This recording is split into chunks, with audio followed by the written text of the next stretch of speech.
When the truth finally slams into you and your mind refuses to accept what is right in front of you, denial becomes the only place left to hide. Vergatalis, the Demon King, lets out a raw scream filled with pain and fury as blood bursts from his mouth, because until this very moment, he had never once understood the reality closing in around him. Inside his shattered throne hall, the bodies of his loyal subjects lie scattered across the broken floor, turning his own castle into a graveyard. And beneath the ruined throne, the victorious heroes stand looking up at him, their eyes fixed on the fallen Demon King. The black flames Vergatalis had always taken such pride in, the flames he believed could burn anything to ash, had failed to kill the heroes. He stares down at that group in complete disbelief, unable to accept that these warriors had truly pushed him to defeat. A single question keeps tearing through Vergatalis's mind. How was the sword god among the heroes able to break through his supposedly invincible scales and drive a blade straight into his heart? The memory flashes before him again, sharp and brutal, the exact moment he was struck while seated upon his own throne. His mind can only repeat the same desperate thought. I don't understand. How did this happen? With blood trailing down his chin and dripping onto his body, Vergatalis can barely process the fact that he has actually lost. As his thoughts spiral in confusion, the scene slips away from the present and drifts backward into the past. Vergatalis remembers his youth with absolute certainty in his own greatness, thinking that he had always stood in a world completely apart from everyone else. A younger Verg appears at the Demon King Military Academy, smiling with confidence as the brightest student of his generation, graduating at the very top with the highest honors. At the foundation of his beliefs were the Demon King standards, a theory created long ago by the first Emperor Demon King. Vergatalis studied those teachings more obsessively than anyone else, following every rule and every word as if they were sacred law. Just as the Demon King standards instructed, he built an imposing tower that rose above the land, then ordered his demonic minions to abduct princesses and carry them away into his domain. But he did not simply capture princesses. He also nurtured the very heroes who would one day come to rescue them. By locking the princesses in cages and waiting for their saviors to arrive, he fed on the rage and sorrow those heroes brought with them, because to a Demon King, emotions that intense were the richest feast imaginable. Killing the heroes too soon, however, would ruin everything. In Vergatalis's mind, true sincerity meant allowing them to grow, pushing them to become stronger, and only then devouring them. The stronger a hero became, the more exquisite the flavor would be. That was the belief he lived by. Vergatalis followed the Demon King's standards more faithfully than anyone before him, watching with satisfaction as the hatred and resentment of ordinary people continued to swell against his name. To him, conquering the world had become nothing more than a matter of time. With every battle, his power increased. By absorbing the overflowing grief, anger, and despair of heroes and countless civilians, Vergatalis rose higher and higher until he became the strongest Demon King. Then the memory fades, and the scene returns to the present. Why? Why was he the one lying defeated in the end? No matter how many times Vergatalis turns it over in his mind, the only question left is painfully simple. How could this have happened? He asks himself again and again, his face twisting under the weight of confusion, humiliation, and despair. Then, cutting straight through his agony, a mocking voice speaks from below. You Demon Kings always say the exact same thing, the sword god of the heroes says, a sharp smirk spreading across his face as he looks down at Vergatalis. You're the ones who bring this ending on yourselves. So why do you always act so shocked when it finally happens? Even as the hero's words strike him, Vergatalis can only think again in stunned disbelief. I don't understand. His eyes stretch wide, frozen with disbelief, while cold sweat beads across his face. The Demon King who once looked down on the world now looks completely shaken. Liar, the hero answers coldly. You Demon Kings always kidnap the most famous princess, then leave just enough clues for us to know where to find you. All because you want us to come fight after you make your grand move. The hero suddenly bursts into laughter, almost unable to hold back his contempt. You're stupid. If it were me, I'd just kill the king. Once the ruler is gone, the whole kingdom would collapse into chaos on its own. In that instant, the realization hits Vergatalis like another wound. If he had kidnapped the king instead, humans would have turned on each other in a struggle for the throne. But their hatred would not have been aimed at him, and without that rage directed toward the Demon King, he would not have grown stronger. That idea had gone against the standards. The Book of Standards flashes through his mind like a cursed image, the very doctrine he trusted completely, and the very thing that had dragged him toward ruin. The hero keeps speaking, his voice dripping with cynical amusement. And that's not even the best part. When we don't come to your tower right away, you send monsters to nearby villages so we can train. Honestly, I couldn't be more grateful for all the help. But heading straight into your tower makes things even easier for us. In his mind, the silhouettes of the heroes appear as they march toward the massive tower, turning the Demon King's own territory into the perfect training ground. And the hero continues without mercy. The first floor is always packed with weak monsters. Thanks to that, everyone gets to train at their own pace, build experience safely, and slowly sharpen their skills before moving higher. Vergadalus grinds his teeth in rage. He had designed everything so carefully, all to keep heroes from dying halfway through the tower. He wanted them alive long enough to gather more energy for him, yet now he realizes that all of it had served the heroes instead. That was what the standards had taught him. The memory of that cursed book, the one that shaped every choice he made and dictated his entire life as Demon King, now torments him like a brand burned into his soul. Then the sword god drives his blade into Vergadalus once more. It is not just an attack anymore, but a final act of cruelty against a Demon King who has already been beaten. Verg's eyes flare wide with unbearable agony and humiliation as the finishing strike tears through him, forcing the last pieces of his pride to crack apart. When the tower gets boring, the hero says casually, "All we have to do is kill the Demon King." Then eventually, a new Demon King rises, and a brand new tower appears for us. It's the perfect hunting ground for us heroes, right guys? The hero says with a smug grin. The others immediately join in, laughing and throwing out their own cruel thanks. Of course. Thanks, Demon King. Because of you, we got stronger. You're the best Demon King ever. Honestly, you're more like a mentor than an enemy. From the bloodied floor, Vergadalus can only stare up helplessly as the heroes mock him with fake gratitude. This tower was actually great. Thanks for the effort, Demon King. Thanks for giving us the best hunting ground ever. Reality finally crushes him all at once. A mentor? My tower was nothing but their hunting ground? As his world collapses around him, the hero speaks coldly again. Still, you were strong. A lot of heroes died this time, but honestly, that's fine. I became famous because of it. The hero says, savoring the result without a hint of guilt. Now then, goodbye, Demon King. The hero raises his weapon and prepares to deliver the killing blow, clearly enjoying the taste of victory. At that moment, Vergadalus's rage surges up from the depths of his broken body. How dare a hero do this to him? How dare they turn his defeat into a joke? The thought that mere heroes could humiliate him so completely fills Vergadalus with burning, unbearable fury. His hand digs into the blood-soaked floor, fingers clawing against the slick stone as he forces out one final question. What the hell were the Demon King standards, really? Even with his body collapsing and his breath fading, Vergadalus refuses to simply surrender to this ending. I cannot die in vain. Not like this. I am a Demon King. With that primal fury roaring inside him, Vergadalus gathers every last fragment of power still left in his body. A massive burst of crimson demonic energy erupts from him, exploding outward with terrifying force and swallowing everything around his broken form. The raging energy coils around him like a violent vortex of hatred and destruction, pulling his body into its blinding glow as his shape begins to dissolve. The explosion tears through the castle, shaking the throne hall to its core and throwing the heroes into chaos. Blood, stone, and shattered debris scatter through the air like a storm. Across the throne hall, Vergadalus's remaining power spreads without restraint, annihilating everything caught in its path. The floor is soaked in blood as demonic energy ravages the hall, ripping through the space with the full weight of Vergadalus's final wrath. In his last moments, lying broken against the ground, Vergadalus forms one final vow in his heart. Everyone who looked down on him would pay for this. The last thing reflected in his fading vision is the triumphant sword god hero, standing above him as the symbol of his humiliation. The final image burned into the moment is that victorious hero moving to claim the spoils from the fallen Demon King, as if Vergadalus had already become nothing more than a prize. As Vergadalus's power begins to fade and twist through the hall, another hero shouts with greedy excitement, "Don't touch his head, okay? The horns are mine." But the hero who wanted Vergadalus's horns can only stare helplessly as the spreading demonic energy consumes everything. And with the last act left to him, Vergadalus chooses defiance over surrender.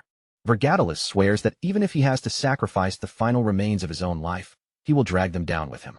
Only then does the hero realize the danger, but far too late. Wait, no? No way. The hero's confidence cracks in an instant as the truth of what Vergadalus has done finally sinks in. A violent surge of purple energy detonates outward, exploding through the throne hall with devastating force. This was the final proof of a betrayed Demon King's wrath, a last burning testament carved into the world by fury, humiliation, and revenge. The hero screams in terror as the blast catches him head-on, his body breaking apart completely as the violent energy disintegrates him without leaving anything behind. I'll ruin everything. With that final hatred driving it forward, the explosion spreads through the throne room and consumes every hero caught inside its range. It is a cataclysmic revenge carried out at the very edge of death. In the darkness beyond his collapsing body, Vergatalus's fading consciousness mourns bitterly, thinking that if he had known the truth sooner, he never would have obeyed the standards. If he ever gets another chance, he swears he will throw those standards straight into the abyss. Instead of following their rules, he will unleash orcs without hesitation. His last thought is soaked in brutal, chaotic vengeance as the entire tower erupts, collapsing under the force of his final act. Then, from somewhere deep within the darkness, a faraway voice reaches him and calls his name. Vergatalus. His eyes snap open all at once. Instead of death, he finds himself standing inside a grand hall, where pale moonlight spills through towering windows beneath the full moon outside.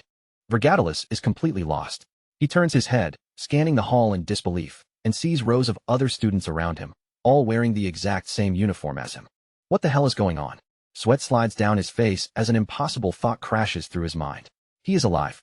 Before he can make sense of it, an authoritative voice calls out again, Vergatalus. Step forward, quickly.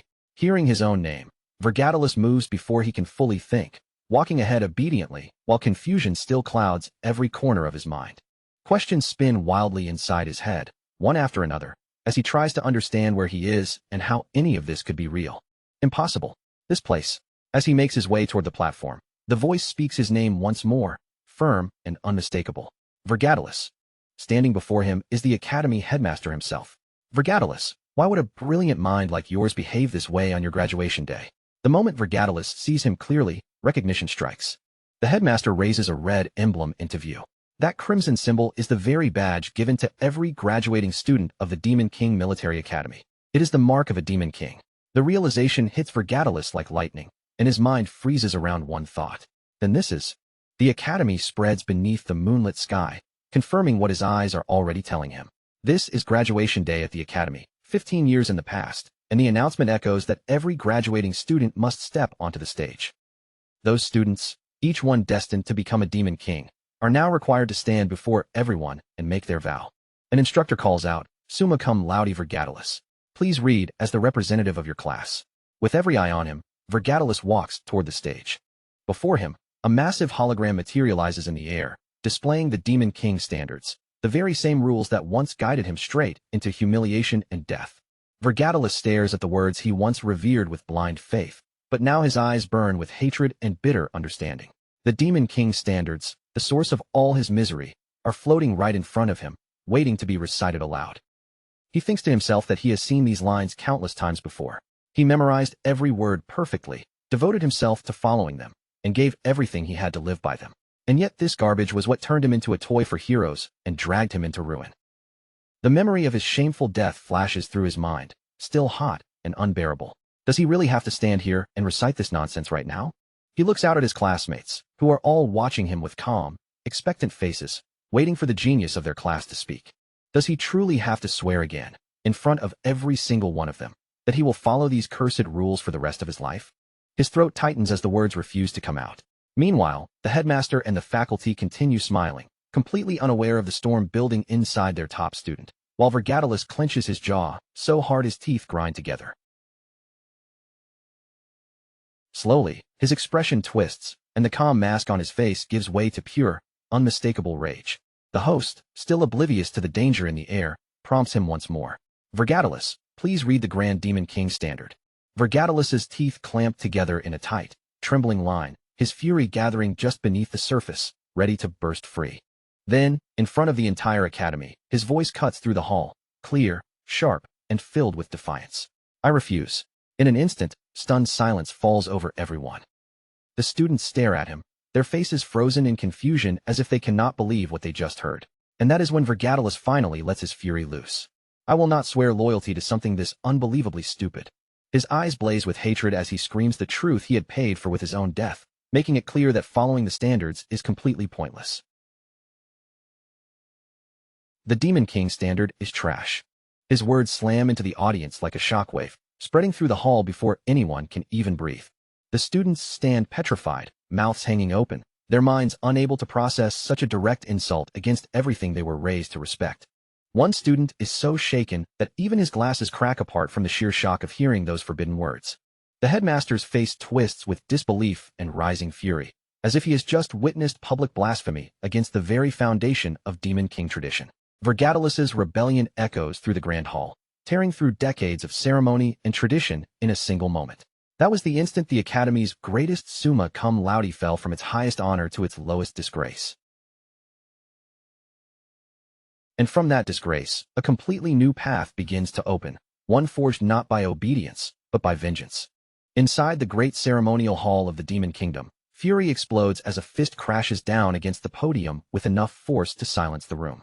The Archduke of the Demon Kingdom, Arcane Blarinth, glares with bloodshot eyes and roars at Vergatalus, threatening him with execution for daring to insult the Demon King standards. From his imposing throne, Arcane declares that because of Vergatalus's past achievements and exceptional talent, he will be granted one final chance at redemption, but only if he takes back his foolish words and apologizes before the entire Demon Kingdom. If Vergatalus refuses that mercy, then his punishment will be deployment to Aaron. Gasps ripple through the hall the moment that name is spoken. Aaron? Seriously? Every demon present knows what that means, a dimension where demon kings die by the dozens, making it little different from a death sentence. Some demons scoff from the crowd, muttering that anyone who insults the standards deserves death, and that even an apology would not be enough to erase such disgrace. Arcane reminds Vergatalus of Aaron's terrible reputation, calling it the worst realm, a place where countless demon kings have already lost their lives. But Vergatalus only shows a sharp-toothed grin, his fearless eyes cutting through the suffocating silence. Then he makes a single request that sends tension crashing through the room. Send me there. Vergatalus boldly declares that he will go to Aaron himself, and there, he will prove that the Demon King standards are nothing but garbage. By doubling down on his insult instead of backing away, Vergatalus pushes Arcane past the limit of his patience. Fed up with his insolence, the Archduke calls him a lost cause and orders his immediate deployment, as a teleportation circle begins to materialize beneath Vergatalus's feet. Arcane adds that Vergatalus will receive none of the privileges normally granted to a high-ranking demon king. Not a single demon will be allowed to accompany him, and until his assignment is fully completed, he is absolutely forbidden from returning. As the portal swallows him and his body drops through the twisting magic, Vergatalus remains strangely calm. He thinks that after the disaster he caused, this punishment was only natural, but of all places, they are sending him back there. He falls toward Aaron, a vast and breathtaking land of towering mountains and endless wilderness. It is the same world where the heroes who once killed him had lived, and now he is being thrown right back into it. Inwardly, Vergatalus remembers that even before his regression, he had chosen Aaron himself. Back then, he truly believed that someone as powerful as him should conquer the most difficult realm available. That arrogance was exactly what cost him his life. In his past life, far too many heroes took advantage of the Demon King standards, using every rule against him until his downfall became unavoidable. And now, his new arrival comes crashing down like a catastrophe. A bolt of demonic energy slams into a snowy mountaintop, detonating in a massive explosion that shakes the frozen peaks. In the desolate Urgrist mountains of the northern continent, Vergatalus rises from the impact. His enormous black dragon wings spread wide against the snow-filled sky, while demonic horns crown his head like a mark of raw authority. Standing in that frozen wasteland, Vergatalus vows that he will never allow his life to repeat itself again. This time, he will be the one exploiting the system. With fierce determination burning in his eyes, Vergatalus swears that he will turn the hero's own standards against them, the very structure that once destroyed him. The scene slips into a memory from the past.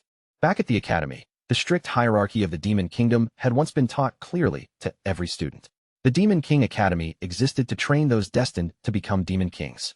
Meanwhile, the Demon Academy trained the servants who would one day stand beside those Demon Kings and serve them in their conquests.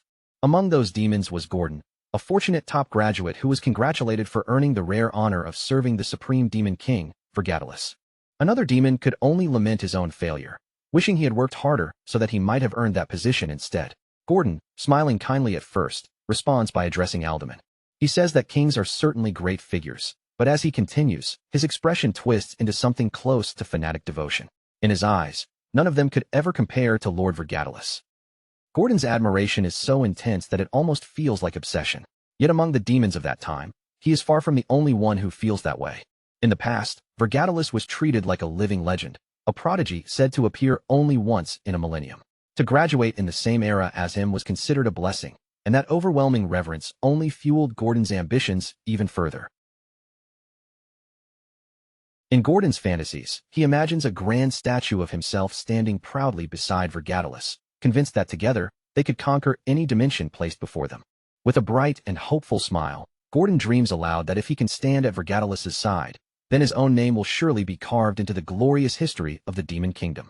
But that shining memory suddenly cracks apart when Vergatalis's furious declaration echoes through the hall. That's wrong. Gordon's face twists in horror, as if the perfect world he had built inside his mind has shattered right in front of him. Back in the present, deep within the Urgrist Mountains, Gordon suddenly appears in the snow. According to the Demon Kingdom's regulations, a top-ranked demon must serve a top-ranked demon king. Gordon is completely disoriented, his face pale with fear as he stumbles through the cold. Why? Why am I here? He cries, unable to understand what has just happened. Panic overtakes him as he realizes the truth. Even though they claimed no demon would accompany Vergatalis, in the end, they still sent one servant to reign together with this disgraced demon king. The shock is so overwhelming that Gordon can barely stay on his feet, his body trembling as if the snowy ground itself is about to swallow him. Vergatalis steps toward him through the snow and calmly extends a hand, greeting him as if this reunion were the most natural thing in the world. I'm glad to see you, Gordon. Gordon trembles as he asks why Vergatalis would do something so outrageous, but Vergatalis answers him with complete indifference, showing no regret at all. That calm response sends Gordon over the edge. He erupts into a panic, shouting at Vergatalis for daring to insult the standards in front of everyone and screaming that now, because of him, they are both going to die in Aaron. Vergatalis tries to calm him down with a faint touch of humor, warning that Gordon is about to tear his own hair out. But Gordon, completely beside himself, screams back that his hair is not the problem right now. Vergatalis watches Gordon break down and quietly wonders whether he was always this unstable. Before the regression, the Gordon he remembered had been confident, composed, and almost unshakably reliable. In a flashback from his former life, Gordon smiles with complete confidence and says that while their task may be difficult, they can absolutely achieve it. In fact, he even declares that if the realm were not Aaron, he would not feel motivated at all. Returning to the present, Vergatalis understands why Gordon is acting so differently. The circumstances have changed far too much, and if he tried to tell Gordon about his regression, Gordon would probably think he had completely lost his mind. While Vergatalis reflects in silence, Gordon continues hyperventilating in the snow, clutching at his own panic as he tries to process the terror of being trapped in Aaron. At last, Gordon forces himself to recover, his face twisting into a grimace of resignation. He apologizes for his shameful display and declares that since things have already come to this, he will fulfill his duty. The first rule of the Demon King standards is simple: build a tower. However, that tower cannot be hidden away or placed inside an excessively hostile environment, because heroes must still be able to find it. Gordon looks around at the massive mountains surrounding them, taking in the harsh landscape and the dangerous atmosphere. This place is difficult for humans to find, filled with powerful monsters, and completely unsuitable for a proper tower, so he concludes that they must move elsewhere. But Vergatalis only smiles defiantly, crouching down into the snow as he declares that he is not going to build the tower there. Gordon stares at him in horror as Vergatalis pulls out a tower seed and plants it directly into the frozen ground. For a Demon King's tower to grow, the seed must first be planted, then fed with the Demon King's own blood. Gordon, desperate and horrified, screams that Vergatalis is going directly against the standards. He asks whether his lord is even willing to throw away the pride of a Demon King, but Vergatalis simply prepares himself and replies that he never swore to follow them. Vergatalis watches his servant's reaction and understands the true root of Gordon's anguish. This is the denial of a devout believer watching his faith be profaned, a belief carved so deeply into demon society that it feels burned into their very bones.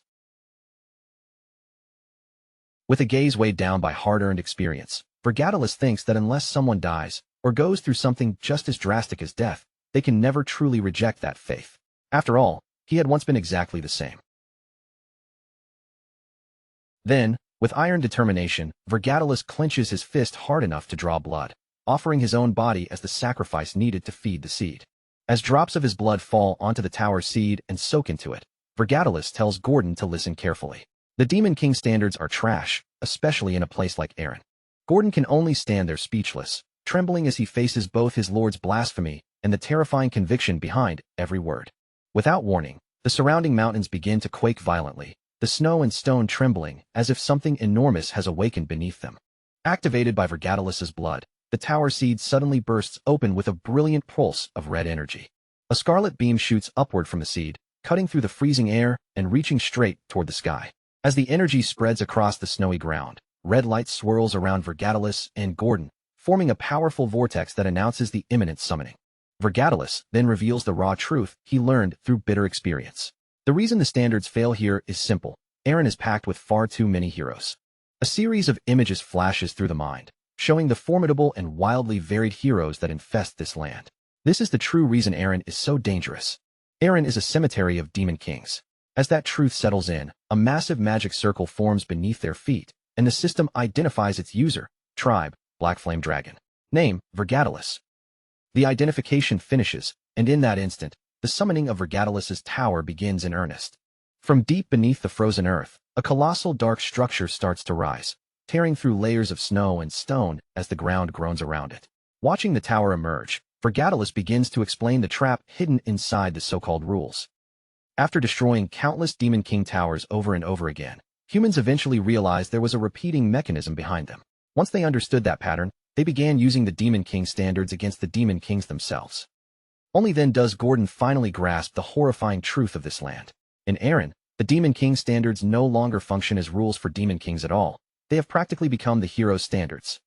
Before them, the tower rises in full, magnificent and sinister, its dark silhouette standing like a terrifying fortress in the middle of the snowy wasteland.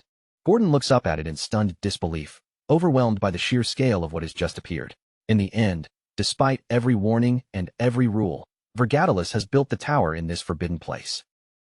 With the tower now standing before them, Vergatalus calmly walks toward the main entrance as if nothing unusual has happened. "Let's go in," he tells Gordon, and Gordon follows behind him in tense, hesitant silence. They step onto the first floor of Vergatalus's tower and enter a gigantic hall with towering vaulted ceilings and a patterned stone floor.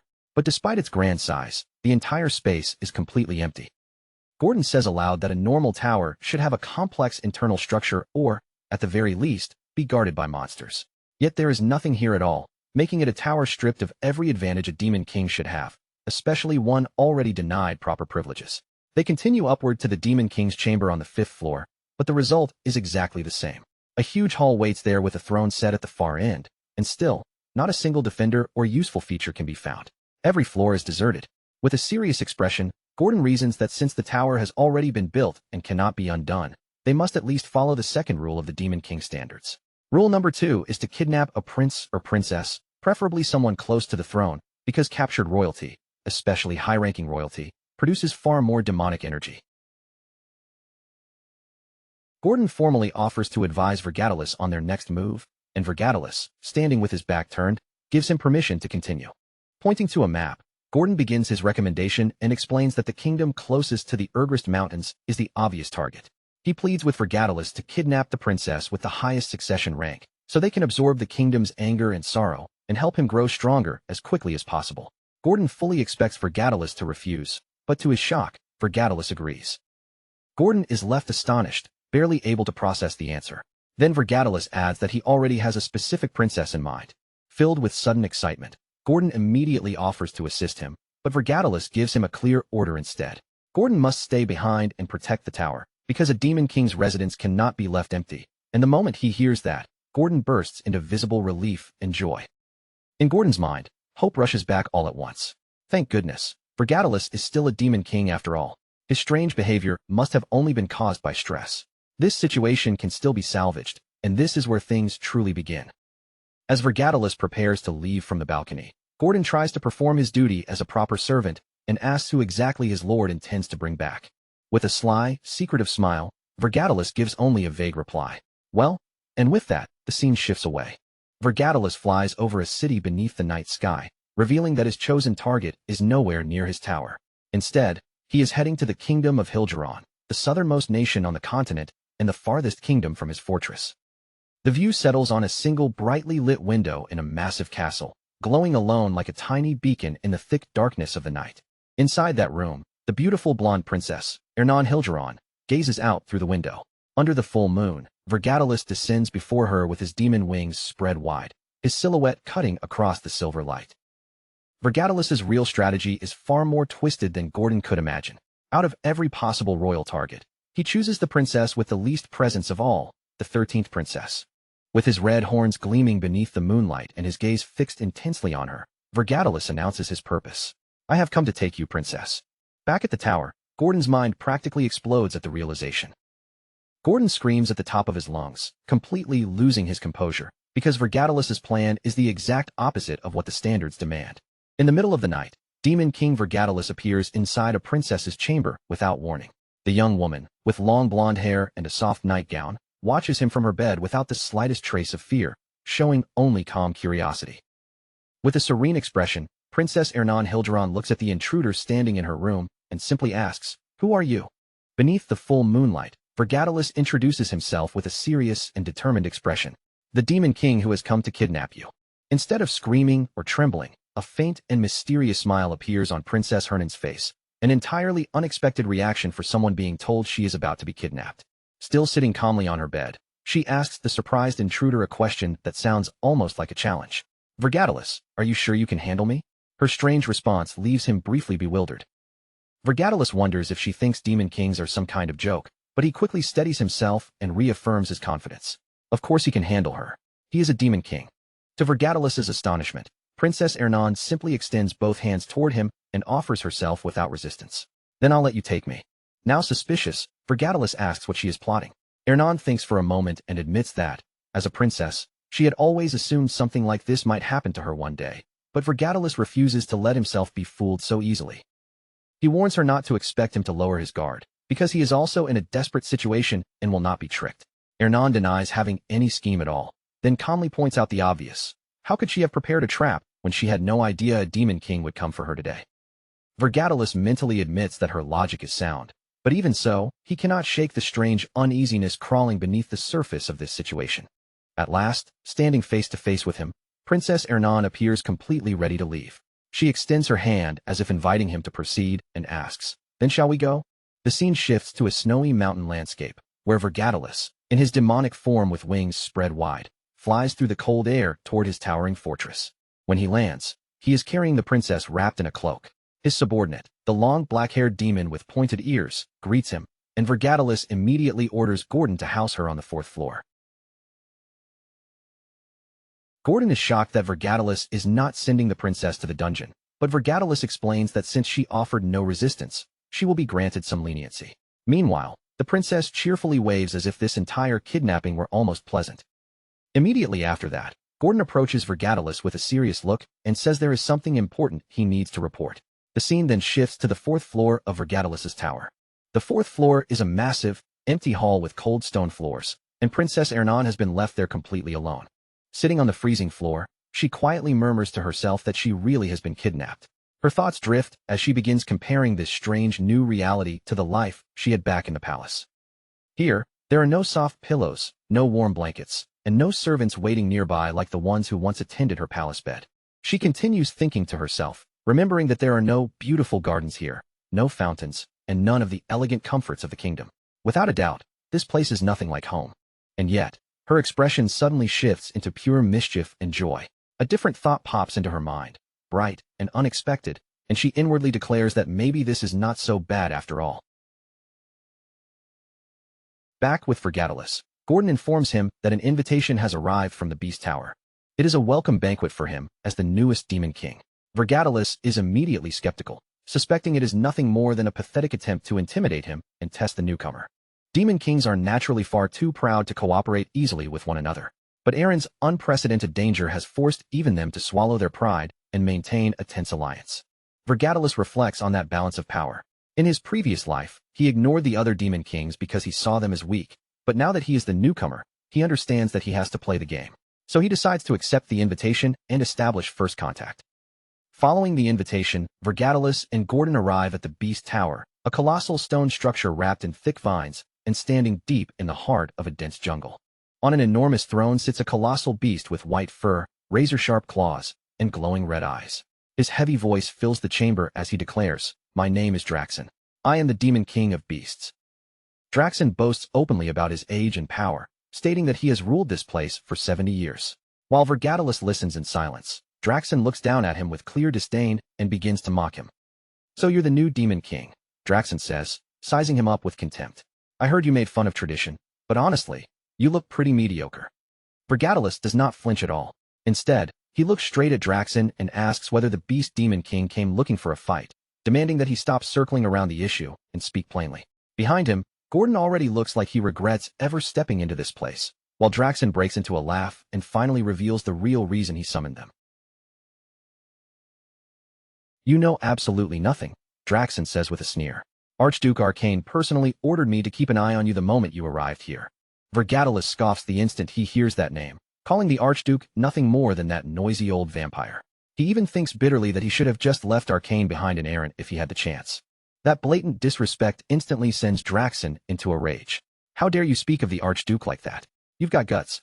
Furious, he slams the chunk of meat he had been eating down onto the floor right in front of Vergadalus's feet. Then Draxen lowers himself into open humiliation and gives a cruel command. "Lick it. Do that, and I'll forgive your insolence." Vergadalus remains perfectly calm, his expression barely changing as he asks, "Demon King of Beasts, do you really not understand why I came here?" Draxen mocks him in return, saying it must be because he insulted Demon King orthodoxy, and a malicious smile slowly spreads across Vergadalus's face as he brings up one important rule. "Well then," Vergadalus says coldly, "according to that orthodoxy, Demon Kings are forbidden from killing each other." The next instant, Vergadalus stomps the ground. The floor shatters beneath that simple movement, and a crushing red aura erupts from him like an explosion. A shockwave blasts through the chamber, launching Draxen into the air and leaving everyone around them frozen in disbelief. With crimson light burning in his eyes, Vergadalus looks up at Draxen and asks, "Do you really think I would follow that rule?" Draxen is drenched in cold sweat, fear crushing down on him so hard that his confidence vanishes. All he can think is one terrified question: what kind of aura is this? Overwhelmed by fear, Draxen quickly spills the rest of Arcane's message. The Archduke ordered him to confirm whether Vergadalus had kidnapped a princess, and if that report was not delivered within a month, Vergadalus would lose his authority. As Vergadalus and Gordon turn to leave, Vergadalus adds almost casually, as if it were nothing worth making a fuss over, "I already kidnapped a princess." Draxen is stunned, but Vergadalus keeps going with a smug, superior tone. "But she suits my taste." Those words leave Draxen and every beast under his command utterly speechless. The scene returns to Vergadalus's lonely tower in the snowy mountains, its dark silhouette standing against the cold night, while faint red light glows from the windows. Back inside the throne room, Gordon praises Vergadalus for perfectly displaying the majesty expected of a demon king. Vergadalus brushes off the compliment, certain that Draxen will not bother them again, though deep down he knows they still need to prepare for what comes next. He orders Gordon to go check on the princess while he remains behind, thinking carefully about how he can make proper use of her from this point forward. Outside the Gothic window, snow continues to fall in silence, drifting through the dark air with a solemn, almost ominous calm. Vergadalus sits alone on his throne, visibly troubled as he considers the situation. If this is how the other demon kings intend to treat him, then everything ahead is going to become far more complicated. With firm determination in his eyes, he admits that the consequences of mocking orthodoxy are greater than he expected. Even so, his resolve does not waver, because if he had to choose again, he would make the same decision without hesitation. Proud and completely unmoved by tradition, Vergadalus declares that he would rather die than ever bow his head to garbage. Vergadalus checks his status, expecting only a few hundred demonic energy points from kidnapping such a low-ranking princess, since he believed this was the safest and quietest method. But the screen shows him a number so absurdly high that it shocks him on the spot. 13,019 points. Vergadalus freezes, sweat breaking across his face as the number sinks in. 13,000. Why does he already have this many points? Just as panic begins rising inside him, a notification suddenly appears before his eyes. He has received a recorded message from the Beast Tower. A message icon floats in front of him, unmistakably connected to the recording Draxen had promised to send. When Vergadalus opens it, Draxen's voice comes through in a strangely cordial tone. "New Demon King, I send this to congratulate you. Although our first meeting was not ideal, as your superior, I should still give you this." Vergadalus watches the recording as Draxen continues, admitting that what Vergadalus achieved in Errant was not an easy feat, and that, honestly, he is impressed. Draxen even wonders aloud whether Vergadalus's mockery of orthodoxy had only been an act. As Vergadalus listens, a terrifying suspicion begins taking shape in his mind. His face tightens with panic as one thought becomes impossible to ignore. Something is wrong. At that exact moment, Gordon bursts into the hall, running frantically and shouting, "Demon King, we have a problem. The fourth floor, it's..." The sight that follows is not a barren floor at all, but an idyllic paradise. Crystal clear water pours down in a shining waterfall, while colorful butterflies flutter through the air. The fourth floor has been completely transformed into a lush and beautiful natural world. Vergatalis can only stare in utter disbelief, his mind going blank as he struggles to find even a single word for what he is seeing. A system window opens and confirms the impossible. Vergatalis's tower, fourth floor, status, naturalization in progress. Before their very eyes, the once barren hall is gradually changing into a vibrant paradise filled with life. And standing calmly at the center of everything she has created is the princess herself. She is surrounded by slimes and elemental spirits of fire, wind, and clouds, and Vergatalis feels horror rise inside him as the truth begins to settle in. She has created an entire ecosystem inside a magic tower. Vergatalis understands immediately that a feat like this could only be performed by someone who has mastered all four elements.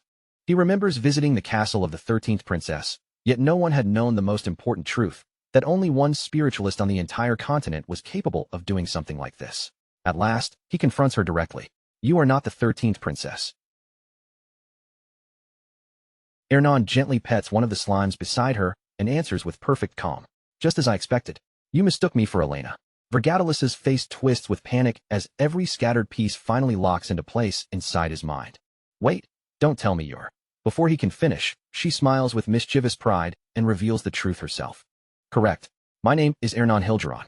I am the first princess of the Hilgeron kingdom." The scene shifts dramatically to the kingdom of Hilgeron, where the news spreads like thunder across the royal palace. The first princess has been kidnapped by a demon king. The king of Hilgeron, Hernan's father, is already consumed by rage, his eyes bloodshot as he roars. "Who dares kidnap my beloved Princess Ernan? Gather the greatest heroes and the entire royal army now." As armored knights move quickly and prepare for war, the king's final command echoes with unrestrained fury. "We will behead that foolish demon king. Bring my daughter back." Back at the tower, Princess Ernan Hilgeron wears a bold smirk as she challenges her captor once again. "Do you really think you can handle me?" Vergatalis is left completely baffled. Despite his sharpened senses, he had failed to detect the princess's immense power. She is a genius-level elemental mage, and Vergatalis cannot help wondering how she managed to deceive him so completely. Ernan reveals the secret behind it. A ring, an ancient royal relic that allows her to conceal her mana completely, making her impossible to detect. Satisfied after explaining it, she looks at him directly and tests him once more. "So," Ernan asks, her gaze steady on him, "do you intend to return me?" Vergatalis falls silent and begins weighing the situation. If he returns her now, he will look like a coward in front of the other kingdoms.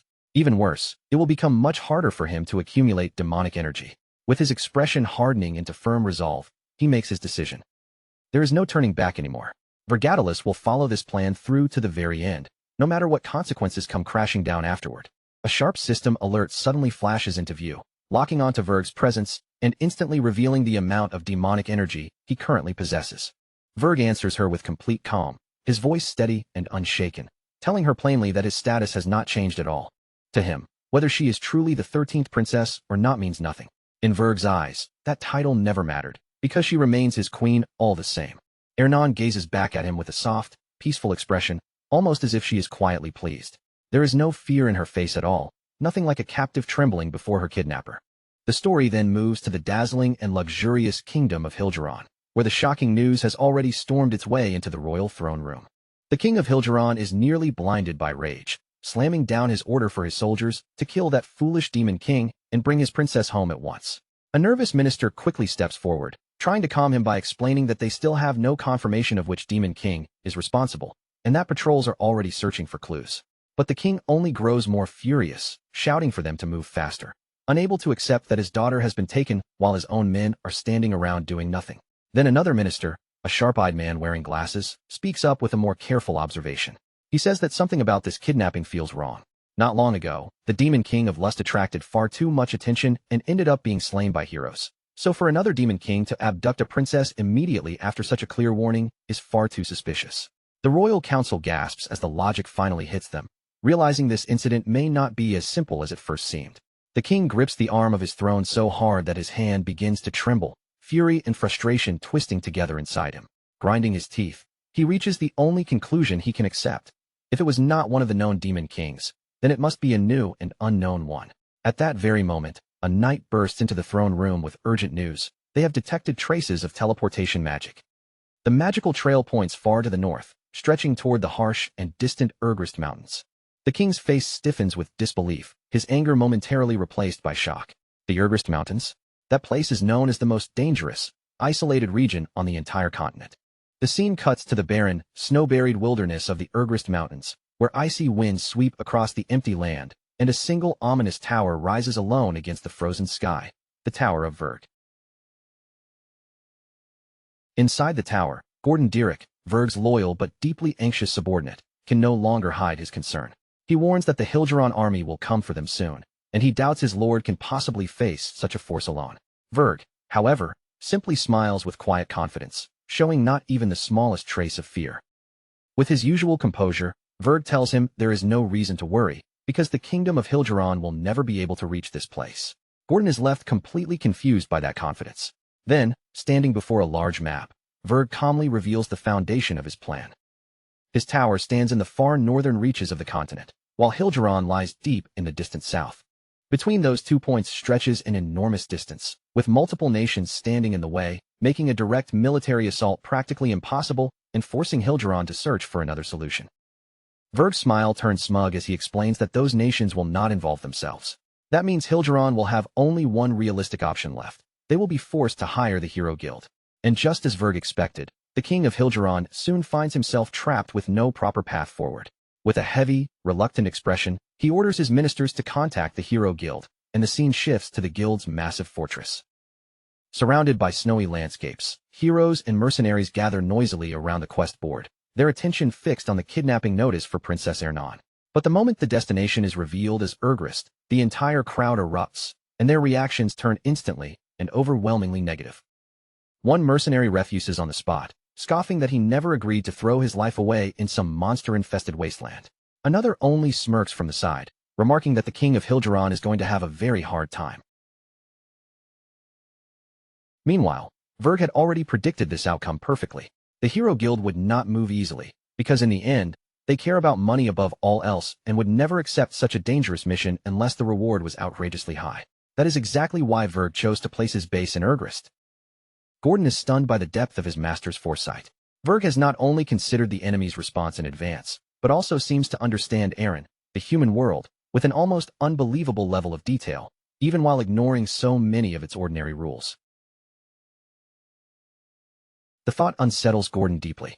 Verg's knowledge feels so intimate, so precise, that it is almost as if he has already lived in this world once before.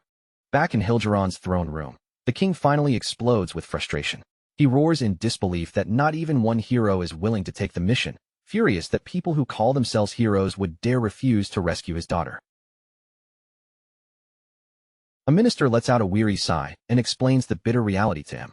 Aaron may have no shortage of heroes, but most of them value profit far more than duty, which makes them extremely picky about the missions they choose. At the same time, Verg quietly checks his system interface.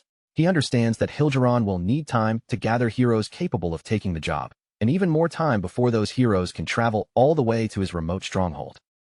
Seated on his throne, Verg admits to himself that even with the advantage of distance, his current demonic energy still is not enough to stand against an entire army of heroes.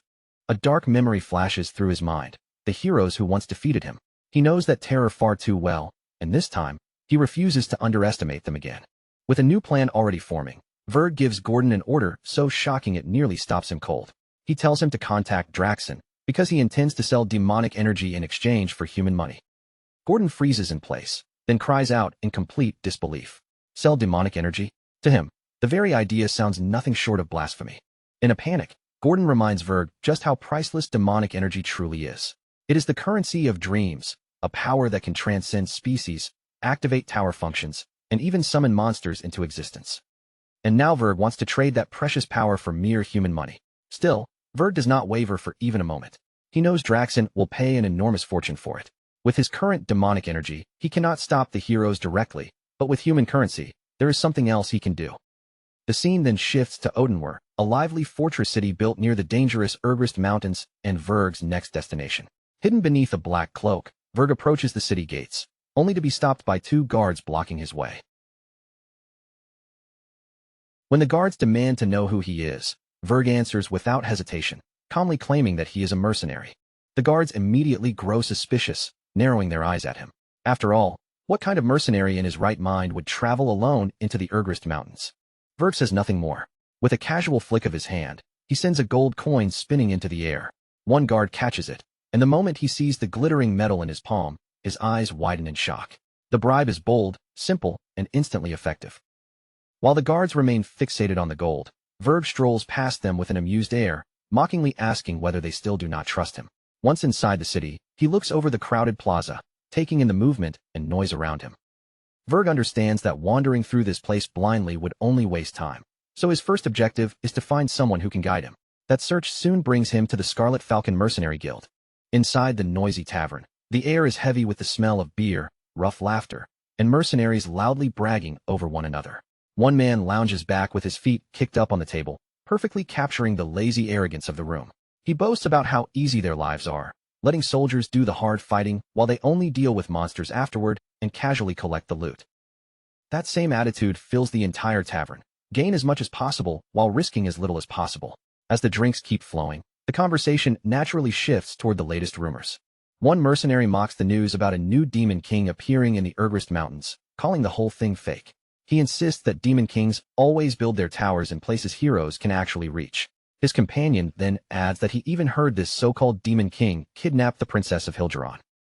The first mercenary scoffs even harder, finding it ridiculous that any demon king would cross the entire continent just to steal away a princess. But another mercenary cuts in with a more specific rumor, saying that he heard the hero guild rejected the mission after learning the destination. The skeptic immediately waves it off as an act, claiming the guild is probably just trying to drive up the price. After all, a princess heir is priceless, which makes the mission a walking gold mine. The tavern bursts into loud, cynical laughter, because every mercenary there knows exactly how greedy the hero guild becomes when money is involved. But in the middle of that laughter, a dark and silent presence appears behind them. Verg has heard every word, and a malicious smile curls across his face as he realizes what is happening.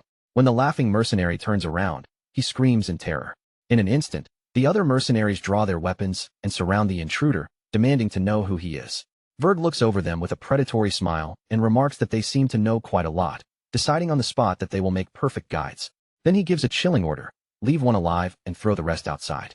Furious at his arrogance, a group of mercenaries rushes him, shouting that he will not leave the tavern alive. But Verg moves with blinding speed, crushing the first attackers with brutal, precise strikes and throwing the entire room into violent chaos.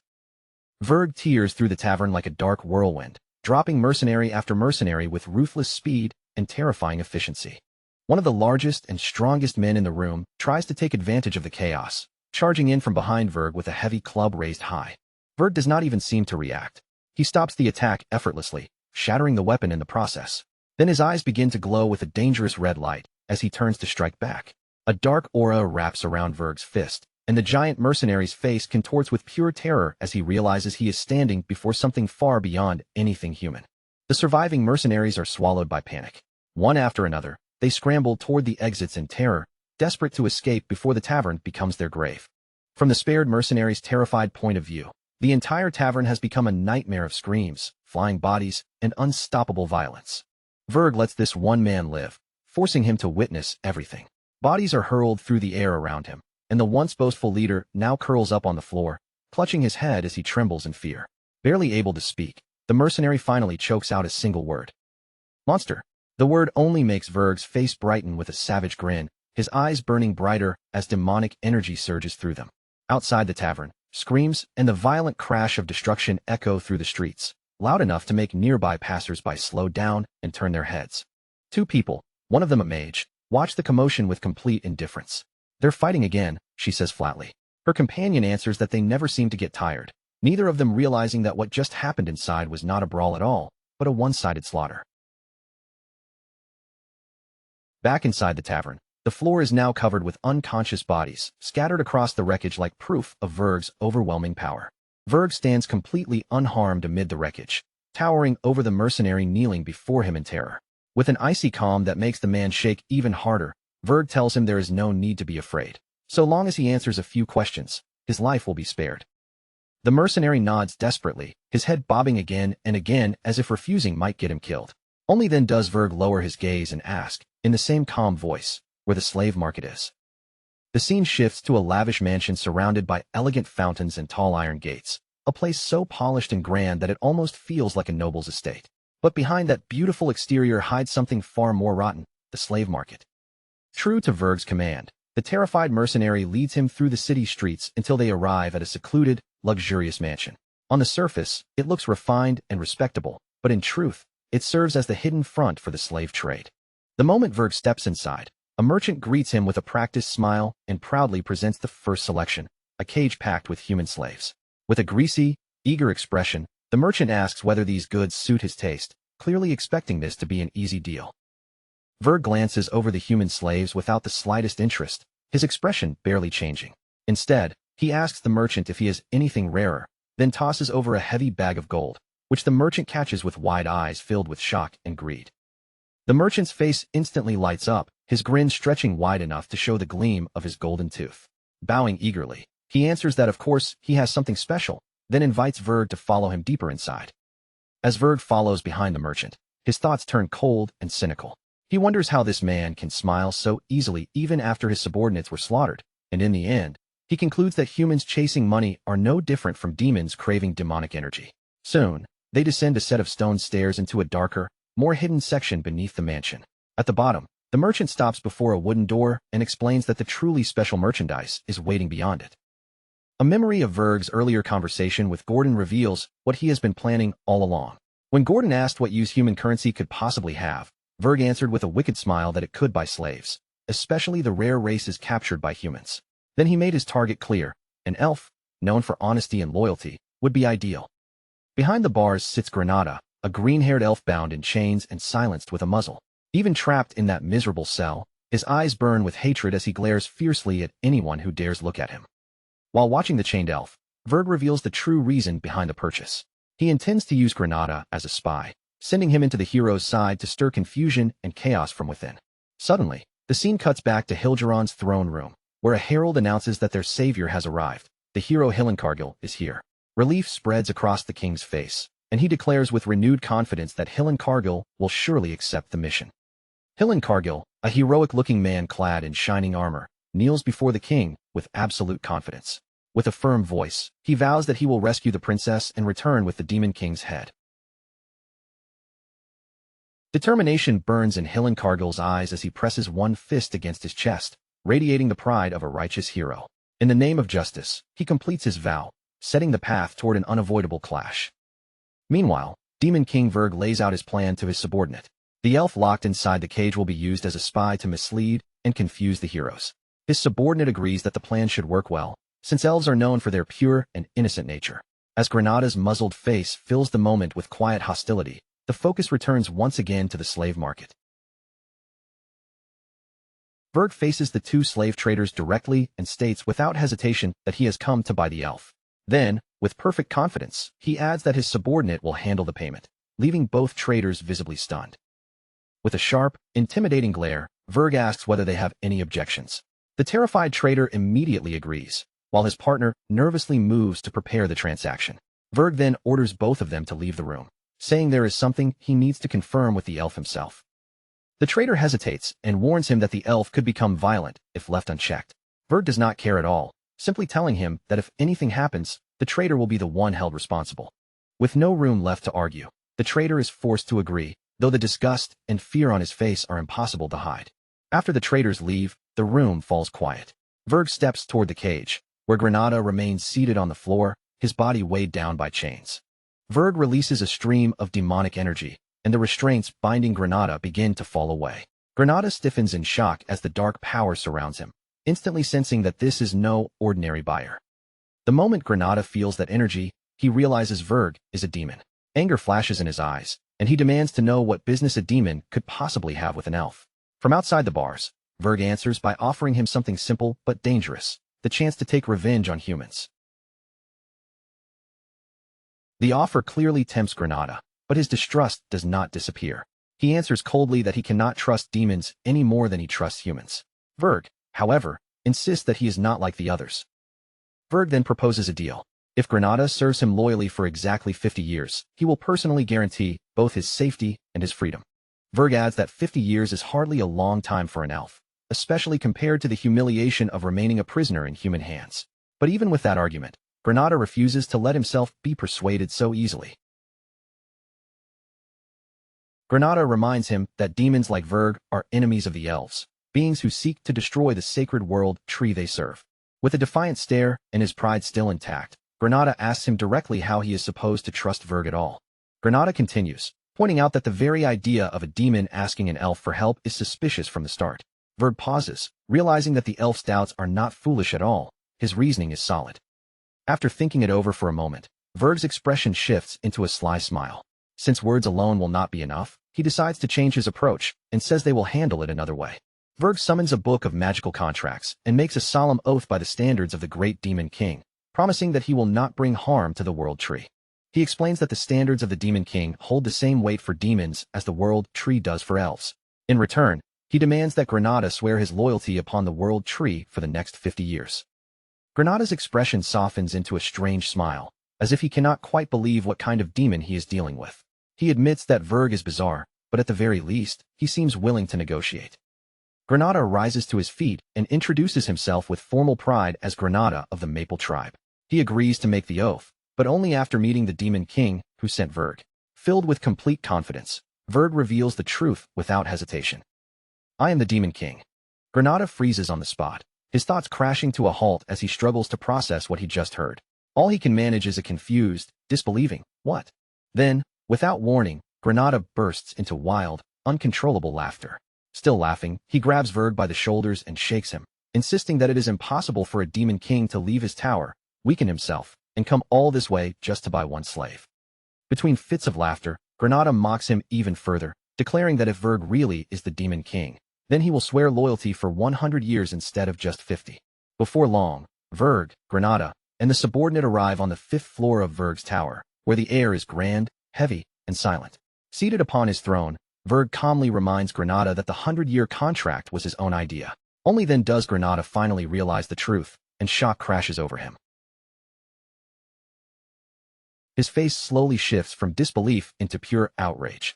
He explodes, shouting that the whole thing was a scam, and that Verg never once mentioned the entire tower would be completely empty.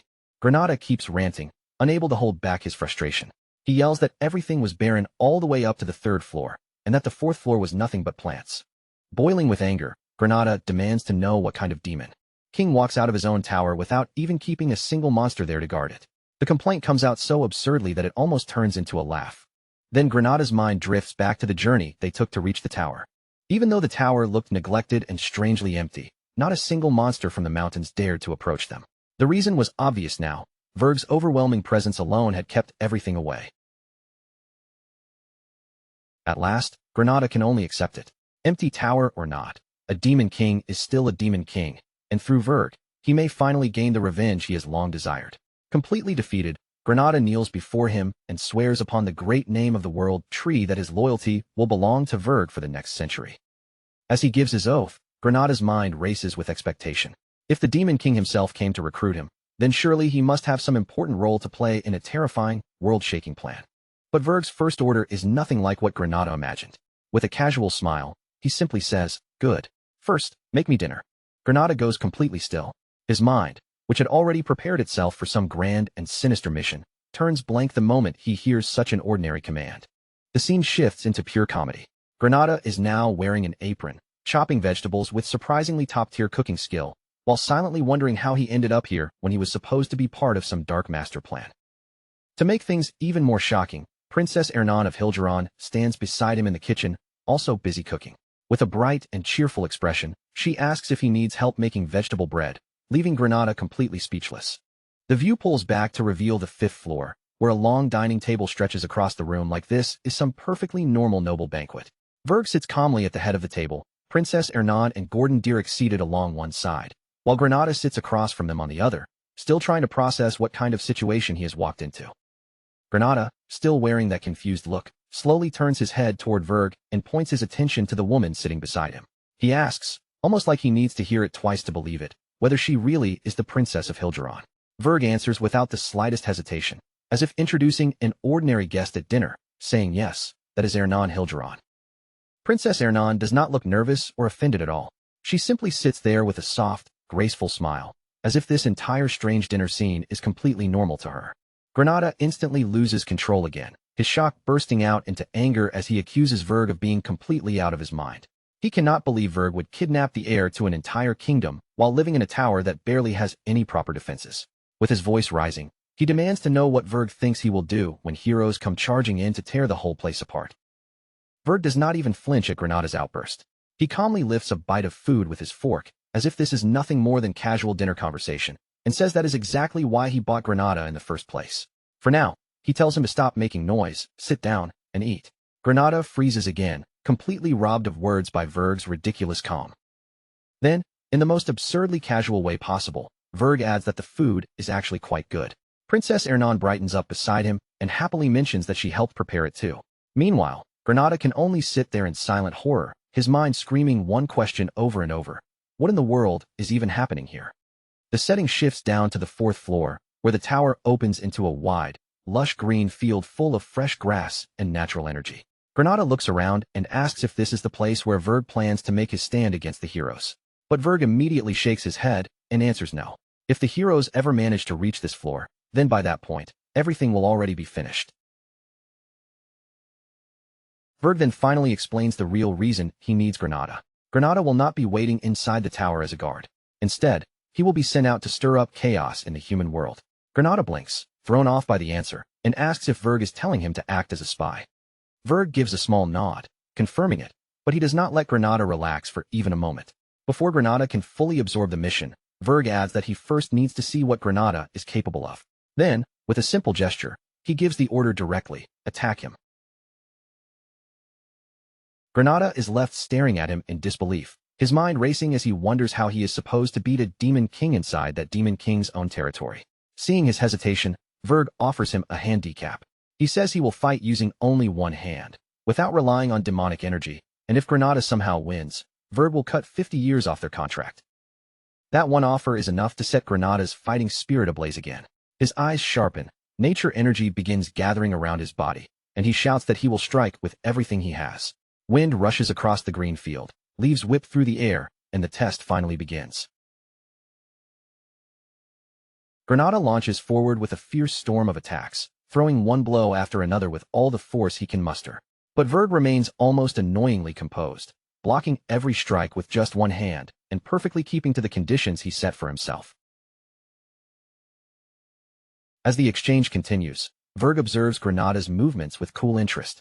For someone who had once been treated as a slave, Granada's attacks are surprisingly sharp and controlled, clearly strengthened by the mana he absorbed from the 4th floor. Verg notes that this kind of explosive growth is exactly what one would expect from an enraged elf. Granada snaps back with a furious scream, rejecting the idea that he is just some ordinary elf. His pride flares as he warns Verg that choosing him as an opponent, especially in a place filled with nature's power, is a mistake Verg is going to regret. Calling on nature magic, Granada drives his power into the earth beneath them. In the next instant, thick vines burst up from the ground, twisting rapidly around Verg's leg and locking him in place before he can step away. Verg lowers his gaze toward the vines wrapped around his leg, putting on an almost exaggerated look of surprise. Seeing the opening he thinks he has created, Granada lets out a fierce roar and prepares to finish it. Granada shouts that Verg is wide open and throws himself forward, fist pulled back, every bit of hope for his freedom packed into that single strike. But just as he closes the distance, a dark, sinister smile slowly spreads across Verg's face. At that moment, Verg decides this should be enough. His expression grows colder, the playful air around him fading as something far more dangerous begins to surface. In the blink of an eye, Verg disappears from Granada's sight and reappears directly behind him. His eyes glow red, and a terrifying aura presses down on the field like a shadow. In a low whisper near Granada's ear, he reminds him not to forget exactly who he is fighting, and Granada's entire body locks up in fear. With a chilling grin, Verg assures Granada that he will not accidentally kill him. But that promise does nothing to comfort him, because Verg immediately adds that he will make absolutely sure Granada feels every bit of what comes next. Granada, now completely terrified, can barely stammer out a desperate plea for Verg to wait. But before he can say anything more, a thunderous boom tears through the tower, marking the brutal end of the test.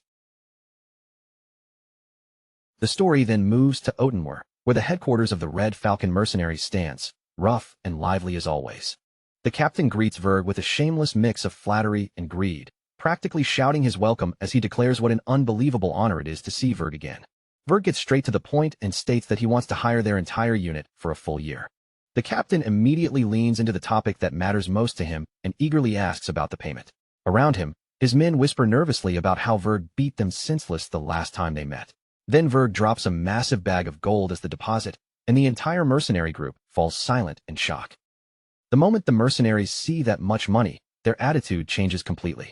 They burst into loud pledges of loyalty to their captain, fired up by the promise of gold. The captain, however, quietly wonders to himself whether he should start looking for a safer line of work. Verg then announces that he is adding a new member to their arrangement. From this point on, this person will be the one delivering Verg's orders to the mercenary unit. The mercenaries stare in confusion until the newcomer finally speaks up and politely introduces himself as Granada. But his appearance tells an entire story on its own. His face is swollen, bruised, and wrapped in bandages, making it painfully obvious what kind of training he went through under a demon king. The mercenaries look at Granada with disbelief at first, then their expressions soften into pure sympathy. Some are so moved by his battered state that they even tear up. Before long, they warmly welcome him into their ranks, patting his back, cheering him on, and treating him like a fellow survivor. Verg stands off to the side and watches their reaction in silence, quietly thinking through the next step. Even if the Scarlet Falcon mercenaries may look unimpressive at first glance, Verg knows they are not ordinary fighters. They come from the dangerous Urgrist region, a place that hardens anyone who survives there, which means they are experienced, tough, and not the kind of people who can be controlled carelessly. Verg's thoughts then settle on his real target. At this time of year, the only hero likely to respond to Hilgeron's call is Hillenkargil, the hero known for defeating the Demon King of Lust. With that goal now clear, Verg turns back toward the mercenaries he has just hired, Granada now standing among them, and prepares to give them their first official command. He orders them to investigate Hillenkargil, the hero hired by Hilgeron.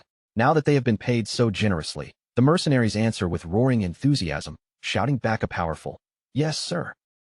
As one, the mercenaries repeat their answer with full force, voices crashing together in a united cry of, "Yes, sir." Back at Verg's desolate tower, surrounded on all sides by endless snow and bitter silence, the Demon King begins considering what he should do next. Now that the issue with the heroes has been handed over to Granada, it is finally time for Vergatalis to focus on strengthening himself. Sitting on his throne, he looks over the subordinates gathered before him and quietly settles on his next decision. From this point on, Vergatalis intends to prioritize increasing his own power. Under normal circumstances, demonic energy can either be spent improving the tower or strengthening the Demon King directly. But Verg has already poured every single point he had into upgrading the tower, leaving nothing behind for himself. That means the only practical path left for him is to obtain a spirit flower, a rare mana crystal in flower form that can grant tremendous power when consumed. These spirit flowers grow deep within the merciless Urgrist Mountains, a harsh region battered by violent mana storms and filled with powerful monsters, where nature has remained almost completely untouched by human hands. Because those flowers have absorbed natural mana over countless years, their energy has become incredibly pure and refined. Over time, that made the entire region a dangerous but priceless treasure trove. Spirit flowers are not as effective for demons as pure demonic energy, but Verg decides they are still better than doing nothing. As he prepares to search for them, his aide, Gordon Dirk, steps in and warns him about the danger. Gordon Dirk explains that heading into that region without a clear plan would be like trying to find a single needle in a vast wasteland. Worse, if any monster senses a moment of weakness, it will attack without hesitation. Verg believes he can handle the monsters easily enough, but he admits that locating the flowers themselves will be the real problem, unless he has an excellent way to detect mana. At that exact moment, a knock echoes through the chamber, cutting into their conversation. A hesitant voice comes from the doorway, asking softly if they are busy. The visitor sounds almost unable to contain her excitement, saying she is thrilled because she has been bored lately and finally has something interesting to do. She reminds Verg that he promised she could decorate the fourth floor however she wanted, clearly already imagining what she might turn it into. Verg cannot help wondering just how far her bizarre decorating ideas might actually go. The thought hangs in his mind with a strange kind of disbelief. After all, who in the world decorates a Demon King's tower? Meanwhile, Ernan feels incredibly lucky to have this chance. She had never expected Verg to actually let her go outside, so the opportunity catches her by surprise in the best possible way. She is also glad that she chose to visit at exactly that moment. As the situation unfolds, she gazes with curiosity at the small living flame spirit floating gently in the palm of her hand. Suddenly, Verg spreads his demon wings wide and grabs hold of Ernan without warning. He tells her to hold on, but she has no time to prepare before she screams in shock, and behind them, a thunderous roar erupts through the air. Verg and Ernan tore upward into the open sky at a terrifying speed, the ground dropping away beneath them in an instant. Behind their bodies, bright trails of mana sliced through the cold air like glowing scars. High above the frozen mountains, Ernan clung on with her eyes squeezed tightly shut, the freezing wind battering her face as the force of the flight overwhelmed her. But little by little, that first wave of panic began to loosen its grip, and in its place, a quiet curiosity started to rise. At last, she dared to open her eyes. The moment she looked down, her breath caught in her throat, because the world beneath her had spread open in every direction, vast, endless, and so beautiful it almost didn't feel real. On the night she was kidnapped, fear and darkness had swallowed everything around her, leaving her unable to notice a thing. But now, under the open sky, every distant shape and frozen ridge was laid bare before her eyes. Endless waves of mountains rolled beneath them, valleys flowed between the ridges like frozen rivers, and glittering fields of snow stretched farther than her imagination could follow. Her heart trembled at the sight, and without warning, memories of her old life began flashing through her mind. She remembered the never-ending magic lessons, the strict royal manners drilled into her day after day, and the suffocating palace walls that had always pressed in around her. She had honestly believed she would remain trapped in that life until the day she died. Still floating in the freezing sky, she whispered with emotion, only for Verg to answer in his usual indifferent tone that she was the only person who had ever flown over the Ergrist Mountains. Verg then reminded her of her purpose with no room for misunderstanding. Her task was to find the spirit flowers hidden somewhere among those mountains. And as if trying to make the atmosphere a little less stiff, he added that she could simply call him Verg. After all, he said, the two of them would be spending plenty of time together from now on. Ernan blinked in surprise, caught off guard by how suddenly his tone had softened, but that rare bit of patience from Verg did not last very long.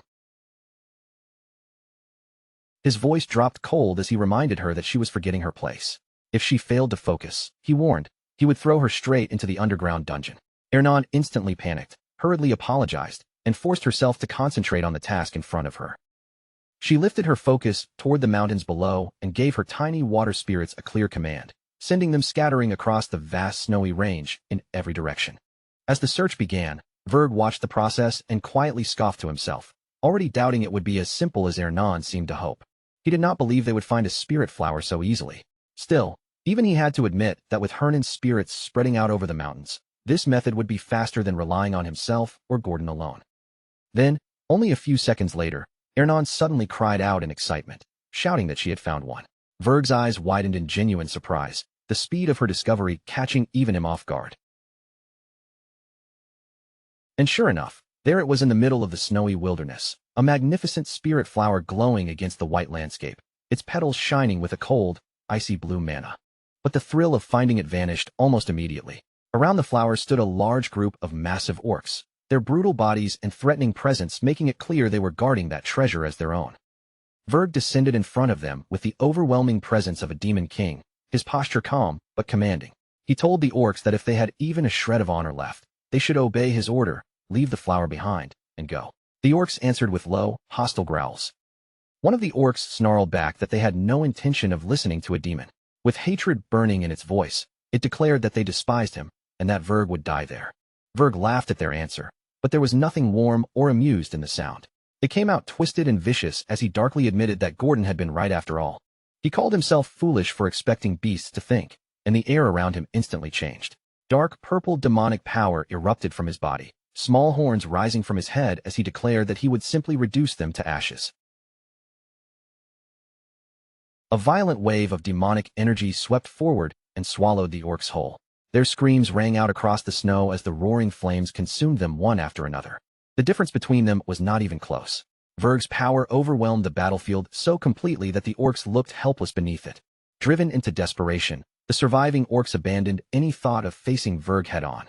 Instead, they switched tactics and tried to attack the weakest target first. Two of them broke away and charged straight toward Ernan, their massive bodies rushing at her through the snow. Verg did not so much as flinch. With one simple motion, He summoned a barrier of demonic energy around Ernan, wrapping her in protection before the orcs could reach her. The instant the orcs touched that barrier, their bodies were completely obliterated. Ernan could only stare in awe, frozen by the sight of how easily Verg had erased them. She knew very well that pure orcs, when they worked together, could even bring down ogres. And yet against Verg, they could not even get close. With the smaller threats now gone, Verg crossed his arms and began gathering mana for the final blow. Ernan sensed it immediately. The air around Verg grew heavier, and she knew something extraordinary was about to be unleashed. Then Verg released it. A massive explosion of dark energy burst outward, tearing across the battlefield and vaporizing everything caught in its path. When the blast faded, silence settled over the mountains once more. Snow began drifting down gently, falling onto the charred remains of the orc horde. With the danger finally gone, Ernan knelt beside the spirit flower and studied it up close. It was an aquamarine hyacinth, glowing with the clear power of water and ice attributes, and she whispered in a mesmerized voice that its mana was unbelievably pure. Verg noticed the greedy sparkle in her eyes right away. His voice turned sharp as he warned her not to even think about claiming that flower for herself. Ernan shrank back under the pressure and muttered a quiet agreement. Then Verg offered her a deal. If she managed to find more spirit flowers, she would be allowed to keep one. Her eyes instantly lit up again, and with renewed determination, she promised she would do her best. Verg sighed inwardly at her sudden change in attitude, wondering if humans only worked hard when someone dangled a reward in front of them. Unfortunately, even after they searched until exhaustion set in, the mountains gave them nothing else. Not a single additional spirit flower appeared before them. Later that night, inside Verg's lonely tower surrounded by endless cold and snow, he sat in his throne room and quietly examined the one spirit flower they had managed to obtain. As he studied the flower, his thoughts slowly drifted toward Princess Ernan. At first, Verg had believed kidnapping her might have been a mistake, but now, as he watched her sleeping peacefully, wrapped in her cloak with her spirits gathered around her, he had to admit that she might turn out to be far more useful than he originally expected. Gordon then interrupted his thoughts, addressing him as Demon King and reporting that a message from Granada had just arrived. Verg looked slightly surprised by how quickly it came. Gordon continued, saying that the message concerned the hero, Hillen Cargill. According to Granada's report, Hillen Cargill had left the capital of Hilgeron, and he was not alone. 32 other heroes had departed with him. However, those heroes were not heading directly toward Ergrist. Instead, they were following the traditional hero's path, forming a party, taking on village quests, and growing stronger little by little over the course of their journey. As expected, Gordon had already prepared several strategic response plans. Holographic screens appeared one after another, each filled with possible countermeasures, but Verg dismissed them all with a single gesture and sent every plan straight into the trash. Gordon froze where he stood, completely stunned by how casually Verg had thrown away all of his carefully prepared strategies. With a sly grin spreading across his face, Verg announced that this time, they would send no monsters and create no interruptions. Gordon shouted in bafflement, unable to understand what his king was thinking, so Verg calmly explained. He said that half-hearted attacks only serve to make heroes stronger. Then, instead of ordering an ambush, he gave Gordon a command that no one could have expected. He told Gordon to forward a message to Granada. Granada was to join the hero's journey, help them along the way, and earn their trust. Gordon clutched his head in disbelief, once again faced with a king who refused to use the standard approach, and worry immediately crept over him. Gordon reminded Verg that in its current condition, the tower would never be able to withstand an attack from the heroes. Verg reassured him by saying he planned to reinforce it, and then revealed exactly how he intended to do that, with a dwarf. Gordon screamed in shock, demanding to know what he meant. Gordon cried out that Verg now wanted to bring a dwarf into the tower on top of already having a human and an elf there. At that rate, he warned, they would become a laughingstock. But one small burst of demonic aura from Verg silenced him instantly. Verg then clarified his plan, his voice steady and firm enough to cut through Gordon's panic. He explained that he did not intend to stop the heroes with a dwarf alone. More precisely, what he needed was dwarven magical equipment. Then he laid out the situation. Heroes would open the first floor expecting the usual weak monsters, just as tradition had taught them. But Verg's idea was far more vicious than that. What if, instead of harmless low-level monsters waiting on the first floor, the heroes were greeted by dozens of cannons aimed directly at them?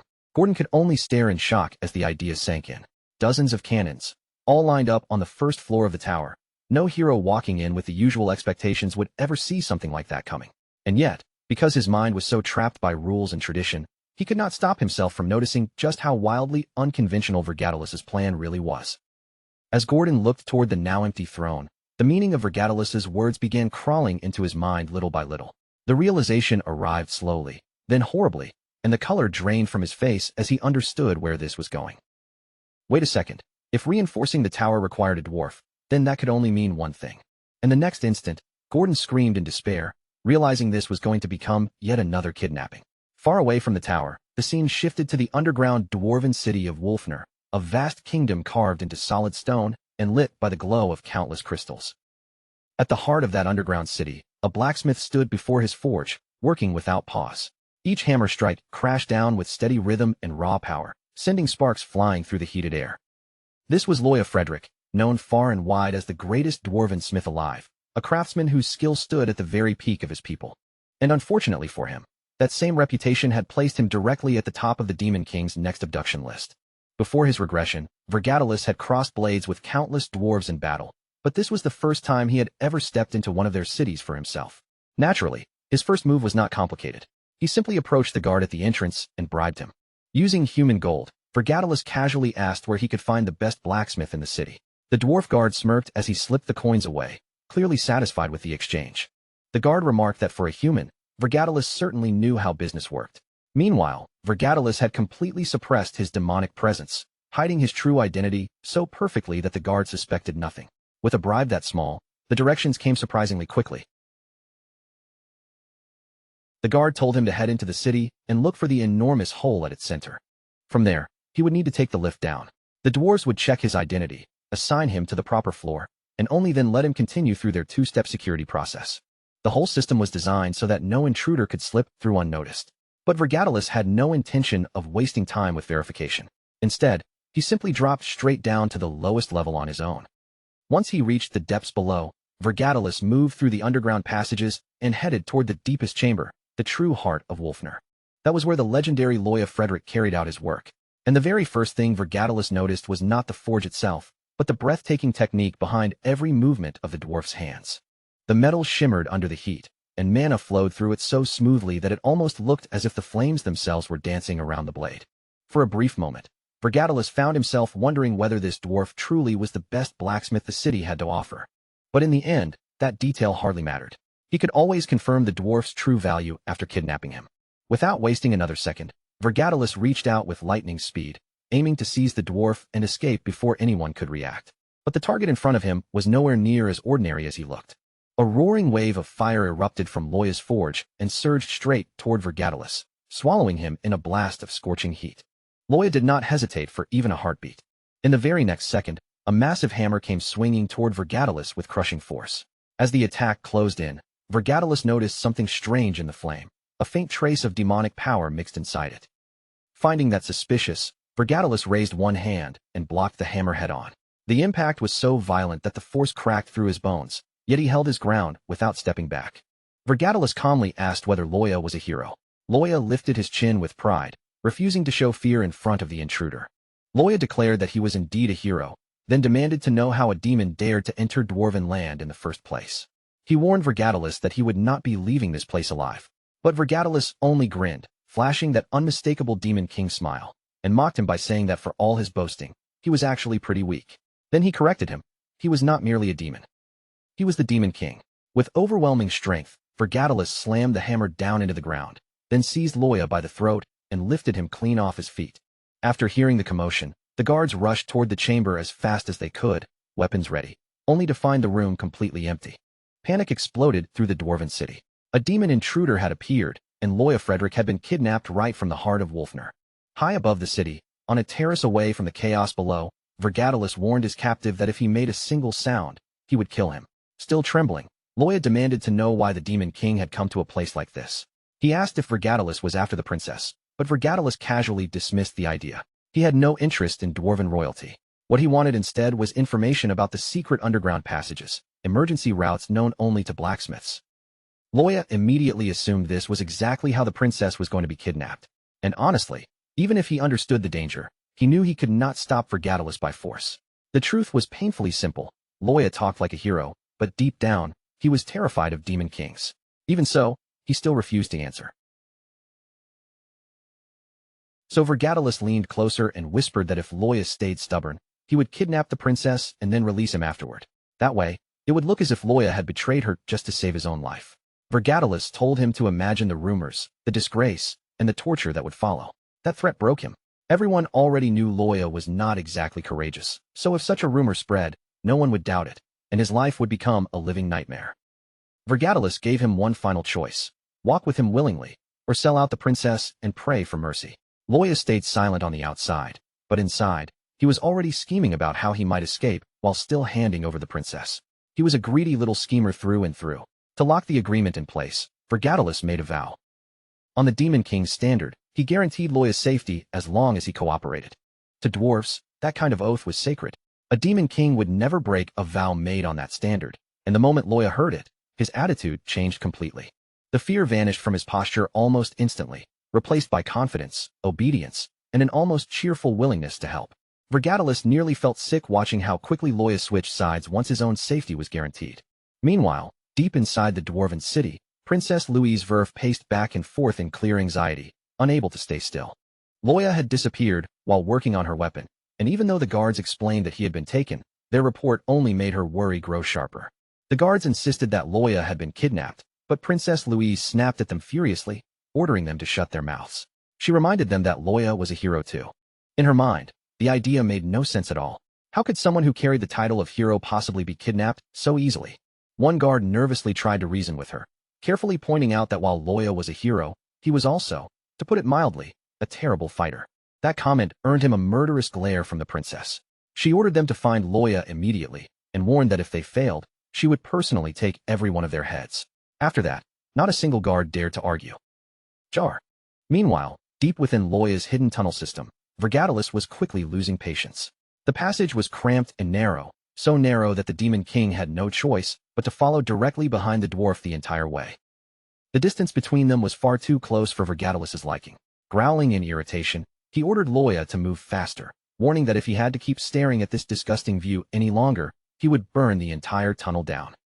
Loya let out a nervous laugh and begged him to wait just a little longer, explaining that these tunnels were never designed for tall people. Finally, after what felt like an eternity of crawling through the cramped passage, they emerged outside the city at last. Loya dusted himself off with obvious relief, acting as if the whole ordeal was over, and announced that this was the end of the route.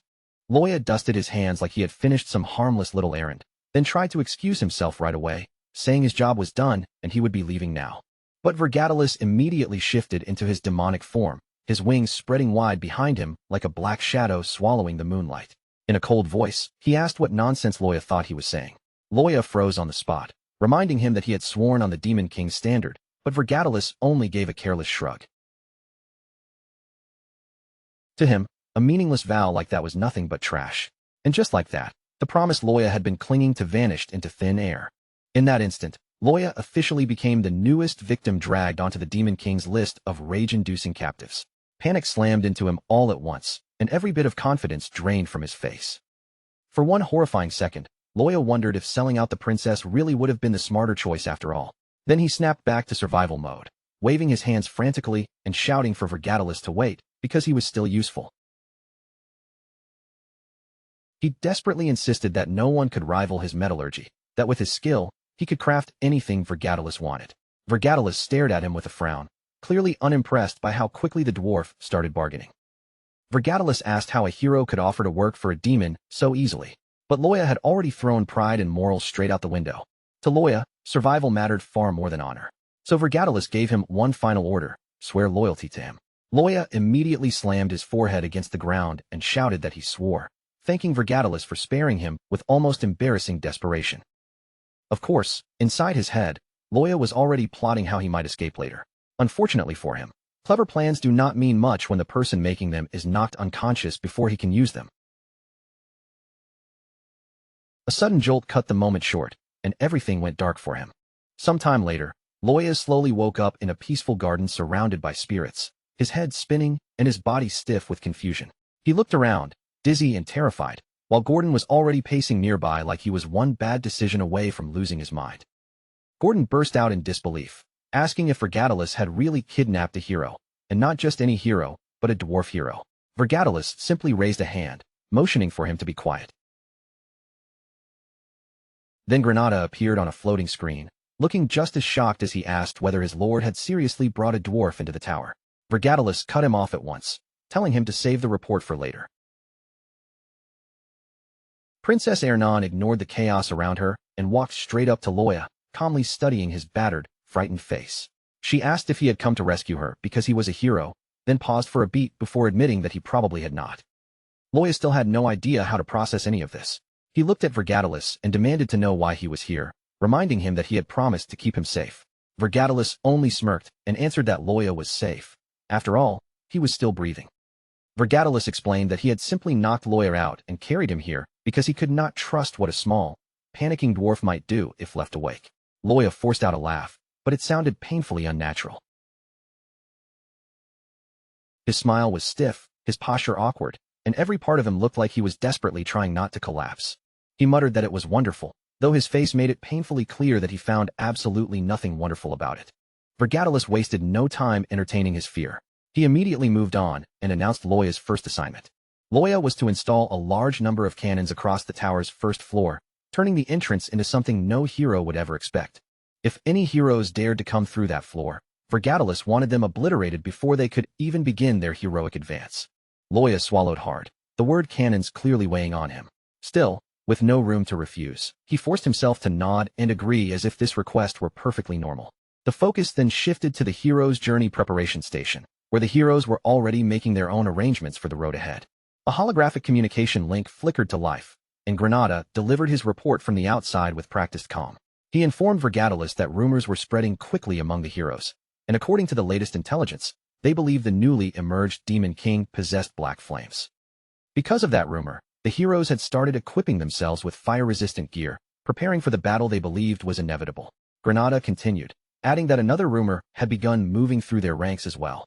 Many heroes now thought Vergadalus had avoided sending demonic beasts because he was afraid. To them, his silence did not look like strategy, it looked like weakness. Vergadalus listened to the entire report without showing the slightest reaction. His expression stayed cold, his posture remained still, and when he finally spoke, his voice was flat and dismissive. He remarked that the heroes clearly had not lost their killing intent yet. Whether they were chasing glory through battle or dreaming of wealth through conquest, it made no difference to him. He declared that none of them would gain anything from this journey. In the end, they would lose everything, even the desire to keep fighting. Before ending the holographic call, Vergadalus gave Granada one final command. Continue watching the heroes closely and report every change without delay. Granada acknowledged the order and promptly cut the transmission. Once the call ended, Gordon fell into uneasy thought. By deliberately refusing to send demonic beasts, Vergadalus was slowly wearing down the heroes' morale and twisting their expectations without them even realizing it. More than that, it was becoming clearer by the moment that this Demon King understood human psychology in a way that felt deeply unsettling. Gordon wondered if there had ever been another Demon King like him before. The thought sent a rare chill through him, followed almost immediately by genuine relief that Vergadalus was not his enemy. Back inside Vergadalus's tower, within those cold and silent halls, Vergadalus issued a direct command to Loya Frederick. Fire cannons were to be installed on the first floor of the tower. But then he added one critical restriction: mana stones were not to be used. Loya panicked instantly.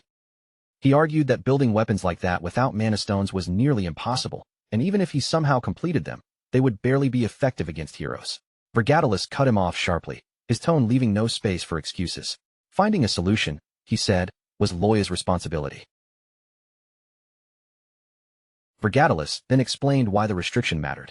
Heroes were favored by the dimension itself, which gave them incredibly sharp perception when it came to energy. Any trap powered by mana stones would be sensed long before it could activate, and that was exactly why mana stones could not be part of the design. Loya opened his mouth and tried to protest again, hoping there might still be some way to talk his way out of the impossible assignment. But Vergadalus's expression darkened at once. A sphere of black magic calmly formed in his hand as he reminded Loya that he had been brought here because he was known as the greatest blacksmith. If Loya failed to meet that expectation, Vergadalus made it clear he had no shortage of ways to replace him. Terror hit Loya so hard that he immediately broke down. With his voice shaking, Loya quickly claimed that there was actually another method. Vergadalus answered with a chilling smile, remarking that Loya should have said that from the beginning. Loya explained that he had once invented a device capable of completely hiding mana traces. It had taken him 3 full years to develop, but the finished prototype was still sitting in his workshop back in Wolfner. Vergadalus's face hardened immediately.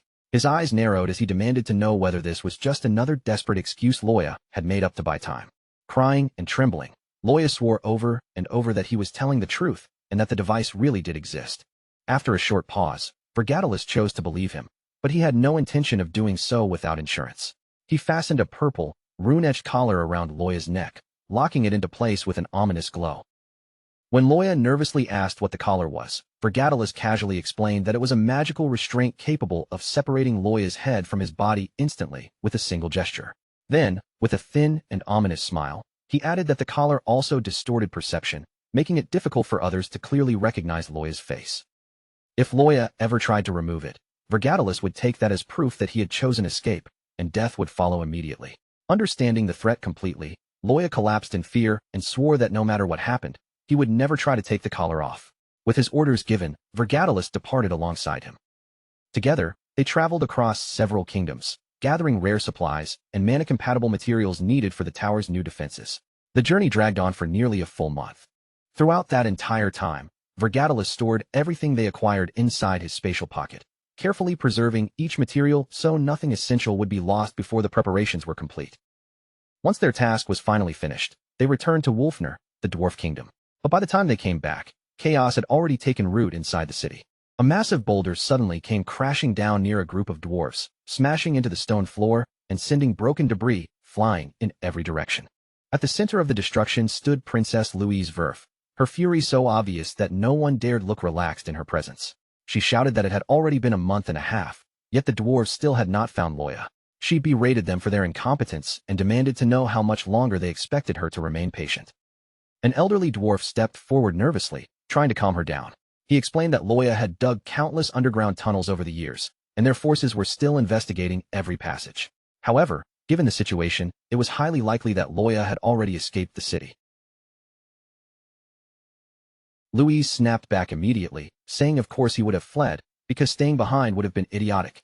But to her, that only made one thing even more certain: Loya had been kidnapped. In a sudden burst of rage, she grabbed the old dwarf by the face and lifted him straight off the ground. Coldly, she announced that she would give them 2 more weeks. If they failed to find the kidnapper by then, every last one of them would die. Terrified, the old dwarf hurriedly swore that they would succeed. Louise finally released him and barked orders at the soldiers, commanding them to collapse every tunnel Loya had ever created. The dwarves scrambled into motion at once, obeying without the slightest hesitation. As the soldiers scattered to carry out Louise's order, all attention returned to the princess herself. Even at a glance, it was obvious that her body was not built like that of an ordinary royal sheltered behind palace walls. Then, at that very moment, a hidden section of the nearby wall shifted without a sound. One of Loya's secret tunnels slid open behind her, its mechanism moving so quietly that almost no one else would have noticed it. But Louise sensed the disturbance immediately, spinning around as her eyes narrowed with razor-sharp focus. Because of the face recognition interference mask, she could not clearly identify the figure stepping out from the passage. Even so, she recognized the hidden tunnel at once. Her voice turned cold as she said that only Loya knew about passages like this, then demanded to know whether the person standing in front of her was really him. Loya froze where he stood. Panic seized him from head to toe, choking off his voice. After struggling for a moment, he barely managed to speak her title, the words trembling as they left his mouth. Louise slowly cracked her knuckles, fury flashing across her face as her patience snapped. She snarled that this bastard actually had the nerve to come back alive. A furious smile curled across her lips as golden vines of aura erupted violently around her body. She accused him of hiding all this time simply because he did not want to forge her weapon. Tears immediately streamed down Loya's face as he desperately shook his head and insisted that she had misunderstood everything. But his frantic denial did nothing to calm her down. In fact, it only made her anger burn hotter. Louise snapped back at him sharply, reminding him that she was a princess. To her, claiming she was mistaken was not an explanation at all, it was an insult. With absolute royal authority, she declared that from that moment onward, Loya would belong to her as a slave, forced to forge weapons for her for the rest of his life. Golden aura surged around Louise's fist as she pulled her arm back, announcing that before anything else, she would first punish him for daring to run away. But before that punch could land, a violent blast suddenly erupted between them. Princess Louise was thrown backward through the air, her body launched away by the sudden impact. She slammed into the ground hard, but immediately caught herself, planting one hand against the stone and regaining her balance with frightening ease. Dust billowed around her before slowly settling back to the floor. As the cloud of dust cleared, Vergatalis stepped forward calmly, his presence cutting into the chaos like he had been in control from the beginning. Without taking his eyes off the threat in front of him, he ordered Loya to retrieve the equipment immediately.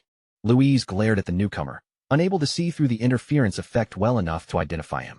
With suspicion and rage in her voice, she demanded to know who he was and why he was helping a dwarf. Vergatalis answered in a flat, emotionless tone, introducing himself simply as the master of the blacksmith she had just been trying to extort. Louise launched herself into the air, rage blazing across her face. She shouted that the blacksmith was her slave and that he would spend the rest of his life forging weapons for her. The two collided in midair, their fists crashing together at terrifying speed. Shockwaves tore through the surrounding space, and every exchange sent violent ripples of force bursting outward. In the middle of that relentless barrage, Vergatalis suddenly spotted an opening and swung his leg sharply toward Louise's neck. But to his surprise, Louise caught the strike in midair with one hand, stopping it before it could connect. The sheer strength in her grip made Vergatalis's eyes narrow, because this was far beyond what he had expected from her. Before Vergatalis could fully recover from the blocked attack, Louise moved again. She countered with a brutal punch, driving her fist forward with explosive force. The impact sent Vergatalis flying upward, crashing hard into the ceiling above. Louise then turned her head slightly toward Loya and coldly informed him that his turn had come. But Vergatalis reappeared before she could follow through, seizing Louise by the head and slamming her violently downward. In the next instant, the two were trading blows again, striking and countering at a speed that ordinary eyes could barely follow. Shockwaves rippled through the chamber, while chunks of debris were flung into the air. Their clash looked less like a fight between people and more like a battle between seasoned monsters. Vergatalis recognized Louise almost immediately. She was the second daughter of the Verf royal line, and although she had never officially held the title of hero, her strength was undeniably exceptional. Even before Vergatalis's regression, Louise had been one of the strongest individuals he had ever known, and back then, she had been far more powerful than she was now. His mind began calculating the situation quickly. If she were allowed to continue growing, she would eventually become a serious threat. Killing her here would be the logical choice, but doing that would require Vergatalis to release his full demonic power. In his current weakened state, that would be a dangerous gamble. If her soldiers witnessed the true extent of his power, his identity as the Demon King would be exposed at once. Their fists continued colliding in blinding flashes of golden and violet energy. In the background, Loya worked desperately, dismantling a massive structure piece by piece with frantic hands. During a brief opening in the battle, Vergatalis called toward Loya and demanded to know whether everything was ready. Loya answered in panic that he was still taking the device apart, a massive mana phantom machine designed to erase and conceal mana traces. The mechanism was much larger and more complicated than Loya had expected, and every section seemed to take precious time to remove. Vergatalis snarled that if Loya valued his life, he had 1 minute to finish. Loya swore frantically that he was working as fast as his hands could move. Across the chamber, Louise's aura flared even more violently. 12 blazing streams of golden power erupted from her body as she demanded to know who had given them permission to do as they pleased. Vergatalis glanced toward Loya and stated flatly that if the situation grew any worse, he would abandon him without hesitation. Pale with terror, Loya quickly promised that he was almost finished. Vergatalis clenched his jaw. He had no idea how much longer he could keep fighting Louise without drawing on his full demonic reserves. Every second that passed pushed him closer to the risk of exposure. As both of their mana outputs dropped at a terrifying pace, Louise shouted that she did not care where Vergatalis had come from. She declared that he would not leave this place alive. Then her fury snapped back toward Loya as she promised to break his leg so he could never run away from her again. Vergatalis laughed darkly at that, and remarked that she sounded more like a demon king than he did. He told her to give up, making it clear that he was taking both her blacksmith and every piece of equipment with him. At that exact moment, Loya shouted that the dismantling was finally complete. The instant the machine was disabled, the flow of mana throughout the chamber twisted violently, shifting all at once like the air itself had been torn open. Louise snarled that if Loya thought he could simply return and steal what belonged to her, then she would no longer hold back. But as her rage surged, Vergatalis saw his opening. He drove his foot straight into Louise's chest with a clean, brutal strike. The blow sent her crashing downward, smashing into the ground as a violent explosion tore through the chamber around her. Without hesitating for even a second, Vergatalis opened his subspace pocket and ordered Loya to move immediately. Louise pushed herself up from the dust-covered ground, brushing off the force of the attack as if it had barely mattered. With cold confidence, she declared that blows like that were useless against her. But the certainty in her voice suddenly broke apart the moment her eyes swept the chamber and she realized Barilla, Vergatalis, and the machine had all vanished. Only a short while later, the sound of hurried footsteps echoed through the ruined space as Louise's soldiers finally rushed in. They looked around in confusion, then turned to her and anxiously asked what had happened. Louise let out a sharp scoff, glaring at them with open contempt. She called them painfully slow and snapped that, at this rate, they must have planned to show up only after she was already dead. Without wasting another breath, she ordered them to chase Logger through the tunnels immediately. But then, all at once, she stopped.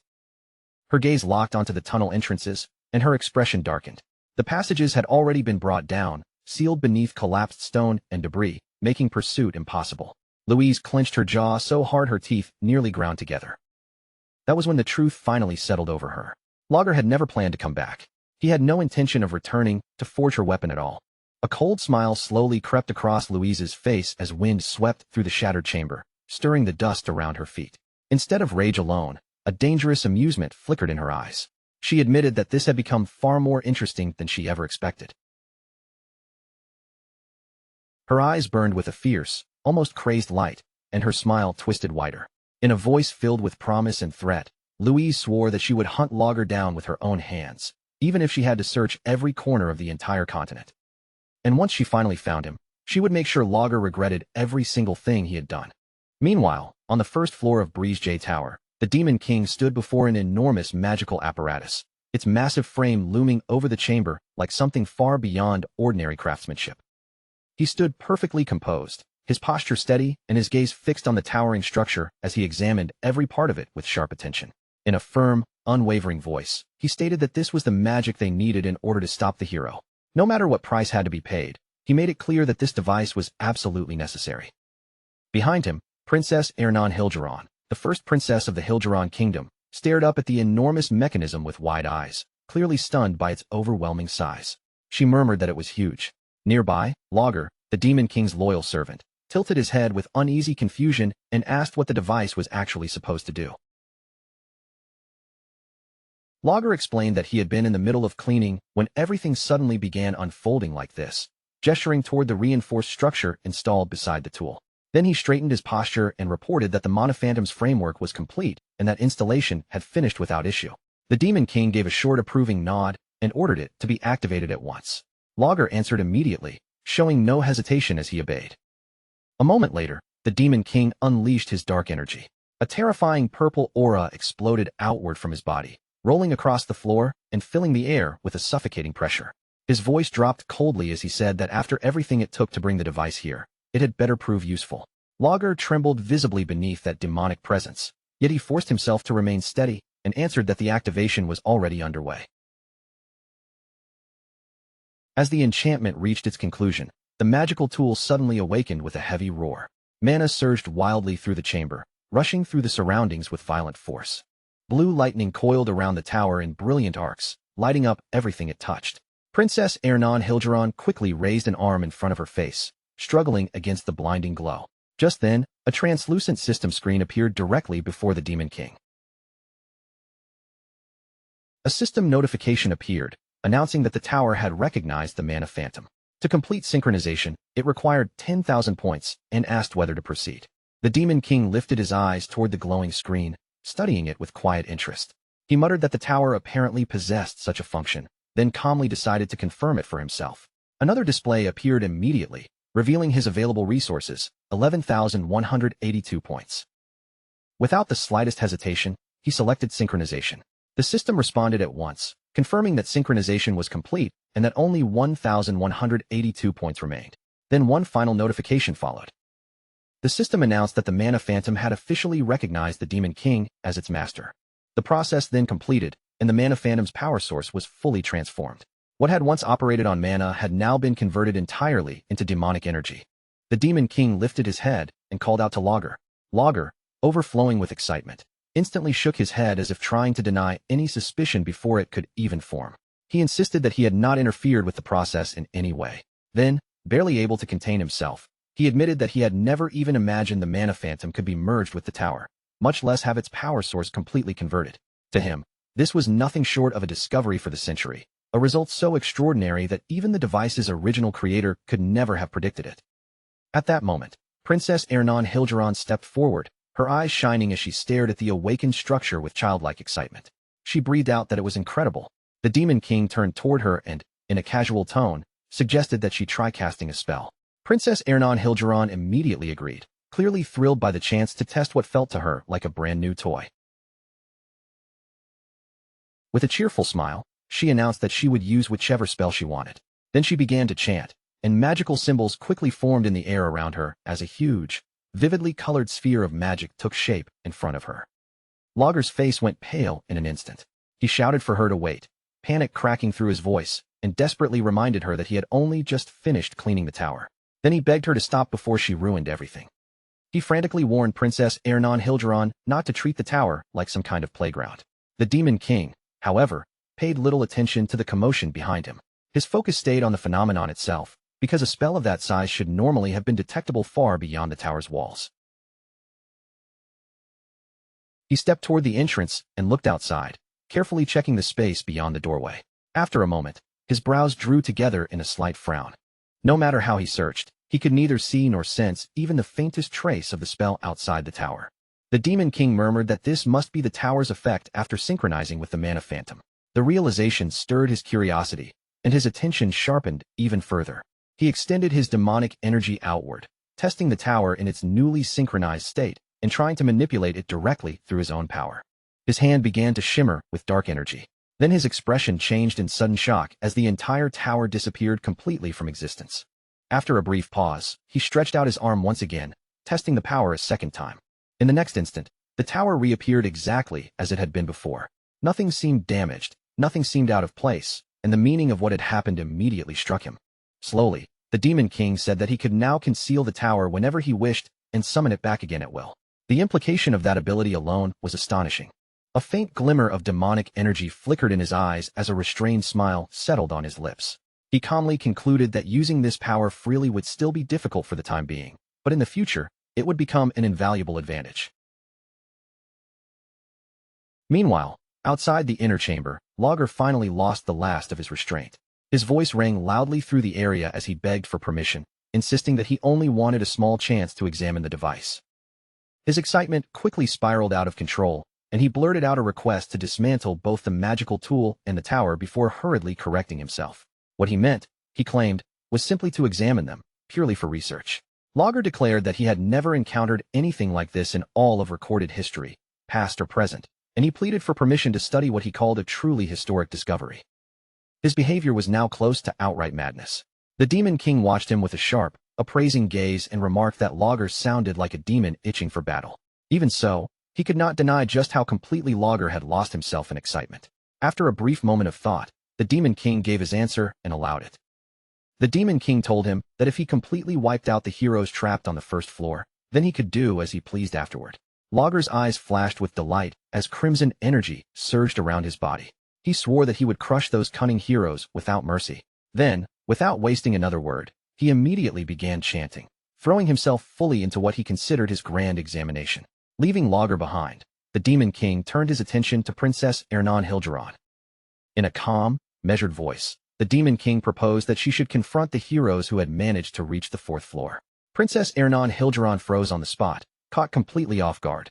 She stared at him and repeated the idea in disbelief, asking if he really meant her. She asked again, clearly startled, and reminded him that she was a princess. There was protest in her voice, though it sounded more playful than genuinely offended. The Demon King answered evenly that she was also a gifted spirit, and besides, she had no intention of returning to the royal palace. Even as he said it, the Demon King understood how heavy this decision truly was. Giving her such a role might be unreasonable. She was still an innocent princess, someone unfamiliar with the cruelty of the wider world, and asking her to stand against her own kind carried a serious weight that could not be ignored. Princess Ernan Hilgeron fell into silence, unsure of what she was even supposed to fight with. Fire? Water? Different possibilities flickered through her mind one after another. Before those thoughts could settle, the Demon King stopped her. He told her that none of that would be necessary. All she had to do was disrupt the heroes and openly reveal herself as their enemy. If the plan succeeded, he promised to grant her another wish. Princess Ernan Hilderon met his gaze with a serious expression, then slowly nodded. She agreed to do it, but immediately added one condition of her own. When he introduced her, she did not want to be presented as a princess. She wanted to be introduced as his subordinate. The Demon King blinked, briefly surprised by her request, but he accepted it without hesitation. The moment he agreed, Princess Hilderon's face brightened with pure happiness, her joy almost like that of a delighted kitten. She thanked him in a cheerful voice. She promised that she would do her best, then blinked playfully and asked if she was supposed to charm the heroes with her appearance, confidently adding that they would surely fall for her. The Demon King cut her off flatly and told her to do exactly as instructed. Princess Ernan Hilderon immediately nodded with obedient enthusiasm and said she understood. Some time passed, and the Demon King sat in silence, his gaze fixed intently on the system screen floating before him. As he studied the display, he reviewed the preparations that had already been set in motion. On the first floor, the heroes' numbers would be reduced through overwhelming mass fire from the mana cannons. On the fourth floor, Princess Ernan Hilderon would serve as bait. She would draw the surviving heroes deeper in, creating the chance to finish them off. Even so, the Demon King could tell that the plan was still lacking. With more than 200 heroes advancing, this strategy alone would not be enough to eliminate them. It might not even take down half of them. That left him with only one real option. He had to strengthen himself even further. His gaze shifted to the radiant treasure resting in his hand. Dense demonic energy curled around it, as it gave off a faint shimmer. He recognized it as an icy water elemental spirit blossom, a flawless spirit creation in his eyes.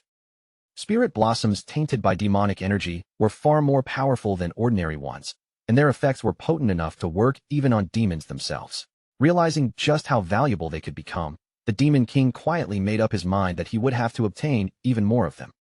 In another place, Princess Ernan Hilderon stood alone with the Demon King in a world buried beneath endless snow, where freezing winds swept across the land and the cold seemed to bite straight through the skin.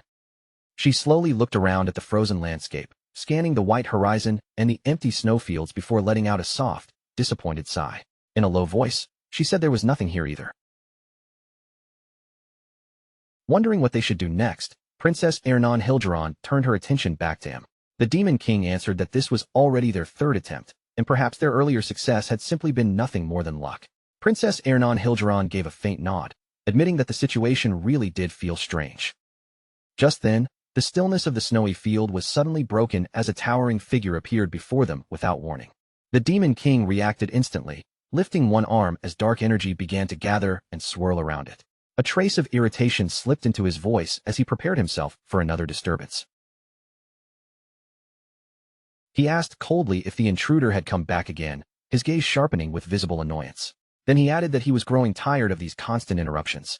The massive man let out a deep, heavy rumble from his chest, then lowered his head in a gesture of respect, making his enormous frame appear almost humble before the Demon King. He introduced himself as Kyoto of the Blue Forest tribe and respectfully offered his greeting to the Demon King. Lowering himself even further, he pleaded that they had come seeking the Demon King's protection. The Demon King looked down at him with an icy stare and asked whether they were asking to be accepted as his kin. The moment those words were spoken, the gathered tribes reacted all at once, dropping to their knees across the snow as if they had been waiting for that very question. Their leader spoke for everyone gathered there, his voice carrying across the cold air as he confessed that their ancestors had once been demons who betrayed the demon realm. Because they carried that original sin, they now wished to be granted the honor of serving the Demon King. The Demon King simply stared down at them, his gaze cold, firm, and completely unmoved by their submission. He flatly told them to stop with the flattery. In truth, he said, what they wanted was to grow stronger by becoming kin of the Demon King. His eyes narrowed slightly as he added that their bodies were better suited to demonic energy than to relying on spirit blossoms.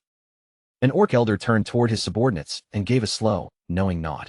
Their intentions had already been seen through, he admitted, so there was no reason to hesitate any longer. With that, he ordered them to bring it out. A box was opened in front of them, revealing a grim lotus resting inside.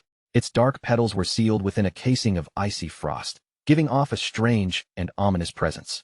The Demon King's eyes sharpened the instant he saw it, because he recognized it immediately. He muttered that this explained why the item had escaped their search until now. Then he glanced back at the orcs, realizing that this had all been prepared ahead of time. They had even come knowing how to negotiate. A faint note of amusement slipped into his voice as he remarked that such behavior was unusual for a tribe known more for brute strength than intelligence. The orcs lowered their heads and answered that surviving in this land required wisdom above all else, and that their tribe valued intellect more than raw power. The Demon King handed the box to Princess Hilgeron, then turned his attention back to the orc tribe. He calmly told them that they had come to him because they lacked strength. What they truly sought was power. The orc leader listened in tense silence, not daring to interrupt. A faint smile then curved across the Demon King's lips. He repeated their belief in wisdom over strength, tasting the idea for a moment, then admitted that he liked that way of thinking.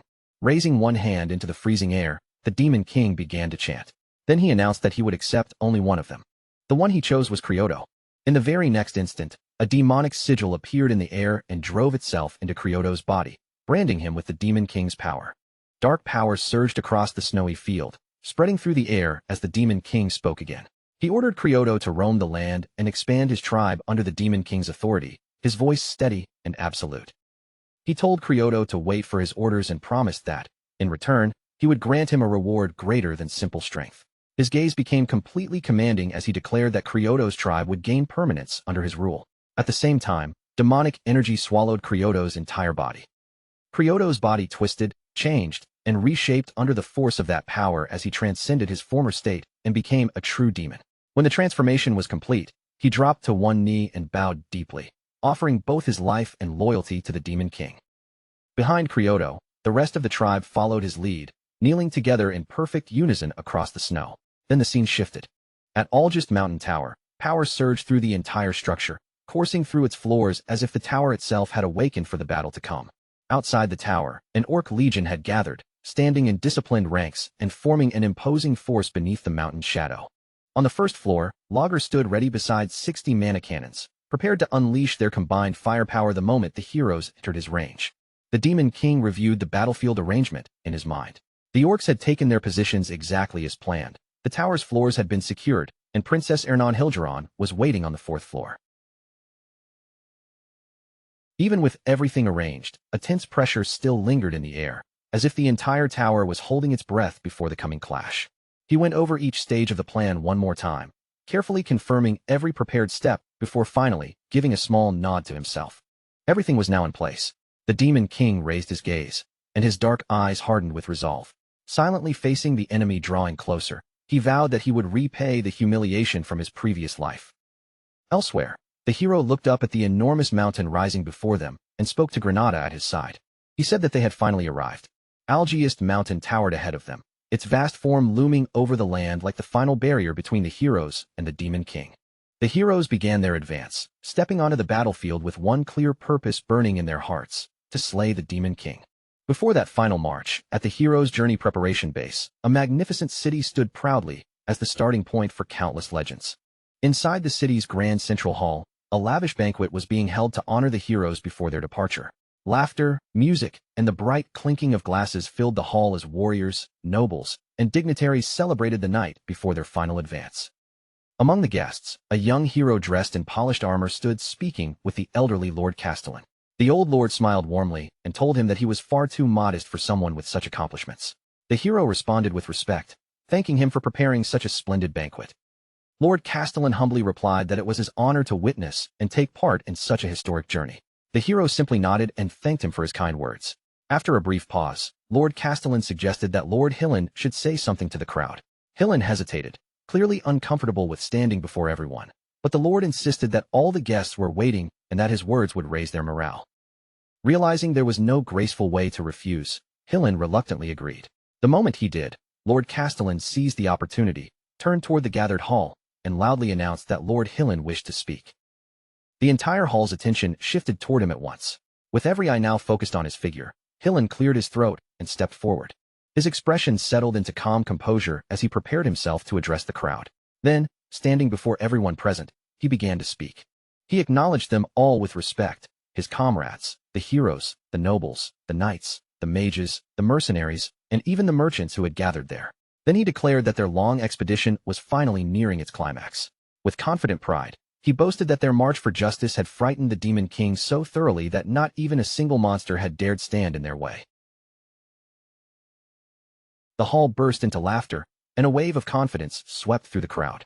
Hillen quickly reminded them not to become careless, assuring everyone that every possible preparation had already been completed.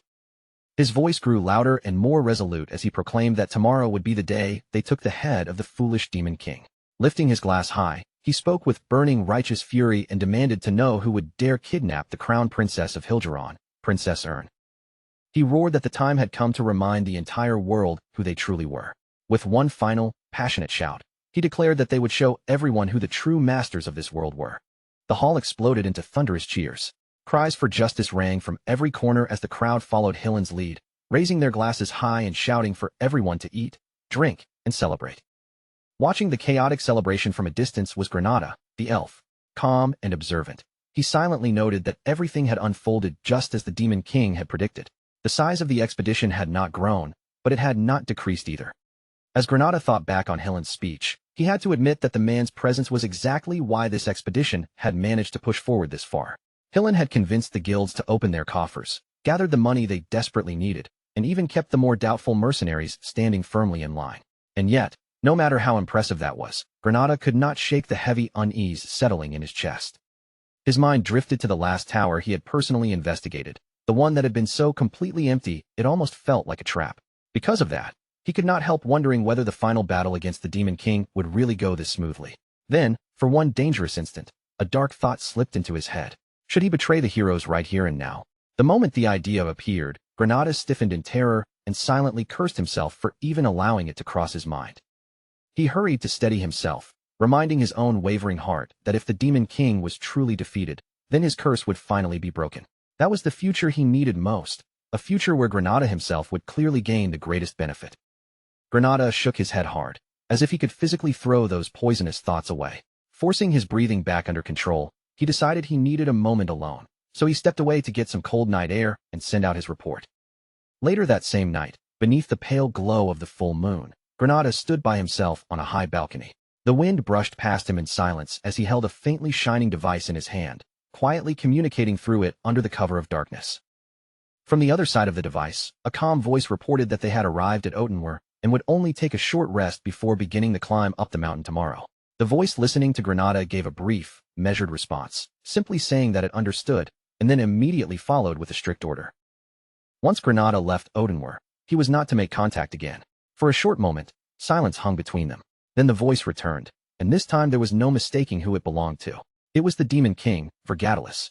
His tone turned firm and final as he warned Granada to be careful of the snow while climbing the mountain, and to stay especially alert once night fell.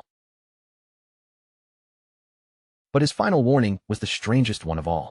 Speaking slowly, the Demon King told Granada that when the tower door finally opened, he must never stand anywhere near it. Then, without another word, the connection cut off. Granada remained frozen on the balcony, staring down at the silent device, completely lost as he muttered to himself, unable to make sense of that cryptic warning. All of a sudden, a voice came from behind him. Someone asked what he was doing out there alone. Granada jolted in surprise, nearly jumping out of his skin, before spinning around to face the sound. Hillen had appeared behind him without making a sound, while Granada hurried to steady himself and explain that he had only stepped outside for some fresh air. Still visibly nervous, he asked if something had happened. Hillen looked at him for a moment, clearly noticing the tension written across Granada's face. Then, with an easy smile, he offered him a drink, a fruit wine known to be especially beloved by elves. Granada accepted it with quiet gratitude, and once he took a sip, the gentle warmth began to spread through him, slowly easing the tight nerves in his body. In a casual tone, Hillen pointed out that Granada looked troubled, then asked whether he truly believed they could succeed in defeating the Demon King. He followed it with a light laugh, teasing him a little by asking if he was feeling nervous. Granada hesitated, his words coming out soft and uncertain as he admitted that yes, in a way, he was. While Granada spoke, Hillen lowered his gaze to the surface of his own wine, watching his reflection tremble faintly in the cup. The bright, cheerful look on his face slowly slipped away. Then, in a much quieter voice, he admitted that the truth was, he did not know either. Granada's eyes widened slightly, caught off guard by how honest the answer was. Hillen looked past the balcony and into the distance as he continued. Even though people trusted him and followed him without hesitation, attacking a Demon King's tower was always a nightmare. No matter how many times it happened, it had never once been simple or easy. Trying to give him some reassurance, Granada reminded Hillen that he had already defeated the Demon King of Lust before. Compared to that, he suggested, a newly emerged Demon King should not be as dangerous. But as the words left his mouth, a sudden realization hit Granada like a cold gust of wind. In truth, no one actually knew the details of how Hillen had managed to kill the Demon King of Lust. With curiosity rising behind his smile, Granada asked Hillen to tell him the story of that heroic victory. For a brief moment, Hillen said nothing, and then he quietly avoided giving a real answer. His expression changed again, almost as if a mask had slipped perfectly back into place. The familiar shine of heroic confidence returned to his face, smooth, bright, and impossible to question. Hillen claimed that his victory had only been possible because of the brave comrades who had stood beside him, the ones who had always taken the front line and faced the monsters directly. Then he turned toward Granada and rested a firm hand on his shoulder, making the words feel personal. Comrades like him, Lord Granada. With his confidence seemingly restored, Hillen declared that he would lead the charge in the coming battle and asked Granada to protect his flank. He finished with a fearless smile, saying that as long as they fought together, their victory was certain. Granada met his smile and gave a steady nod, promising that he would do just that. Satisfied by the answer, Hillen slipped an arm around him in a friendly manner and told him it was time for them to head back inside. Together, the two of them walked back toward the banquet hall, the hero guiding his elven comrade along as if nothing unusual had happened. Yet Hillen's face stayed calm and unreadable, giving away nothing beneath the surface. That calm expression hid the real nature of their alliance. Later, once Hillen was alone with his thoughts, he looked back on the conversation, and a cynical smirk slowly curled across his face. In a low murmur, he repeated the idea of joining forces with brave comrades, as if the words themselves amused him. His eyes dropped to a ring set with a red gem, and in that instant, the heroic air around him disappeared completely. Something much colder and darker showed through from beneath the surface. His true thoughts became clear as he silently counted on Granada once again, trusting that Elf Granada would serve his purpose this time too. By the next morning, the preparation base was already bursting with activity. The massive expedition was finally ready to set out. As the heroes began their march, the citizens of the city crowded both sides of the streets, their voices rising together until the air was filled with roaring cheers. They shouted blessings and encouragement, wishing the heroes good luck while loudly praising the leaders who would guide them into danger. From every direction, cries of "Long live Lord Granada" and "Long live Lord Wharton" rang out over the marching crowd. At the very front of the procession, Granada walked with a calm, stoic expression, his gaze fixed straight ahead without wavering. Beside him, Hillen strode forward proudly, fully basking in the admiration pouring from the crowd, a confident smirk resting on his face. The cheers swelled even higher, growing almost feverish as the people began chanting, "Long live Lord Hillen-Cargill." Before long, the expedition left the city far behind them. The thunderous cheers faded into the distance, replaced by a heavy silence as they entered the harsh, unforgiving canyon of the Urist mountain range. Snow-covered cliffs stretched endlessly on both sides, and the biting mountain wind sliced through the air around them. The enormous expedition line wound through the desolate landscape like a long, moving shadow, with the cold as their only constant companion. As they pushed deeper into the mountains, some of the members began chatting quietly among themselves. Little by little, the worries they had carried at the start began to fade. One of them remarked that the weather was far milder than expected, with hardly any snow falling and even a clear blue sky above them. At this pace, he said with growing confidence, reaching the tower would be easier than they had feared. Another man agreed with a smile, saying that the goddess of victory must be watching over their expedition. A large warrior then laughed loudly, pointing out that there was still no sign of the rumored disaster-class monsters. His companion smirked and replied that those monsters were probably too terrified to show themselves now that Hillen was leading the march. But just as the smug warrior kept boasting, his companion suddenly tapped his shoulder. When he pulled his hand back, his palm was coated in a strange, sticky purple slime. Confused, the warrior slowly turned around. Looming above them was an enormous ghoul, its massive body towering over the men like a nightmare made real. In an instant, terror ripped through the ranks, and the warriors around it broke into panicked screams. One man shouted desperately that there was a ghoul, his face twisting with fear as the terrifying creature stood right before them. Another warrior pointed up at the monstrous figure, yelling in disbelief as he asked what that thing even was and how it could be so huge. All the confidence from moments earlier shattered at once. But before panic could completely swallow the expedition, Hillen's voice cut through the chaos, sharp, powerful, and commanding. His eyes blazed with determination as he drew his sword. He declared that the monsters had finally shown themselves. With the entire expedition force snapping into high alert, Hillen gave the order for every unit to prepare for battle, just as ghouls began pouring into the canyon from every direction. Standing firmly in the middle of the chaos, Hillen shouted for everyone not to panic and to protect their comrades. His gaze swept across the battlefield as he quickly judged the situation. The canyon was narrow, and it was not especially long, which meant they still had a path forward if they moved correctly. The knights would act as shields for the mages and force their way ahead, breaking through the enemy line before the canyon became a death trap. Then the battle exploded around them, steel crashing into undead flesh while magic flashed through the frozen air. Suddenly, a warrior screamed out a warning, calling to Lord Hillen and Lord Nym as he announced that a frost giant had appeared at the front. Hillen froze for a brief instant as a colossal skeletal monster, formed entirely from ice, emerged from the canyon wall. Its enormous body stunned everyone who saw it, towering over the battlefield with terrifying pressure. Without wasting even a second, Hillen shouted for everyone to fall back. Then Hillen turned sharply toward Lord Wharton and spoke with absolute decisiveness. He announced that he would deal with the frost giant by himself.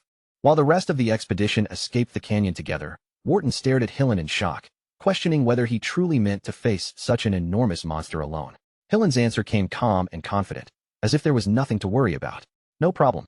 And without another word, he launched himself forward.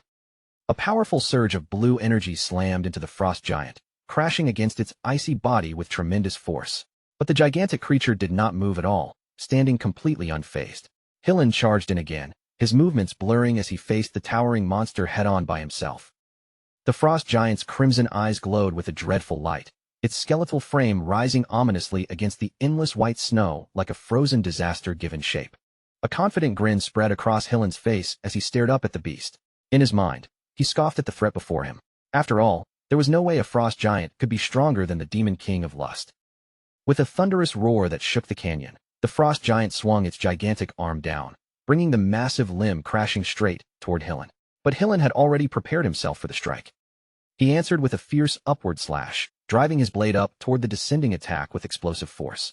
The power behind his sword shattered the frost giant's icy arm apart, blasting fragments through the air and sending violent shockwaves rippling across the canyon walls. The monster roared in pain and fury as its crushing attack was completely stopped, its massive body recoiling from the force of Hillen's counterattack. Hillen did not give the frost giant even a moment to recover. When the creature swung its remaining fist at him, he moved with effortless precision and smashed that arm apart as well. Then, in one smooth and overwhelming motion, his sword crackled with blue energy and carved deep through the giant's enormous frame. Hillen stood his ground like a beacon of raw power, relentlessly driving his assault into the colossal beast. And while he kept the frost giant completely occupied, his eyes flicked toward the rear of the battlefield. There, he noticed the perfect opening. Gathering his strength, he prepared to unleash one final attack. A devastating flurry of slashes erupted from his blade, crashing into the frost giant again and again until the monstrous creature was completely overwhelmed. Then Hillen turned sharply and bellowed with everything he had, his voice tearing through the canyon as he shouted, "Chew it now!"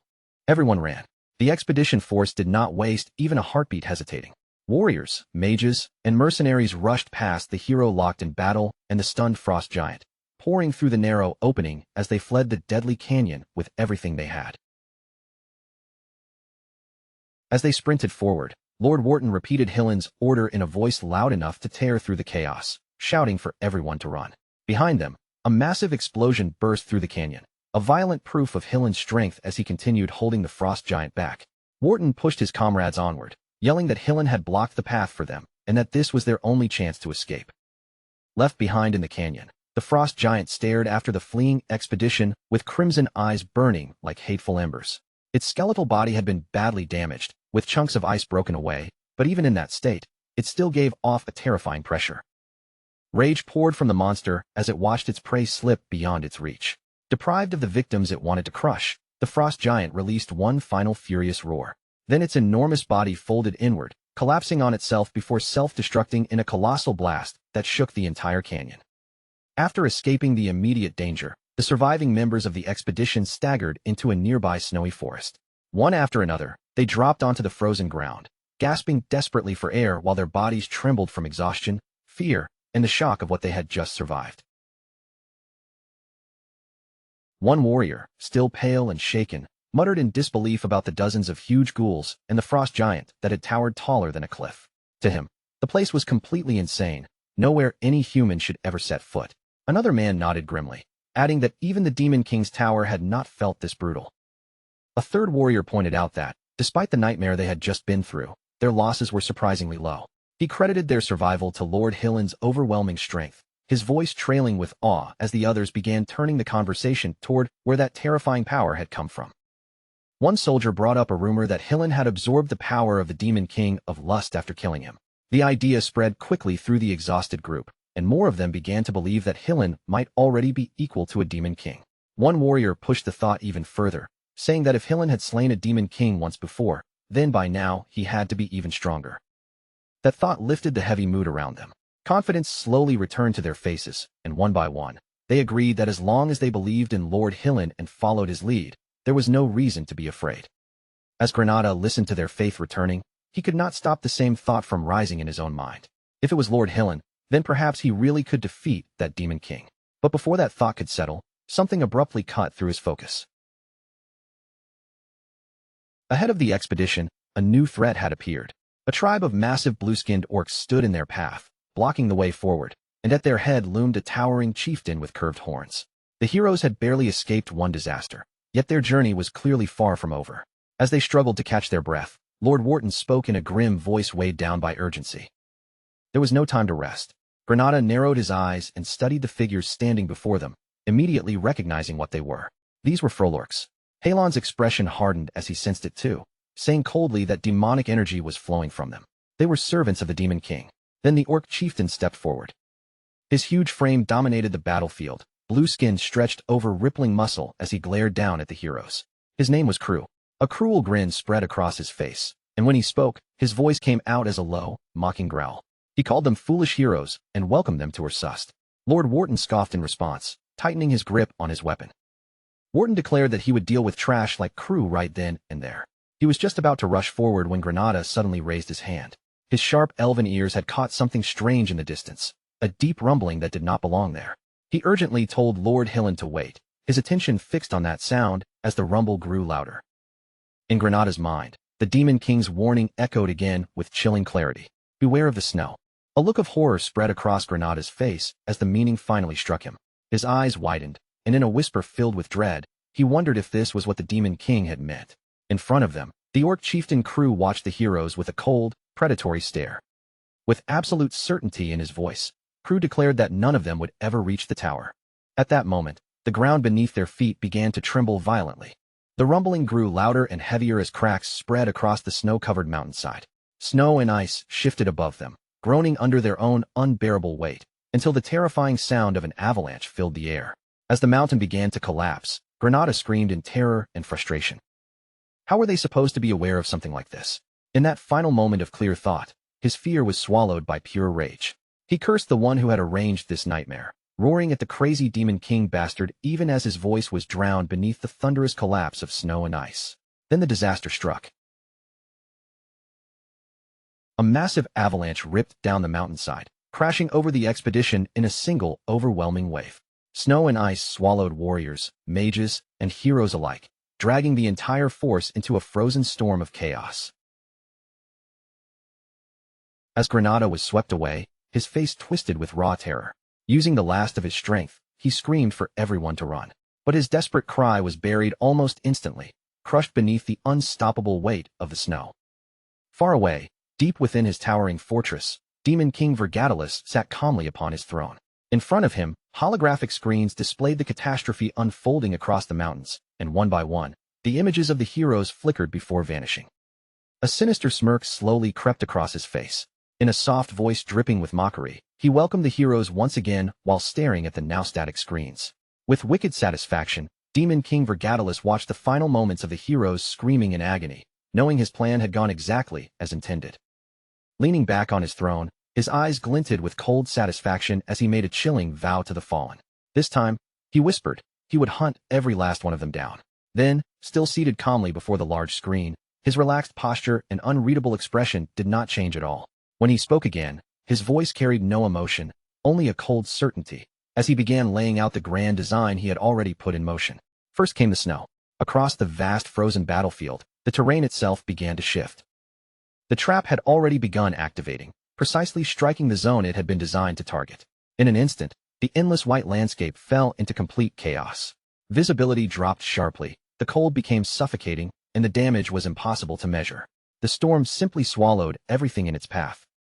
Inside that frozen hell, Cargill raised his voice above the roaring wind, barking rapid orders in an attempt to stabilize the collapsing situation. The heroes were commanded to set up camp and begin searching for those who had been scattered by the earlier impact. Their every movement was slowed by the relentless blizzard raging around them.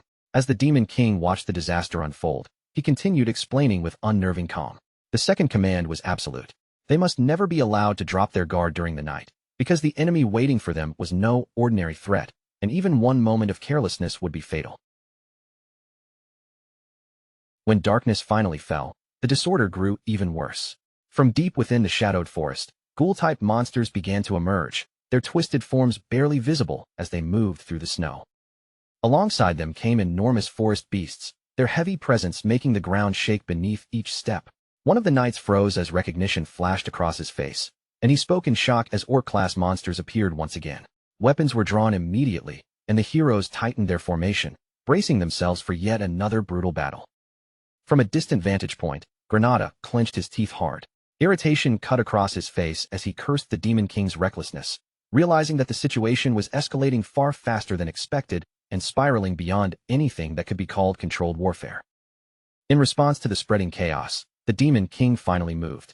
A grim smile crossed his face as he advanced without the slightest hesitation. An avalanche during the day, monsters in the dead of night. This merciless cycle would continue repeating without end.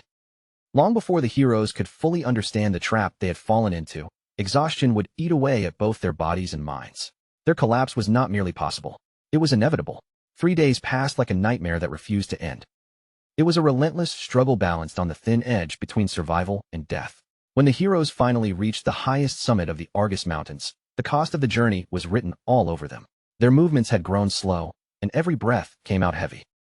Their strength was visibly drained, their bodies worn down by cold, battle, and sleepless fear. At last, one knight spoke in a low voice, confusion seeping into every word. The Demon King's tower was nowhere in sight. That realization spread through the group like a shockwave, leaving them frozen in disbelief. Cargill raised his voice, his words sharpened by confusion and anger. A tower was supposed to stand here, the place where heroes would confront the final enemy. For it to be absent defied all logic. Pushing down the unease crawling up inside him, Hillen ordered the group to split up and search the surrounding area. But before the formation could break apart, a commander stepped forward and stopped him. His voice was low and controlled, restrained but impossible to ignore. The commander declared that the operation had failed. If they continued any further, more people would die for nothing. From this point onward, survival had to come before victory. Cargill froze where he stood. Slowly, he turned toward the commander, shock clearly written across his face. The answer he received did not waver, firm and resolute, even though there was a trace of apology beneath it.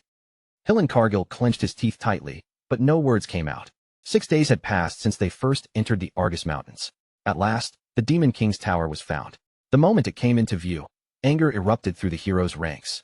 One knight shouted in fury, condemning the destruction of Manhwa and demanding what kind of madness could ever justify such cruelty.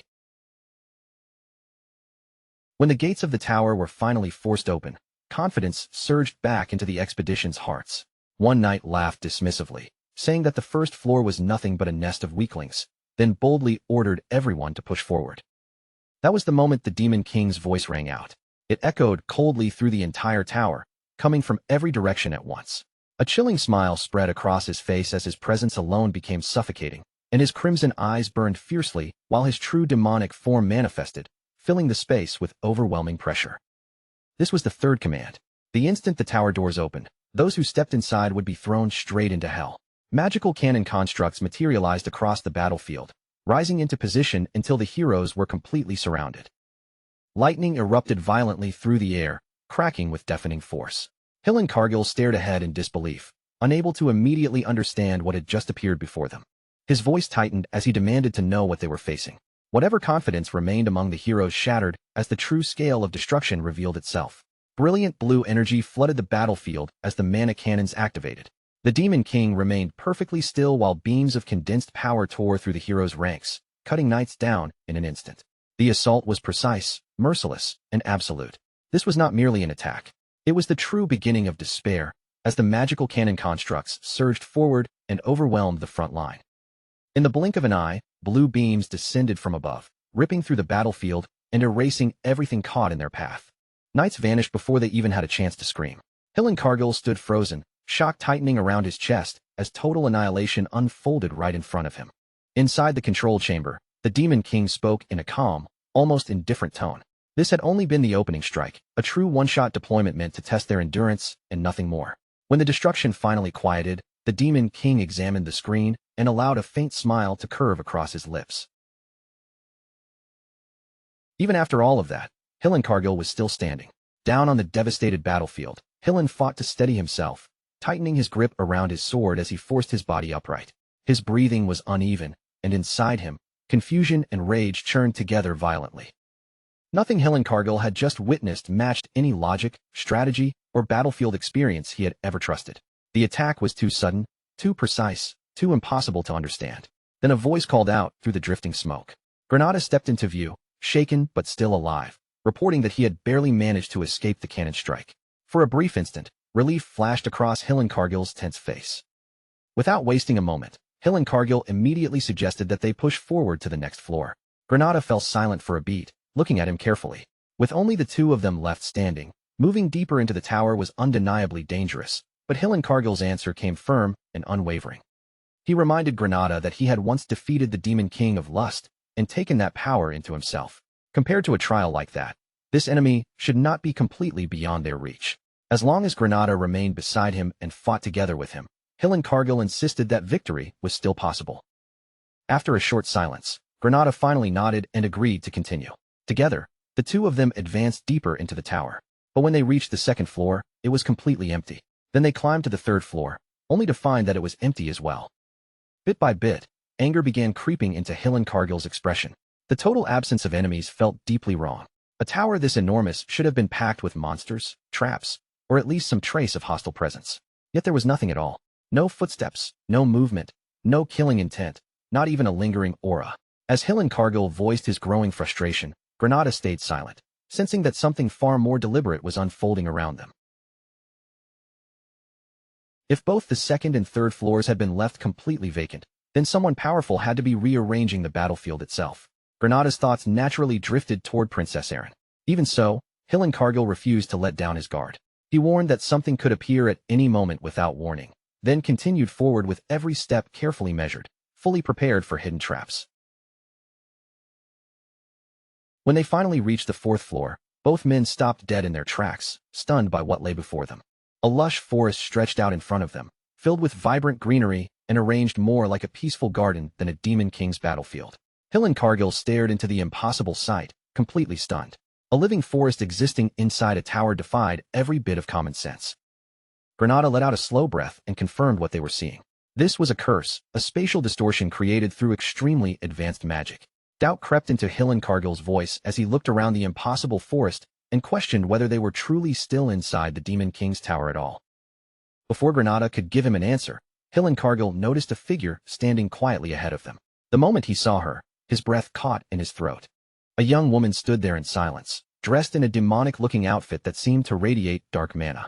Her appearance was delicate, almost fragile at first glance, yet everything about her presence felt deeply unsettling. Then she spoke calmly and introduced herself. She said she was one of the 4 heavenly kings who served and guarded the Demon King, the Dark Spirit Master. Her voice was light, almost childish, as if this entire deadly situation amused her more than it threatened her. She looked directly at Cargill and smiled. He had come all this way to rescue a princess, yet now that very princess stood before him as an enemy. A heavy silence fell over the forest. Then the truth struck Cargill like a blade through the chest. His eyes widened in disbelief as he spoke her name. Princess Erin. At the same time, despair flickered across Granada's face. The young woman laughed softly, then denied that title as if it meant nothing to her. She declared herself the Dark Spirit Master instead, her calm smile never leaving her face. With one casual motion of her hand, she summoned a manifestation of dark spirit magic, letting the ominous power gather before them as if it were the most natural thing in the world. Cargill's shock deepened as he stared at the spell forming in front of him. That magic belonged to the highest tier of spirit arts, a spell that only Princess Erin could control with such flawless precision. There was no mistaking it. In that instant, every scattered piece finally connected. The nighttime ambushes, the tower hidden within the basin, the mana cannons waiting on the first floor, and the empty second and third floors all lined up in Cargill's mind. This had never been random chaos. It was strategy, carefully designed from the beginning, and Princess Erin had been standing at the very center of it all. Disbelief curdled into bitter resentment inside Hillencargill. A hollow laugh slipped from his mouth, but there was no warmth in it at all as the full truth sank deeper into him. The princess he had crossed hell itself to save had been protecting the Demon King from the very beginning. His grip loosened for a moment, as if the realization had emptied the strength from his hand. Then rage surged through him violently. If the entire world had turned against him, then he would tear that world apart with his own hands. Before Hillencargill could make a move, the space around them began to tremble. Dark purple energy erupted across the garden, and its crushing pressure cracked the ground beneath their feet. Then the Demon King appeared. His mere presence twisted the air around him, warping space itself as demonic power poured outward in waves. His cold, merciless eyes locked onto Hillencargill, and when he spoke, his voice carried no emotion at all. At last, the Demon King said calmly. He could see Hillencargill's face. Hillencargill tightened his grip on his sword and pointed the blade forward. His gaze never wavered, even as restrained fury burned behind his eyes. The Demon King had finally revealed himself, and the realization of how thoroughly he had been trapped ignited deep resentment within him. Raw power alone would no longer be enough. Hillencargill needed more.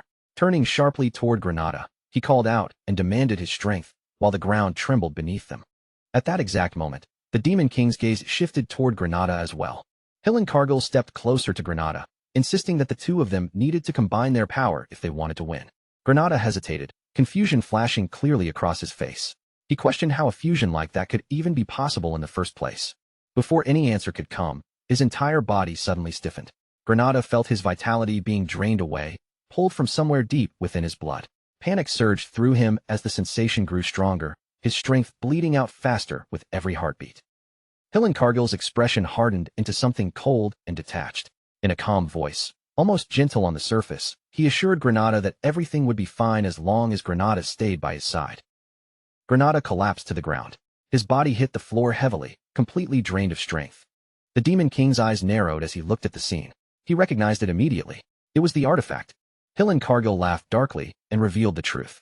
The object was a forbidden relic known as the Elf Eater, a tool that converted an elf's seemingly endless vitality directly into mana. Once that relic was activated, survival was impossible. Without the slightest hesitation, Hillencargill pressed his foot against Granada's face. Then he spoke as if he were simply explaining an unavoidable necessity, claiming that this sacrifice was being made for the greater good. The Demon King watched the disgraceful scene in silence. Then, slowly, he smiled, as if the sight genuinely amused him.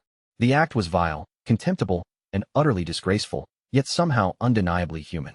The Demon King spoke calmly, pointing out that if the ring were removed, all of that borrowed strength would disappear instantly. That was the foundation behind Hillencargill's confidence. Hillencargill burst into manic laughter and openly challenged him. Even the Demon King of Lust had failed to take that ring from him. The Demon King answered with only one name: Gordon Dirick. In the very next instant, Hillencargill's expression twisted in shock. Pain tore through his body as blood sprayed into the air. He had sensed nothing at all. No presence, no ripple of mana, not even the faintest warning. His hand fell limp at his side. Standing behind him was Gordon Dirick, the Demon King's loyal servant. His blade had already lowered as he spoke coldly, criticizing the noise and rudeness of humans as if cutting Hillencargill down had been nothing more than a minor inconvenience. Before Hillencargill could even begin to recover, Gordon struck him again, sending his body crashing violently across the ground. Lying there and staring upward in disbelief, Hillencargill understood the danger immediately. Gordon was a high-ranking demon. Even with the artifact's stolen power surging through his body, Hillencargill had still been completely overwhelmed. A cold chill ran down his spine. Then a crushing pressure descended over him. The Demon King was suddenly behind him, one hand gripping his shoulder with effortless strength. Crimson light burned in his eyes as a faint, almost amused laugh slipped from his lips. There would be no escape. Hillencargill tried to move, his instincts screaming at him to dodge, to run, to survive, but his body refused to answer. Only then did he understand the truth. The space around him had become a cage. Before him loomed a massive wolf-shaped presence, an ancient ruler whose authority had once dominated the entire continent.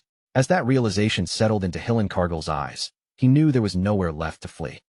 Dark energy began gathering around the Demon King, swirling violently in thick waves as the ground cracked beneath the weight of his power.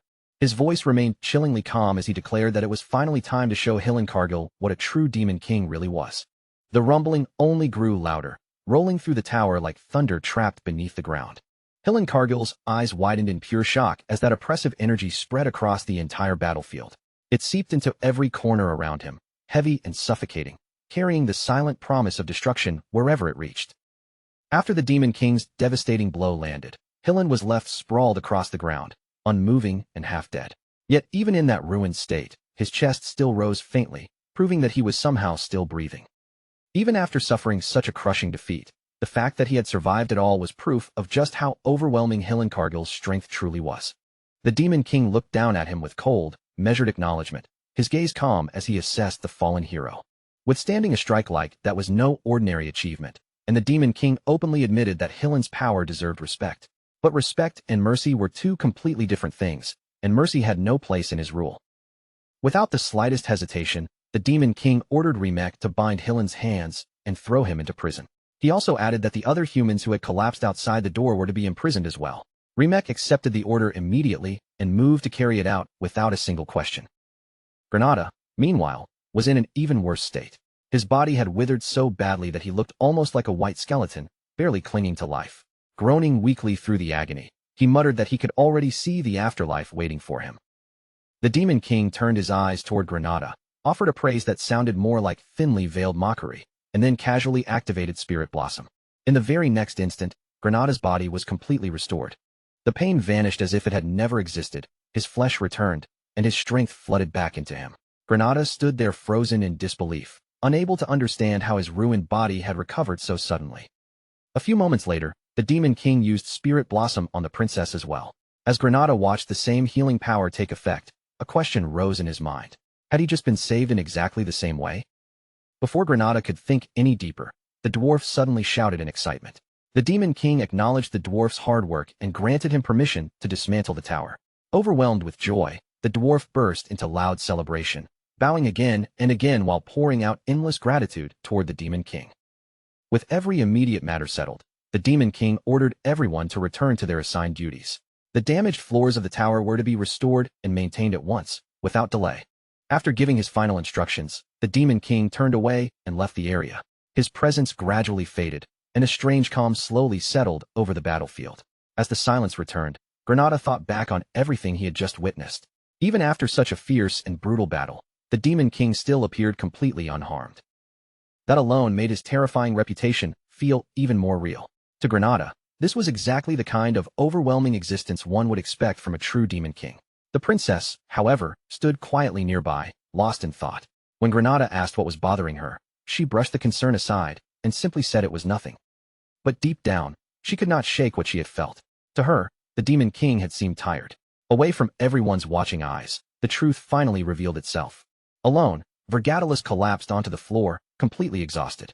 His teeth clenched tight as he admitted to himself just how dangerously close that battle had truly been. A Demon King could never allow weakness to show, especially not in front of others.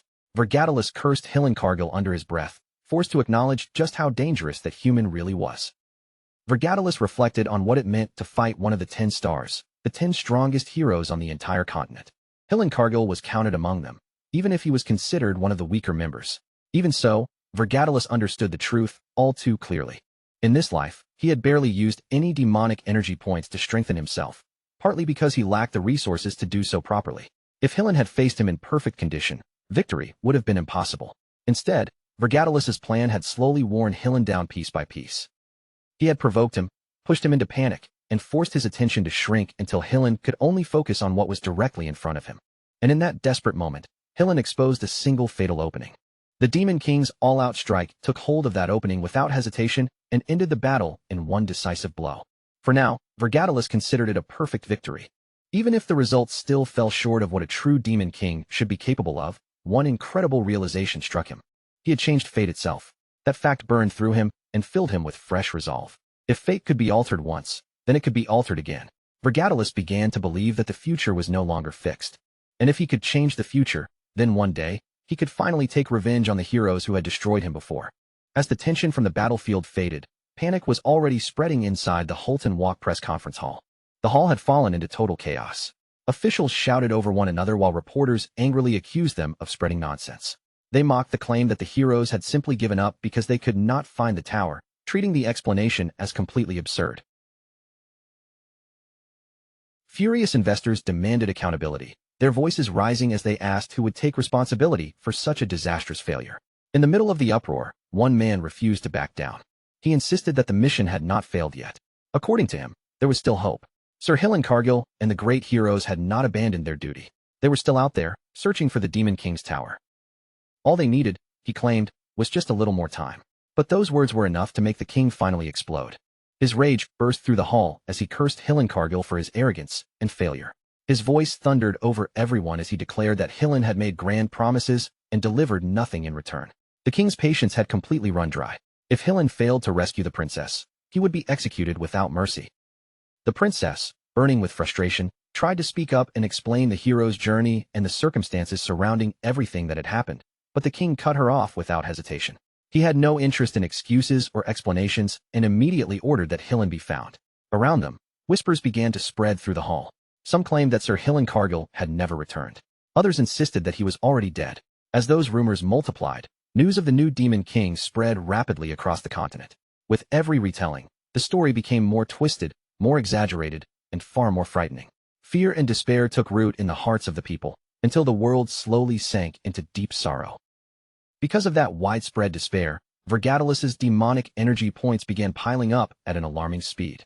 Meanwhile, at the Hero Guild headquarters, a tense conference was already underway. The heroes gathered their relentlessly questioned hero Wharton, pressing him again and again as they demanded to know whether even the smallest part of his report was false. Wharton swore on his own name that everything he had reported was the absolute truth. One of the elder heroes responded in a cold voice, stating that the situation was extremely serious. However, since the identity of the new Demon King remained unknown, caution was necessary. He reminded everyone that Hillencargill was one of the 10 stars and could not possibly be defeated so easily. After careful deliberation, the gathered heroes finally reached a decision. They would wait 10 more days for any news of Hillen.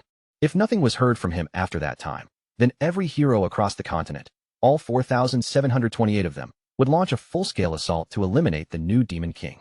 Deep underground, inside Vergatalus Tower prison, Hillen was being held captive. The Demon King arrived before his cell and observed him quietly, noting that Hillen was already awake. He remarked on Hillen's exceptional recovery speed, clearly impressed by how quickly the battered hero had regained consciousness. Hillen immediately spoke up, saying that if the Demon King had kept him alive, then he must want something from him. He demanded that the Demon King stop wasting time and get straight to the point. The Demon King answered with a smirk, clearly pleased that Hillen was willing to talk. Without hesitation, he made his offer clear. Hillen was to become his vassal. The moment those words landed, Hillen froze, completely stunned by the proposal. His mind struggled to process what he had just heard. Then the Demon King calmly placed a bag filled with gold coins in front of him. In a steady voice, the Demon King explained that a hero's journey required an enormous amount of money. There was food for hundreds of people, security, lodging, guild membership fees, armor, weapons, and even top-grade consumables to pay for. Normally, those enormous costs were covered by investments from merchant groups, nobles, and anyone hoping to profit from a hero's success. If a Demon King was defeated, the hero's life would change completely, showered in fame, wealth, and glory. But if that hero failed, every coin spent became a chain around their neck, burying them beneath a mountain of debt. That was the brutal reality waiting for heroes who built their journeys on borrowed money. And this time, all of those investments had been poured into one person above all others, the captain of the hero party himself, Hillencargill. As the truth settled over him, Hillen fell silent, his face tightening because there was nothing he could say to deny it. Even if he somehow escaped from this prison and returned to the outside world, he would no longer be welcomed as a hero. He would be branded a failure, forced to hide for the rest of his life while endless debts and angry creditors chased him wherever he went. What disturbed Hillen even more was the simple fact that the Demon King knew all of this in such detail. Just then, Granada stepped forward and revealed the answer himself. He was the one who had told the Demon King everything. Hillen snapped in fury, shouting Granada's name as rage twisted across his face, accusing him of betraying him. Granada fired back with equal anger, calling Hillen nothing but a scammer and reminding him of every cruel thing Hillen had done to him. Then he declared without hesitation that he had been standing on the Demon King's side from the very beginning. The Demon King then explained the real reason behind Hillen's failure. In a calm, merciless voice, he stated that Hillen had lost because there had never been a Demon King like him before. Hillen swallowed those words bitterly, realizing that just as he himself had once broken the old standards of heroes, This Demon King was breaking the standards of Demon Kings. This Demon King would soon adapt as well, and eventually find a way to clear the towers just like Hillen had. But something about the Demon King's confidence unsettled him deeply. The Demon King laughed and revealed Armani's orb in his hand, pointing out that if one of the strongest heroes was secretly interfering with humanity's plans, then the real question was whether humanity could truly succeed at all. He explained that the orb was a magical tool used to monitor his subordinates, and once it entered the body, it would immediately attach itself to the brain. Then, with chilling calm, the Demon King added that from that moment on, he would know if Hillen carried even the slightest hostility toward him. And with just a single gesture, he could destroy Hillen's brain instantly. The Demon King called this a crucial test. If the orb failed to adapt to Hillen's body, then it would be judged as rejection. And if that happened, he would kill Hillen without hesitation, coldly adding that there were still plenty of other heroes he could use instead. The scene shifted to Hillen's companions, who lay scattered across the ground in terrible condition. Half dead and barely conscious, they groaned in pain, their bodies twitching weakly as they struggled to move. The moment Hillen saw them like that, panic rushed into his face, and he desperately tried to stop the Demon King. Hillen insisted that a hero as powerful as himself was immune to mind control magic. He claimed that the instant the orb entered his body, it would simply disappear, and if that happened, none of it could be blamed on him. Granada answered with a sharp grin, explaining that a hero's mental defenses could be released by their own will. The Demon King followed with a mocking smirk, making it clear that Hillen's own argument had already trapped him. Enraged, Hillen hurled insults at the Demon King, calling him a deranged elf and demanding to know if he had any shame. Then he declared that the Demon King should be the one feeling ashamed for wasting such a precious magical tool. Hillen swore that he would never submit to a Demon King. But the Demon King ignored his resistance completely, silenced him with cold indifference, and forcibly made him swallow the orb. The moment the magic took hold, agonizing pain ripped through Hillen's entire body. Granada watched closely and commented that Hillen was surprisingly tenacious, then casually wondered what might happen if he chose death instead. The Demon King showed no concern at all. Calmly, he reasoned that a greedy human who had treated his own comrades as disposable tools for money would never sacrifice himself. A status window appeared in front of them, displaying Hillen Cargill's name and listing Armani's orb as his equipment. Then the status changed to Demon King's vassal. As the transformation finished, Hillen cursed bitterly, his hatred echoing through the prison walls. The scene then returned to the castle, where Ramek stood before the Demon King and addressed him with a serious expression. Although Hillen Cargill had successfully been turned into a vassal, Ramek pointed out that his enormous debt, totaling 100,000 gold, would severely restrict what he could do. Ramek added that the gold coins previously exchanged for demonic energy points amounted to barely 2,000 gold, a sum already comparable to the annual budget of a small nation. With that in mind, he questioned how they were supposed to gather even more money. The Demon King answered with a confident smirk, saying that it was about time a certain message arrived. When Ramek looked confused, the Demon King clarified that he was referring to the annual gathering of Demon Kings, the Unison of Towers. In his mind, the Demon King thought back to his previous life. Back then, he had always avoided gatherings like that, finding the idea of Demon Kings forming alliances with one another utterly repulsive. But now, he looked at the matter differently. Those Demon Kings had survived in Erin for a very long time, which meant they must have accumulated enormous amounts of gold, treasure, and resources. Ramek reacted in shock, realizing that the Demon King intended to exchange demonic energy points for money once again. In the past, Ramek would have argued fiercely against such a method. But after facing the heroes directly and witnessing their strength, Ramek now understood why the Demon King's methods were necessary. If they had clung to the old standards, they would never have stopped the heroes. With no better choice left, he accepted that truth and resolved to place his faith in his Demon King. At that moment, news arrived. An invitation to the Unison of Towers had been delivered. Ramek immediately informed the Demon King, and the Demon King responded with a sly smile, declaring that they would attend. Deep in his mind, the Demon King had already made his decision. He would swindle his senior Demon Kings without the slightest mercy. Ramek accepted the order at once and pledged his absolute obedience, bowing before the Demon King with unwavering loyalty. And then the scene shifted to a new place, the ominous Tower of Lies. Inside that tower, the focus settled on the 13th floor, where the Demon King's chamber waited in heavy silence. This was the place where all the Demon Kings had already gathered, standing in silence as they waited. The atmosphere was thick and tense, as if even the air itself was holding its breath. Then, at that very moment, the entrance above the 13th floor opened to reveal the arriving Demon King. He stepped forward calmly, and the instant he entered, his presence began to dominate the entire room. As he advanced, his voice echoed through the chamber, saying that even though he was not late, everyone had already arrived, and asking whether they had so many things to discuss without him. Then his full identity was revealed: Vergatalis, the Demon King of Flames, a demonic dragon. The moment Draxen Doldorf laid eyes on Vergatalis, it was obvious that he was far from pleased. Rage simmered beneath his expression, and his hostility was impossible to hide. Soon after, his own identity came into view: Draxen Doldorf, the Demon King of Beasts, a werewolf. Next, another Demon King stepped forward. Her name was Rena Soldane, the Demon King of Winters, belonging to the Frost Demon race. With an icy gaze and a voice as cold as her title, she looked at Vergatalis and remarked that he must be the one everyone had been talking about. Soon after, another Demon King made his presence known. His name was Belver, the Demon King of Indestructibility, a being born from the Titan race. He scoffed with clear disdain, calling Vergatalis the stuck-up newcomer who had insulted the standards. Then, at last, the central figure of the entire conference was revealed: the host of the gathering himself. Wearing a composed smile, he looked directly at Vergatalis and welcomed him by name. This was Jason Cockmund, the Demon King of Lies, whose race remained unknown. Vergatalis burst into mocking laughter, openly ridiculing every Demon King gathered before him. Contempt dripped from his words as he called them fools and asked whether they had truly formed an alliance, demanding if they felt no shame as Demon Kings. Yet even while he mocked them out loud, his thoughts told a completely different story. Inwardly, Vergatalis reflected with cold rationality. Of course, he understood that this was the correct choice when it came to Aaron's case. Meanwhile, the tension inside the Tower of Lies only grew heavier, making it clear that this gathering of Demon Kings was far more dangerous than it first appeared. Belver, burning with rage, glared at Vergatalis and shouted that Vergatalis was the real fool. He demanded to know who this newcomer thought he was, interfering with their affairs, and what he could possibly know about Aaron.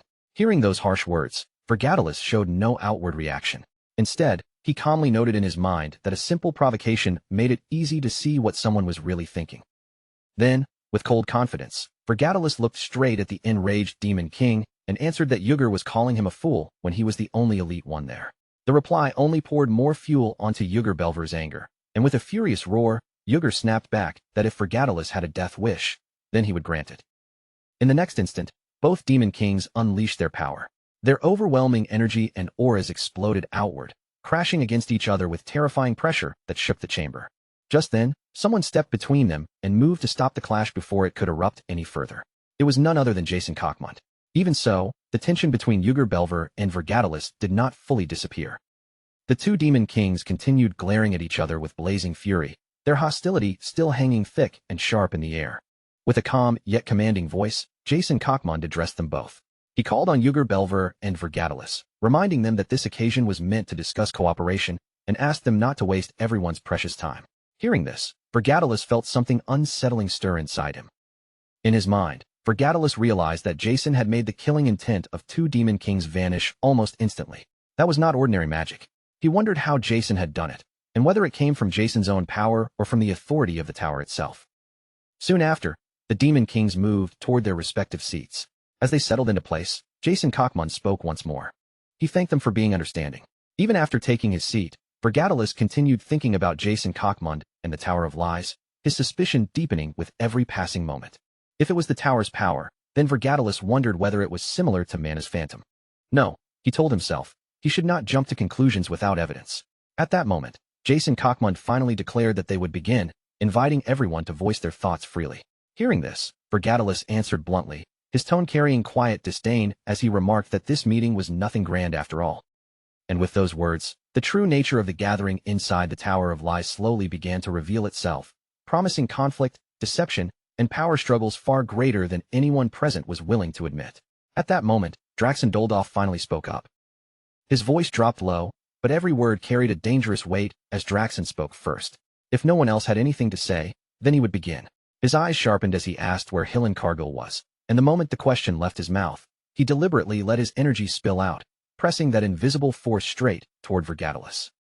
That single accusation came wrapped in raw pressure, and whatever answer Vergatalis gave next could easily decide the direction of the entire meeting. For a brief moment, Vergatalis said nothing at all. Then, after that heavy pause, he finally opened his mouth and began to answer, saying that Hillen Cargill was, only for the moment to cut away before he could finish. The view shifted deep into the Tower of Lies, landing inside the adjutant's reception room. There, the aides serving the Demon King of Beasts and the aides serving the Devil of Lies stood together, all of them facing Gordon with cold, razor-sharp stares that made the room feel even tighter. The tension in the air was almost suffocating. One of them asked bluntly if Hillencargill was already dead. Gordon's body immediately stiffened, panic showing clearly on his face as he rushed to deny it. He insisted he knew nothing, explaining that he had not even made it to the upper floors of the tower, and that Hillencargill might still be wandering somewhere around Mount Ergrist. Gordon lowered his head as he spoke, almost pleading with them not to press him any further. But one of the beast men let out a harsh scoff, saying that excuse made no sense at all. If Hillencargill had really been anywhere near the mountain, then the tower should have been impossible to miss. Reem answered with calm precision, pointing out that this was not their tower in the first place. Another beast man muttered under his breath that maybe the rumors had been true after all, mentioning the Demon King directly. The instant Reem heard those words, a strange chill ran through him as he remembered what the Demon King had said. Everything was happening exactly the way His Majesty had predicted. Vergatalus's earlier orders echoed in Reem's mind with uncomfortable clarity. If anyone asked about Hillencargill, he was supposed to say he knew nothing and keep playing the part of a spy. Dia had warned him over and over again that secrecy came before everything else, no matter what happened. Even with those instructions burned into his head, Reem could not shake the feeling that something was wrong. Unease gathered in his chest, heavier by the second, and he realized the Demon King's judgment had not been mistaken at all. Finally, unable to hold himself back any longer, Reem suddenly opened his mouth. He started to say that the Demon King he served was only for his thoughts to crumble apart halfway through the sentence as emotions surged up inside him. Then, without warning, his restraint snapped. Reem exploded in anger, shouting that the devil he served was nothing more than a rebel and an absolute fool who never listened to anyone. Once he started, the frustration poured out of him without stopping. He raged that if that devil was left alone for even a single moment, he would immediately run off and do something completely absurd, reckless, and impossible to understand. His anger reached its peak as he yelled that if things were going to continue this way, then they might as well handle everything without him. The moment his outburst ended, an unexpected feeling of relief washed through Reem. Somehow, after shouting all of that out loud, he felt strangely refreshed, though even he could not understand why. After hearing Gordon's emotional eruption, the other beastmen looked at one another, their expressions slowly shifting into something almost sympathetic. They admitted that they already knew exactly what he meant, and that they truly understood how he felt. Then, one after another, they began venting their own complaints, grumbling that all demon lords were basically the same, and repeating their frustrations about their own demon kings again and again. The focus then returned to the Tower of Lies. Belver stared at Dia in complete disbelief, his eyes wide with anger as he demanded to know whether Vergatalus seriously expected him to just accept the situation as it was. Vergatalus answered without the slightest hesitation, calmly confirming that yes, this was exactly how things stood. And that was the final spark that set Belver off. Belver shouted furiously, pointing out that Hillencargill had not even arrived yet, and on top of that, Vergatalus had not even built the tower on the mountain where it was supposed to be. His frustration boiled over completely as he yelled about the tower being only 82% complete, demanding to know who Vergatalus thought he was fooling with such a half-finished excuse. Vergatalus, however, did not look disturbed in the slightest. No matter how loudly Belver shouted, his expression remained composed, as though none of the accusations were worth getting worked up over. He replied in an almost casual tone that wherever he chose to build his tower was entirely his own decision. Jason then cut in, pointing out that the situation itself had not changed, since warriors were still aiming for the tower. With a mocking edge in his voice, he asked why Vergatalus had abandoned his own tower and come here in the first place. Jason sarcastically called Dia a demon king who had lost his tower, then brought up the lessons they had all supposedly learned back at the Demon King's Academy, praising him with obvious irony as the greatest leader ever. Vergatalus simply brushed off the ridicule without concern, saying there was no need to worry, because he would personally protect his own tower. But deep inside, Vergatalus knew there was something that had been bothering him for a while now. It was not Belver's shouting, nor Jason's mockery, but a suspicion that had quietly remained in the back of his mind. That concern centered on the Devil of Lies. When Jason tried to keep going with the same mocking tone, Vergatalus suddenly cut him off, making it clear with one sharp interruption that there was no need for any more useless commentary. Draxon, already visibly irritated, narrowed his eyes and asked whether Vergatalus genuinely believed Grand Duke Alan would simply overlook everything that had happened. Vergatalus answered with total indifference, saying it did not matter what that old woman had to say. Draxon said nothing for a moment, silently recognizing all over again just how stubborn Vergatalis could be. Then Vergatalis turned the question back on him, asking whether something was bothering him. Draxen gave only a short reply, brushing the matter aside and suggesting they move on. Inwardly, Vergatalis considered the situation carefully. Even if he somehow managed to catch them, there would still be no reliable way to prove anything with absolute certainty. For the time being, his doubts had settled enough for him to continue. He decided that avoiding unnecessary trouble was far better than risking exposure, and he reminded himself why they had come here in the first place. Their true objective was simple and far more important than everything else: collect 100,000 gold. Everything beyond that was secondary. As the demon lords continued their discussion, Vergatalis noticed that Burger was much more active than he had expected, openly taking part in the conversation instead of staying quiet. Watching from the side, Vergatalis came to understand something clearly. Even among demon kings, there was a firm hierarchy that no one could ignore. At the very top of that structure stood the demon king of lies, firmly seated in the highest tier. Vergatalis quietly observed everyone around him, gathering information while paying especially close attention to which demon kings seemed desperate for magic points. As he continued watching, Renee suddenly turned a cold, piercing gaze in Vergatalis's direction. The hostility in her eyes was so unexpected that, for a brief moment, even he was left confused by it. The setting then moved to the balcony on the 13th floor of the Tower of Lies, where Riona stood quietly by herself beneath the open air.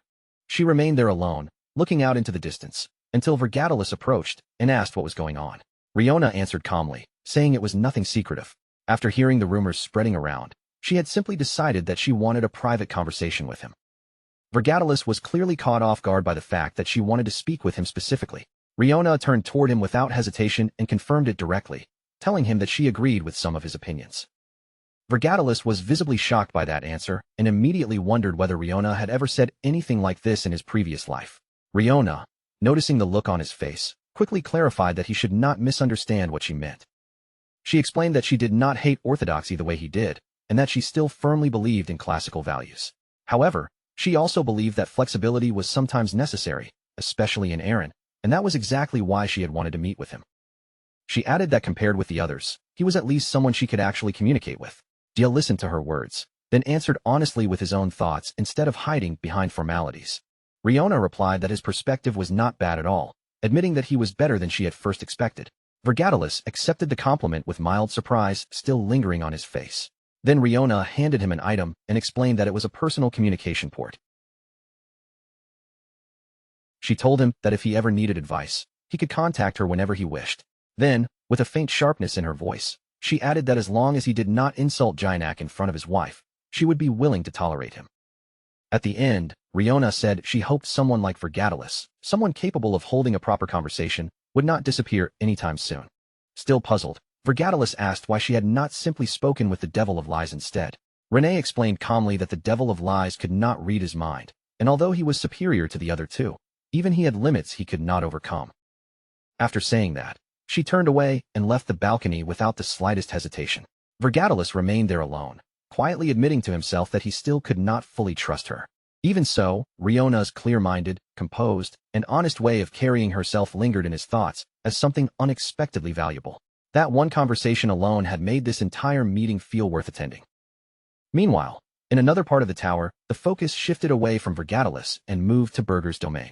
On the first floor of Burger's tower, the princess arrived carrying a tray of freshly baked cookies she had prepared for Lower. Her eyes shone brightly, and her expression was full of unmistakable cheer as she presented the tray to him and eagerly urged him to try one. Lower stared at the tray in disbelief, genuinely surprised to see snacks inside a Demon King's tower. The princess gave a soft laugh and explained that the Demon King himself had purchased the ingredients. With the spirits helping her, she had tried baking the cookies on her own. Lower praised her immediately, calling her a genius spiritist, and remarked that the atmosphere around them felt far more comfortable than he ever would have expected inside a place like this. Encouraged by his words, the princess urged him again to taste the cookies. Lower chuckled and finally accepted one, deciding to eat it with gratitude. In his mind, however, he could not help thinking that the princess had been raised without ever needing to lift a finger, without even a single drop of water touching her hands. A homemade cookie made by someone like her could not possibly taste good, he assumed, but he resolved to praise it anyway. Yet the instant he bit into it, every thought in his head collapsed. The flavor burst across his senses with overwhelming force, and his mana began to sway violently out of control. In that very moment, Lower realized he had never tasted anything like this in his entire life. To him, those cookies did not simply taste good, they tasted like heaven itself. The princess watched him closely, her expression filled with nervous anticipation as she asked what he thought of the flavor. Lower could not pull himself away from the cookie, completely stunned by what she had managed to create. With a shy little smile, the princess explained that she had mixed a small amount of sesame oil into the dough. She waited anxiously for his reaction, then looked relieved when it seemed to have turned out well. Lower, meanwhile, struggled to understand why something so simple felt so unbearably precious to him. He could feel his mana draining away from him, only for it to surge back up again moments later, rising and falling as if the cookie itself had shaken something deep inside him. Smiling warmly, the princess explained that the cookies were a gift, something meant to help build a friendship for the future. Then, with a playful tone, she added that after watching his face for so long, she was certain he would buy them. Lower agreed with the feeling behind her words, though a slight hesitation still remained. Laughing, the princess then offered one to Granada as well. Lower reacted immediately, warning that the shock would be even greater this time, and his excitement only seemed to grow stronger. The princess then wondered aloud whether the Demon King himself would enjoy the cookies too. Lower acknowledged the thought, and for a moment, the atmosphere between them settled into something gentle and unexpectedly warm. The focus then returned to Vergetalis, who had finished his conversation with Riona and made his way back to rejoin the meeting. But when he arrived, he quickly realized that everyone else had already left. Vergetalis looked around the empty meeting space and quietly realized that everyone had already vanished. Jason confirmed it without much concern, saying that the Tower's Harmony meeting had already come to an end. Dia could only comment on how surprisingly short the whole thing had been. Noticing the look on his face, Jason spoke lightly, offering him a cup of tea in case he was feeling any regret about missing the rest of it. Vergetalis immediately rejected that idea, insisting with a flat expression that he was not saddened by the meeting ending at all. Jason did not let the subject drop so easily. Instead, he continued in the same calm tone, saying that Vergetalis, as someone living among humans, desperately needed one thing above all else, and that thing was money. The bluntness of that statement struck Vergetalis like a sudden blow. His eyes widened slightly, and for a moment, the shock on his face was impossible to hide. Inside his mind, Vergetalis immediately questioned what Jason was truly trying to say. More importantly, he wondered how Jason could possibly know something like that, and where such information had come from in the first place. Jason made it clear right from the start that there was no point in pretending otherwise. There was no need for vague half-truths, hidden intentions, or pointless masks between them. Draxon, he explained, had already told him everything. For a brief moment, the atmosphere between them tightened, heavy with silent suspicion. But Jason simply waved that tension aside, as if it were nothing more than smoke in the air, and stated that wasting time on unnecessary psychological warfare would serve no purpose. Instead, Jason stepped straight into the center of the issue and laid out the deal in simple terms. Demonic energy points would be exchanged for human currency. The Demon King reacted with caution, his eyes narrowing as he demanded to know what Jason was truly after. Jason answered with a quiet chuckle, and only then did he finally begin to reveal his real intention. Jason declared that he intended to stand on the Demon King's side and align himself with Vergetalis. Then, with a composed smile, he expressed his hope that the two of them would work well together from that point on. His words clearly carried a willingness to cooperate, but even so, the full depth of Jason's motives remained hidden behind that calm expression. Soon after, the focus moved back to the first floor of Vergetalis's tower. Across the chamber, massive sacks stuffed with gold had been stacked in neat, heavy piles. This was the payment Jason had sent over as part of their agreement. The Demon King immediately gave swift orders, instructing his subordinates to take gold worth 100,000 and move it without delay. Hillen stood frozen where he was, stunned as the truth sank in. Jason had actually kept his promise. Even while accepting the gold, the Demon King did not lower his guard. He warned everyone there to use extreme caution and make absolutely certain that the source of the funds could never be traced. The deal had succeeded, yes, but that did not mean it was safe.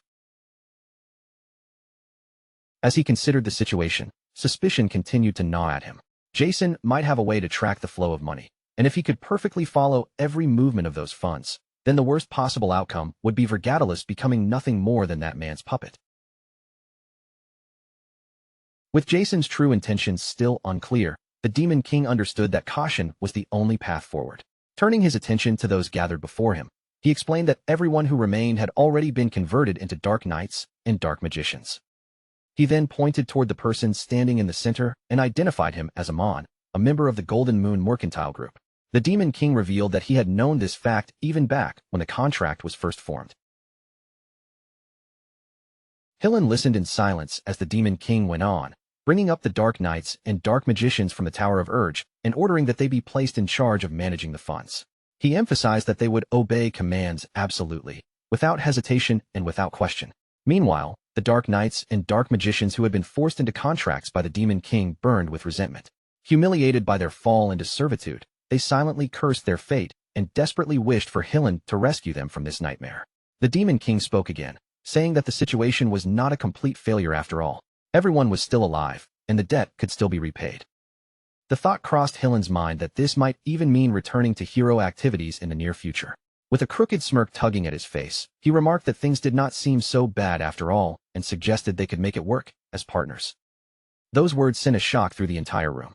The Dark Knights and Dark Magicians of the Tower of Vergatalis stared in utter disbelief, while the Demon King's expression instantly darkened at the word partners. Without the slightest hesitation, he pressed the orb clenched tightly in his hand, activating the linked orb buried deep inside Hillen's brain. A surge of agonizing pain ripped through Hillen's body, stealing the strength from his legs and forcing him to collapse onto the floor, where he writhed helplessly. The Demon King looked down at him and corrected him in an icy voice. This was not a partnership. Their relationship, he made brutally clear, was one between master and slave. As Hillen continued to suffer silently on the ground, the Dark Knights and Dark Magicians watched with grim satisfaction in their eyes. In their minds, Hillen was finally receiving exactly the punishment he deserved. Hillen slowly processed the words slave and master through the haze of pain, and even with agony still coursing through him, he somehow forced out a weak joke. He remarked that he had never known the Demon King enjoyed that kind of game. The Demon King answered without even the slightest trace of emotion, stating flatly that he had never expected sincere loyalty from him in the first place. Then, with the matter settled, he ordered everyone to move out. Hillen remained sprawled across the floor, groaning as the lingering pain refused to fade from his body. As he lay there, the princess quietly approached him and held out a sealed letter, asking him to deliver it to her sister. Hillen immediately understood that she meant Alina, the 13th princess of Hilgeron, and acknowledged that delivering a letter to her was not impossible for him. But bitterness rose in his chest all the same, and he questioned why the princess had chosen to side with the Demon King. He knew all too well that her decision was exactly why he had ended up in such a miserable state. The princess apologized softly, but then explained that she had no intention of returning to the kingdom anytime soon. She said she trusted that a hero like Hillen would understand her choice, along with the hidden secrets surrounding the royal family. Hillen fell silent, his thoughts drifting toward the quiet rumors that had always followed the royal family of Hilgeron. He had heard fragments of them before, dark whispers unsettling enough to make even royalty tremble. If those rumors were true, then her actions were not completely impossible to understand. In the end, Hillen accepted her request and promised that he would deliver the letter to Alina, even though his body still ached and his pride had been crushed. Even in that state, he still chose to carry out the task. Sometime later, Pixel raised his concerns directly with the Demon King. Pixel made sure to clarify that he was not doubting the Demon King himself. What worried him was whether a hero like Hillen would truly obey orders without twisting them or straying from the intended path. Vergatalis answered calmly, explaining that Hillen Cargill was not a simple man ruled only by material desire. It might not be obvious at first glance, but Hillen did not possess the crude greed often found in humans who chased nothing but wealth. At the same time, the Demon King admitted that Hillen was hardly noble either. After considering his nature, Vergatalis concluded that Hillen was not truly chasing honor. He was chasing popularity. Everything Hillen did was forceful, flashy, and exaggerated because he wanted to stand out in front of others. If Hillen could be properly controlled through the Armani orb, the Demon King declared, then there would be no better spy than him. Pixel fell into quiet reflection, realizing just how thoroughly the Demon King had studied the nature of humans. That realization unsettled him, and he felt more strongly than ever that simply standing by and doing nothing was no longer an option. The Demon King then let a smirk spread across his face as he pictured what might come next. He said that watching a hero, now acting as a subordinate of the Demon King, destroy human society from the inside would be a sight worth seeing. Pixel immediately agreed and reaffirmed his loyalty. Just then, a sudden knock echoed through the room, briefly confusing them both. The door opened, and the princess stepped in casually with a plate of cookies in her hands, offering them as if the atmosphere were completely normal. The Demon King accepted the plate and remarked that she had been entering and leaving the hall room far too freely lately. He warned her that if he found it annoying, he would throw her into the underground prison for an entire month. The princess was not shaken at all. With confidence in her eyes, she simply told him to try them first. Vergatalis glanced down at the cookies and remarked that they were nothing more than an ordinary human dessert. But the moment he took a bite, his expression changed sharply, as if the taste had struck him before he could prepare himself. Shock flashed across his face while the unfamiliar flavor spread over his tongue, leaving him momentarily caught between surprise and restraint. The princess watched him closely, her heart pounding in anticipation as she wondered whether he would like them the same way everyone else always did. A faint sheen of sweat appeared on the Demon King's face, but he still managed to smirk and admit that, for a human dessert, it was decent. Inside, the princess was completely stunned. He had endured it. The Demon King then pointed out that medicinal herbs had been mixed into the cookie, noting that the flavor itself was dangerous. The princess admitted it openly, smiling as she said she knew he would notice right away. The Demon King quickly connected her actions to the reward he had given her earlier. From that alone, he concluded that she was clearly seeking something specific from him in return. The princess gave a quiet little laugh, and without trying to hide anything, she admitted that his assumption had been right all along. For a short while, the Demon King said nothing at all, simply staring back with a composed face that could not fully cover the confusion in his eyes. And with that uneasy silence hanging between them, time began to move forward. Once they reached Molten Walk, there was barely any time to settle in. They quickly made their way to the teleportation circle and departed for Hilgeron, leaving the aftermath behind as order gradually returned under Granada's command. Before long, everything shifted to the headquarters of the Scarlet Hawk mercenaries, where Granada's scattered subordinates began dragging themselves back one after another, each return making the atmosphere heavier.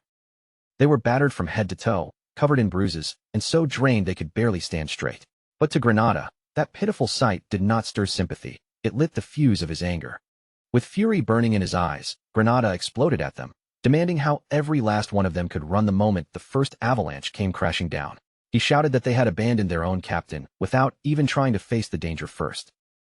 One of the mercenaries, his face puffed up from injuries and wet with tears, stumbled forward in desperation. His voice shook as he insisted Granada had it wrong and begged him to hear them out. He cried that Era Ergrist was the kind of nightmare where even true heroes had lost their lives, and asked how ordinary mid-rank mercenaries like them were supposed to survive in a place like that. If staying alive was the goal, he argued, running had been their only choice. Granada answered with his fist, striking him hard as he roared that no excuse, not even survival, could justify leaving a captain behind.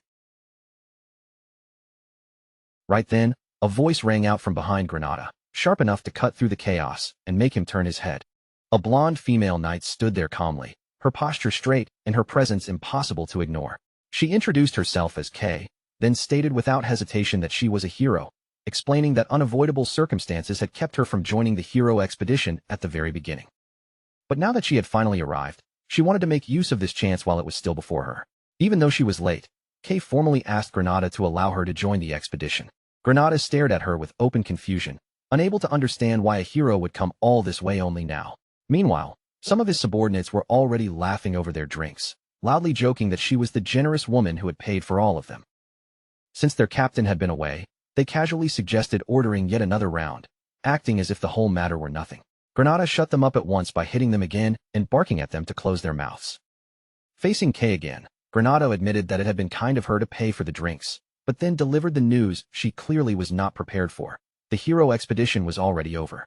Kay froze in visible shock as Granada went on, explaining that Hill and Cargill and the others had already departed from Holton Walk. Kay reacted strongly, her expression tightening as if she could not accept what she had just heard. She apologized for speaking so boldly, but still begged Granada to tell her everything, especially the truth behind his failure. Inside, Granada made up his mind at once. He would say only what the Demon King had allowed him to reveal, and not a single thing beyond that. Soon, the two of them were seated across from each other in a restaurant, the noise of the room surrounding them as Granada slowly laid out what had happened. After listening to the full story, Kay placed a few gold coins before him, her face filled with disbelief she could not quite hide. That was when the truth finally settled over her. The Demon King's tower had not been located at the very top after all.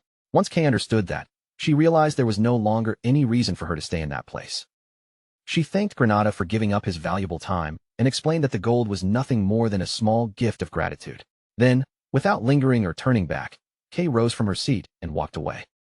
After she left, Granada's subordinates sneered among themselves, brushing her off as some inexperienced hero who did not understand how the world really worked.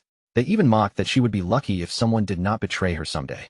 Granada's anger flared again as he threatened them, asking whether they were eager to lose a hand. He quietly watched as the knights moved away, keeping his eyes on every detail of what had just unfolded. Then everything shifted again, this time to a lonely alley in Holton Walk, where Kay arrived in silence and said it was time to return, because the princess's fiancé was already waiting for her. The answer came back firm and unshaken. There would be no return, because the person speaking had decided to live as a hero instead. Hidden nearby, Granada stayed perfectly quiet, watching the exchange from the shadows without revealing himself. He had followed them for no grand reason, only because curiosity had gotten the better of him. But the moment he saw what was happening before his eyes, a chill crawled across his skin. Dark figures moved around the alley without making even the faintest sound, their footsteps so silent they hardly seemed human. Masks covered their faces, making it impossible to read their expressions or guess what they were thinking. Only then did the weight of it fully hit Granada. The hero standing among these people was actually a princess. Matters of the kingdom should have remained locked behind palace walls, far away from outsiders. And yet somehow, they were unfolding right in front of him. Before Granada could pull back and disappear, a knight slipped behind him in an instant and pressed a cold blade directly against his throat. Granada's breath caught in his chest, and beads of sweat began forming along his temples as the danger became terrifyingly real. The knight demanded to know who he was, accusing him of spying while pointing out the strange, unfamiliar magic Granada had been using. Panic surged through Granada the moment he understood what that meant. The item he carried was no ordinary tool. It was a magical artifact personally given to him by the Demon King. If he were captured here, there would be no way to conceal the truth that he was one of the Demon King's subordinates. The knight's expression turned even darker, his eyes hardening with a cold, merciless light. Convinced that Granada was a spy from another realm, he made his judgment on the spot and declared that Granada could not be allowed to live. Fear swallowed Granada in a single rush. His thoughts immediately flew to the Demon King, regret crashing over him as he realized he had chosen the worst possible place to hide. His heart hammered violently while his mind spun, scrambling for any way out as he tried to decide what move could possibly save him. The moment a knight spotted Granada and their eyes met, Granada turned on instinct and bolted. He sprinted straight toward the palace entrance as alarmed shouts burst out from every direction around him.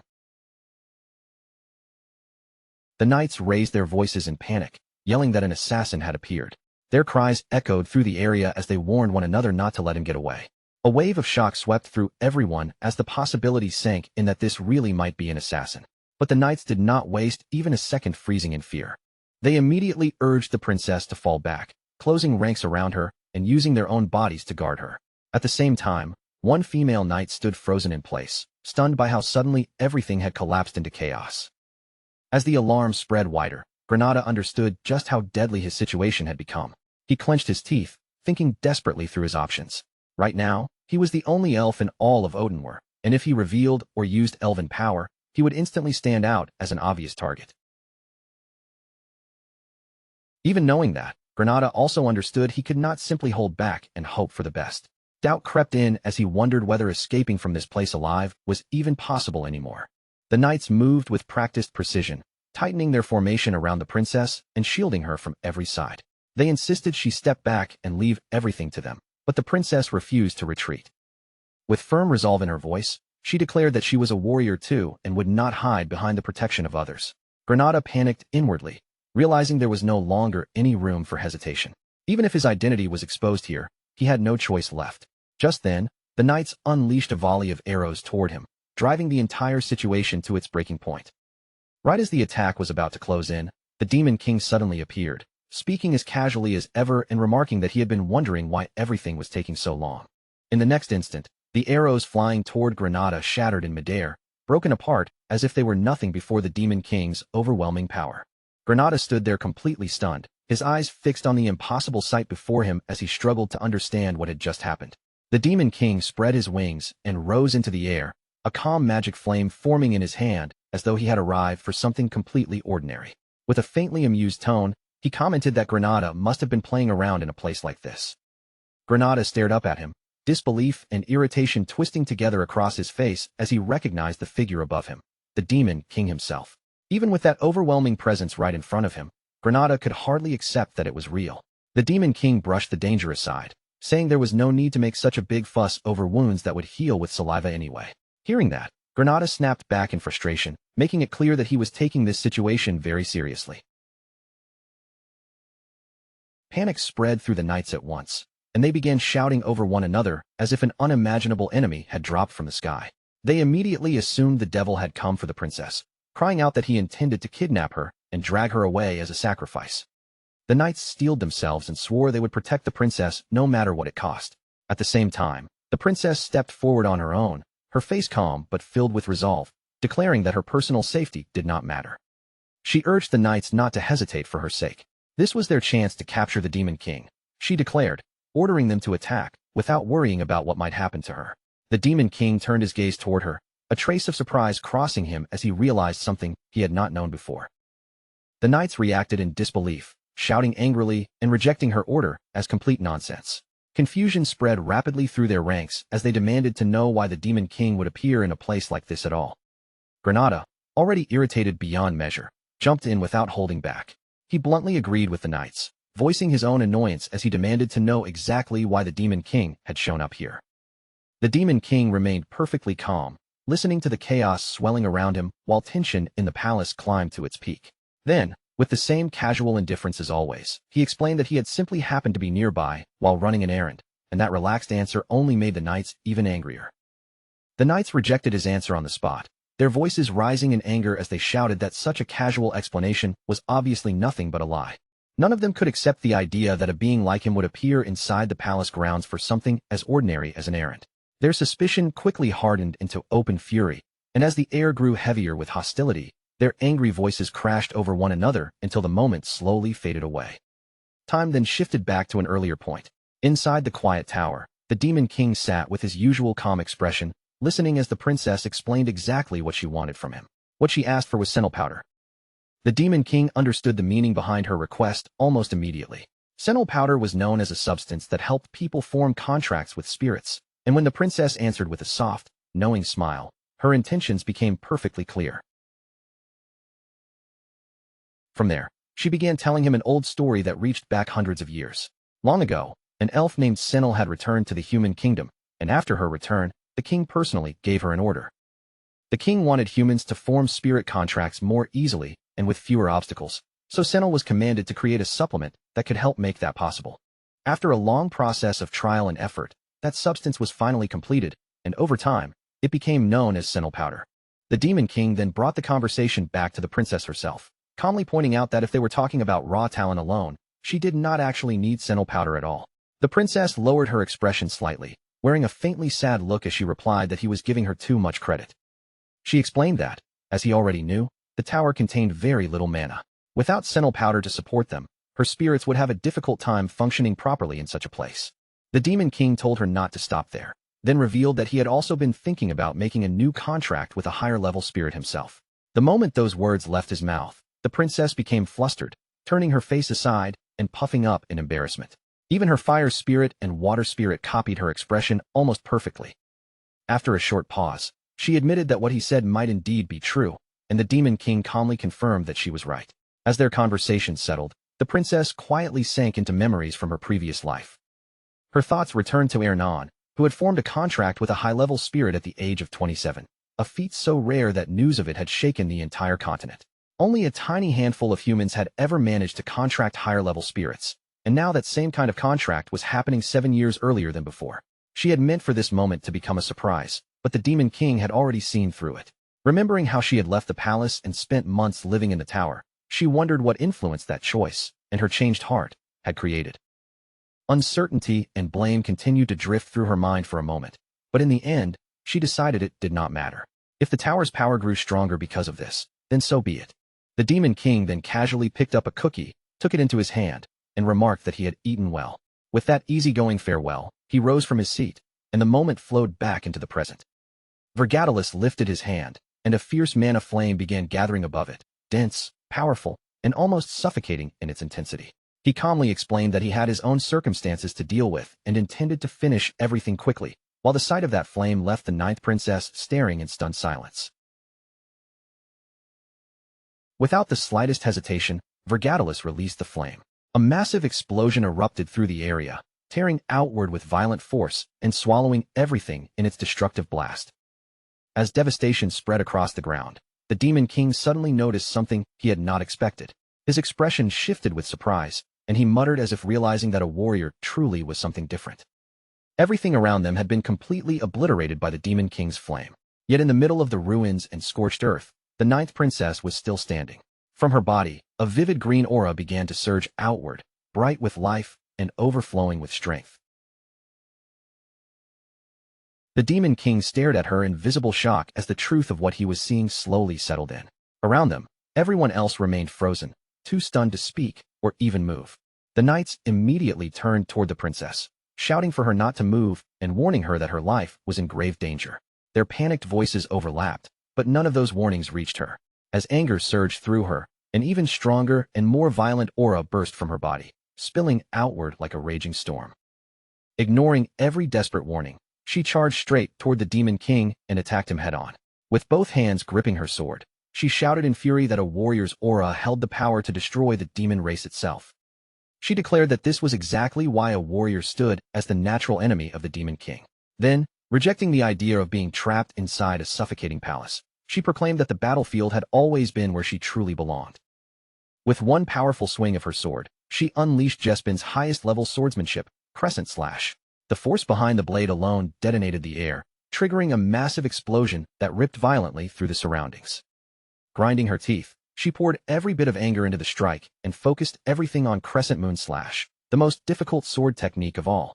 It was a move that released aura in an instant, meant to cut down an enemy with one decisive attack, and it was said to be inherited only by the finest successors of the imperial family.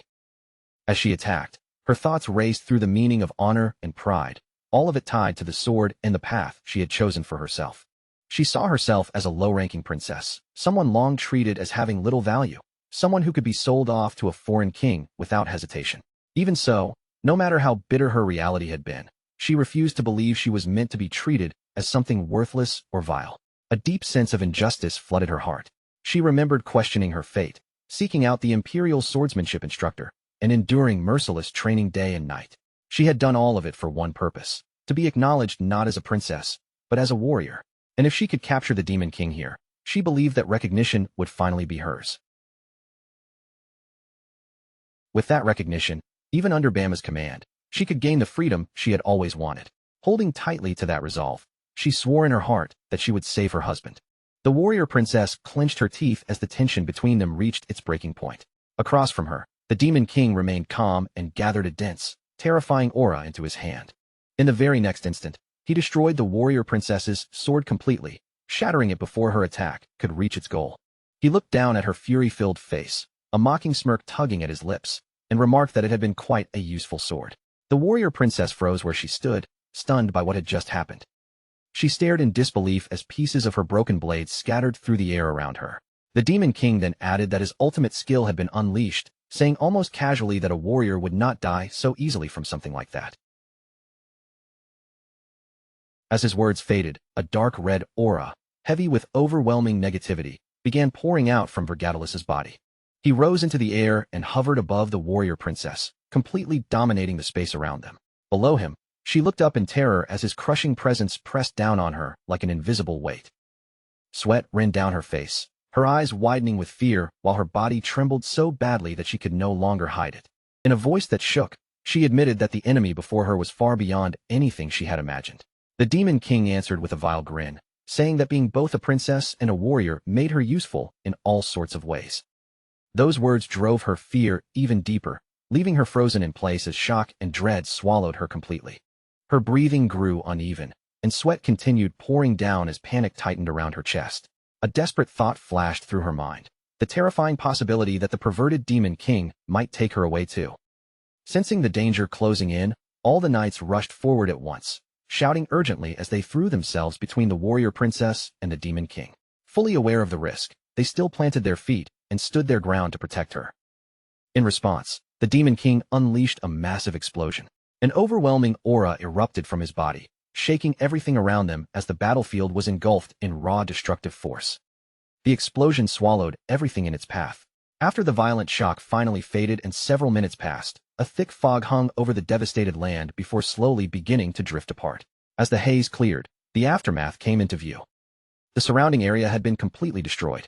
The ground was ripped open, structures had crumbled into rubble, and knights lay motionless across the battlefield, their bodies scattered throughout the wreckage. The silence that followed was heavy and chilling, broken only by debris settling back to the earth. Two healers arrived soon after, and the moment they saw the scene, the color drained from their faces. Panic seized them as they struggled to understand what kind of explosion could have caused destruction on this scale. When they focused their senses, they felt dark, oppressive magic still lingering in the air. Realization struck them at once. This had been a demon's attack. Searching the area in a frantic rush, they spotted an injured figure lying nearby and immediately began calling out, desperate to know whether anyone was still alive. Their voices shook as they knelt among the fallen bodies. In disbelief and anger, they shouted about what the guards had been doing and demanded that another healer be summoned immediately. Among the wounded, one knight had somehow managed to survive, barely clinging to life. The knight weakly moved his lips, forcing out broken words about the princess and the demon king. The two healers froze, shock flashing across their faces at the mention of a devil. They begged him to stay awake, pleading with him not to close his eyes and not to die. They urged him to explain everything clearly, desperate for even a few more words. Then the moment shifted away, and the setting changed to the dungeon of the Tower of Berg, where the demon king had brought the warrior princess. She lay unconscious on the cold floor, her body covered in bruises and wounds from the brutal battle she had just survived. Another princess studied her carefully, uncertainty crossing her face as she wondered aloud whether this person might be named Senator. The demon king calmly corrected her, clarifying that she was Princess K. Jespin, the ninth princess. He then declared that from now on, she would be living with them on the fourth floor of the tower. He added that she was fairly badly injured and needed proper treatment. If she was raised well, he said, she would become useful in the future. The princess agreed, though curiosity flickered in her eyes as she asked why another princess had suddenly been brought there. The demon king answered casually, explaining that he had simply seen her on the way and picked her up. He went on to explain that this was done to earn magi points, since princes and princesses had to be kidnapped periodically. The targets, he added, could range from moderately high-ranking royals all the way down to those of much lower status. The princess grew even more curious and asked what magi points were, wondering what that term actually meant. At that moment, the demon king's body stiffened slightly. His eyes widened just a little as a sudden realization struck him, and he thought to himself that he had almost spilled an important secret in front of a prisoner, wondering how he could have been so careless. He immediately suspected that the princess might have asked the question on purpose, so he denied it without hesitation, telling her she must have heard him wrong. Then, before she could dig any deeper, he quickly changed the subject and said he would bring her some senile powder, while the princess simply nodded and accepted his answer. As the demon king turned to leave, irritation stirred sharply in his mind. He wondered if seeing her so often had made him lower his guard, then sternly reminded himself to get a grip. He was the demon king, and the princess before him was still nothing more than a prisoner. After that incident, the news spread with shocking speed. The ninth princess of the Jespin Empire had been kidnapped. Across Odenwar, the information raced like wildfire, reaching every corner of the continent before long. The moment then shifted to the headquarters of the Hero Guild, where Hillenkargil stood in the center of the room while the other heroes surrounded him and began questioning him with intense urgency. The air inside the room felt heavy, thick with suspicion and pressure. As the heroes listened closely to Cargill's explanation, one of them finally spoke, admitting that there did not seem to be a single lie in his words, and then asked him to swear that it was all true. Hillenkargil lowered his head in shame. His expression weighed down as he admitted the truth. Though it humiliated him deeply, he confessed that he had failed to locate the Demon King's tower, and he declared that he would accept full responsibility for any failure caused by that mistake. Before the weight of that confession could fully sink in, another hero quickly reassured him, saying there was no reason for him to shoulder all the blame. If every warrior were condemned for the failure of a warrior's journey, he explained, then no one would ever dare to lead again, and he pressed that point even harder. Under those kinds of conditions, what warrior could possibly step forward and take command? Hearing those words, Hillen offered his sincere thanks, and some of the tension finally eased from his face. But just then, another hero brought forward a new piece of troubling information. He reported that at the very same time the warriors were forced to retreat, the Demon King of Urgrist had kidnapped the ninth princess of the Jespin Empire. He added that the Jespin Empire had formally requested for the warrior's banner to be raised. Based on his previous experience dealing with Urgrist, he said this would be the fastest way to resolve the situation, then turned to the others and asked for their opinions. Hillen spoke again, regret clearly coloring his voice as he thought about the ninth princess's fate.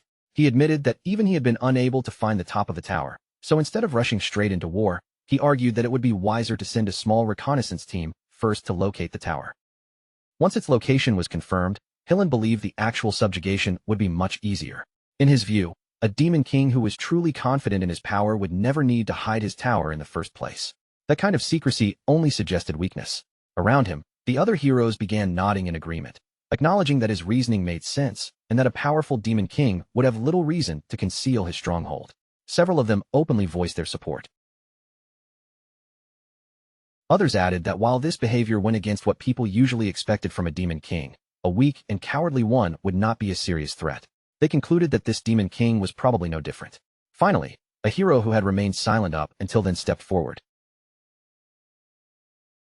His expression had turned grave and serious as he declared that they should follow Hillenkargil's advice until the tower's location was confirmed.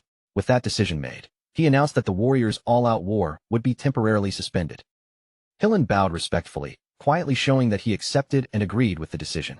As the meeting came to an end, Hillen's thoughts turned inward, silently addressing the Demon King in his mind. He wondered whether this outcome was exactly what the Demon King had intended, realizing that he had used his own authority to stop the Yongsa Act from being carried out. For now, he had bought them some time, and he quietly left the rest in the Demon King's hands.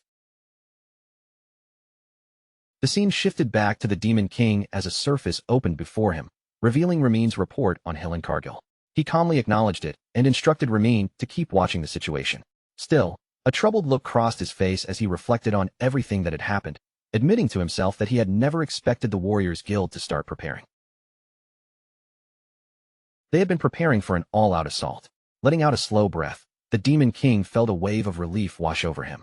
Without Hillenkargil, he knew he would have been dragged into serious trouble, and he considered it a truly wise decision to have accepted them as members of his family. Outside the tower, Hillenkargil and Granada were already on the move, using their influence from different directions. Thanks to their efforts, the warriors' departure could be delayed, giving the Demon King room to continue his plans as his attention returned once again to kidnapping a new princess. As those plans moved forward, Magi points began to accumulate steadily, quietly adding to his available resources. He also considered using the most valuable Armani beads as a powerful source of energy.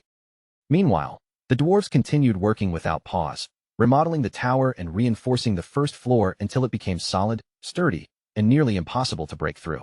Krudu's influence was also expanding little by little, growing stronger with each passing day. With contracts now formed with high-level spirits, including Princess Ernan, the Demon King understood that even a small group of elite warriors would have no real chance against him. At last, with his mighty tower nearing completion, the Demon King slowly turned his gaze beyond its walls. His thoughts settled on revenge, true revenge against the detestable warriors who had once killed him. In his mind, he pictured a land overflowing with powerful wizards and skilled warriors. That land was Amore, the famous city of magical engineering, and his desire was unmistakably clear. He intended to seize the entire place for himself, and he planned to do it without ever getting caught.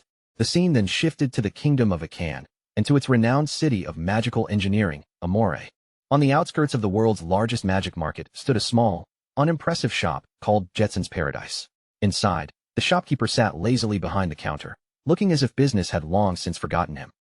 He flipped casually through a newspaper, his face growing duller as boredom settled over him, and eventually he let out a tired sigh. As he read, his thoughts drifted through the latest rumors spreading across the continent. The 9th princess of the Jespin Empire had been kidnapped right after the hero expedition ended. Public anger toward the Hero Guild was growing because of their inaction, and the paper even reported that a hero named Roger was now being hunted. Taking it all in, the shopkeeper muttered quietly that it really felt like the end times.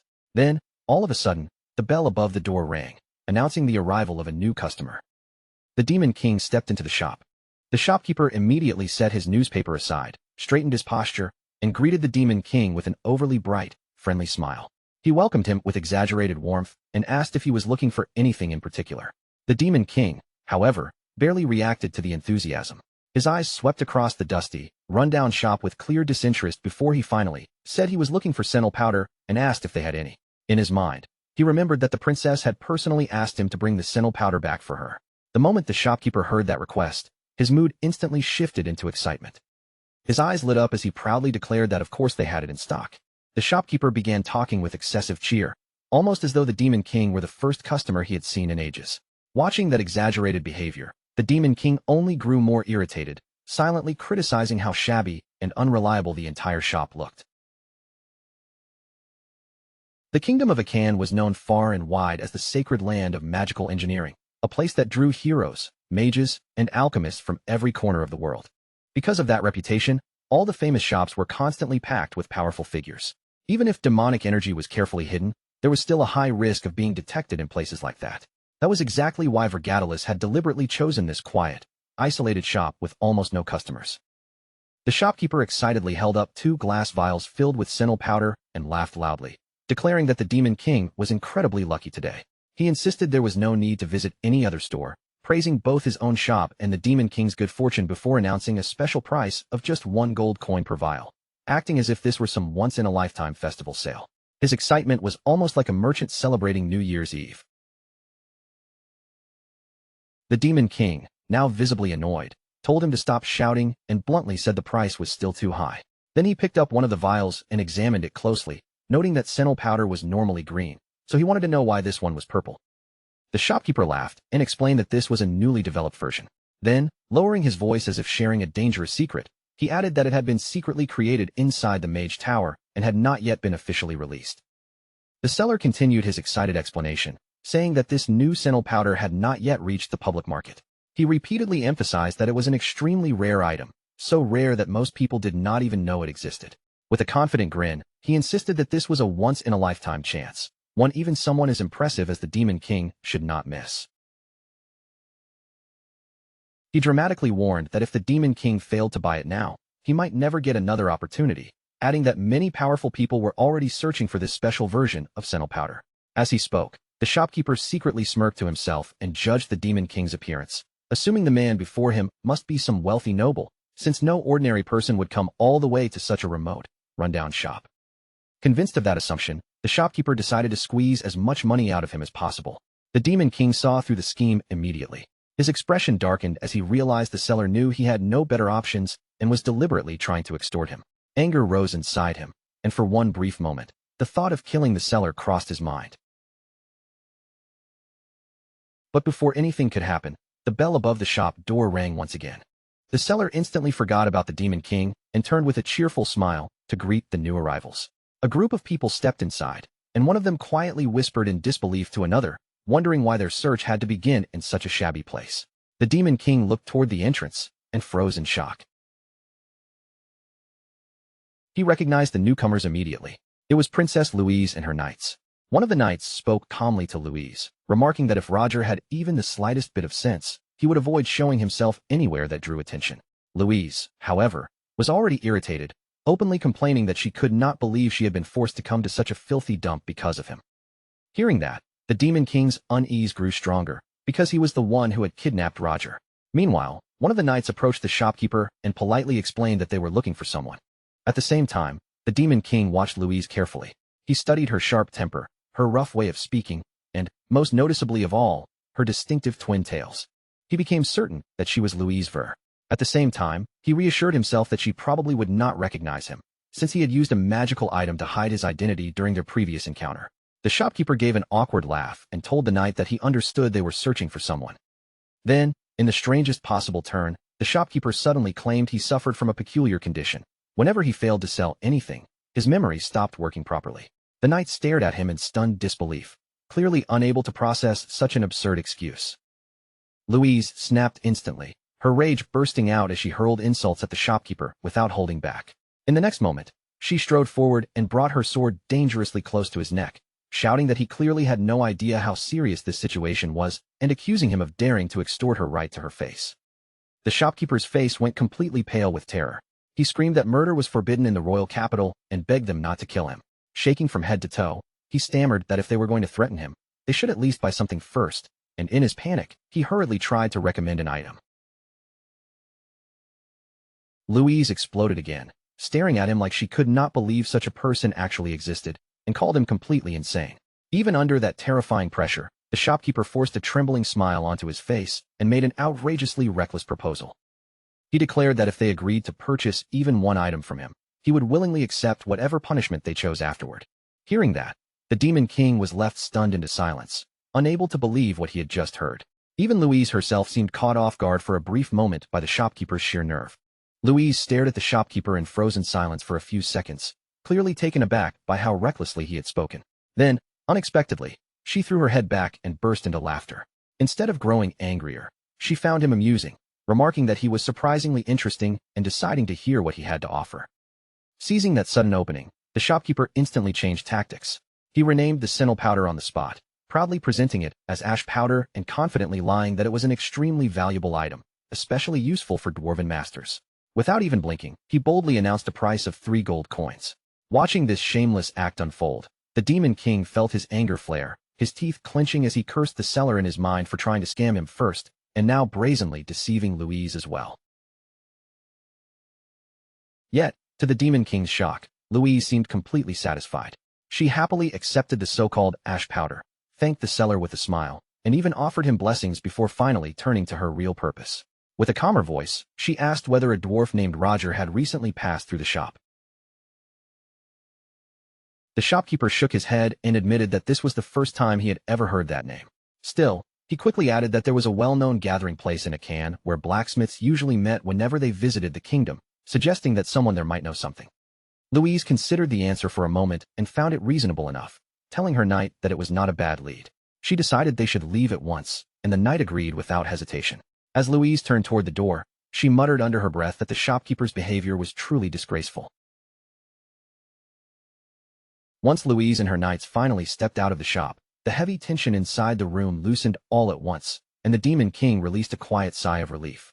After the door closed behind them, the Demon King raised an eyebrow and looked at the shopkeeper with a faint smirk. He casually remarked that selling worthless powder for 3 gold coins was actually impressive and admitted that the man had guts. The shopkeeper grinned proudly while pocketing the coins, clearly pleased with himself, and said he was glad the Demon King had stayed silent, because Louise looked like the kind of young noble lady who would easily pay that amount. He also added with a sly smirk that someone like her would never kill him over a mere 3 gold coins. Then the seller suggested that the Demon King seemed rather interested in business, and for around 10 gold, he could even share a special secret. Inwardly, the Demon King judged him as an enormous scammer, but at the same time, he could not help admiring how skillfully he swindled humans, and somehow, he found it a little amusing. Leaning in slightly with a grin, the Demon King told the shopkeeper to go to the Golden Moon Merchant Guild. The seller stared at him in surprise, completely confused.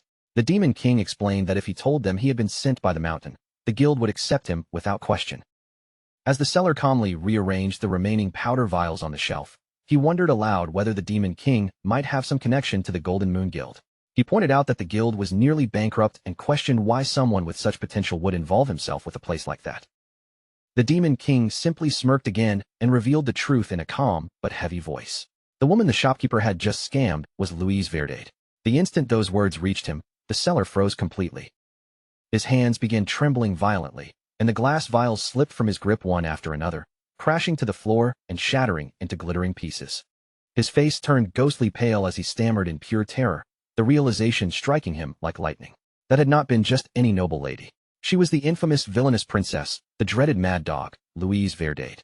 Shaking uncontrollably, he turned to the Demon King and demanded in a panicked voice to know what he wanted from him. The Demon King calmly placed a single gold coin on the counter, his tone cold and steady as he reminded the seller that he had already given his answer.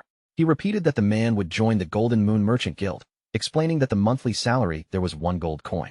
Then, with a slight smirk, he added a chilling warning. If the seller refused, he would personally bring Louise back to this very shop. The moment the seller heard that threat, he panicked completely. Color drained from his face, and he clasped his hands together in desperation, begging for his life and pleading with the Demon King to spare him from such a fate. But then, in a sudden and dramatic shift, his expression hardened. His fear vanished as though it had never existed, replaced by a sharp, mocking grin. He sneered that the Demon King should not think he would actually beg like that, then raised his hand aggressively and shouted in anger. He demanded to know who the Demon King thought he was trying to scam, ordering him to get out immediately. Then he dared him to bring Louise back, scoffing at the idea that even the infamous Mad Dog Princess would ever return to such a filthy, run-down shop. Without saying another word, the Demon King turned and left. As he walked out, the Demon King quietly muttered that things would go exactly as the seller wished. Then he went straight to Louise and told her everything that had happened inside the shop. The moment Louise learned that she had been deceived, her fury exploded like a raging inferno. She stormed back toward Jetson's paradise, her anger burning hotter with every step, while the Demon King watched from behind with a quiet smirk. Inside the shop, the seller saw Louise returning, and every bit of his confidence shattered instantly. Terror overtook him as he screamed and trembled uncontrollably. Completely broken, he finally handed over the real sentinel powder for only 1 gold coin. Once outside, the Demon King examined the vial carefully, turning it in his hand as he thought to himself that even the poorest slum shops sold normal sentinel powder like this. He silently cursed the seller all over again, now fully realizing just how shameless and rotten that scammer truly was. At that moment, Louise noticed him standing nearby. She approached him and thanked him sincerely, saying that it was only because of his help that she had managed to get her money back. The Demon King responded politely, then casually asked what she had done to that miserable shopkeeper. Louise clenched her fist in frustration and admitted that, since they were in a foreign country, she could do no more than teach him a small lesson. Still seething with anger, she muttered that she should have ripped his heart out. One of her knights quickly tried to calm her down, remarking in surprise that no one would have expected the little princess to become this furious. Hearing her words, the Demon King felt uneasy all over again. He thought to himself that Louise was still just as eccentric and terrifying as ever, especially after hearing her so casually mention ripping out someone's heart.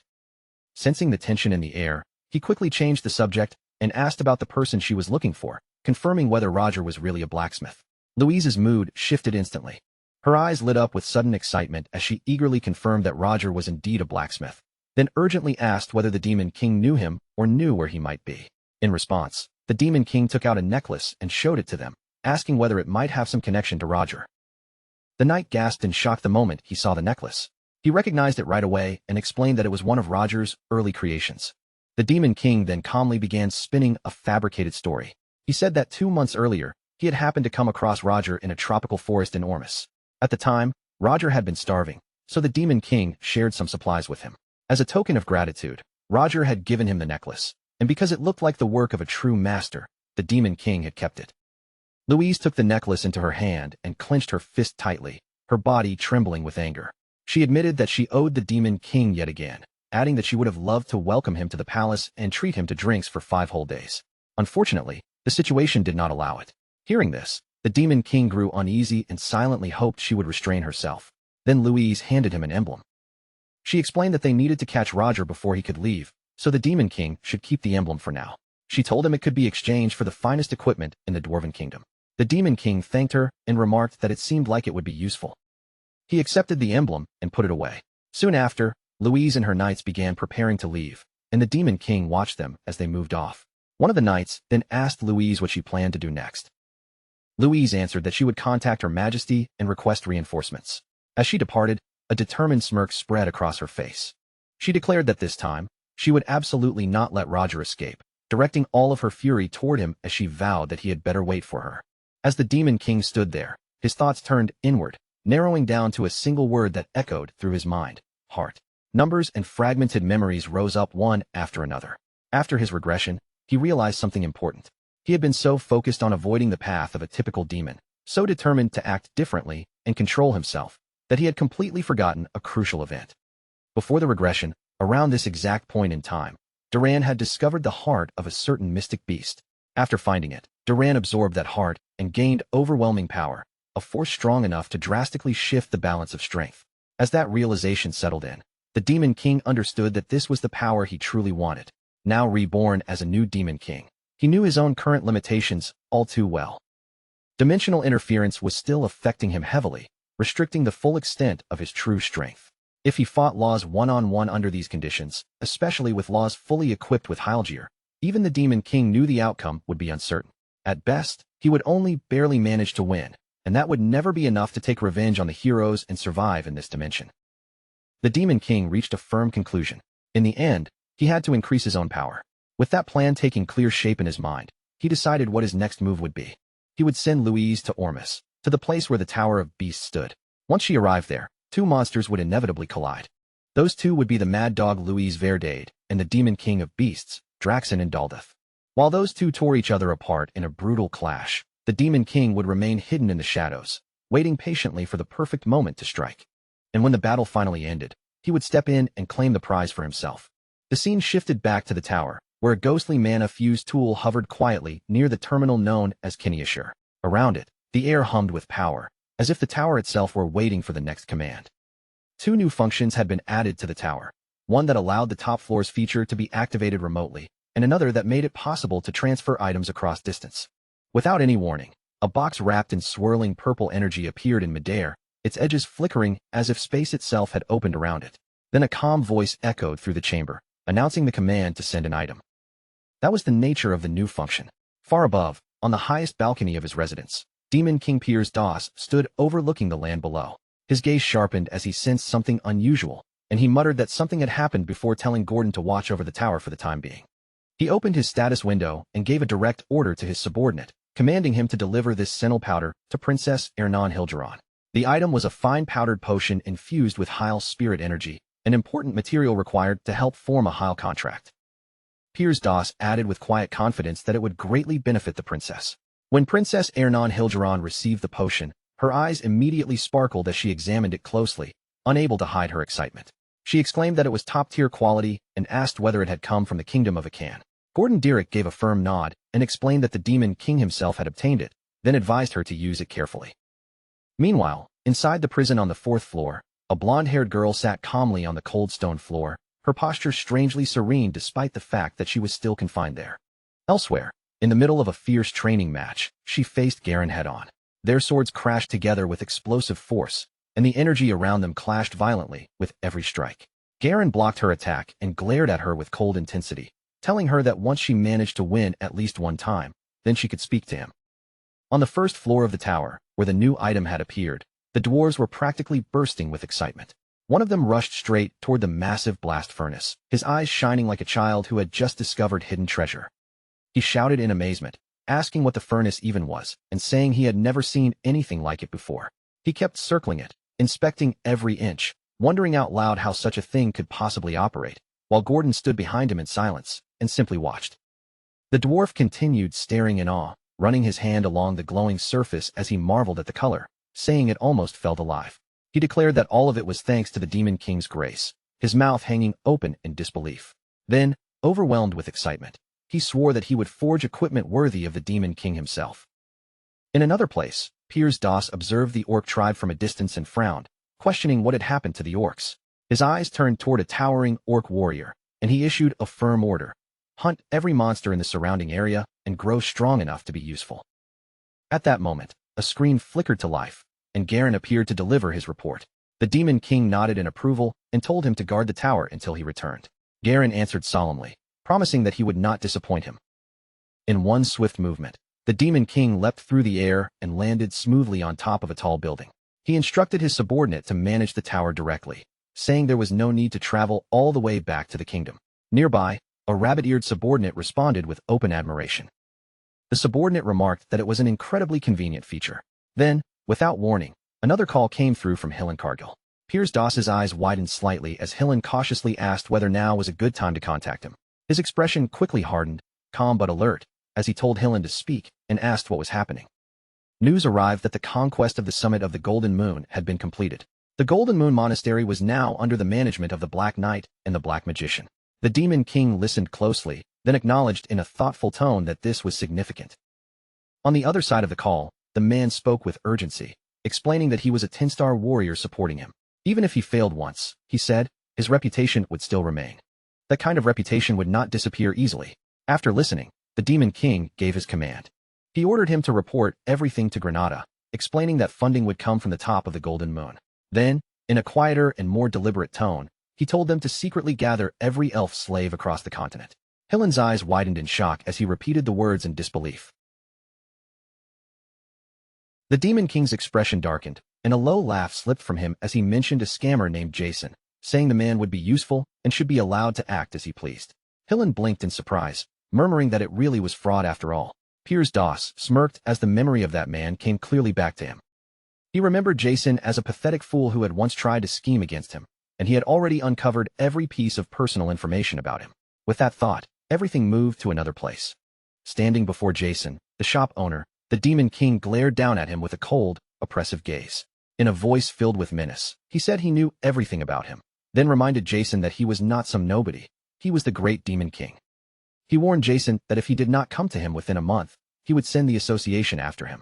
Jason trembled uncontrollably, crying out in fear, and not long after that, his shop was reduced to ruins.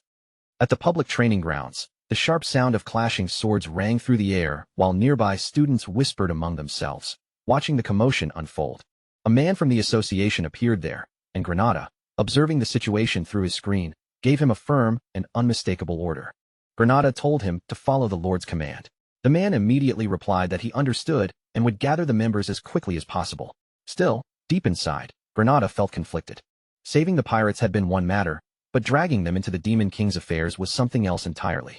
Granada clenched his teeth in frustration, feeling the weight of the situation pressing down on him. He wondered bitterly whether the Demon King had assigned this mission only because it served his own benefit.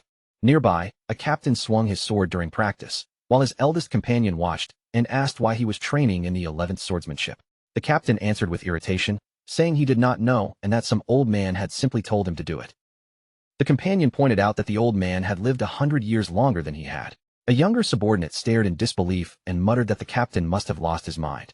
Someone else then lightly suggested that the vice-captain should come up with a catchy name for it. They said that if the vice-captain moved, the rest of them would follow. At that moment, a rogue brat tried to flee, hiding from Granada like a frightened animal, and Granada's jaw tightened when he noticed. Granada could clearly sense the man's fear. Even so, he thought to himself that the whole situation was troublesome, and that after living as a slave all his life, enduring the Demon King's rule might still be better than what came before. Suddenly, roots infused with mana burst up from the ground, twisting around the rogue's body and locking him in place before he could escape. A sharp command rang out, ordering him to stop. The captain shouted harshly, his voice filled with both pain and anger, telling the man that he was humiliating himself in front of his own men. Others began shouting as well, but Granada ignored all of their voices, focusing only on the scream in front of him. Hillen looked up with concern, sensing that something was wrong. Hillen asked what was happening, but Granada answered calmly that it was nothing. Not convinced, Hillen pressed further, asking what the man was doing now, what the Demon King had told Granada, and whether he was searching for treasure. Deep within the Rainforest Kingdom, events moved once again into the thick shadows of the jungle. The dwarf princess pushed forward through the dense forest, her armor brushing against tangled vines while her companions hurried close behind her. A dwarf rushed up in urgency, reporting that airborne officers had delivered an ultimatum and that an anonymous source demanded they withdraw immediately. But she did not slow down, her eyes burning with determination. She said firmly that she still had not found him, pressing deeper into the dark forest without any intention of turning back. Cold sweat rolled down her face as her subordinate urged her again, telling her that they had to inspect only the areas permitted by the anonymous order. But the princess clenched her teeth. Anger pushed through her hesitation as she refused, insisting there were still places she had not searched. Then her gaze locked onto Beast Mountain in the distance, and she suddenly froze. Even the Beast King's domain was considered forbidden, a place so dangerous that stepping into it was almost unthinkable. A dwarf cried out desperately for the princess to stop, but she stepped forward without pausing for even a second. She said it was fine because they would not dare touch her. Sweat soaked into her armor, but excitement burned fiercely in her eyes. With a sharp laugh, she dared them to challenge her, declaring that they were the royal family. She declared that the entire nation wielded dwarven weapons, and if their enemies wanted war, then war was exactly what they would receive.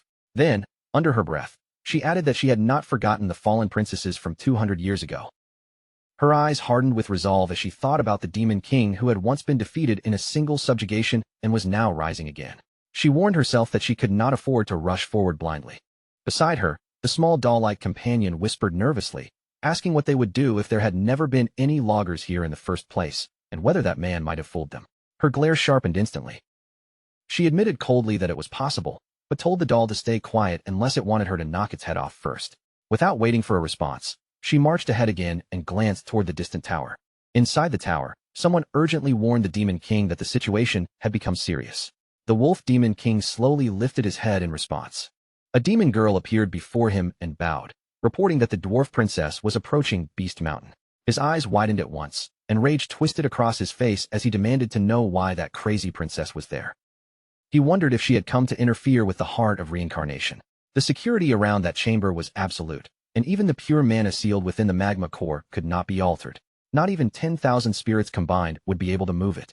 If he absorbed that power, he thought, he would obtain the strongest weapon. He muttered that the aggravation work was already in its final stage and questioned why this had to happen now. Then, like lightning striking his mind, realization hit him all at once. "Stop her," he roared, his voice cracking through the air like a command no one dared ignore. "Do not let that princess get any closer." But before his servants could move, he snapped out one more order, sharper than the first. "You are not to kill her, and you are not to seriously wound anyone either." The demon's servant stiffened, clearly caught between obedience and fear. After a tense pause, he lowered his head and answered carefully. That will be difficult, my lord. The wolf demon king's eyes narrowed at once, and his voice dropped into a dangerous growl. What do you mean by that? Deep within the forest, the princess suddenly stopped in her tracks. The path ahead was no longer empty. A huge, muscular figure stood there like a living wall, blocking her way completely, and the pressure coming from him was heavy enough to make the air feel tight. His tone stayed calm, but every word carried a deadly edge. Are you insane? Are you trying to get yourself killed here? Why did you come all this way? The princess only narrowed her eyes, refusing to show even a hint of fear. The pride of the dwarves will never bow to intimidation. This is Demon King territory, the man replied, his hand tightening around the hilt of his sword. No one is allowed to enter. Didn't anyone warn you? A low, dark chuckle slipped from his mouth as his eyes sharpened. Step into a place like this, and there is always the chance you'll be slaughtered by demons. This man was Max, the Prince of Ormus. The princess answered him without the slightest hesitation, her voice hard and unshaken. They won't lay a hand on me. Move aside. Then she threw her command behind her. Don't come back until you find the logo. Max's face tightened, irritation twisting across his expression. Max clicked his tongue inwardly, thinking that dwarves truly had no sense at all. His mind drifted back to the all-out war from 1 year ago, near the kingdom of Jasper, the land that bordered the Demon King's castle. I made quite a profit back then by supplying war resources, he said with bitterness hanging in his voice. And because of that so-called profit, Jasper only grew stronger. His gaze darkened as he looked at her. But if you die here, killed by the Demon King's subordinates, this time things won't end the way they did before. Behind the princess, a surge of dark red energy suddenly burst into the air, twisting and raging like a storm of blood-colored flame. From within that violent aura, a faint whisper seemed to crawl into the battlefield. If you are going to die today, then take the Demon King's head with you. The princess paid no attention to the desperate cries of her subordinates behind her. Her eyes stayed locked on Max alone, cold and unwavering, as if the entire forest had disappeared except for the enemy standing in her path. In our country, Max began, his voice low as he prepared to speak. But the princess cut him off with a sharp sneer before he could finish. Enough. In that instant, the fragile tension between them snapped. Both sides readied themselves to attack, and the forest itself seemed to tremble as their powers surged outward. Then, from the darkness between the trees, more men began stepping into view. Their voices rang out with greedy excitement. Now it's our turn to reap the rewards. Max's fingers tightened around his weapon, and his order came cold and ruthless. Kill them all. In the next moment, his soldiers and hunting hounds spread out around the dwarf princess, surrounding her from every side and cutting off every possible escape. For the prosperity of the kingdom of Ormus, Max declared, his eyes empty of mercy. All of you will die here. Rage began pouring from the princess like heat from a furnace as she lifted her axe. You dare lay a hand on me in this place? You cowards! From far across the battlefield, the pounding sound of a demonic gallop echoed through the trees. Inside the tower, the wolf demon king erupted in disbelief. What? Stop this immediately. His eyes widened as the truth of the situation struck him like a blade. The forces of Ormus were not simply attacking by accident. They were planning to kill the princess and place the blame directly on him. In that moment, he understood that a full-scale offensive, just like the one from 200 years ago, had already begun.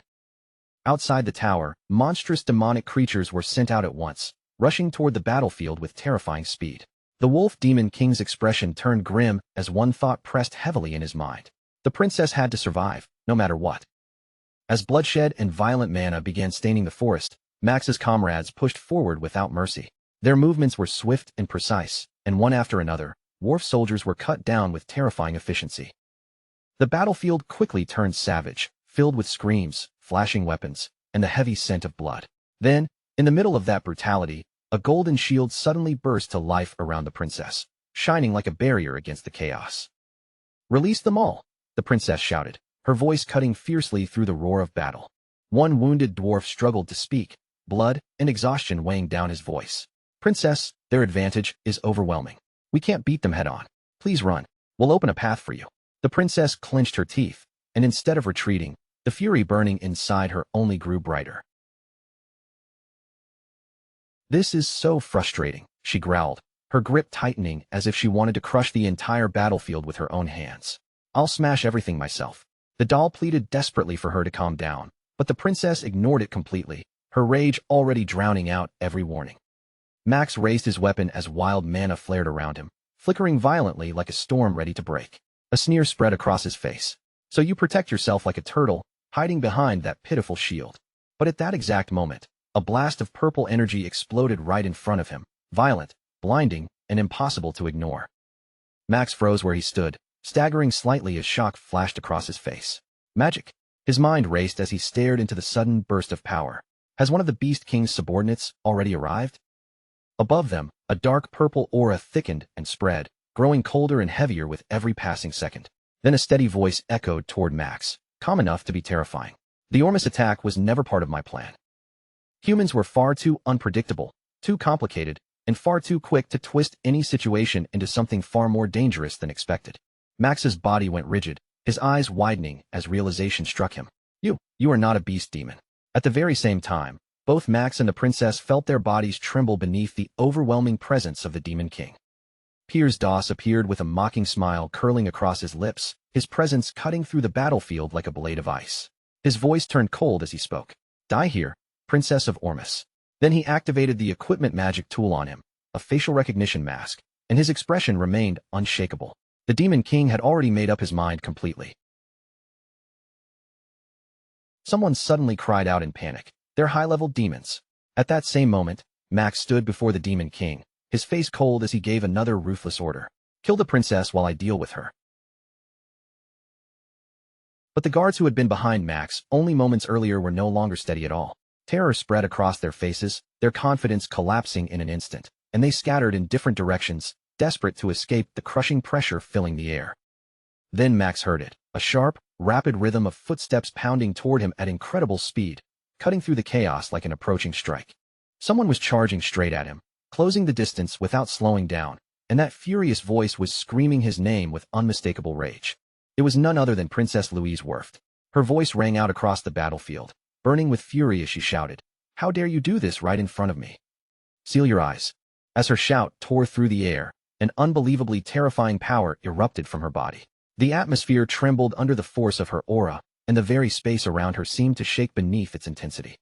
Seeing that explosive power, Max thought bitterly to himself, wondering why she was so quick to drag the topic of dwarves into this. Of course, the real priority was dealing with this uncontrollable princess first.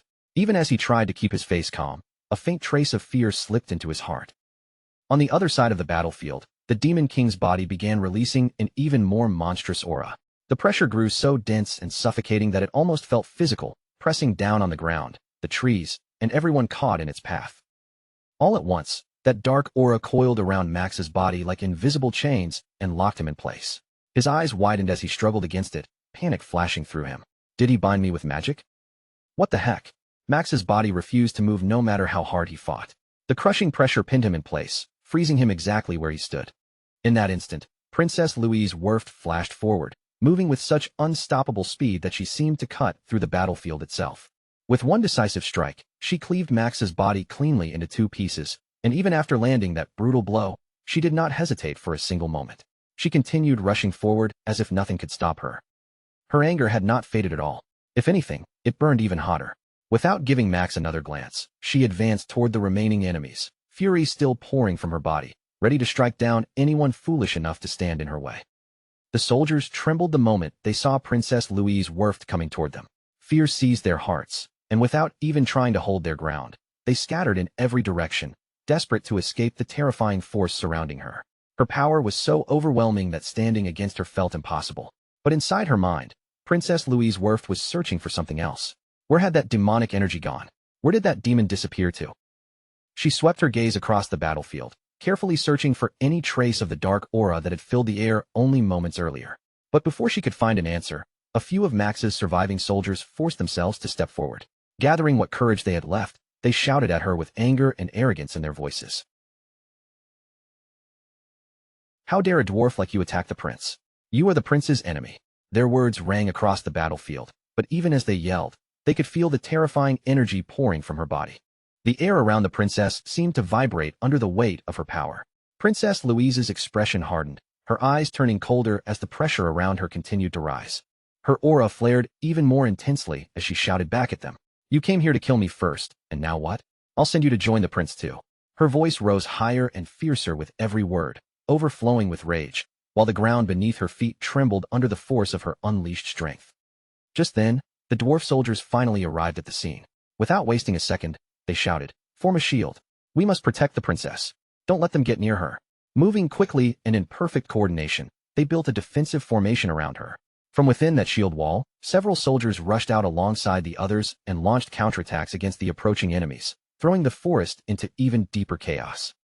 Massive explosions thundered through the trees, shaking the ground beneath everyone's feet as powerful attacks crashed into each other again and again. Smoke rolled across the battlefield, and violent shockwaves tore through the surroundings, ripping through the forest as the clash grew more destructive by the second. At a distance from the chaos, the Demon King stood silently, watching everything unfold with calm, unreadable eyes.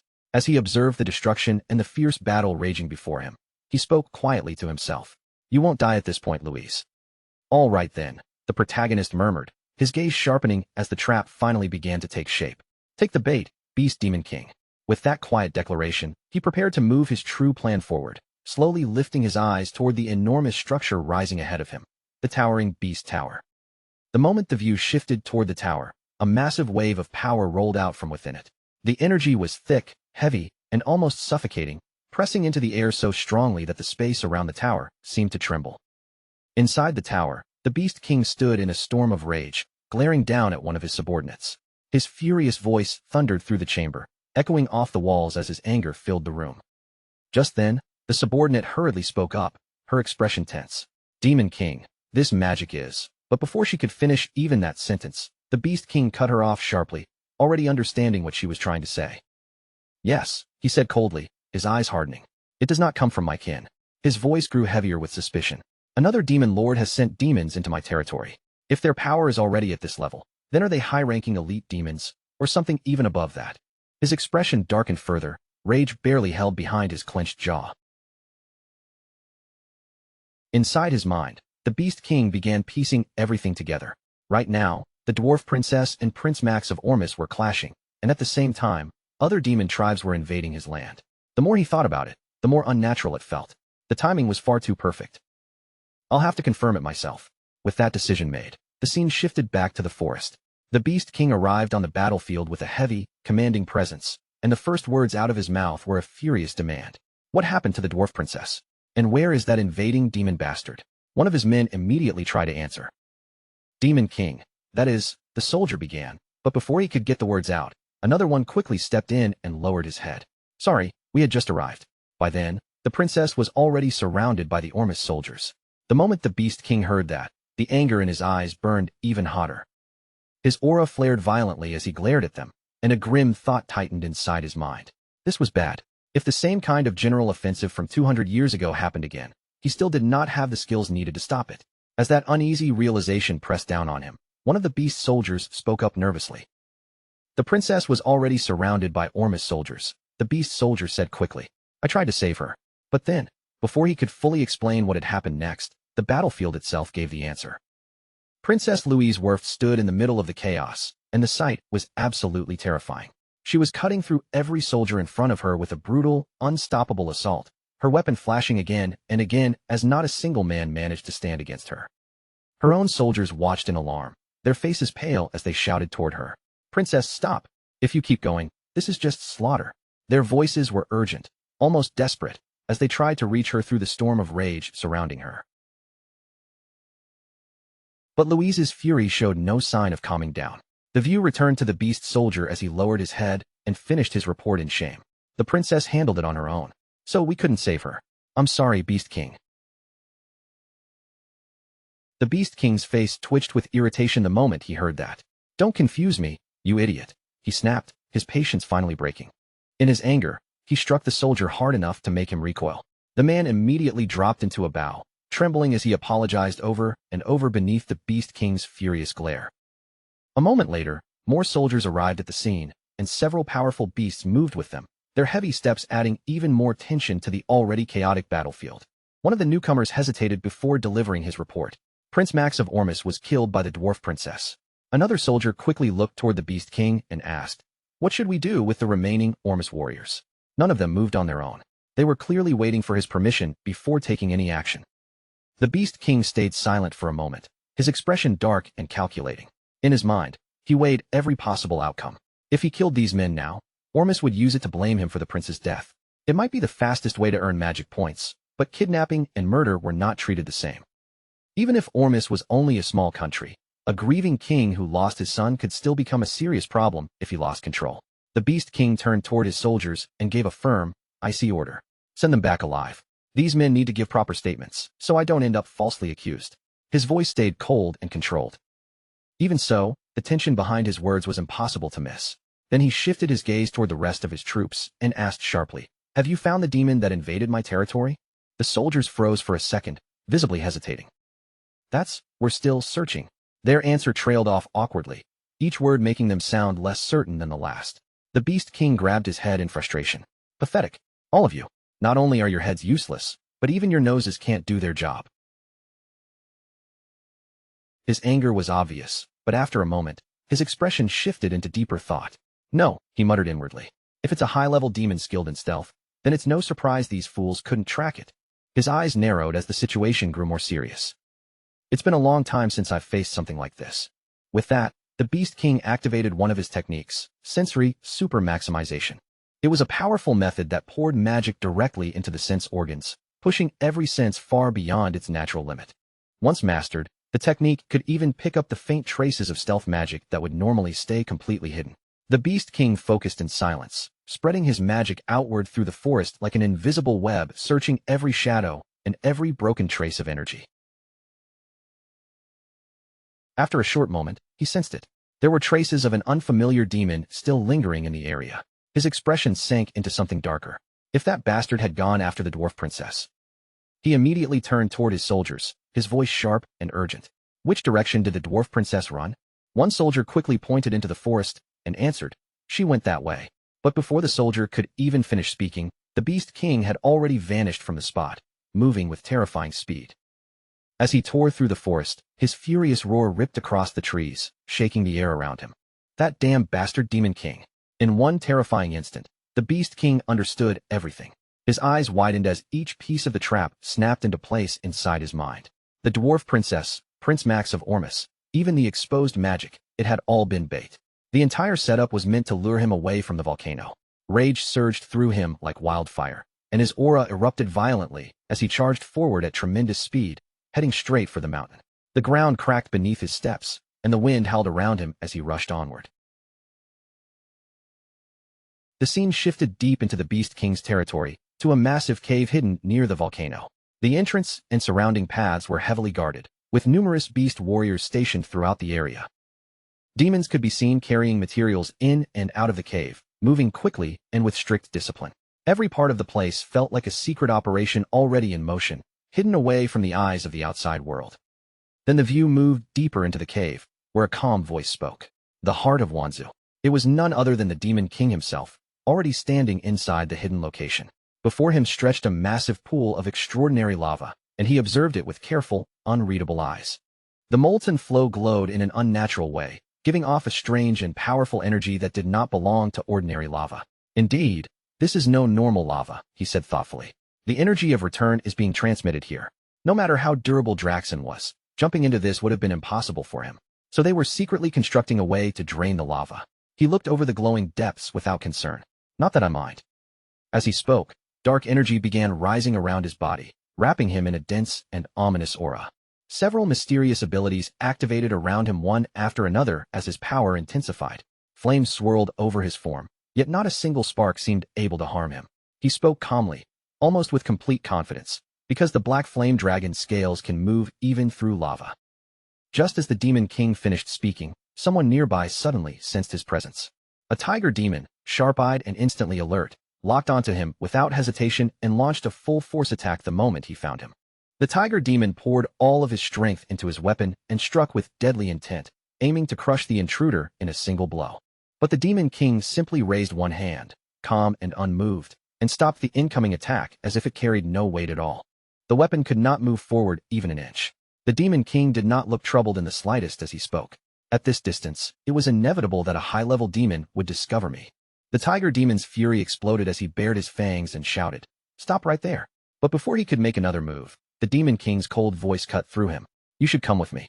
With that, the Demon King seized the tiger demon and dragged him along, leaping straight into the enormous pool of lava without the slightest hesitation. As they plunged into the burning, molten depths, the tiger demon's screams echoed through the cavern.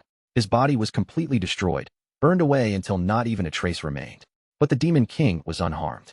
The black flame dragon scales covering his body protected him fully from the lava's devastating heat, and the molten fire slid over him as if it were nothing. Moving rapidly downward through the blazing depths, he continued his descent without slowing. As he sank deeper, he thought calmly, "Now then, Draxon. After absorbing the heart of the beast in my previous life, my regenerative abilities became unbelievably powerful. I often wondered what kind of recovery power I had truly taken into myself." A faint smile formed on his face as the memory surfaced. Then, far below in the blazing depths, something appeared before him, a phoenix. Even within the lava, the phoenix's presence radiated immense power, shining with an overwhelming force that could not be mistaken for anything ordinary. The Demon King recalled what he had once learned. During my time as a Demon King cadet, the existence of the phoenix was confirmed across multiple dimensions. I saw the records myself. The phoenix can transcend dimensions, ranging from divine beings to entities that rule only within their own realms as ultimate destroyers. The scale of its power can vary greatly. His eyes narrowed as he studied the being before him. But there was one thing they all had in common. Every demon lord who completely absorbed a phoenix became powerful enough to carve their name into the history of the demon world. A quiet satisfaction settled across his face as the meaning of that truth sank in. Deep inside his own thoughts, he spoke in a low, almost silent voice. "Draxon, thank you. Because you absorbed the phoenix in your previous life, I'm able to stand here in this moment now. That power was the one strength of yours I had ever truly envied. And in this life, I'll make sure I use it properly from here on out." The Demon King slowly reached one hand forward, and in the next instant, a terrifying surge of light exploded from the center of his palm.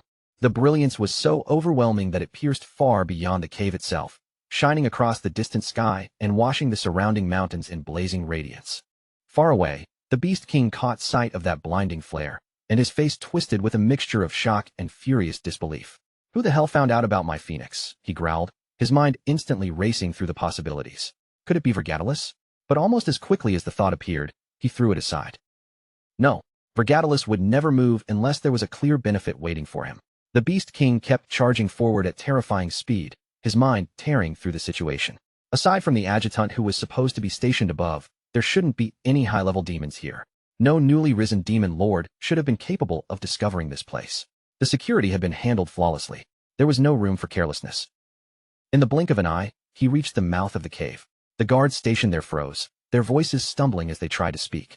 "Demon," one of them started, but the Beast King shoved past them without slowing down. With a sharp command, he ordered everyone to stay back and strode straight into the cave. As he pushed deeper inside, his thoughts moved rapidly, trying to narrow down who could possibly be responsible.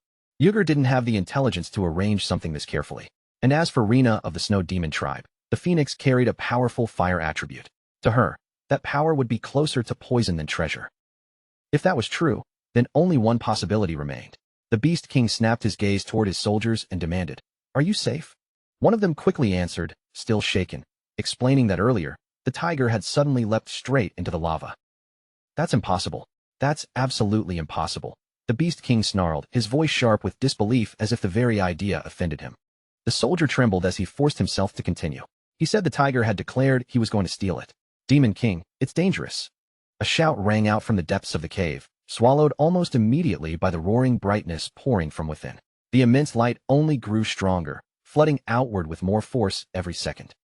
The glow spilled far beyond the cave entrance, stretching across the land until even those at a great distance could see the impossible radiance. Far from the cave, several figures stood witnessing the extraordinary sight. Princess Louise Verft, the merchant Granada Hillencargill, and Princess Elena, all gathered with their soldiers nearby. None of them said a word. They simply stared at the eruption of light in stunned silence, unable to look away from the blazing spectacle. Back inside the mountain, the Beast King's rage finally reached its breaking point. His fist clenched hard, his aura detonating around him like a storm, and he roared with killing intent. "I will kill you." Then, within the burning depths of that blazing light, the Phoenix finally appeared. Deep within an old, densely packed forest, towering trees stretched so high that most of the sunlight could barely slip through. The air was thick with the smell of wet soil and moss, and for one brief moment, a strange sound echoed between the trunks. The noise was sharp, unnatural, and gone almost as soon as it appeared, leaving the forest quiet once more. Among fallen leaves, snapped twigs, and patches of shadow, a motionless figure lay on the ground. It was Vergatalis Das. For a long while, his body did not move at all, looking almost as though life had completely left him. Several silent minutes passed before, at last, his eyelids gave the faintest tremble. Slowly, his eyes opened. His gaze was clouded with confusion as he stared up at the tangled branches and leaves hanging above him. His mind struggled to understand where he was, or how he had ended up in a place like this. As his senses slowly returned, he realized he was not alone. A number of animals had gathered around him, all keeping a careful distance. Wolves stood quietly in the shade. Smaller forest creatures peered out from behind the bushes, and birds watched from the branches overhead. Yet strangely, none of them attacked him, and none of them ran away. They only watched, their eyes fixed on the mysterious human who had suddenly appeared in their territory. Paying little attention to that silent audience, Vergatalis slowly forced himself upright into a sitting position. His body felt heavy, and his thoughts were still scattered. He searched through his memories, trying to find the last thing he remembered before losing consciousness. For several seconds, there was nothing but a blank haze. Then, all at once, the memory came back. The phoenix. Everything had centered around that creature. From the very beginning, his plan had been simple and precise. Once he killed the phoenix, he intended to place its corpse into his personal subspace and safely transport it back to his tower. It was a calculated operation, the kind he had performed many times before with other rare magical beasts. But right before he could complete the task, something completely outside his expectations had happened. The instant that overwhelming power entered his body, the entire volcano erupted with violent force. The explosion that followed was nothing short of catastrophic. The blast struck him with such force that it threw him away from the mountain like a helpless ragdoll, sending him flying across the sky until he finally crashed down somewhere inside this distant forest. The whole situation was irritatingly troublesome. After walking for a short while, he reached a narrow stream winding gently between the trees. He knelt beside the water and leaned forward to inspect his reflection. The moment he saw himself, he froze. His entire appearance had changed. The face staring back from the rippling surface was unfamiliar, almost like he was looking at a completely different person. Wahlberg stayed there in silence, trying to make sense of what had happened to his body. At the same time, important events were beginning to unfold far away in the hidden kingdom of Ormus. Inside the royal palace of Ormus, Princess Louise stood before Prince Jetson and gave him a detailed report about the recent battle. Her tone remained calm and respectful as she explained how the warriors of Ormus had stepped in with courage and saved them from one of the Beast Demon King's powerful subordinates. As she spoke, her words carried clear admiration for the soldiers who had risked their lives in that conflict. But Prince Jetson did not respond with pride or satisfaction. Instead, a dark weight settled over his face, and his eyes were filled with grief burning beneath his anger. One of the warriors who had fallen in that battle had been his own son. That loss cut deeply into him, and the pain was impossible to conceal. Overcome by sorrow and rage, Prince Jetson immediately issued an order to the Heroes Guild. He commanded them to begin preparing a massive expedition, and its objective was clear beyond question. The Beast Demon King had to be brought down. Meanwhile, back in the forest, Vergatalis was still trying to understand his strange transformation when a glowing holographic screen suddenly appeared in front of him. A communication request had come through. The screen flickered for a brief moment before showing the image of Hillen Cargill, who had contacted him to deliver a report. But the instant Hillen saw Vergatalis's face, shock spread clearly across his expression. Vergatalis looked noticeably different from before, yet he himself showed no concern over the change at all. In a steady, composed voice, he simply said, "It's me," confirming his identity before instructing Hillen to continue. Hillen quickly gathered himself and began reporting the newest developments. A large-scale hero expedition was already being organized.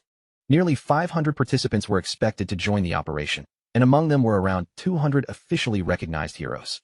Their destination was the Tower of Beast.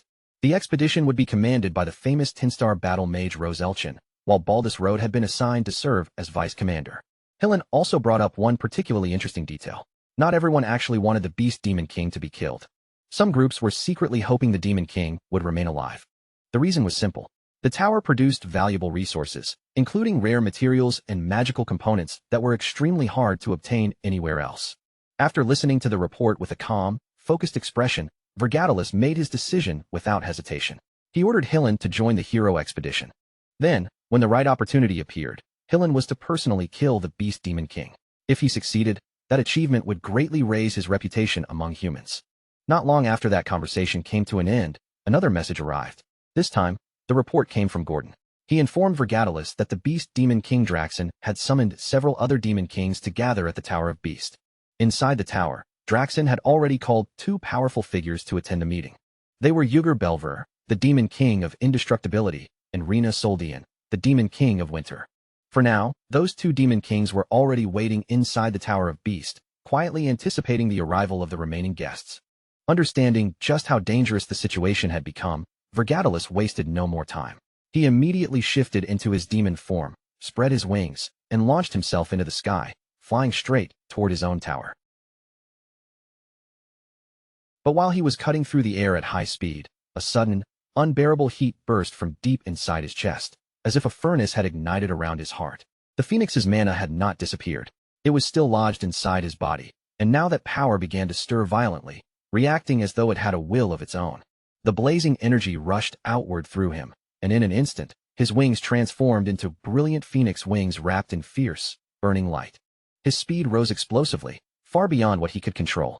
Vergatalis shot across the sky like a flaming comet, leaving a scorching trail behind him. That wild momentum carried him straight toward the protective barriers surrounding his tower, with no time to slow himself down or change direction. He slammed into the barrier with a force that made it tremble violently. Only after struggling against the impact did he finally regain control, steady himself, and land safely inside. Once he calmed his breathing and confirmed that he had made it back without further trouble, Vergatalis looked on as Gordon began preparing a portal that would connect directly to the Tower of Beast. At that same time, heroes from many different regions were already gathering one after another, all preparing to take part in the enormous expedition ahead. Among the crowd stood the widely known battle mage, Rose Elchin, whose presence alone was enough to draw attention. Just hearing her name stirred admiration and excitement among the people nearby, and many looked at her with open awe. Rose, however, barely seemed to care about the eager eyes around her, carrying herself as if the crowd's praise was only natural. When Hillen stepped forward and greeted her with proper courtesy, she answered him with a confident arrogance that made it clear she had no doubt in her own strength. Without hesitation, Rose declared that she would be the one to personally defeat the Beast Demon King. Hillen kept a polite smile on his face as he listened to her bold claim, but deep inside, his thoughts were already fixed on something else entirely. No matter what Rose believed, the Beast Demon King's head would ultimately belong to him. Meanwhile, Gordon, Das, and Jason passed through the portal together and appeared on the highest level of the Tower of Beast. Draxon was already there waiting for them, composed and steady as he acknowledged their arrival. He noted that Jason Cockmund and Vergatalis had both arrived on time. After that brief greeting, Draxon informed them that the full explanation would continue once they entered the chamber. As they stepped into the meeting room, Vergatalis quietly thought to himself that arriving late to this gathering would have been a very poor decision. Once all the invited Demon Kings had gathered, Ygr was the first to speak, asking what kind of urgent matter had forced Draxon to call an emergency meeting. Jason only smiled faintly and remarked that he had already heard about the massive hero forces gathering outside. He wondered aloud whether this meeting had something to do with that development. Draxon's expression grew slightly harder. Since Jason already knew part of what was happening, there was no longer any point in hiding the truth, so Draxon chose to speak openly.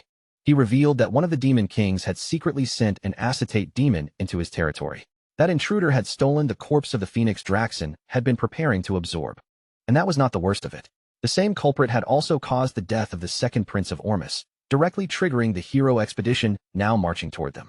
The other Demon Kings listened in silence, each weighing his words. Some wondered whether Draxon had secretly been hiding a phoenix all along. Others thought that stealing such a powerful spirit beast was a reckless move. But provoking the kingdom of Ormus into launching an expedition of this size made one thing clear. Someone was deliberately trying to bring Draxon down. Draxon continued, adding that this same unknown enemy might also have been involved in the death of the dwarf princess. If that was true, then the enemy's true goal might be to ignite a continent-wide war. Draxon swept his gaze around the chamber and declared that someone among them might be trying to eliminate him. But if that was their plan, he warned them coldly that he would not be the only one to fall. His anger simmered beneath every word as he swore he would expose the traitor behind all of this. To do that, he announced that he would purchase the black box key. The black box installed inside a tower was a special device capable of recording the movements and actions of Demon Kings. Originally, it had been created to study past operations and help plan future invasions more effectively. However, many Demon Kings who followed old demonic traditions considered such tools unnecessary. On top of that, using the system required a massive amount of demon energy points, and since the device would vanish if the tower itself collapsed, most Demon Kings had long since stopped caring about it. But Draxon intended to use it, and the moment Vergatalis heard that announcement, a troubling thought crossed his mind. The black box was something Vergatalis had never taken into account. If Draxon opened the black box inside his tower, then the truth would be impossible to conceal. Draxon went on to explain that activating the device was not something he could do by himself. The system required the approval of the Demon King who controlled the tower where the black box was installed. Without that authorization, the box would remain sealed. He looked around at the rulers gathered in the room and asked every Demon King present to grant him permission to open the black box within their domain. His reasoning was simple. If the culprit was hiding among them, that person would most likely refuse. For a brief moment, the entire chamber fell into heavy silence. Das listened carefully, and unease began to rise inside him. The situation had suddenly become much more dangerous than expected. If the recordings in the black box were exposed, the truth might finally surface. But the tense silence did not last long. One after another, the Demon Kings gave their approval. Even the Demon Queen authorized it without the slightest hesitation. Not a single one of them opposed Draxon's request. Seeing that, Draxon gave a satisfied nod. With everyone's approval now secured, the process could begin at any time, whenever Draxon chose to activate the device. He announced that once the results were obtained, he would inform them. For now, the meeting was over. Later, more information about the black box key became clear. It was an extremely rare consumable item that could only be used a single time. Its price was staggering, 9,999,999 demon power points. Only rulers with truly enormous reserves of demonic energy could even think about buying it. Because the cost was so overwhelming, most Demon Kings avoided using it entirely. Draxon himself did not intend to purchase the key right away. With the hero expedition preparing to attack his tower, spending such an absurd amount of power at this moment would be reckless. If he weakened himself before facing the heroes, the consequences could become disastrous. Even so, Draxon had already decided exactly what he would do once the immediate danger had passed. If the hero expedition failed and the situation returned to normal, he would purchase the black box key immediately. Once it was in his hands, he planned to open the black boxes belonging to Das and Jason. Only then would the traitor's identity be exposed. Meanwhile, after leaving the meeting behind, Vergatalis and Gordon returned to their own tower. The moment they arrived, Vergatalis began examining the situation in detail. The possibility of the black box being activated pressed heavily on his mind, and after thinking it through, he saw only one solution. Before that moment could ever come, Draxon had to be eliminated. With that conclusion settling firmly in his thoughts, Vergatalis decided to inspect the tower before making his next move. Gordon informed him that most of the preparations inside the tower were already complete. After hearing that, Vergatalis suggested they start the inspection from the lowest level. Together, they descended all the way to the first floor of Vergatalis Tower. The moment they arrived, the sight before them was impossible to overlook. A gigantic magical weapon filled the entire floor, dominating the space like a colossal cannon built purely for destruction. Its massive frame resembled a siege machine, towering over everything around it. Standing proudly on top of the enormous device was Lower, and the instant he saw Vergatalis arrive, his excitement burst out.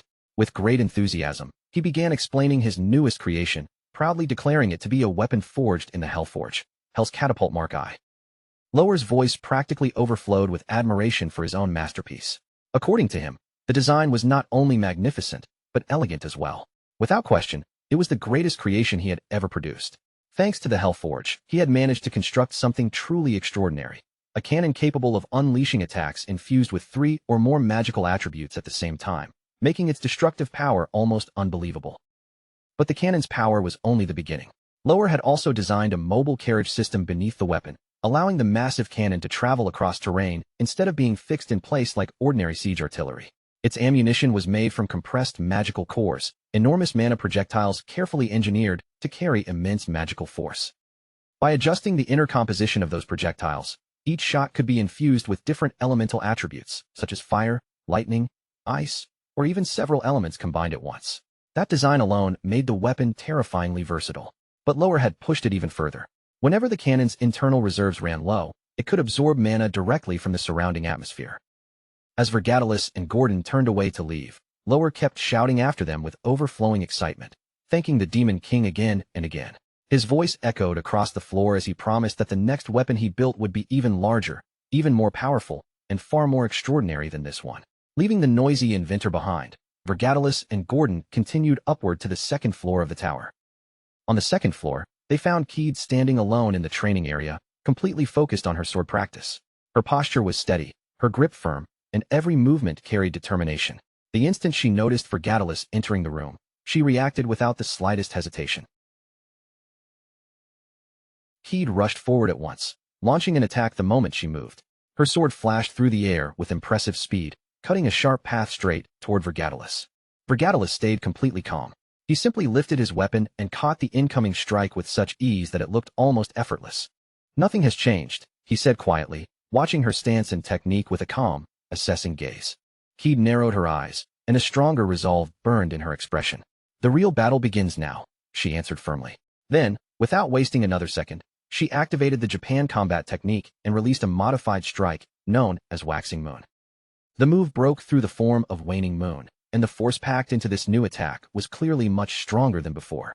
It had obviously been refined through repeated practice, sharpened, and improved with care. But even this upgraded technique still failed to make Vergatalis feel pressured. He stopped the second attack just as easily as the first one. A faint smirk touched his face as he looked at her and spoke again. "You've improved a little," he admitted, "but you still have a long way to go." Keed stared at him in disbelief, unable to understand how a technique she had worked so hard to perfect could be neutralized so casually. Before she could steady herself and launch another attempt, Vergatalis moved first with a swift counterattack. His strike landed with controlled precision, powerful enough to nearly knock her unconscious, but measured enough not to go further. In just a few breaths, their short exchange was already over. After that, Vergatalis shifted his attention toward Gordon, a hint of curiosity entering his voice. He asked why Princess Keed had been stationed on the second floor. Gordon explained that Princess Ern was currently carrying out a summoning ritual on the fourth floor, and because that process was so delicate, he wanted to make sure nothing interfered with it. For that reason, Gordon had temporarily moved Keed to another level of the tower. Hearing the explanation, Vergatalis raised an eyebrow slightly, showing a touch of mild surprise. At that very same moment, the ritual on the fourth floor was already underway. Inside a large magic circle glowing across the floor, Ern stood with focused concentration, carefully channeling her mana while activating the spirit dust Senil had provided earlier. Drawing on her own magical power, she began reciting the summoning incantation with slow, deliberate precision. She called out to the great spirit of water, invoking the guardian tied to blood and soul. Her voice echoed softly through the chamber as she spoke the sacred names of Ern and Hilgeron, seeking to form a spiritual contract with that ancient being. A few moments later, the ritual succeeded. A powerful water spirit appeared within the circle, its form shimmering with flowing blue energy as it connected directly to Ern's mana. But the instant that bond formed, a sudden surge of energy rushed through Ern's entire body. The overwhelming force threw off her balance, and her body began to tilt forward as if she were about to collapse. At that exact moment, Vergatalis appeared beside her. Moving with incredible speed, he caught Ern before she could fall onto the floor. He supported her carefully in his arms and gave a faint smile. "Looks like I arrived just in time," he said calmly, praising the success of her ritual. Ern let out a soft laugh, though there was a hint of embarrassment in her expression as she shook her head. She explained that the ritual had only succeeded so smoothly because of the spirit dust she had received earlier. But then, without warning, something completely unexpected slipped out. In a quiet voice, Ern suddenly said that she loved the Demon King. The words left her mouth before she could stop them, catching even herself completely off guard. Vergatalis froze in surprise, and for a brief instant, even his calm expression seemed to crack with panic. Ern quickly insisted that she had not meant to say anything like that, even though the voice had clearly come from her own lips. She claimed she had no control over it at all. After a moment of confusion, the truth finally became clear. Those words had not truly come from Ern herself. They had been spoken through her by the newly summoned water spirit. Vergatalis gave a light sigh and remarked that she seemed to have summoned quite a troublesome spirit. Hearing that, the spirit burst into cheerful laughter. Not long afterward, she introduced herself properly. Her name was Narinal, a high-ranking water spirit, and her personality became obvious almost immediately. She loved reading romance novels, especially dramatic stories centered on forbidden love. With bright enthusiasm, Narinal declared that she truly adored the Demon King. She even pointed out that he had clearly already noticed Ern's feelings, then immediately began asking when the two of them planned to officially become boyfriend and girlfriend. Hearing such outrageous words left Ern completely flustered. Her face turned bright red as she demanded to know what kind of nonsense the spirit was saying. Her usual composure fell apart in an instant. Warmth spread across her cheeks, her words tangled together, and nervous stammering replaced her calm voice as panic flickered in her eyes. Meanwhile, Narinal looked thoroughly entertained by the entire situation. Wearing a playful smile, she kept teasing Ern without mercy, urging the princess to admit to the rumors that had apparently been spreading through the spirit realm. According to those whispers, the innocent demon princess had already entered a romantic relationship. To Narinal, that was far too amusing to ignore. She leaned even deeper into the topic, asking when the supposed relationship had started. Then her curiosity turned even more mischievous as she wondered whether the two were still together or if everything had already ended. Every question only pushed Ern further into embarrassment. Ern's face grew hotter with every passing second as she tried desperately to escape the conversation. Flustered and frustrated, she asked Narinal to return to her own domain, clearly hoping the spirit would leave and end this humiliating teasing. But Narinal had no intention of disappearing so quickly. She casually mentioned that it had been a very long time since anyone had summoned her, making it clear she was in no hurry to go back. Before the conversation could spiral any further, Vergatalis stepped forward and cut in. His expression stayed calm, but his voice carried a serious weight as he addressed the high-ranking spirit directly. He asked Narinal what kind of impression he gave her. Narinal studied him carefully for a moment, her eyes lingering on him before a slow smile appeared on her face. Then she answered honestly, saying he looked like a refined and striking demon king, someone who seemed perfectly suited to stand beside the princess. Vergatalis listened without interruption, but he did not seem fully satisfied with that answer. Keeping his composure, he asked the same question again. Then, without warning, he activated his magic. His appearance began to change at once. His hair shifted into a vivid shade of red, and the energy around him transformed dramatically. But the change was not merely on the surface. His entire presence shifted into something completely different. Once the transformation was complete, he asked once more how he appeared now. Ern and Narinal were both stunned by the sudden change. It had been so intense and unexpected that neither of them could immediately react. Narinal tried to examine the sensation carefully. Just moments earlier, his power had felt like the dense magical presence typical of a demon king, but now that feeling was entirely different. What she sensed now felt like pure mana, refined and unlike the aura of any demon lord. Instead, it carried the unmistakable essence of a spirit. At the same time, a blazing aura wrapped around Vergatalis, with flames of energy radiating outward from him. Calmly, he explained why he had shown them this transformation. Even a superior spirit like Narinal had been fooled by his disguise. And if she could be deceived so easily, then the other demon lords and warriors would almost certainly fail to notice the difference as well. A confident smile appeared on Vergatalis's face as he reasoned aloud that the Beast Demon King could probably handle things on his own. For the moment, Ern remained confused, struggling to process everything she had just witnessed. The conversation had changed direction so quickly that she could barely keep up. And when she heard the idea of one demon king eliminating another, the thought unsettled her deeply. Not long after that, the situation shifted again. Vergatalis was now moving swiftly through the sky, flying at tremendous speed with clear determination.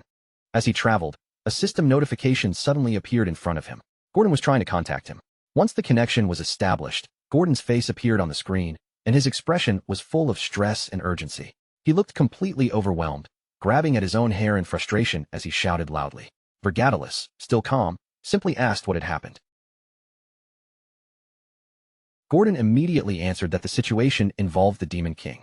The news briefly surprised Vergatalis, though he quickly regained his composure. Gordon continued in disbelief, unable to understand why one Demon King would try to eliminate another. Vergatalis answered without hesitation, reminding Gordon that he had already made his intention clear before. He planned to remove Draxon. That answer only made Gordon panic even more. He protested loudly, explaining that such an act violated the long-standing rules between Demon Kings. If the others found out that this rule had been broken, the consequences could spiral completely out of control. Vergatalis tightened his jaw slightly as he weighed the urgency of the situation. He explained that this matter had to be settled quickly. If Draxon managed to open the black box first, the entire situation would turn against him. If that happened, Vergatalis himself would be the one forced to bear the consequences. Gordon admitted that he understood the logic, but simply understanding the reason did not make the plan any less dangerous. He stressed just how severe the risks were. The Demon King had not yet obtained Aaron's dimensional energy, and Vergatalis still did not possess the ability to fully control that kind of power. Dimensional energy was one of the fundamental forces that existed between worlds. Without truly mastering it, there was almost no room for error. Every realm naturally rejected intruders from another dimension, and the moment an outsider crossed into a foreign world, that world would respond like a living defense system. It pressed down with overwhelming resistance, using dimensional energy as a barrier to suppress the invader's abilities. Because of that natural law, Demons who entered the Devil were forced into an extremely weakened state, their original strength heavily restricted. Even a demon whose power reached the terrifying level of 666 in their own realm would be dragged down to something closer to level 1 after arriving in another world. Compared to the overwhelming strength they once possessed, that weakened state made them almost insignificant. And in that condition, they still had to face warriors chosen by the dimension itself, guardians born to preserve the balance of that world. To overcome this natural suppression, the demon race had created a specialized invasion system, the Demon King's Tower, also known as the Devil's Tower. The tower served as a magical conduit connecting the demon world, the Demon King, and the flow of magical energy. By pouring accumulated magic points into the structure, the Demon King could gradually draw greater power from their original realm. As the tower rose floor by floor, that connection grew stronger, allowing the Demon King's original strength to slowly return. In many ways, the tower's growth was a direct reflection of its ruler's true power. But even this powerful system had one major limitation. The farther a Demon King moved away from the tower, the weaker that magical connection became. With every stretch of distance, the energy supply thinned, and their strength naturally declined along with it. Gordon reminded Vergatalis of another critical detail. The Beast King's tower had already reached 13 levels, while their own tower had only grown as far as the 5th floor. With clear reluctance, Gordon admitted the uncomfortable truth. Even if Vergatalis truly carried the title of Demon King, victory inside the Beast King's own territory was far from guaranteed. Vergatalis accepted that reality calmly. He understood that although he had absorbed the Phoenix heart, he had not yet fully made that power his own. The energy inside him was still unstable, meaning he could not completely overwhelm the other demon lords in his current condition. But that weakness only mattered if he chose to fight alone. Slowly, a confident look began to form across his face. The moment Gordon saw that expression, he immediately understood what Vergatalis was planning to do next. Panic surged back into him, and he tried to object before things could go too far. But Vergatalis had already made up his mind. Once again, he used magic to alter his appearance, his body shifting and reshaping into an entirely different persona. With a playful smile, he introduced himself under a new identity. From that moment forward, he would move in disguise under the name Pale. Then he declared that he would personally join the upcoming Brave expedition. Gordon could only freeze in stunned disbelief.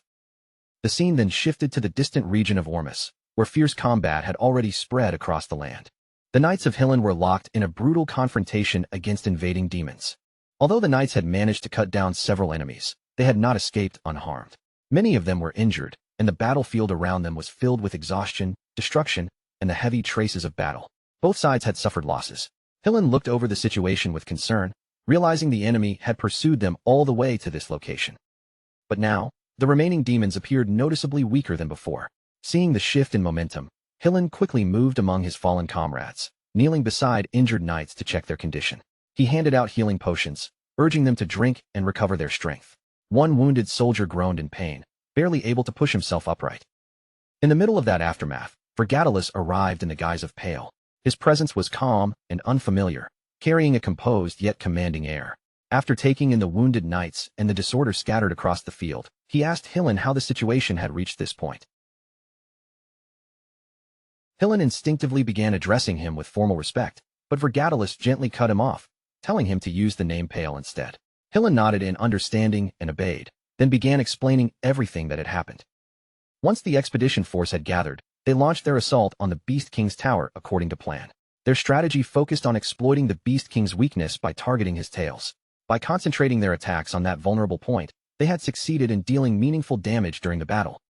However, the fight had not gone nearly as smoothly as they had hoped. The memory of that confrontation began to surface again. Draxen had unleashed overwhelming power, plunging the entire battlefield into chaos. Under that crushing pressure, Hillen had been forced to retreat, urgently calling for Rose to carry out their plan. But when he looked back, horror flashed across his face. Rose had collapsed. She lay on the ground severely wounded, blood visible across her face as she struggled desperately to remain conscious. Hillen was shaken to his core. Then he noticed something even worse. Draxen was standing directly behind Rose, and the danger was already right on top of her. Hillen reacted without a second of hesitation, rushing forward to protect her before Draxen could strike again. He held Rose firmly and helped her back onto her feet, keeping one arm around her to support her weakened body. Then he turned and fled the battlefield, shielding her from any further attack as they withdrew from the Beast King. With that, the memory faded away. Back in the present, Hillen finished his account. Frustration and regret weighed heavily in his voice as he explained how the mission had ended. Because Rose had suffered such serious injuries, continuing the assault had become impossible. Retreat was the only choice left to them, and in the end, the brave expedition had failed. Vergatalis remained silent after hearing the full explanation. For a brief moment, a subtle smile touched his lips as he processed every detail. Then, all at once, his expression stiffened, as if something had suddenly clicked in his mind. The pieces lined up with unsettling clarity. In simple terms, everything had fallen apart. Hillen continued, explaining that even though they had been forced to retreat, they had still dealt a heavy blow to the Beast King. However, many knights were badly wounded and needed urgent treatment, and their forces were completely exhausted. On top of that, they had already eliminated a significant number of demons during the clash. As Vergatalis listened, calculations began forming rapidly in his mind. Rose watched him closely. The longer she observed him, the more her curiosity grew. She asked who he truly was and why he had chosen to help them. There was something else she could not ignore either, a faint warmth radiating from him. That energy felt unusually pure, unlike anything she had ever sensed before. Before giving her a full answer, Vergatalis glanced across the battlefield at the injured knights scattered around them. Their bodies had been healed, but their spirits were still broken. Simply closing their wounds would not be enough. Without restoring their morale, they would never be able to fight properly, and he needed their strength. To defeat Draxon, unity and determination were absolutely essential. After a short pause, Vergatalis decided it was time to reveal a portion of his power. A small, fiery presence hidden within him began to stir. He told everyone to follow him quietly, and then he slowly rose into the air. The knights stared up at him in shock. Rose immediately recognized the energy gathering around his body. A golden, flame-like aura expanded outward, glowing brighter as it spread through the air. Behind him, a massive silhouette resembling a phoenix unfolded its blazing wings, filling the sky with radiant power. In that instant, the entire atmosphere changed completely. Vergatalis spoke clearly for all of them to hear. He revealed that he was the wielder of the phoenix. His name was Pale, and his goal was simple, to defeat the Beast King. Rose's eyes widened at his words. The phoenix was a legendary existence. Now, the overwhelming surge of energy she had sensed earlier finally made sense. That immense presence had likely come from him. Judging purely by the amount of mana he released, his strength was comparable to that of elite 10-star warriors. For the first time, Rose felt a surge of real hope. If she fought beside him, then victory against the Beast King might truly be within reach. The display quickly breathed life back into the battlefield. Knights who had been emotionally drained began to regain their confidence. One by one, they straightened their backs and rose to their feet. Hillen, too, felt his determination returning. Although Vergatalis was acting under a new identity, his leadership and strategy naturally began guiding the group forward. None of them realized that the mysterious warrior known as Pale was, in truth, the very demon king himself. Meanwhile, inside the Tower of Beast, the Beast King's fury was written clearly across his face. Just looking at him was enough to feel the rage burning inside him as he spoke about reclaiming the tower. He had used far more demonic energy points than he had expected in order to take the tower back. And because of that costly struggle, his options had narrowed. In the end, he had only been able to purchase one black box key. The other would have to wait until later. For now, he turned his attention to the one before him and declared that it was time to begin. "You bastard," the Beast King growled through clenched teeth. At that moment, the black box finally opened, and a system notification appeared before him, confirming that the black box of a demon king who had granted consent was now being accessed. A blinding burst of light erupted from within the box, flooding the space in front of him. The Beast King stared straight into that radiance, his eyes narrowing as he spoke. "Now, show me everything," he demanded. "Show me every secret you've been hiding." But as the truth began unfolding before his eyes, the expression on his face changed completely. Shock spread across his features as he muttered under his breath, "No, wait. This is the truth." The black box could not be tampered with. If what he was seeing was real, then that explained why the culprit had dared to do such a thing. "I have to hurry. I need to inform the other demon kings about this immediately." The Beast King looked visibly shaken, his face tense and troubled in a way that made the danger feel even heavier. Just then, one of his servants rushed into the room in a panic. Already irritated, the Beast King snapped, "What do you mean?" The servant hurriedly lowered his head and cried out, "Demon King, right now. The heroes have invaded." The moment he heard that, the Beast King shouted in disbelief. "What?" The servant quickly continued, adding that this time, the new 10-star hero, Ralph Schmitz, was leading the vanguard. Soon after, Ralph Schmitz, the guild master himself, stood at the very front of the advancing force, leading the charge with unshakable presence. From there, the situation moved forward, and 1 hour later, the battlefield had already changed. The Demon King now stood facing the entire human army, along with the heroes gathered among them. Even then, the humans still had not fully grasped the true presence and depth of the Demon King before them. But after witnessing the Phoenix, their fighting spirit had been reignited. Confidence surged through the ranks as they shouted with renewed determination. Yes, let's try this again. We have the legendary Phoenix on our side. The Demon King of Beast is nothing. Swept up by excitement and courage, the soldiers raised their swords high into the air and cried out together. Everyone, draw your swords. Let's slaughter every demon here. The Phoenix is with us, and the Demon King of Beast's treasure will be ours.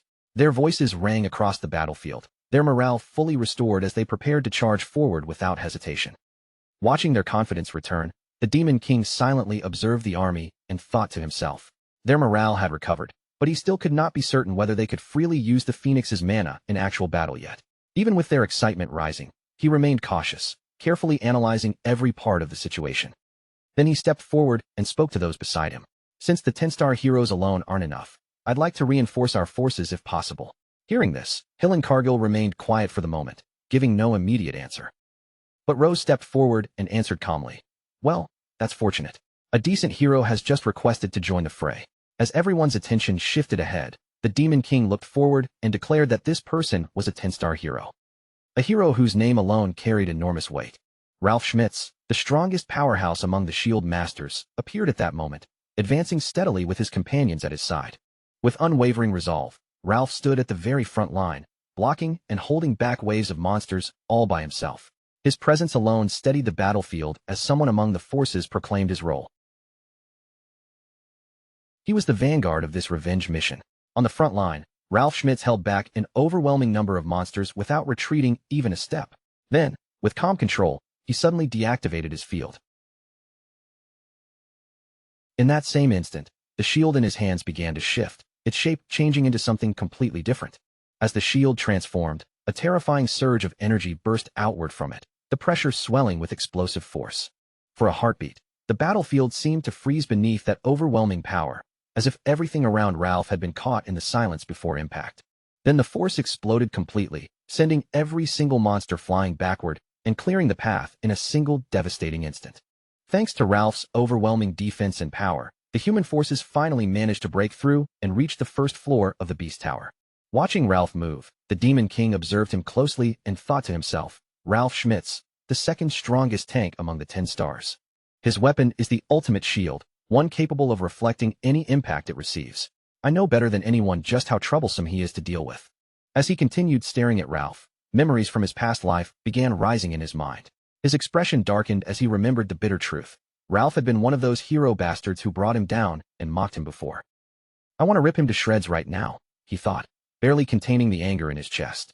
But for now, Draxon comes first. At the same time, Rose, who had been watching everything unfold, became visibly furious.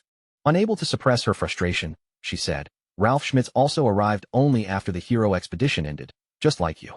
If I had waited just a little longer, then with both of you together, we could have won without suffering any casualties. Her voice carried both anger and regret, filled with the weight of what could have been. Hearing her words, the Demon King answered calmly. It's fine to have confidence in your own skills, he said, but never underestimate a Demon King.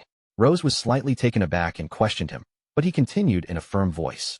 A Demon King always keeps a trump card hidden, and that final move only comes out when they're standing at the edge of death. After saying that, the Demon King sank into his own thoughts. If Draxon had reclaimed the tower and already bought the black box key, then he would not have enough demonic energy left to stop the hero expedition properly. If that was the case, Vergatalis might finally get to see it in this life, Draxon's true trump card. The thought weighed heavily on him as he anticipated what was about to happen. Soon after, time moved forward, and the focus shifted directly to the Beast Tower. On the 13th floor, inside the Demon King's room, the Beast King sat calmly on his throne, waiting for them to arrive. Before long, the full group of heroes and soldiers entered the room together. As they stepped inside, several soldiers looked around in confusion, whispering uneasily among themselves. The demons are gone.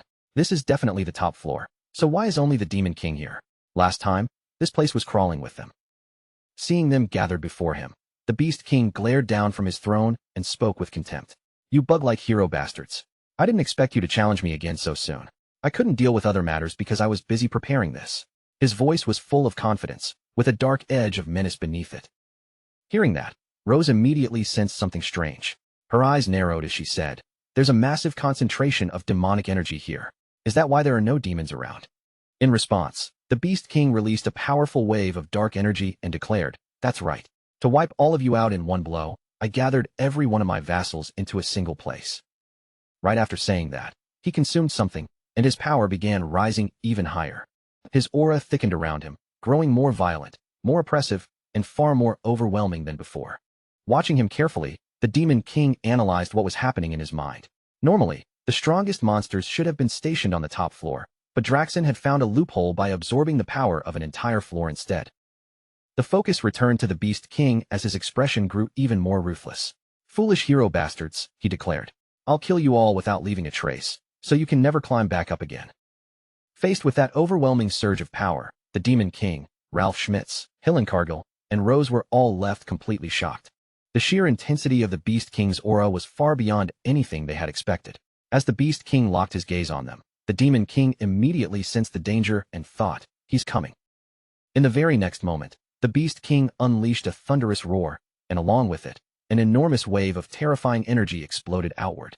The force was so immense that the surrounding soldiers were pushed back uncontrollably, struggling desperately just to stay on their feet. Two people, unable to hold back any longer, rushed so far ahead that they actually crossed past the defensive line formed by Ralph Schmitz's shield. The moment a soldier saw them slip beyond the barrier, panic flashed across his face, and he shouted with everything he had, telling them to stop, because moving out now was far too dangerous. But those two were already driven by desperation and answered without slowing down. They insisted that the Demon King was trying to build up even more power, and because of that, this was the one chance they could not afford to miss. To them, striking now was the perfect timing. But while they were focused on attacking, the Beast King kept releasing wave after wave of terrifying power, and the entire situation began falling apart faster than anyone could control. The energy bursting from his body grew so monstrous that ordinary humans, anyone without truly extraordinary strength, were sent flying backward by the pressure alone. They did not even need to be touched. The sheer force rolling off him was already on a completely different level. That power was so overwhelming that even Ralph Schmitz's shield began to buckle under the strain, cracking apart until it split into two. For one brief instant, even Ralph froze in shock at what he was seeing, but he forced himself back into focus almost immediately. Summoning every bit of strength he had left, Ralph poured more power into the barrier and drove it back into shape, forcefully fusing the broken halves together until the defensive field was restored. From that newly reformed shield, a huge surge of energy blasted forward, crashing against the crushing pressure pouring from the Beast King and pushing back against his oppressive force. The dark red aura that had been spreading like a stain across the battlefield finally began to pull back, forced to retreat under the pressure of that resistance. Then, through the thinning waves of energy, the Beast King stepped forward at a slow, deliberate pace, yet every movement carried the weight of something completely unstoppable. The aura now spilling from his body had risen to a whole new realm, far darker and heavier than anything he had released before. Even Hillenkargel, watching the scene unfold, was visibly shaken. He could hardly believe it as he admitted that his magic had been deflected with shocking ease. The Beast King, now standing in his true form, advanced toward them one step at a time. Each footfall seemed to press down on the entire battlefield, filling everyone who looked at him with awe, dread, and helpless fear. At last, someone managed to force the words out through the suffocating tension, naming the monster before them, the Beast Demon King. All around the battlefield, the warriors tightened their grips on their swords and forced their bodies to stand firm, preparing themselves for the brutal fight that was about to begin. Even so, their resolve could not fully hide the fear rising beneath it. As they spoke to one another, the tremble in their voices gave away just how deeply the Beast Demon King's presence had shaken them. One of them struggled to speak, asking what that ominous demonic energy even was. It felt as if poison had wrapped around his throat, choking the breath out of him under the pressure of the beast. The Beast King's demonic aura pressed down with such terrifying intensity that it started to overwhelm them completely, swallowing their courage beneath its suffocating weight. Just being exposed to that aura was enough to drain the strength from their bodies, and the soldiers could barely endure the choking pressure surrounding them. Then, at that desperate moment, a phoenix wing appeared, bringing with it a powerful protective force. It was revealed to be a high-ranking defense spell, Protect Version Phoenix. The instant that magic activated, everything changed. The crushing pressure that had been pinning the soldiers down suddenly vanished, freeing them from the unbearable weight of the demonic energy. Their breathing finally steadied, their strength returned little by little, and relief spread across their faces as they expressed their gratitude, vowing they would never forget this kindness. But while the others were finally able to feel relief, that sense of safety did not reach everyone on the battlefield. The Demon King remained sharply focused, thinking to himself that he could not allow Draxen to gather any more demonic energy. Since the magic had activated properly, it was time to move forward. Then he spoke firmly to the others, warning them that from this point on, they would only become obstacles if they stepped in. He ordered them not to leave the barrier, while those who could still move were told to ready themselves. His voice carried such calm authority that the entire battlefield seemed to shift with it. Everyone who was still able to fight began preparing, their expressions tightening as the air around them turned deadly serious. The decisive battle was about to begin. At that same moment, the Beast King studied them closely and noted that there were 4 of them, with one among them carrying especially irritating mana. His eyes narrowed, and his sharpened gaze fixed on one particular figure, as if he had finally found the source of that unpleasant presence. Anger began to rise in his voice as he glared straight at that individual and demanded an answer, starting with a harsh, suspicious "You?" Then, with his fury growing heavier, he pressed the question further, asking who that person really was. In response, the Demon King simply met his gaze head-on, and a dark, ominous smile slowly spread across his face. The moment the Beast King finally recognized him, the tension of the battle reached its boiling point. A violent surge of rage erupted from deep within the Beast King, shaking the very air around them as he roared about the theft of the Phoenix. The fury in his voice was crushing, made even worse by the insult of the Demon King daring to enter his tower. Under the weight of that anger, the Saronians trembled where they stood. But in sharp contrast to their fear, the Demon King did not flinch at all. With calm authority, he raised one hand and cut the Beast King off completely, creating a domain where every sound was erased. A faint, confident smirk touched the Demon King's face as he made it clear that, inside that space, every vibration was now under his absolute control. In that single instant, the entire battlefield was transformed. Rosal immediately understood just how brilliant the move was. The Beast King's devastating roars had been completely nullified, and at the same time, their enemies could no longer hear any spell chants. Without wasting even a heartbeat, the Demon King cast a high-ranking binding spell, Sage's Chains, sending it out to restrain the Beast King. But the gap in power was impossible to ignore. With nothing but raw force, the Beast King tore through the chains and shattered them apart. His strength was so overwhelming that it felt terrifying even in complete silence. Though no sound reached them, his presence alone still seemed to scream dominance across the battlefield. Through pure intent, he made the truth unmistakable. This was not a normal battle to him. It was a hunt, and he intended to rip them apart piece by piece. Even then, the Demon King did not waver. Calm, composed, and completely fearless, he mocked the Beast King's rage, saying he could not hear anything over all that barking. The silence remained locked onto the Beast King alone, cutting him off even further and isolating him in that soundless domain. Rosal quickly snapped her focus back to the fight and urged everyone to concentrate on Pale. At that exact moment, Pale launched forward like a shot, slamming straight into the Beast King and setting off a massive explosion that ripped across the battlefield. Chaos erupted immediately after that impact. Blow after blow was exchanged at a relentless pace, and their movements became so fast, sharp, and unpredictable that even Rosal admitted she could no longer follow the Demon King's position. Hillen brushed aside her concern, reminding her that they did not need to track the Demon King directly. As long as they followed Pale's lead, that was enough. Meanwhile, the Beast King continued his furious assault, sneering at their efforts and mocking their desperate attempt to understand a power that stood far beyond reason. To him, they were nothing more than madmen baring their fangs at a force they could never truly comprehend. And yet, hidden beneath that arrogance, there was still a trace of acknowledgement. They had chosen to challenge him. As the fight grew even more intense, the Demon King suddenly changed direction at blinding speed, trying to shift his position in the middle of the chaos. The Beast King reacted instantly, his attention snapping toward the Demon King with burning killing intent as he warned that he would not let him escape alive. Their eyes locked for one fleeting moment, and in that instant, the Demon King remembered the strategy he had laid out before the battle. He had explained it clearly to Rosal, Hillen, and Ralph. The only way to defeat the Beast Demon King was through speed. Even though the Beast King's body was enormous, his reflexes were just as monstrous as his strength, making a direct clash with him feel almost impossible. If they wanted any chance of bringing him down, they had to restrict his movement, break his footing, and seize even the tiniest weakness the moment it appeared. Back when the Demon King laid out the plan, Hillen had doubted whether he could truly keep up, even with his lightning-fast dash.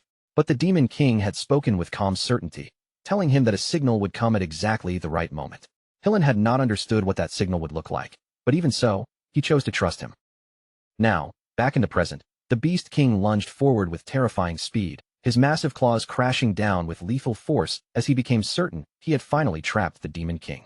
But that deadly strike cut through nothing but empty space, missing the Demon King as if it had never stood a chance of landing.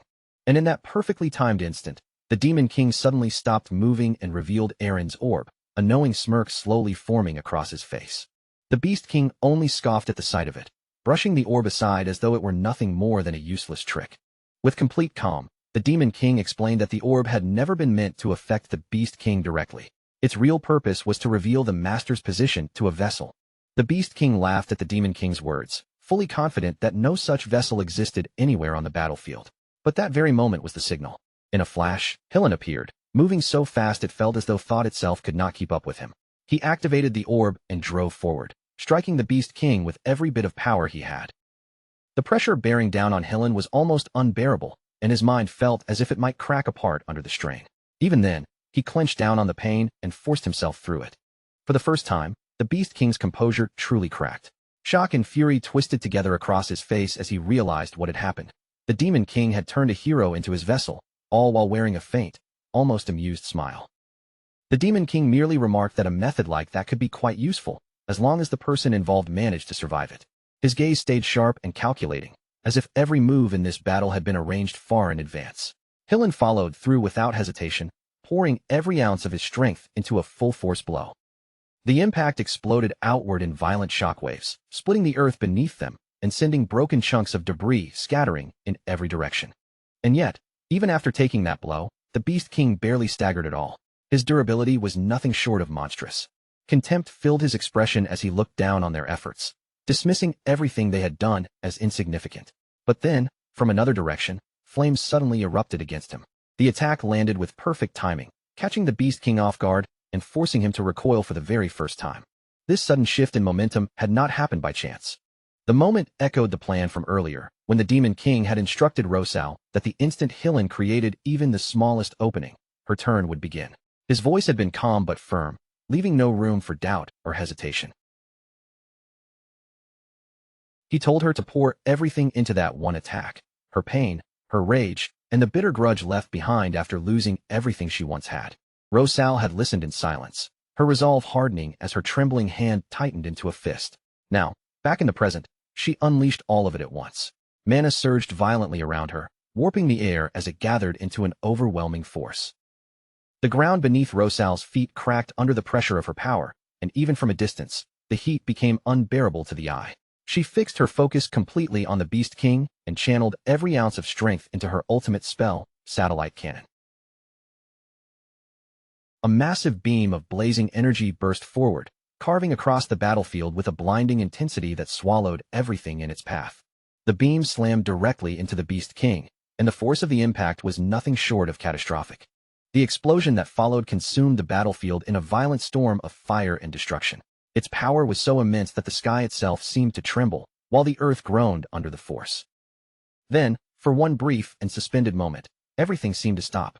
A deep, unnatural silence settled after the explosion, and even the wind felt frozen, as if the world itself was holding its breath.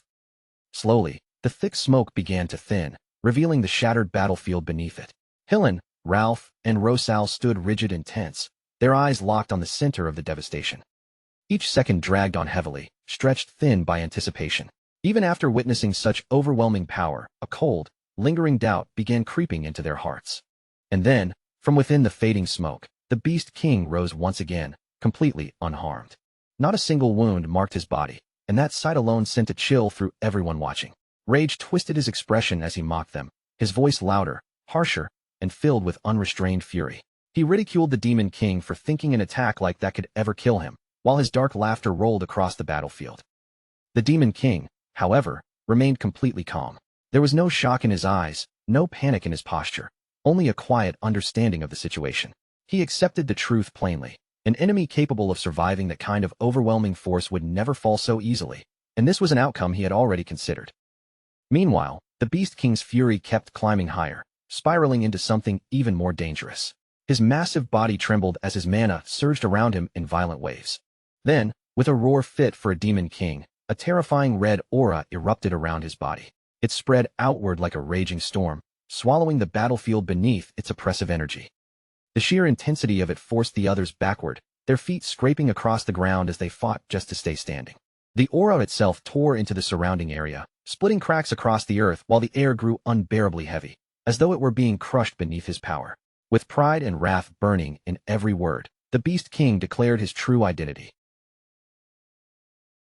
He was the Demon King of Beasts, Beast King Duluth, the right hand of Arcalcan, and the one destined to conquer the dimension.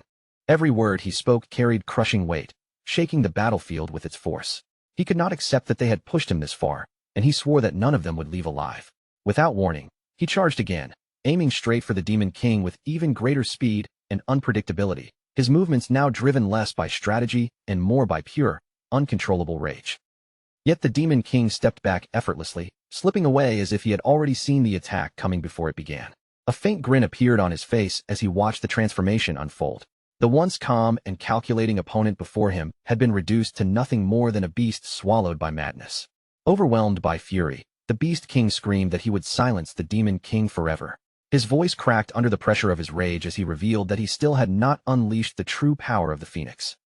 A massive aura began gathering in the Beast King's hand, swirling violently as it condensed into a dense, concentrated mass of power. The energy radiated an intense heat that warped the very space around it.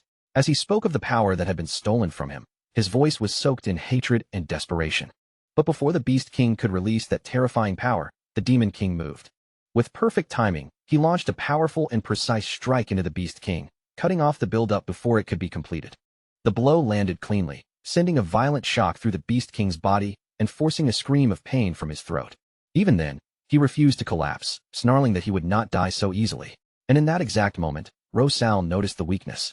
Her gaze sharpened as she focused on the Beast King's tails, recalling every detail the Demon King had shared with them.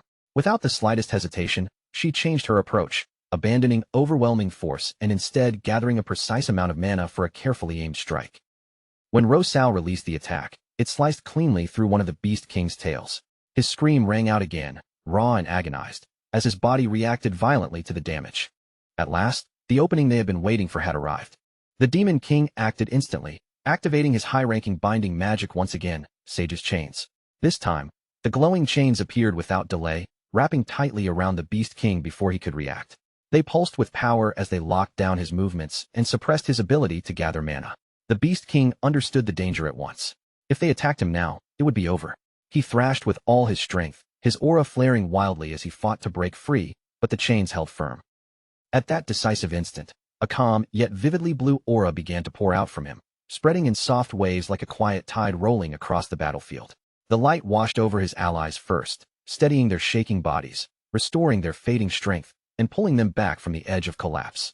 Then, without wasting even a breath, he drew that same energy inward, wrapping it around himself and strengthening his own body as he braced for the final blow. There was no trace of hesitation left in him now, and not even the smallest flicker of doubt crossed his face. Only firm resolve remained. Beast King kept hurling curses at the Demon King, his voice rough with fury, rage still blazing in every word even as defeat closed in around him. And then, in that one perfect opening, everything finally came together. Beast King was restrained, drained of strength, and completely unable to protect himself. With his defenses gone and his body exposed, the finishing strike came down in one clean, decisive motion. With that, the battle finally came to an end. Silence settled over the battlefield again, but this time it did not break right away. It hung there heavily, stretching across the ruins, while the suffocating pressure that had filled the air disappeared completely. The Demon King stood above the fallen Demon King of Beast, that faint smirk still lingering at the corner of his mouth.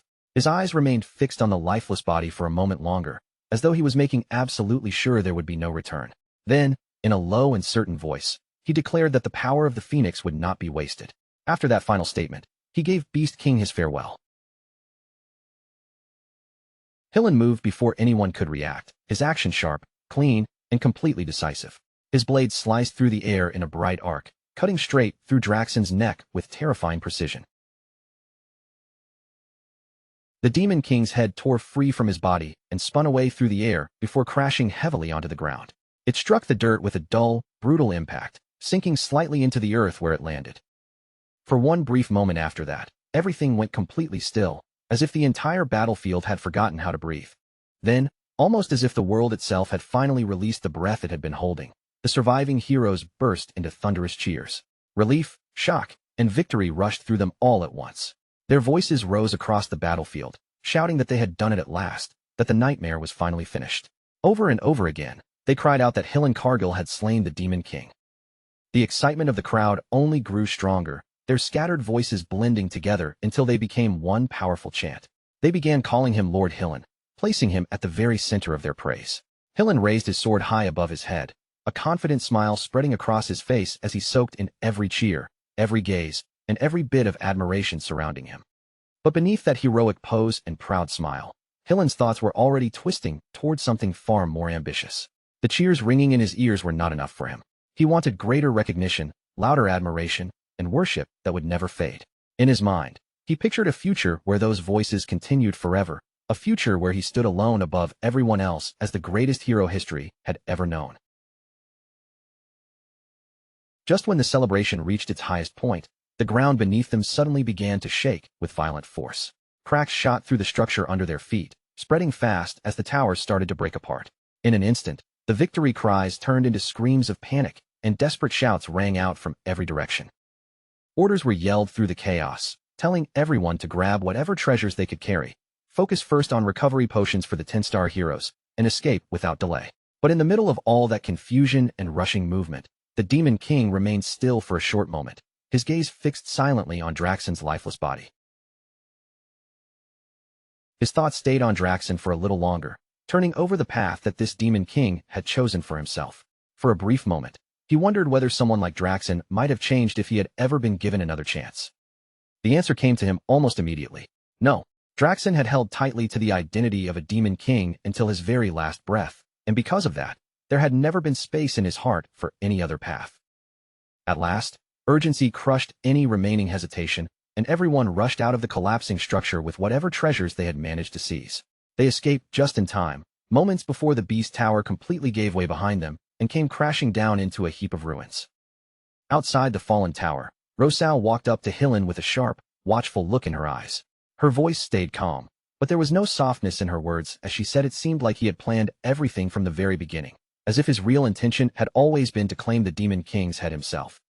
Hillen did not let the accusation shake him at all. He brushed it aside smoothly, insisting that Rosal had simply misunderstood what happened because the battle had been so chaotic and unpredictable. Rosal did not press the argument any further, but the look on her face made it obvious that she was not fully convinced. In her mind, she went back to the moment Hillen had suddenly stepped into the fight, remembering how unnatural and suspicious his timing had felt even then. The Demon King had not been as overwhelmingly impossible to face as she had expected, but the battle had still pushed all of them dangerously close to their limits. They had survived, and Rosal could not deny that Hillen had played a role in that outcome. Even so, she shifted the conversation and told him she had taken possession of the Demon King's corpse, then asked whether he had any objection. Hillen answered simply, saying that he had no problem with it. Just then, urgent voices called out to Rosal from the ruins, telling her to come quickly. From the sound of their panic, something completely unexpected had been discovered among the wreckage. Rosal hurried over at once, but the moment she saw what they had found, she froze in place. There, among the ruins, was the kidnapped prince, and right beside him was Lavinia Aiken, the third princess of the Aiken Kingdom.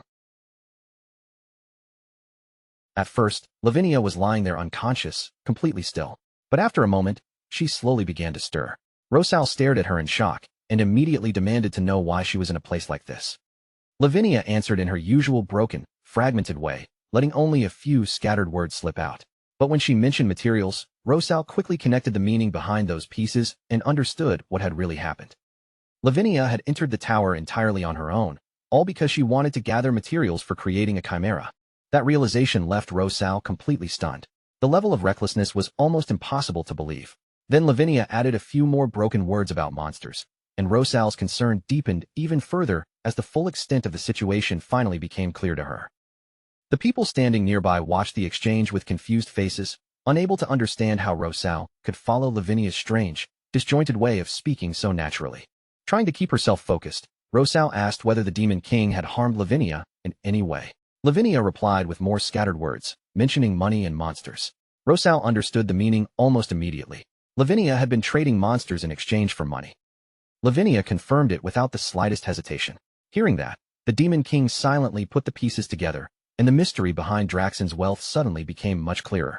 Rosal decided there was no point continuing the conversation there, so she supported the weakened princess and led her away, scolding her for being so reckless even while making sure she was safe. As he watched them leave, the Demon King reflected on what Lavinia had done. Entering such a deadly place alone and negotiating with the Demon King for the sake of research was not simply reckless. It was dangerously unpredictable. He had thought the same thing in his previous life, and seeing it happen again only made him more certain.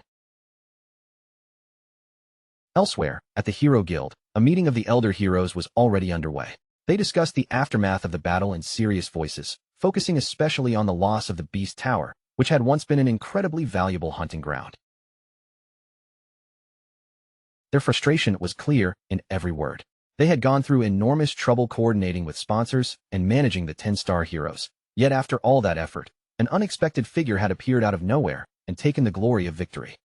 That mysterious person was known only as the owner of the Phoenix, and he had no official connection to the guild at all. The elders questioned who he could possibly be, fully aware that uncovering his identity had become important.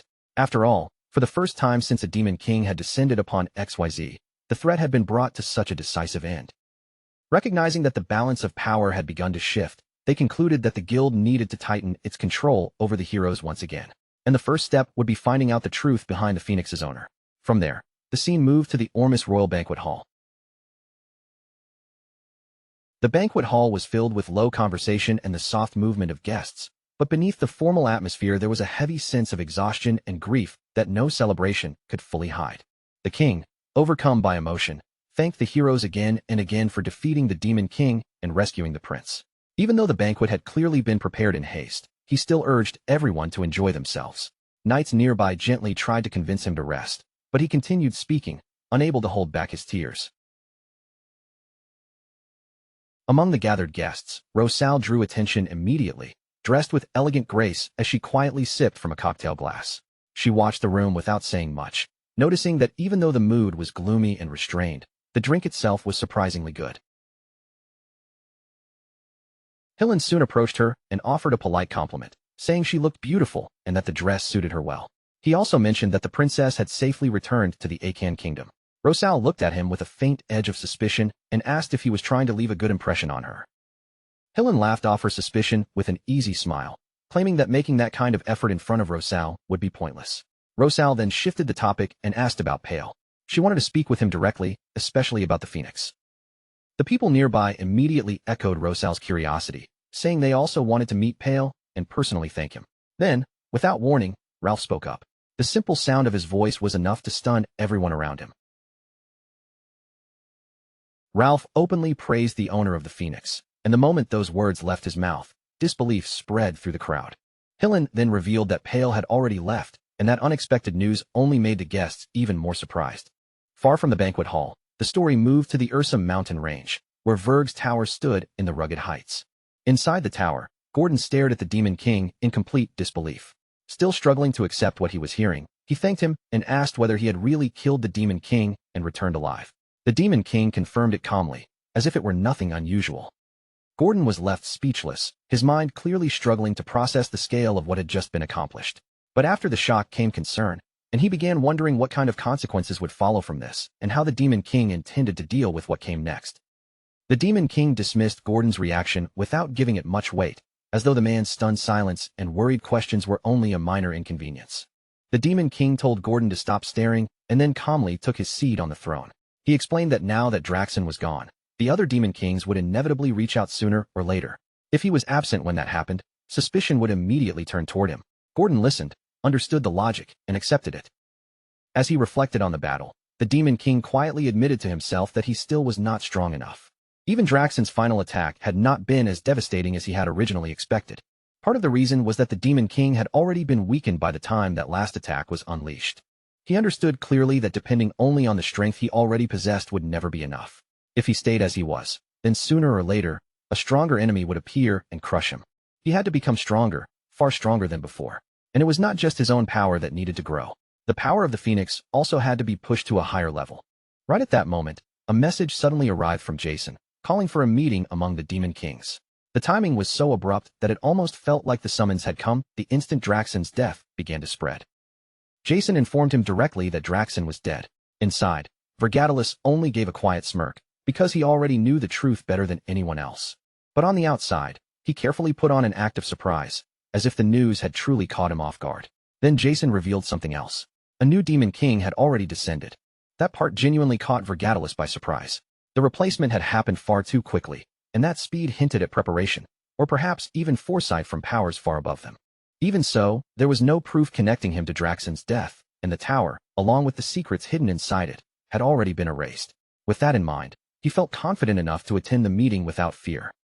The scene shifted once again, this time to the 13th floor of the Tower of Lies. Several Demon Kings had already gathered there, including Draona Sorden, the Demon Queen of Bittercold, Jason Kikmundo, the Demon King of Lies, and Yugur Belver, the Demon King of Adamant. Draxon's absence stood out immediately, leaving an empty space that everyone in the room could feel. And among the gathered rulers stood a new figure, who introduced herself with confidence as Vivian Blunt, Queen of the Bloodmoon clan. Vergatalis showed almost no interest in her grand introduction. He merely corrected her briefly on his name, then walked over and took his seat, as if her presence meant very little to him.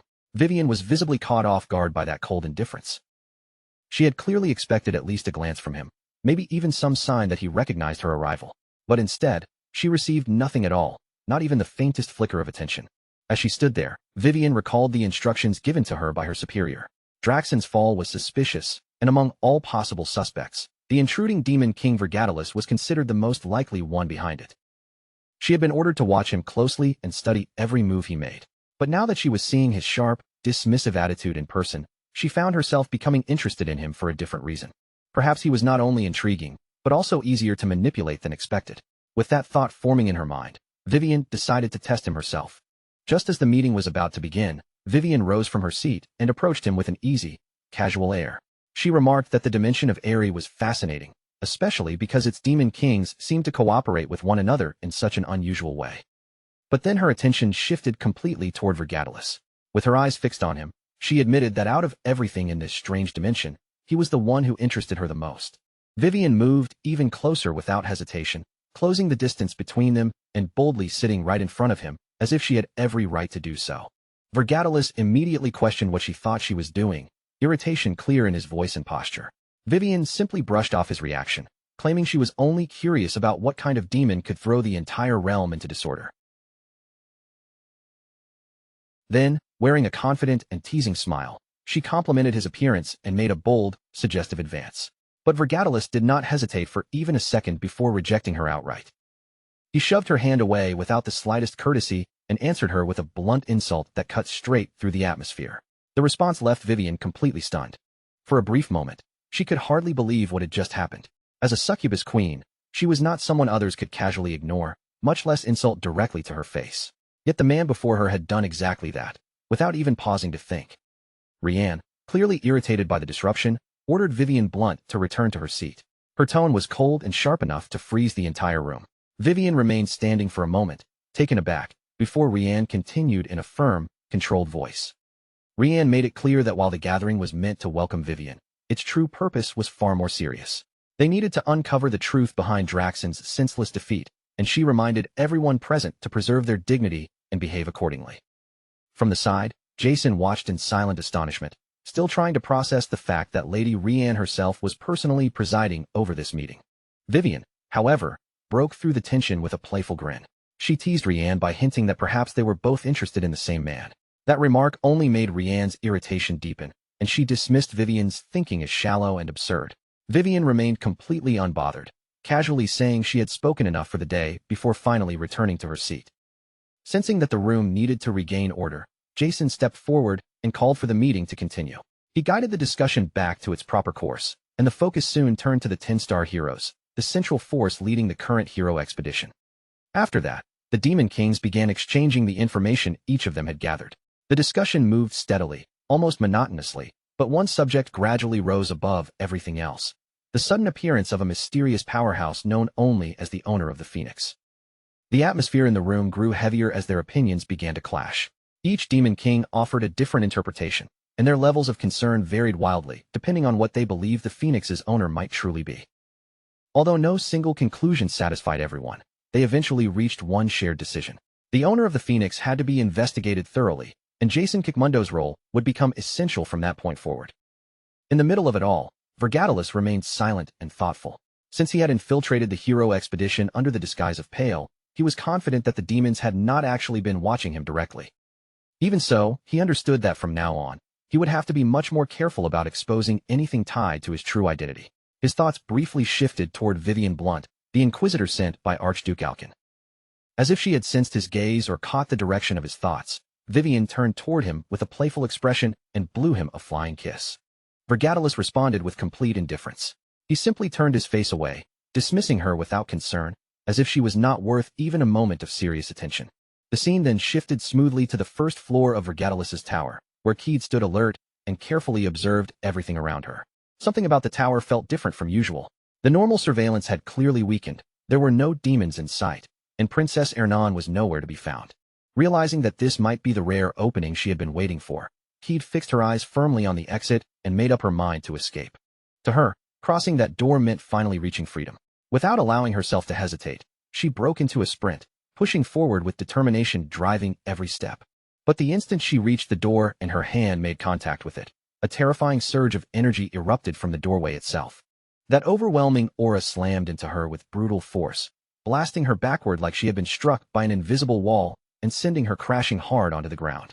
The sudden impact stunned everyone nearby, leaving them frozen for a moment as they tried to understand what had just happened. Gordon, however, stayed calm and explained that the reaction was only natural. Anyone who had not received permission from the Demon King would be rejected by the tower itself. Even after hearing that warning, Ernan stepped forward and approached the door. Gordon immediately cautioned her not to touch it carelessly, clearly worried about what might happen if the tower rejected her as well.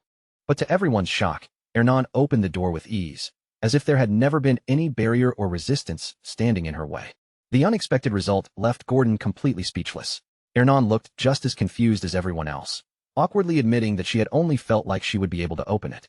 Not knowing what she should do next, Ernan hesitated in front of the open doorway and then tried to close it again. At that exact moment, the door was pushed open from the other side, and Vergatalis stepped into the tower with a faint smirk resting on his face. The moment he appeared, the atmosphere changed completely.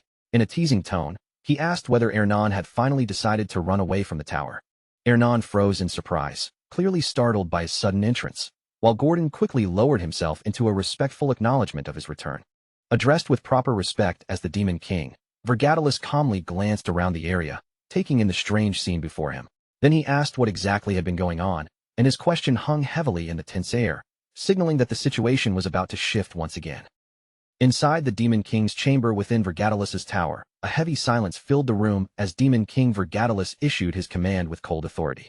He ordered Gordon to imprison Princess Keed in the underground dungeon for her attempted escape, and Gordon accepted the order without hesitation. Gordon carried out his master's will as naturally as drawing breath, accepting the order without the slightest resistance. But even while he obeyed, one concern continued to press heavily on his mind. After a moment of hesitation, he brought up Princess Ernan and pointed out something that simply did not add up. Only those acknowledged by the Demon King were supposed to be allowed to leave the tower. That was the rule Gordon understood with absolute certainty. And yet, Ernan had opened the main gate without facing any resistance at all. Vergatalis answered in a calm voice, as if the conclusion had already been clear to him from the beginning. The tower, he explained, had recognized Ernan as one of its own. That revelation struck Gordon hard, and the shock was obvious on his face. Meanwhile, Vergatalis shifted his attention elsewhere, gazing through his system window as he observed Ernan from a distance. As he watched her quietly, his thoughts began to sink deeper into the strange nature of her situation. Now that Ernan had formed a contract with a high-ranking spirit, escaping the tower and surviving alone in the harsh Ursus mountain range would no longer be impossible for her. In fact, with her current power, it should have been well within her reach. And yet, she had never tried to leave. Even during the long stretch of time when Vergatalis had been absent, she had chosen to remain. That contradiction caught his interest and refused to leave his mind. It made him wonder what Ernan was truly thinking, what she was hiding beneath that calm exterior, and what she ultimately wanted from staying in his tower. The scene then moved down into the underground dungeon, where Keed now sat imprisoned behind the cold, unforgiving walls of Vergatalis's tower. The air was still and heavy, until that silence was broken by Hernan's arrival as she came to visit her. In a calm but firm voice, Ernan reminded Keed that she had already warned her not to attempt an escape. But Keed looked back at her with clear suspicion in her eyes. She argued that kindness from a demon king never came without a reason, insisting that Vergatalis must have some hidden scheme behind everything. She tried to convince Ernan that she was being manipulated. Ernan did not answer right away. Instead, she quietly raised her gaze, her eyes settling on a point above her, almost as if she knew someone was watching from beyond the dungeon walls. Keed had no idea that Vergatalis really was observing them through his system window at that very moment. Then Ernan spoke with quiet certainty, stating clearly that she had come to the tower by her own free will. Those words hit Keed harder than expected, leaving her momentarily unable to respond. Even Vergatalis was caught off guard as he realized Hernan's gaze had lined up perfectly with his own viewpoint, almost as though she had sensed his presence watching from afar. Then, without trying to hide behind excuses, Ernan revealed the truth she had kept buried inside. She confessed that she had run away because she hated the royal palace, hated the royal family, and even hated her own father. At first, Ernan admitted, she really had been kidnapped. But after that, the choice not to return had been hers alone. The blunt honesty in her words struck Keed deeply, shaking her more than she could easily show. Watching from a distance, Vergatalis wondered whether Hernan's words had been meant for him just as much as they were meant for Keed. As he tried to make sense of it, Keed thought back to Hernan's position within the empire, remembering that among the many princes and princesses of Hilgeron, Ernan alone possessed overwhelming talent. Keed could not understand it. Why would someone destined to become the future queen throw away such a brilliant path, only to become a subordinate of the Demon King? Ernan answered her question with a faint smile, revealing a truth far more disturbing than Keed had expected. Ernan explained that the Hilgeron royal family actually had 62 princes and princesses in total, the largest number on the entire continent. And yet, aside from Ernan herself, not a single one of them was widely known by name. That statement left Keed confused, her brows tightening as she struggled to understand what Ernan meant. She insisted that the officially recognized number of royal children was only 28. Ernan calmly clarified that 28 was only the number acknowledged publicly. The truth hidden behind the royal family's walls was very different from what the empire allowed the world to know. If Keed truly wanted the truth, Ernan suggested, then she should ask the emperor herself once she returned to the empire. The weight of that secret settled heavily over Keed, leaving her visibly unsettled. Keed could not help worrying that if such a truth were ever exposed, it would damage the honor of the royal family and cast a dark stain over the kingdom's dignity. Ernan merely giggled at Keed's concern. With a light, teasing tone, she pointed out the irony of princes who had run away to avoid marriage still worrying so seriously about royal dignity. That remark caught Keed completely off guard. Her face flushed with embarrassment, and for a moment she had no idea how to answer Hernan's teasing. As Ernan turned to leave the dungeon, she casually added that she had only been joking. Then, as if the visit had been perfectly ordinary, she told Keed they would meet again the next day. Meanwhile, Vergatalis silently reflected on everything he had just witnessed. He understood that Hernan's confession was no ordinary piece of gossip. It was a secret known only to the highest levels of royalty, a buried truth hidden deep within the Hilgeron royal family. Without wasting any time, Vergatalis issued another order to Gordon. He instructed him to prepare Ernan, because he intended to leave the tower and search for spirit herbs. Gordon accepted the command immediately, responding without hesitation as he prepared to carry out Vergatalis's will. Soon, the setting shifted once again, this time to the vast and unforgiving expanse of the Ursus mountain range. There, a water spirit moved eagerly with several other spirits, searching for herbs with almost childlike excitement. Ernan followed close behind, trying to keep the water spirit from acting too recklessly. Watching its lively movements, she noted with faint amusement that it seemed far too excited. After spending so much time outside, Ernan also mentioned almost casually that Vergatalis himself had been away from the tower quite often lately. But in that very moment, someone called her name. The voice was unmistakable. Vergatalis stood nearby, and the moment his presence settled over the area, the air seemed to darken around him. Ernan froze where she stood, her expression changing in an instant as unease quietly crept across her face. Without any warning, Vergatalis conjured a flame of aura in his hand, its power flickering with a controlled and dangerous intensity. His eyes locked firmly onto Ernan as he demanded to know what she had been hiding from him. The weight of his authority pressed down on her like a heavy force, leaving Ernan momentarily speechless as she struggled to find an answer.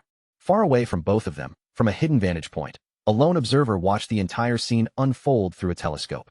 The observer's eyes sharpened as realization struck, and at last, they recognized the figure standing there in the mountains. That overwhelming presence, the one commanding both fear and power in the middle of the Ursus mountain range, was none other than the Demon King of Ursus Mountain. Vergatalus's question hit Ernan like a sudden storm. Her composure faltered, and a flicker of anxiety crossed her face as hesitation crept into her voice. It was obvious that she had been shaken, but Vergatalus had no intention of giving her time to recover or avoid the matter. His gaze stayed cold and unwavering, making it clear that there would be no dodging, no delay, and no escape from answering him. But before Ernan could gather herself, he moved her aside with quiet force and stepped forward. Then Vergatalus raised his hand, releasing a dense surge of concentrated power from his palm. Vivid purple flames burst forward, slicing through the air with terrifying precision. The attack crossed an immense distance in an instant and struck the man who had been secretly watching him through a telescope. The observer had no time to react. His shock turned into fear the moment he realized his hiding place had been pierced from such an impossible range.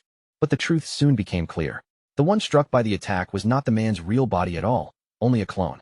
Vergatalus showed no reaction to the result. His expression remained completely indifferent, as though tricks like that were beneath his concern. To him, it was nothing more than a minor nuisance, a cheap deception that failed to impress him in the slightest. Behind him, Ernan struggled to process what she had just seen. Confusion filled her mind as she wondered whether that man had been a hero. Vergatalus confirmed it without hesitation, admitting that the presence of that individual had been irritating him for quite some time. As Ernan began piecing the situation together, her thoughts moved quickly.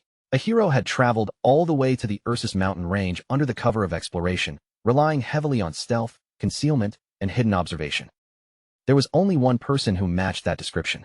Ernan identified him as Daphne Filion, a 10-star hero and mercenary famous for intelligence gathering and espionage. His skill with invisibility and cloning techniques was unmatched, making him one of the most elusive figures in existence. The moment Vergatalus heard that name, something stirred in his memory. Fragments from his previous life surfaced, and with them came a sharp realization. Much of the information about him had once been exposed because of that very individual. Although Vergatalus had known of Daphne Filion before, this was the first time he had encountered him from such close range. Ernan then turned her attention toward the tower, concern clear in her voice as she asked whether it would still be safe. Vergatalus dismissed her worry calmly, assuring her that there was nothing to fear. At that moment, the scene shifted to Vergatalus's tower, hidden deep within the Ursus Mountains. Inside the mountain range, that same hero continued his search, confirming the use of multiple clones as he tried to uncover the truth. He reasoned that if a demon king was present, then a tower had to exist somewhere nearby. Yet no matter how hard he searched, he found absolutely nothing. No trace, no sign, and nothing that could confirm his suspicions. At the same time, a notification appeared before Vergatalus through his system window. The ability called Monarch Ghost Remote Control had been activated, wrapping the entire tower in an invisible veil and hiding it from outside eyes. But that concealment came with a heavy price. The ability burned through 10 demon power points every single second. Vergatalus watched the system display with quiet focus, calmly acknowledging that the skill was now active. The instant he had sensed danger approaching, he had already moved to protect the tower. It was an undeniably useful power, especially against heroes who relied on scouting and investigation, but the cost was impossible to ignore. As the numbers continued to fall before his eyes, dropping from 65,000 to 120, then 65,000 to 110, then 65,000 to 100, Vergatalus silently calculated how long he could keep the tower hidden. For the moment, the concealment still held. As long as his demon power did not run out, the tower would remain beyond discovery. With the immediate threat dealt with, Vergatalus turned his attention back to Ernan. His voice grew sharper as he ordered her to continue their conversation, making it clear that she would tell him everything she had been hiding. There was no room for refusal in his tone. If Ernan chose to stay silent, then she would never be allowed anywhere near the tower again. She lowered her head and fell quiet for a moment, gathering her thoughts carefully. Then, after weighing her decision, she finally chose to speak. Slowly, Ernan began with a term that seemed to carry an enormous weight behind it. She spoke of something known as the Child of the World Tree. Then she looked toward Vergatalus and asked whether he had ever heard of that kind of magic before. Meanwhile, back inside the tower, the guards continued their surveillance without letting their attention slip for even a moment. They reported that the hero had come out from the mountains in plain sight, without using any stealth or concealment. That made it highly likely that the figure they had spotted was only another clone. Vergatalus acknowledged their quick response and gave his next order without delay. They were to locate every remaining clone and track their movements completely, leaving no blind spots behind. As his orders began to be carried out, the system kept updating, and his demon power points continued to drain away at a steady pace. Beside him, Hernan's voice gradually became steadier as she continued her explanation. The kingdom of Hilgeron had once been a mighty empire, powerful enough to command respect across the continent. But after years of war, that former glory had withered away, leaving it reduced to little more than a shadow of what it used to be. Her father, the king, was obsessed with restoring that lost greatness. However, he did not believe that armies alone would be enough to bring Hildebrand back to its peak. Instead, he sought something far more absolute and decisive. A single genius mage with enough power to dominate entire battlefields on their own. But people like that could not be discovered easily, and they certainly could not be created through ordinary methods. Vergatalis began to understand where Hernan's words were leading, and she soon confirmed his suspicion. The Child of the World tree was the answer, a forbidden form of magic. It was a forbidden spell capable of creating humans, and the weight of that revelation settled heavily between them. Ernan explained that from the earliest stages of life, enormous amounts of mana were forcibly injected into developing bodies, twisting their growth before they were even born. The process was horrifyingly cruel, and the chance of success was terrifyingly low. Most of those lives ended before they could even take their first breath. Others managed to survive only for a brief time, their bodies deformed and unable to endure the strain forced upon them. Only the extremely rare successes, the ones hailed as true prodigies, were ever shown to the world, while the countless failures remained buried in silence. Vergatalis questioned how anyone could possibly endure such a process. Ernan confirmed his fear without hesitation. Countless lives had been sacrificed, and the truth behind those so-called geniuses was soaked in blood. Before the weight of her words could fully settle, something shifted behind her. Vergatalis's attention snapped toward the disturbance in an instant. A creature had appeared there, a grotesque, one-eyed, octopus-like demon drawn in by the demonic energy he had released earlier. Its very presence radiated danger, clearly marking it as a superior-ranked monster. Without hesitation, Vergatalis gathered mana once again, condensing destructive force into his palm. He ordered Ernan to step aside, addressing her firmly as the princess. But Ernan did not move away. Instead, she calmly raised her hand and summoned her water spirit. Her expression hardened with resolve as she prepared herself for battle. In that moment, she revealed the truth about herself. She was one of the successful results of that forbidden magic, a being created for the purpose of becoming an overwhelming genius. As her words faded, the demon formed a glowing red mana circle, its energy twisting and spiraling violently before it launched its attack. The air trembled under the pressure of that incoming strike, but Ernan reacted without the slightest delay. Through her spirit, she drew in the surrounding water and compressed it tightly, shaping it into a sharp spear that gleamed like ice. With flawless precision, Ernan launched the spear forward, and the attack tore through the demon as if there had been no resistance at all. The spear pierced straight through its body, ending the monster's existence in a single clean strike. Silence followed immediately afterward. Vergatalis watched the result without saying a word, but the meaning was unmistakable. A human had just destroyed a superior-ranked monster in an instant. It was undeniable proof of why the king had clung so desperately to his ambition. And yet Ernan showed no pride in that power. Instead, her expression darkened, weighed down by guilt she could not easily hide. She described her strength as something tainted, power born from sacrifice, cruelty, and suffering. Vergatalis, however, immediately pointed out the contradiction in her words. With that kind of power, and with her standing so close to inheriting the throne, her claim that she did not want to return to the kingdom sounded impossible to believe. Vergatalis questioned her sincerity directly. Frustration flared in Hernan's eyes as she insisted that she was telling the truth. Her voice rose with urgency as she demanded that he take her with him, just as he had done with Hillen using a magical artifact. But Vergatalis rejected the idea immediately. The Armani orb, he explained, could not endure the mana of spirits. If it were used on someone like her, it would shatter instantly, making it completely useless. Then he raised his hand again, directing his will toward Ernan as he demanded that she reveal her true purpose. His warning carried a chilling weight. If she tried to deceive him again, he would show her exactly what it meant to stand before the Demon King. Those words pushed Ernan to her breaking point. In one sudden motion, Ernan grabbed his hand and pressed it firmly against her chest. Her voice rang out with frustration and desperation as she insisted that she had been telling him the truth from the very beginning. Caught completely off guard, Vergatalis demanded that she let go of him, confusion flashing across his face. But Ernan refused to release his hand. She told him to listen, to feel the beating of her heart for himself. At first, Vergatalis resisted the strange demand. But then, something changed. Through Ernan, he began to sense something deeper than ordinary sound or touch. It was as though a phoenix stirred within her, allowing him to feel the rhythm of her very existence. Her heartbeat was no longer just a physical pulse. It carried emotions with it, clear and undeniable. Shame, anger, disappointment. Each feeling flowed into Vergatalis with startling clarity, leaving no room for doubt. Although Ernan was clearly embarrassed, She explained that this was a form of communication used by spirits. Through pure mana, one could sense subtle waves and perceive the true feelings hidden inside another person. She insisted once again that everything she had told him was true, and this time, Vergatalis could not deny it. What he had felt through her heartbeat matched her words perfectly. Then Ernan revealed something even more personal. From the moment she had first seen him, she had sensed something different in Vergatalis, something unlike anything she had ever encountered before. That difference had given her hope. Her voice trembled faintly as she admitted that she needed his help, while Vergatalis struggled to understand what she truly meant. Confusion and disbelief stirred together inside him. And then Ernan finally said it aloud. With unwavering determination in her voice, she declared her true intention. Ernan wanted to bring down Hilgeron itself. The moment those words left her mouth, they struck the air like a thunderclap, heavy enough to shake the silence between them. Vergatalis stood there in stunned silence, unable to fully process what Ernan had just declared. Even as he stared at her, disbelief continued to linger in his mind. And yet, the truth he had felt through the rhythm of her heartbeat made it impossible for him to dismiss her words as a lie. After carefully listening to everything Ernan had revealed, Vergatalis finally allowed his guard to lower. The sharp tension in his expression softened, and after weighing her words against what he had sensed from her heart, he chose to trust her. Ernan felt a quiet wave of relief at his decision. She answered him with sincere gratitude, her face turning faintly red from embarrassment. For a moment, a subtle warmth settled between the two of them, and it did not go unnoticed.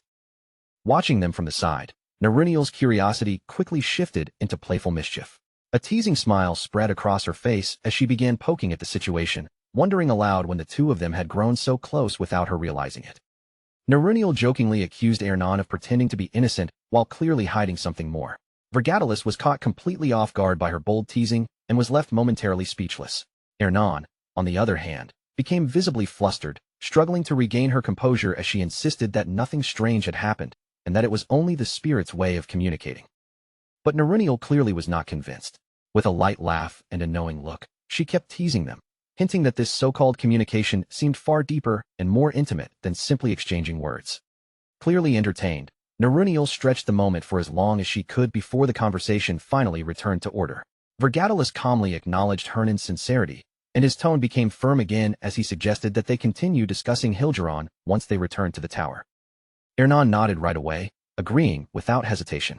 But before they moved on, Vergatalis issued another command, this time turning his full attention toward strategy. He ordered Ernan to use the spirits to locate the real body of Daphne Filion. Capturing Daphne had now become a clear priority, and as that objective settled into place, the scene shifted, bringing with it a completely different atmosphere. A frozen mountain came into view, buried beneath heavy snowfall that covered everything in white. The biting cold filled the air, and there, deep in thought, stood Daphne Filion, the hero whose mind was focused on his unique cloning magic.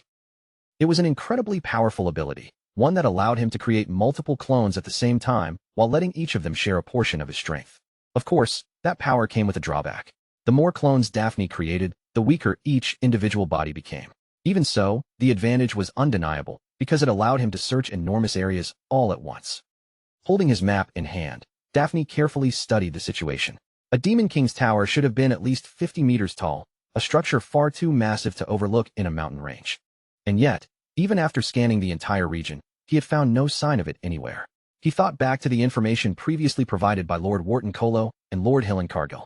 Using the data they had given him, Daphne had calculated the route and timing of the hero expedition with an impressive 93% accuracy. Every piece of information pointed toward the same conclusion. The tower had to be somewhere nearby. And yet, when he looked around, there was still nothing to be found. No trace. No visible sign. No towering silhouette breaking through the snow. The silence of the mountains only made the situation feel even more unsettling, because his instincts kept telling him he was close. But the evidence refused to match the certainty in his gut. Then, all of a sudden, his map released a sharp warning alarm, and in that instant, Daphne realized something was terribly wrong. It was his clones. The very clones capable of evading even high-level monsters were being destroyed at an alarming speed. One after another, they were vanishing from the map. Meanwhile, on the other side of the mountains, Vergatalis's demons were moving with terrifying efficiency. They swept across the snowy battlefield, hunting down and eliminating every clone they found. When they returned, they reported their success without hesitation, and to them, the so-called 10-star hero did not seem nearly as impressive as his reputation suggested. Hearing their report, Vergatalis allowed a satisfied smile to form. Without wasting a moment, he gave a clear order to destroy every remaining target. The demons accepted instantly and rushed back into action, while Vergatalis, confident in his advantage, began calculating his next move. He still had enough points remaining. If he could wipe out all the clones and capture Daphne himself, then he could turn the hero into his subordinate. And if that happened, the entire continent would fall under his control, bending completely to his will. Everything seemed to be moving in his favor. But then the situation suddenly changed. A system window appeared before him, and Gordon's urgent voice cut straight through his thoughts with critical news. Vergatalis immediately turned his attention to the message, only to learn that something had gone wrong with the tower itself. Gordon explained that Monarch Ghost was behaving abnormally, heating up to a dangerous level as if it might explode at any moment. At the same time, a system notification flashed before Vergatalis's eyes. The tower was beginning to overload because invisibility had been maintained for too long. Even worse, the cost of keeping that concealment active had suddenly skyrocketed. It was now consuming 100 points every second, while the remaining demonic energy had dropped to only 49,910. For the first time, Vergatalis felt truly shaken, and he grasped the seriousness of the situation almost immediately. At that rate, they did not even have 10 minutes left before everything collapsed. If Daphne was not captured within that short window, the tower's location would be exposed, and the hero expedition would begin in full. As the pressure mounted, Gordon delivered another critical update.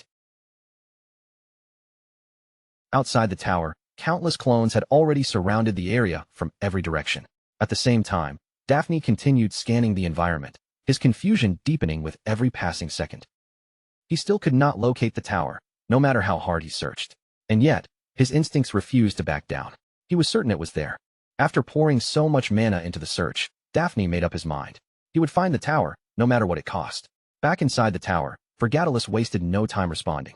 He immediately contacted Krudu, his voice sharp with urgency and leaving no room for delay.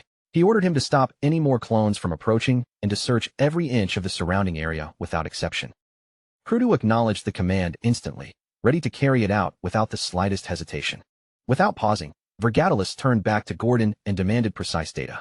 He wanted the locations of every destroyed clone, especially the ones created by Daphne's magic. As the information was processed, a pattern slowly began to take shape. Vergatalis studied it with intense focus, his mind racing as he realized that the clones could not stray too far from their original body. That meant the points where they had been destroyed would naturally form a cluster around the source. With that realization, Vergatalis reached a clear conclusion.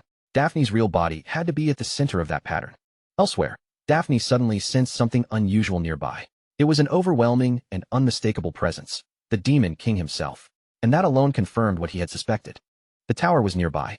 His calculations had been correct all along, and the truth was finally within reach. Realizing this, Daphne prepared to withdraw and report his findings. But before he could make his move, everything changed again. Naruniel found him first. Without hesitation, she formed a mana circle, her expression filled with certainty as she confirmed that she had located the real body. The situation shifted instantly. Sensing the danger closing in, Daphne turned at once and attempted to flee. Naruniel noticed his movement immediately and relayed the information to Vergatalis and Ernan without delay. The hero was escaping. Vergatalis reacted without even a second of hesitation, demanding his exact location. Ernan responded instantly, confirming the precise position to Naruniel.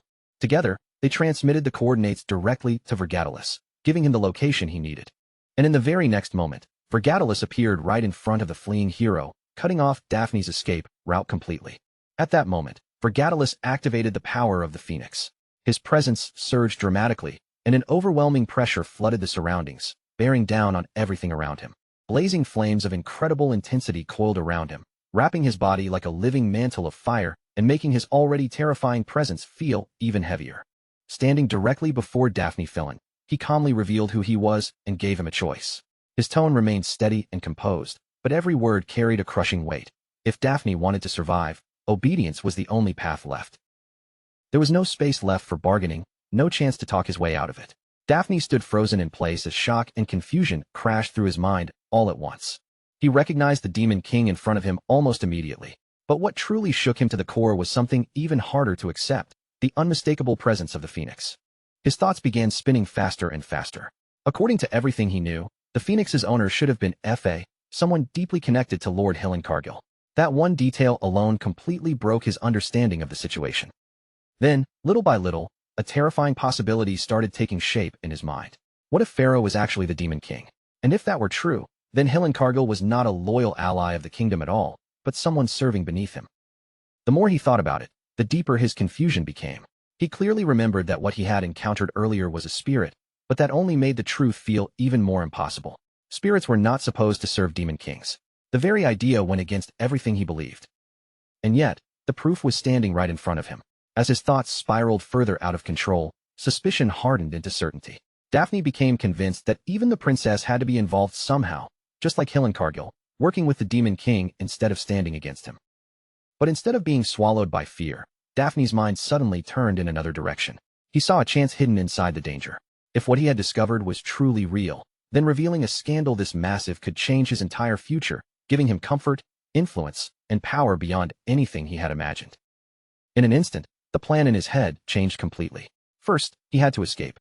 Then, once he was safe, he would use this information to his advantage. Driven by that thought, Daphne turned and tried to flee once again. But he barely made it anywhere before Vergatalis appeared right in front of him, blocking his path as if he had never moved at all. His presence bore down like an invisible weight pressing the air flat. And that cold, piercing stare made one thing painfully clear: there was no way past him. The offer had already been given, and there would not be a second one. In that moment, the gap between them became impossible to ignore. Daphne Fillen, a 10-star hero, stood there completely stunned. The reality before him was undeniable. This was the power of a demon king who had not even ruled for a full year, and the realization made regret slowly creep into Daphne's heart. He cursed his own choices, wondering again and again why he had ever accepted this mission in the first place. Whether he had done it for money, pride, or reputation no longer mattered. If only he had known the truth from the start. If he had understood just how strong his opponent really was, he would have turned around and run as far away as possible without the slightest hesitation. But now, that chance was already gone.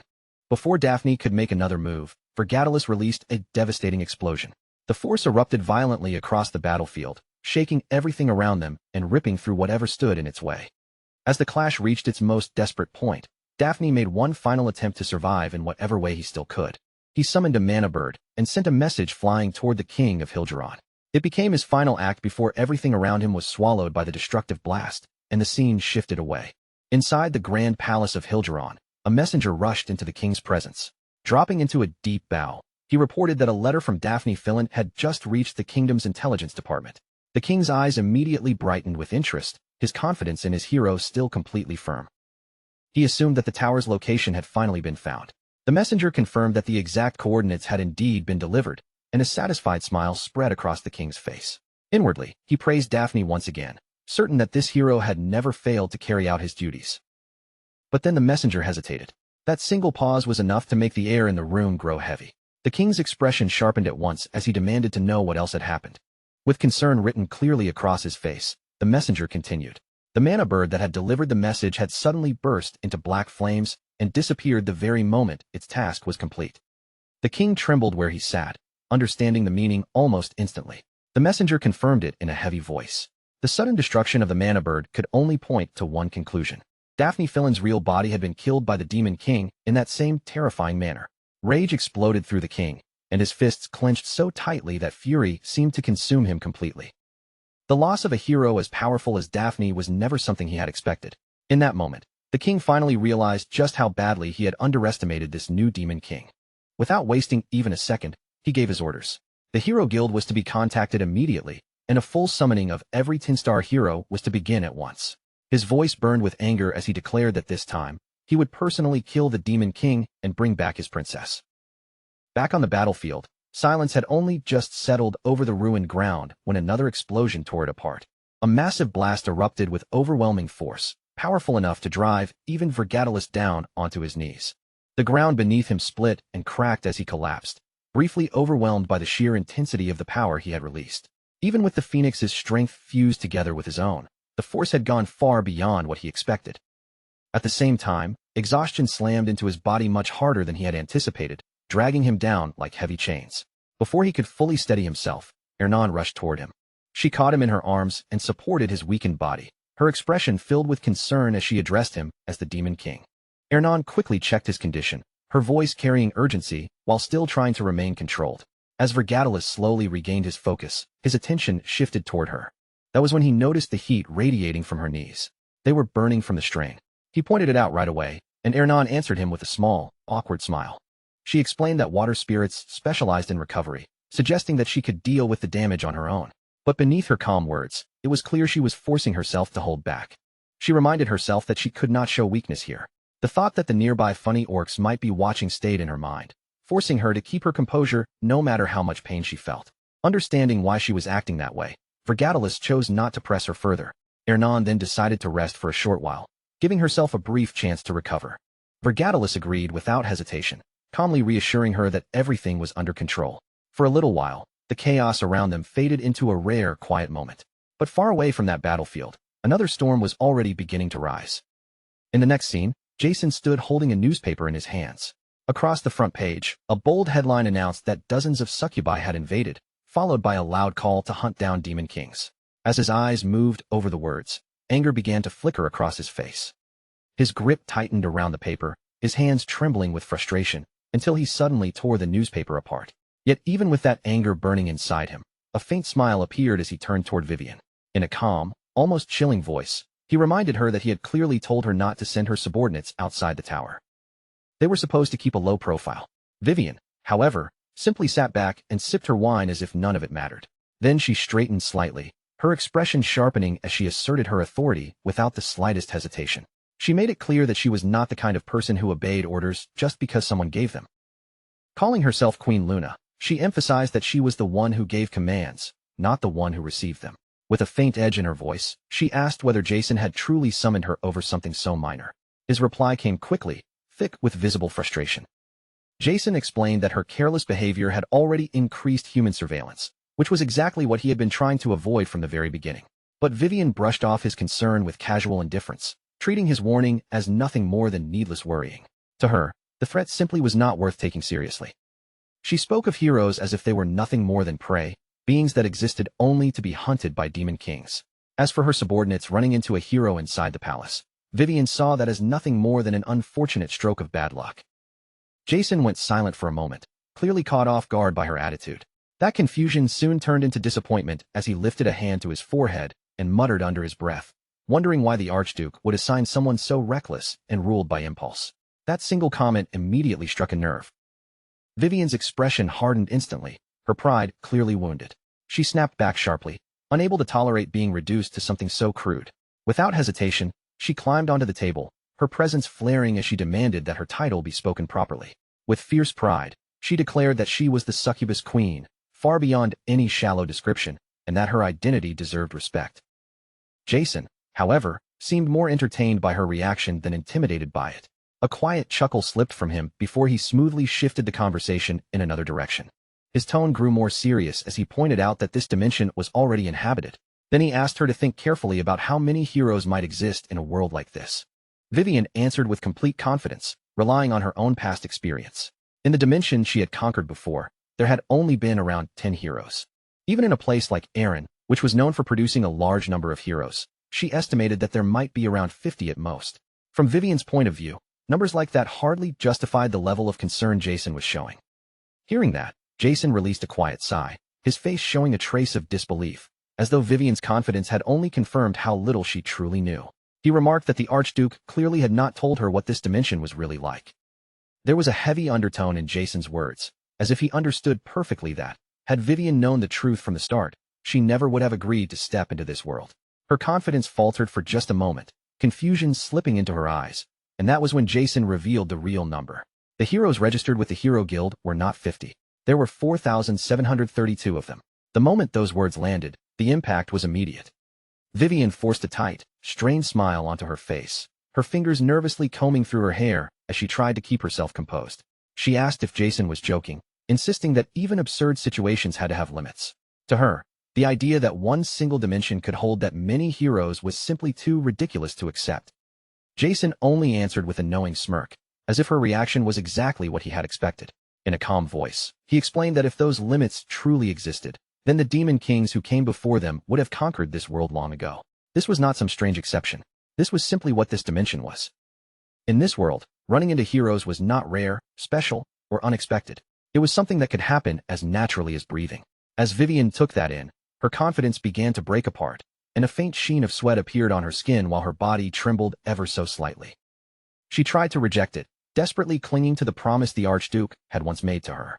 Her mind drifted back to that confident voice, the one that had reminded her that as Vivian Blunt, the Demon King who had conquered the Luna dimension and the Queen of the Luna race, she should have been more than capable of conquering Eren as well. She had been promised that if she succeeded, she would become the next Archduke. She had also been entrusted with watching over Vergatalis and warned not to disappoint him. But as that memory faded, the harsh reality in front of her returned. Jason, still wearing that faint, unsettling smirk, revealed that he already knew everything. The promise she had received, the ambition she was chasing, and even the secret order telling her to monitor Vergatalis. Vivian's eyes widened in shock the instant she heard it. She could not understand how Jason knew such hidden information. Jason confirmed it without the slightest hesitation, calmly explaining that this was a method he used often, treating certain people as disposable informants whenever it served his purpose. Before Vivian could even react, his power activated. In the next instant, Vivian was violently slammed down into the ground. The impact left her stunned and breathless, her body frozen for a moment as she struggled to understand what had just happened to her. She stared up at him in disbelief, unable to accept that he had called her disposable. Jason's expression turned cold, and his sharp gaze looked down on her, without even a trace of mercy. He made it brutally clear that she had already been abandoned, mocking her as a foolish queen who still did not understand her own position. From this moment onward, he declared, she was not to think for herself at all. With judgment as poor as hers, independent decisions would only lead to failure. What Jason demanded from her was not opinion, pride, or argument, but absolute obedience and unconditional submission to every command he gave. Overwhelmed by fear, Vivian's body trembled as the pressure crushed her resistance. With no other choice left, her voice faltered, and she lowered herself enough to confirm that she understood. As if that terrifying exchange had never happened, Jason calmly returned to the newspaper. His eyes moved across the headlines again, taking in each piece of information as the true weight of the situation unfolded before him. The report first detailed the death of the legendary 10-star hero, Daphne Philin. Then, almost in the same breath, it announced that Wharton Kolo had been chosen as the newest 10-star hero. Another major revelation followed soon after. The location of Ergris Tower had finally been exposed to the world.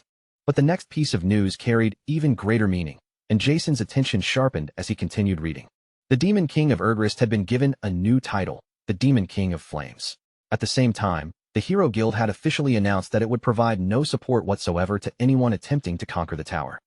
With Daphne's death now spreading across the continent, fear was beginning to move just as quickly, casting a dark shadow of uncertainty over every kingdom and faction. As Jason absorbed the report, a quiet realization settled in his mind. It felt as though the entire world was starting to tremble. This was not the result Jason had wanted. Even so, he dismissed Vivian as nothing more than a minor concern, someone he believed he could keep under control without much difficulty. But his thoughts soon grew serious as they turned toward the one matter that truly mattered, Vergatalis, the arrogant black flame dragon. At first, Jason had planned to leave him alone for a little longer. But now the situation had changed, and with no better option remaining, he reached a cold decision. Vergatalis would have to be eliminated. Elsewhere, the focus shifted once again, this time back to Ergris Tower, on the 4th floor, inside Hernan's home. The mood there was completely different from the chaos unfolding outside. Everything felt quiet, calm, and almost peaceful as Hernan moved gently through the room, preparing food with steady, composed hands. Nearby, Vergatalis lay resting on a bed, his body still visibly wounded. In his red-haired form, he looked far weaker than before, still recovering from the brutal battle he had barely endured. Slowly, his eyelids began to lift, and with his mind foggy and his body drained, he struggled to come back to his senses. Vergatalis's thoughts were still scattered as consciousness slowly returned. His vision remained blurred, his limbs felt heavy, and for a few moments, he could not fully understand where he was or how he had gotten there. After the chaos of battle, the quiet atmosphere around him felt strangely unfamiliar. Nearby, Hernan continued cooking as if nothing unusual had happened, her movements calm and steady. When she noticed him beginning to stir, she turned toward him with a gentle, reassuring smile. In an easy, casual tone, she told him that the soup was ready and that he could eat whenever he felt strong enough. The simple warmth in her voice felt almost surreal compared to the fierce battle he had just survived. Still trying to gather his thoughts, Vergatalis pushed himself up slightly and let his eyes move across the room. Then, all at once, realization struck him, and shock spread clearly across his face. He was inside his own tower. The realization felt so sudden that it almost seemed unreal. Meanwhile, Hernan kept smiling and lightly commented on how nicely the place was decorated, as though they were merely sharing an ordinary conversation. Struggling to sit up properly, Vergatalis asked how much time had passed and demanded to know how they had managed to return without anyone discovering them. Ernan remained calm and reassured him that there was no need to worry. No one had noticed their return at all. She explained that she had taken advantage of Gordon's brief absence and quietly slipped in through a window on the 5th floor. Then, making it even more surprising, she added that not even 10 minutes had passed since they entered the tower. Hearing this, Vergatalis finally let out a quiet breath and calmly acknowledged her effort, telling her that she had done well. Ernan answered with a soft, pleased chuckle, clearly happy that her careful work had earned his approval. But as Vergatalis adjusted himself, he suddenly felt that something was strange. His expression shifted while he examined his own condition more closely. This was not normal. His body should have been completely drained and close to collapse. Yet instead, it was filled with energy. It felt as though his strength had been restored far beyond anything he expected. Narrowing his eyes slightly, he asked Ernan if she had done something to him. Before she could respond, another presence spoke up. The water spirit's voice sounded calm, with a hint of amusement, as it explained that the answer was simple. It had shared its mana with him. Vergatalis was momentarily taken aback, because he had not expected a spirit to directly restore a demon king using its own mana. The water spirit continued, explaining that this had only become possible because something inside Vergatalis had changed. After absorbing Lena, a spiritual beast, his body had evolved. Now it could absorb and process mana in ways that went far beyond normal limits. Even to the spirit, this was completely unprecedented. Because of that transformation, Vergatalis had also gained the ability to use the spirit's unique method of communication. But privately, the water spirit was nowhere near as calm as it sounded. It smirked to itself at first, only for its thoughts to suddenly spiral into panic. What had once required nothing more than a simple touch, like placing a hand on his chest, might now require something much more intimate. Maybe it would even require a full embrace. That thought alone was enough to overwhelm the spirit, sending it into silent inner chaos as it wondered how it would ever handle such a situation. Completely unaware of the spirit's turmoil, Vergatalis rose to his feet and regained his composure. Turning toward Ernan, Vergatalis's tone became firm once again as he declared that everything that had happened between them would remain secret. A demon king could not afford to let weakness be seen, and information like this could never be allowed to spread. Ernan nodded to show that she understood, but then a playful glint appeared in her eyes as she added that she had one condition. Vergatalis paused and asked what it was. Letting out a soft, teasing chuckle, she told him that next time, he would have to grant one of her wishes. Vergatalis narrowed his gaze slightly, asking what kind of wish she had in mind. In the end, he agreed, as long as it was not anything troublesome. Ernan simply smiled again, looking perfectly satisfied with his answer. Just as that brief moment of calm settled between them, a message suddenly arrived. Gordon's voice echoed out with clear urgency as he addressed Vergatalis. The situation was serious. Vergatalis immediately became alert and demanded an explanation. Gordon wasted no time delivering the report. The Kingdom of Hilgeron had discovered the location of their tower and was preparing to reactivate the hero expedition. The report had been submitted by Hill and Cargill, and the room instantly filled with tension. Hernan's expression turned serious as she remembered Daphne Fillin's final actions. Before he died, he had still managed to reveal the location of Urgra's tower. A bead of sweat rolled down Vergatalis's face as the meaning sank in. In this world, communication methods were limited. There was no advanced magic like in the demon realm. At most, people relied on messenger birds. He had attacked Daphne in a way specifically meant to eliminate even that possibility. And yet, somehow, the information had already been sent before their encounter was fully resolved. That meant one thing. Daphne had failed to report one critical detail. He had not reported that Vergatalis was the one who possessed the Phoenix's power. It was a small relief, a single advantage buried inside an otherwise disastrous situation. Gordon continued in a heavy tone, explaining that this hero expedition would be different from anything before. Every 10-star hero would be gathered. It would become the largest operation ever carried out, and the preparations alone were expected to take at least 6 months. 6 months. Vergatalis's eyes fixed on those words, weighing the time he had left. The tower's whereabouts could no longer be treated as a secret. With several 10-star heroes now involved, cheap tricks and clever distractions would be useless. Causing an avalanche or baiting nearby monsters might slow ordinary intruders, but against enemies of that level, those tactics would barely buy him any time. Soon, hundreds of heroes would come marching in, and none of them would arrive carelessly. They would be armed, informed, and ready for every possible trap, leaving him almost no margin for even the smallest mistake. That crushing truth settled over him like a weight, and all of it would happen in only 6 months. If nothing changed, he could be beaten down again, shamed in front of his enemies, and killed just like before. The thought struck him hard, and a wave of anxiety rushed through his chest before he could stop it. His mind spun faster and faster, desperately digging through every possibility, every plan, every desperate way out. As the pressure built inside him, sweat began sliding down his face in thick drops. Ernan noticed the change immediately, stepped in close, and gently wrapped her hand around his. Ernan did not panic. Her voice stayed calm and firm as she told him that there was still a way forward.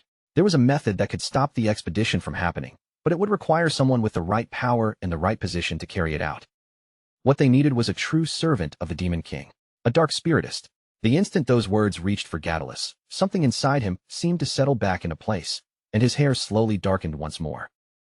As the color returned to black, a quiet chuckle slipped from his lips. The title itself sounded almost absurd, yet strangely enough, hearing it always steadied his heart. A little of the tension drained from his face, and once he regained his calm, Vergatilus admitted that he had worried everyone for no reason.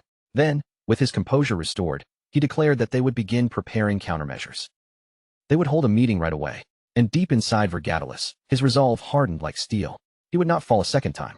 He would not let the same heroes who had manipulated him and murdered him before defeat him again, not when his revenge was still waiting ahead. Then Ernan finally revealed the plan for stopping the Hilgeron hero expedition.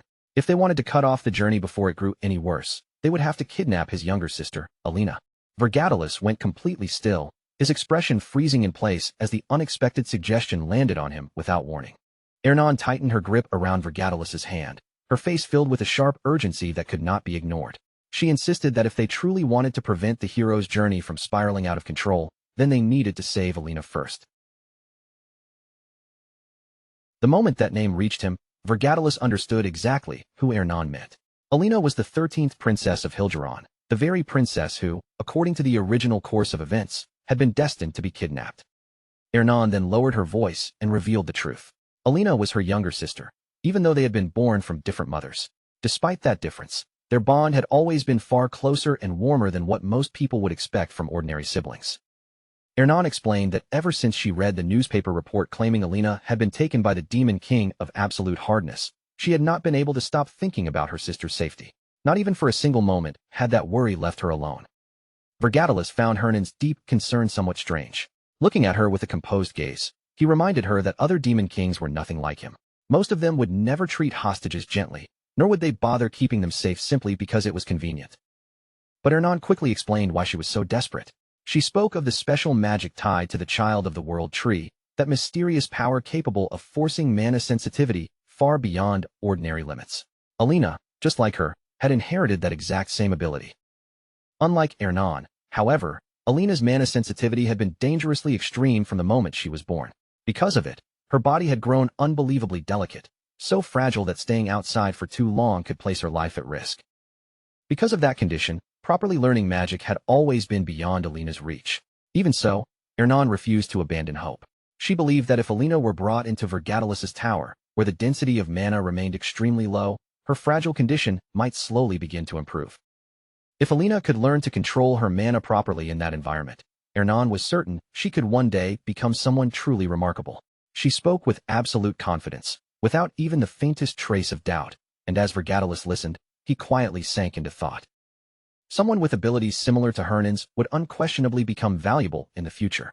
Still, Vergatilus pointed out that rescuing kidnapped princesses was normally supposed to be the work of heroes, not demon kings. Ernan simply smiled at that, and answered as if it were obvious. They could just make the heroes do the rescuing themselves. The casual way Ernan ordered others around reminded Vergatilus once again that she still thought like royalty. She crossed her arms proudly, lifting her chin with complete confidence as she reminded him that, after all, she was still a princess. At the same time, Vergatilus knew they no longer had the luxury of dragging out the discussion. Heroes from different regions were already starting to gather, and the situation was moving faster with every passing moment. Without wasting another second, Vergatilus ordered Gordon to contact Hillencargill and arrange a hero's journey to rescue the 13th princess of Hilgeron. Gordon accepted the command at first without any complaint, but a heartbeat later, the meaning of those words finally struck him. Somehow, another princess rescue mission had been dropped onto their already overflowing list of problems. Before Gordon could even fully process what had just happened, the conversation was already over. From there, the focus moved to the Tower of Absolute Hardness, and more precisely, to the private chamber where its ruler waited. Vergatilus arrived there with Gordon at his side, and inside the chamber, the demon king of absolute hardness, Yuger, was already waiting for them. Yuger had apparently heard the rumors that another hero's journey was being prepared to invade Vergatalis' tower. Because of those rumors, Yuger assumed that Vergatalis had come all this way to ask for his assistance. But at the same time, Yuger openly questioned why he should lift a finger for someone who had once been foolish enough to insult the standards of Titans. Vergatalis answered not with fear, but with action. He slowly spread his wings and rose a little into the air, looking down at Yuger with a steady gaze. His voice stayed calm as he declared that he had not come to ask for help at all. On the contrary, he had come here to help Yuger. Those words caught Yuger completely off guard, leaving him staring in confusion, unable to understand what Vergatalis was really saying. Vergatalis then calmly revealed the truth. A hero's journey was currently being organized against the Tower of Absolute Hardness. The moment Yuger heard that, shock crossed his face all over again. Without hesitation, Vergatalis instructed Yuger to move the kidnapped 13th princess to the first floor of the tower. He explained that if the heroes found and rescued the princess right after entering, they would have no reason to rampage through the entire structure and would likely retreat without causing massive destruction to the tower itself. The instant Yuger heard that suggestion, his anger erupted. He shouted furiously that the idea was complete nonsense, insisting that he had never received even a single report about a new hero's journey being formed against him. Vergatalis replied coldly that this only proved how limited the Titan's intelligence network really was. Those words poured even more oil onto Yuger's rage. His eyes locked onto Vergatalis with a murderous glare as he warned him not to grow too arrogant simply because Yuger had held his tongue until now. In the next instant, Yuger launched himself forward in a burst of fury, activating Titan magic as his body swelled with power. Gigantification level 3.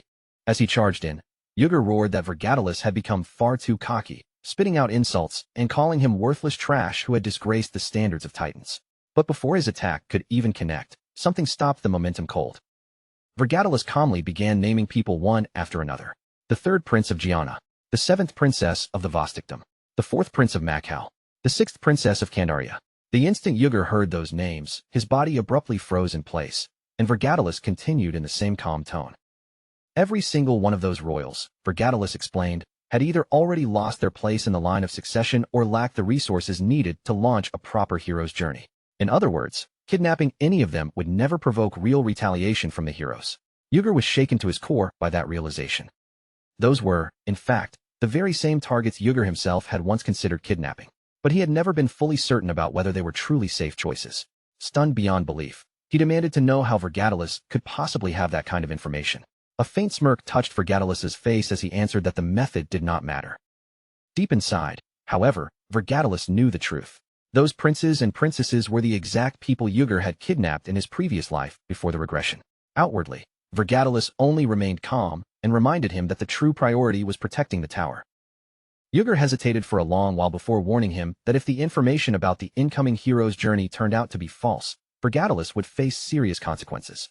Even under that threat, Vergatalis did not show the slightest trace of panic.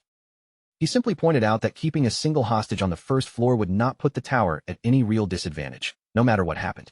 Faced with such straightforward logic, Yuger found himself unable to properly argue back. Still, suspicion remained in his narrowed eyes as he demanded to know why Vergatalis was helping him in the first place. What, exactly, did Vergatalis want from this arrangement?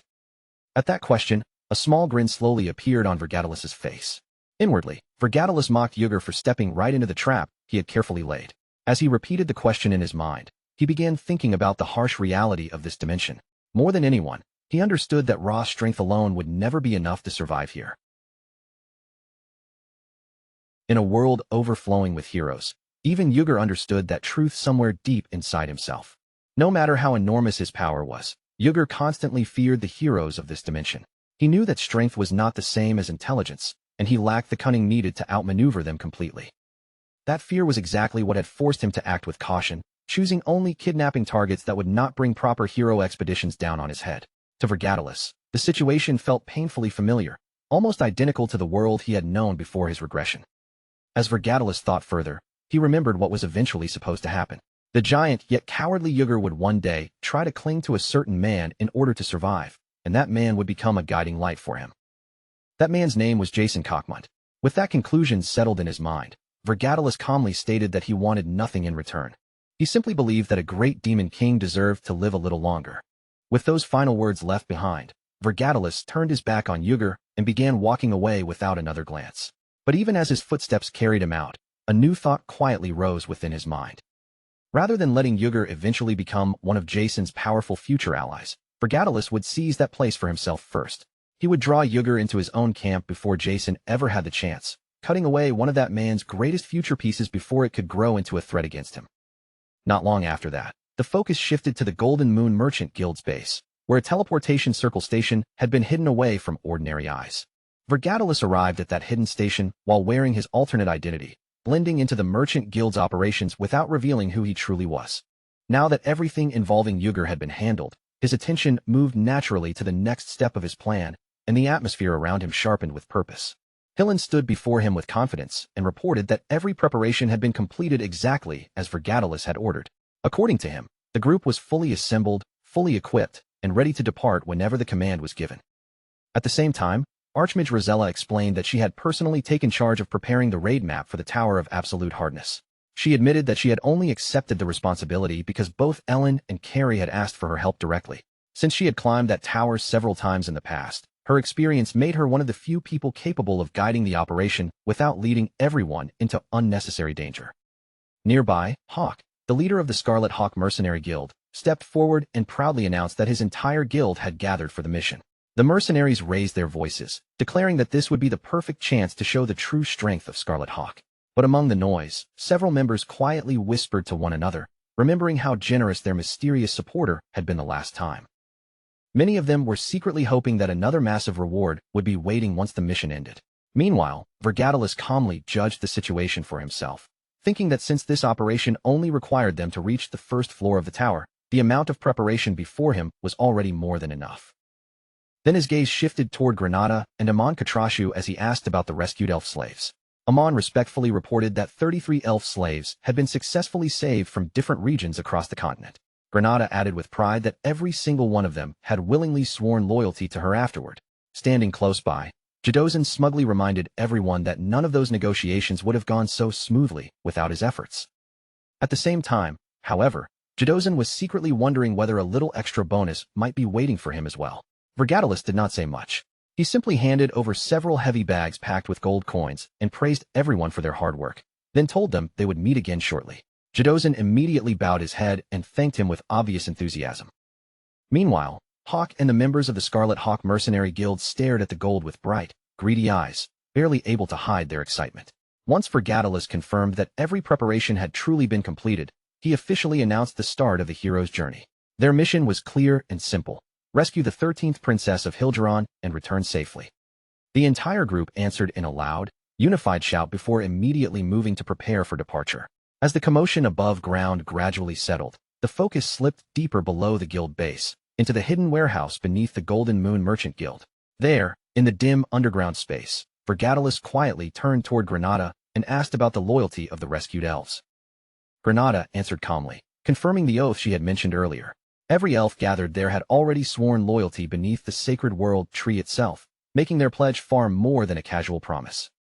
The other elves explained that Vergatilus and Granada had saved them from lives filled with humiliation, suffering, and despair. After being pulled out of that darkness, they believed that offering their absolute loyalty was the only proper way to repay such a debt. To them, serving the great Granada was not a chain around their necks, but an honor they accepted with pride. Hearing their answer, Vergatilus smiled in satisfaction and officially welcomed them as vassals of the Demon King of Blazing Fire. At that moment, Vergatilus slowly spread his enormous wings and finally revealed his true form. The instant the elves understood that the man before them was actually a demon king, the entire group went rigid, their faces frozen in complete shock. Seeing their stunned reaction, Vergatilus casually wondered aloud why elves always seemed to respond the exact same way whenever they discovered the truth about him. Granada answered without surprise, explaining that their reaction was only natural. After all, no ordinary demon king would wander through the world disguised as a normal person while secretly expanding his influence from the shadows. The other elves immediately turned their anger toward Granada, demanding to know why she had hidden something so important from them. Granada did not hesitate for even a moment.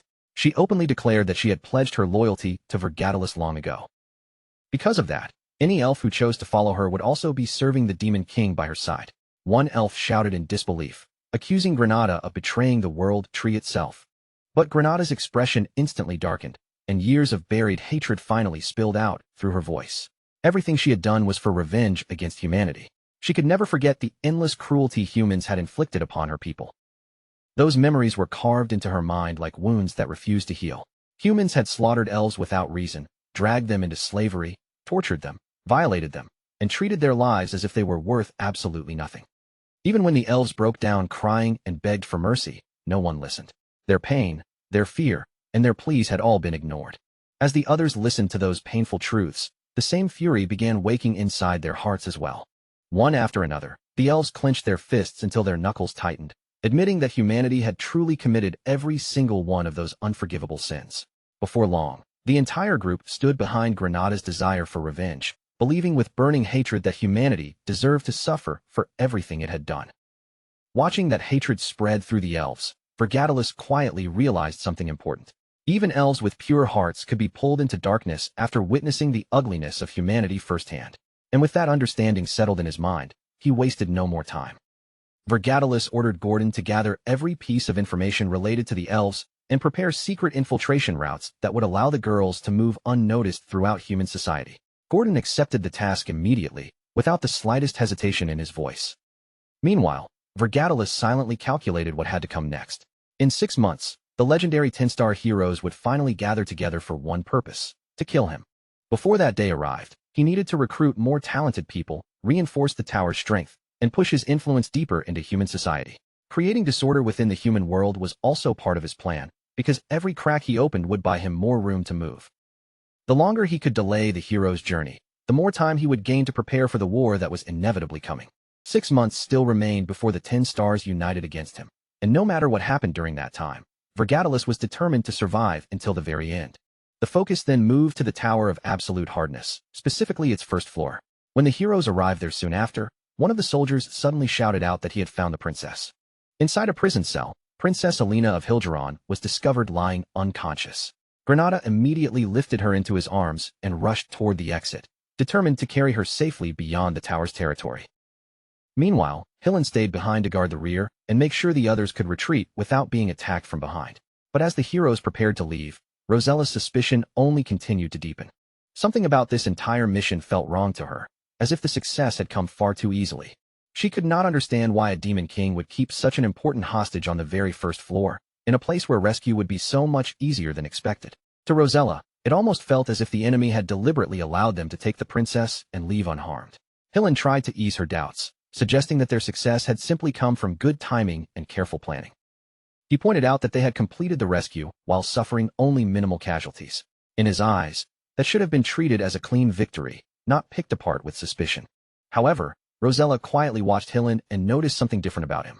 He was no longer the same man she remembered, the one once driven by rage, ambition, greed, and an obsession with glory. Now he seemed calmer than before, more restrained, and strangely mature in a way that caught her off guard.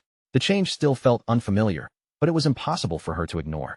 And to her own surprise, Rosella realized that she actually preferred this version of him much more. Her unexpected honesty briefly left Hillen stunned, but he quickly recovered and urged everyone to keep moving. After successfully rescuing Princess Alina, the heroes returned triumphantly to the kingdom of Hilgeron. Their victory was welcomed with a grand royal banquet, magnificent enough to show that the king himself had personally arranged the celebration. Inside the glittering royal hall, beneath the eyes of nobles and guests, the king publicly praised Hillen for his bravery and achievements. He declared that Hillen had protected the kingdom's honor and prevented shame from falling upon the royal family after the princess's kidnapping. With pride in his voice, the king named Hillen a savior worthy of royal reward, granting those honors in the name of the crown itself. Even while praise poured over him from every direction, Hillen did not let it go to his head. He remained humble and insisted that the mission would never have succeeded without Rosella's support. The king seemed deeply impressed by that modest answer and openly presented Hillen as an example that everyone in the kingdom should admire. But in the middle of the celebration, Hillen suddenly noticed that Princess Alina was nowhere to be seen. The king calmly explained that she was resting under heavy protection after everything she had endured. Yet beneath those reassuring words, darker intentions were already forming quietly inside his mind. As the king carefully observed Hillen, he began considering just how emotionally attached the hero might have become to the princess during the rescue mission. If Hillen had developed feelings for her, Then arranging a marriage between them would permanently bind the hero to the Hilderon royal family. In the king's mind, that would turn a powerful hero into an asset held firmly under the crown's control. Overflowing with pride, the king lifted a golden cup high above the banquet table and called for a grand toast to the man who had conquered the tower of absolute hardness. The nobles instantly joined in with bright smiles and raised voices, while the king thundered that from this day forward, no kingdom would ever dare look down on Hilderon again. The entire banquet hall rang with endless cheers, every shout praising Hilderon's power, honor, glory, and hard-earned victory. But far away from that roaring celebration, another plan was already moving in the shadows. Ernan had secretly slipped into the tower herself, determined to rescue her younger sister with her own hands. She knew the heroes, who could normally sense demonic energy, were far too distracted by the royal banquet to notice her presence. With their attention swallowed by celebration, this was the perfect opening. Beside her, Vergadalus moved in silence, eliminating the guards one after another without making unnecessary noise. At the same time, he warned Ernan not to waste too much energy, since any careless surge of power could draw unwanted suspicion. As the two of them advanced deeper through the tower and neared the staircase, several guards finally noticed something was wrong and tried to raise the alarm. Before those guards could properly react, Ernan immediately called forth her water spirit. A massive torrent of water burst through the corridor like a raging flood, swallowing the passage in an instant and throwing the defenders into complete chaos. Standing confidently before the stunned guard captain, Ernan finally revealed herself as the Dark Spirit Summoner, one of the 4 heavenly lords serving the Demon King of Black Flame. Vergadalus quickly realized that Ernan had intentionally allowed herself to be captured earlier, not out of weakness, but simply because she found the whole situation amusing. While Ernan tried to give him a dramatic introduction, Vergadalus paid no attention to her theatrics at all. He simply ignored the performance and continued walking forward on his own. The guards, already shaken by the thought of being looked down on, fell into even greater panic once they realized the intruders had boldly entered through the main entrance itself. The captain soon understood what was happening. Vergadalus was deliberately suppressing his demonic aura so the heroes would not notice him. Since those same heroes were attending the banquet nearby, the captain believed this restriction gave the guards a rare advantage. With that mistaken confidence, the elite guards launched their attack all at once, assuming Vergadalus would be much weaker if he could not freely rely on magic. But that assumption could not have been more wrong. Even without drawing on dark power, Vergadalus was still far beyond anything they could handle.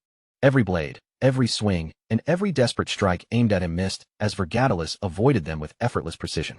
He mocked the guards for ever believing they had a chance against him in the first place. And only moments later, the overwhelming pressure of his raw physical strength alone slammed into the attackers. One by one, the guards lost consciousness almost instantly.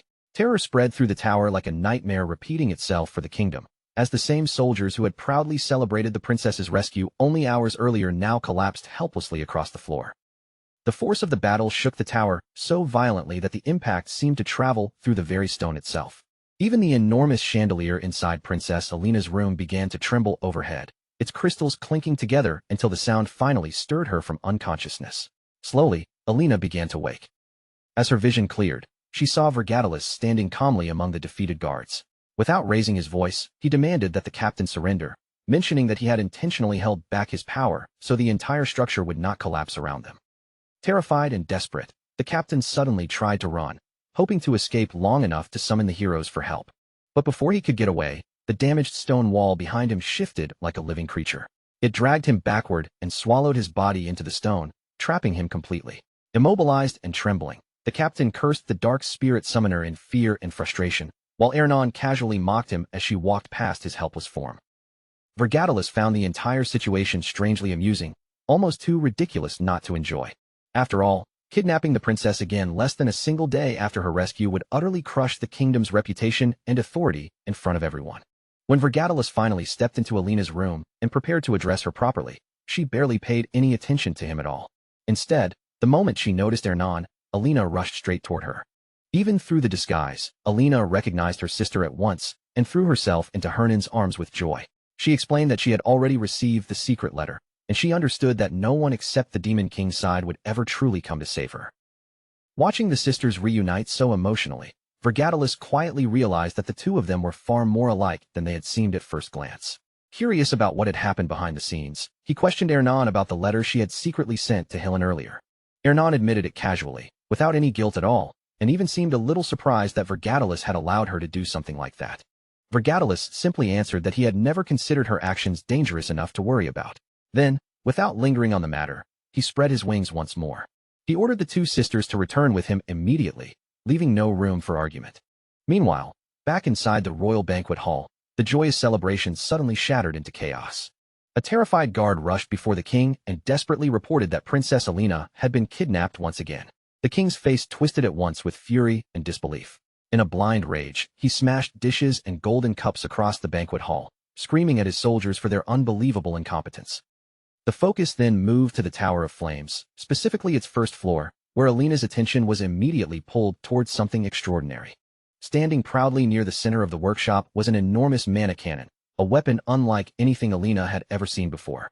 Its massive size, strange structure, and overwhelming presence captured her curiosity in an instant.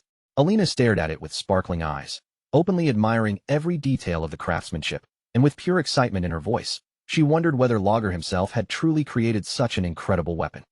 Hearing her question, Lager burst into loud, hearty laughter before proudly introducing himself as the blacksmith of the first floor, the great Lager Friedrich.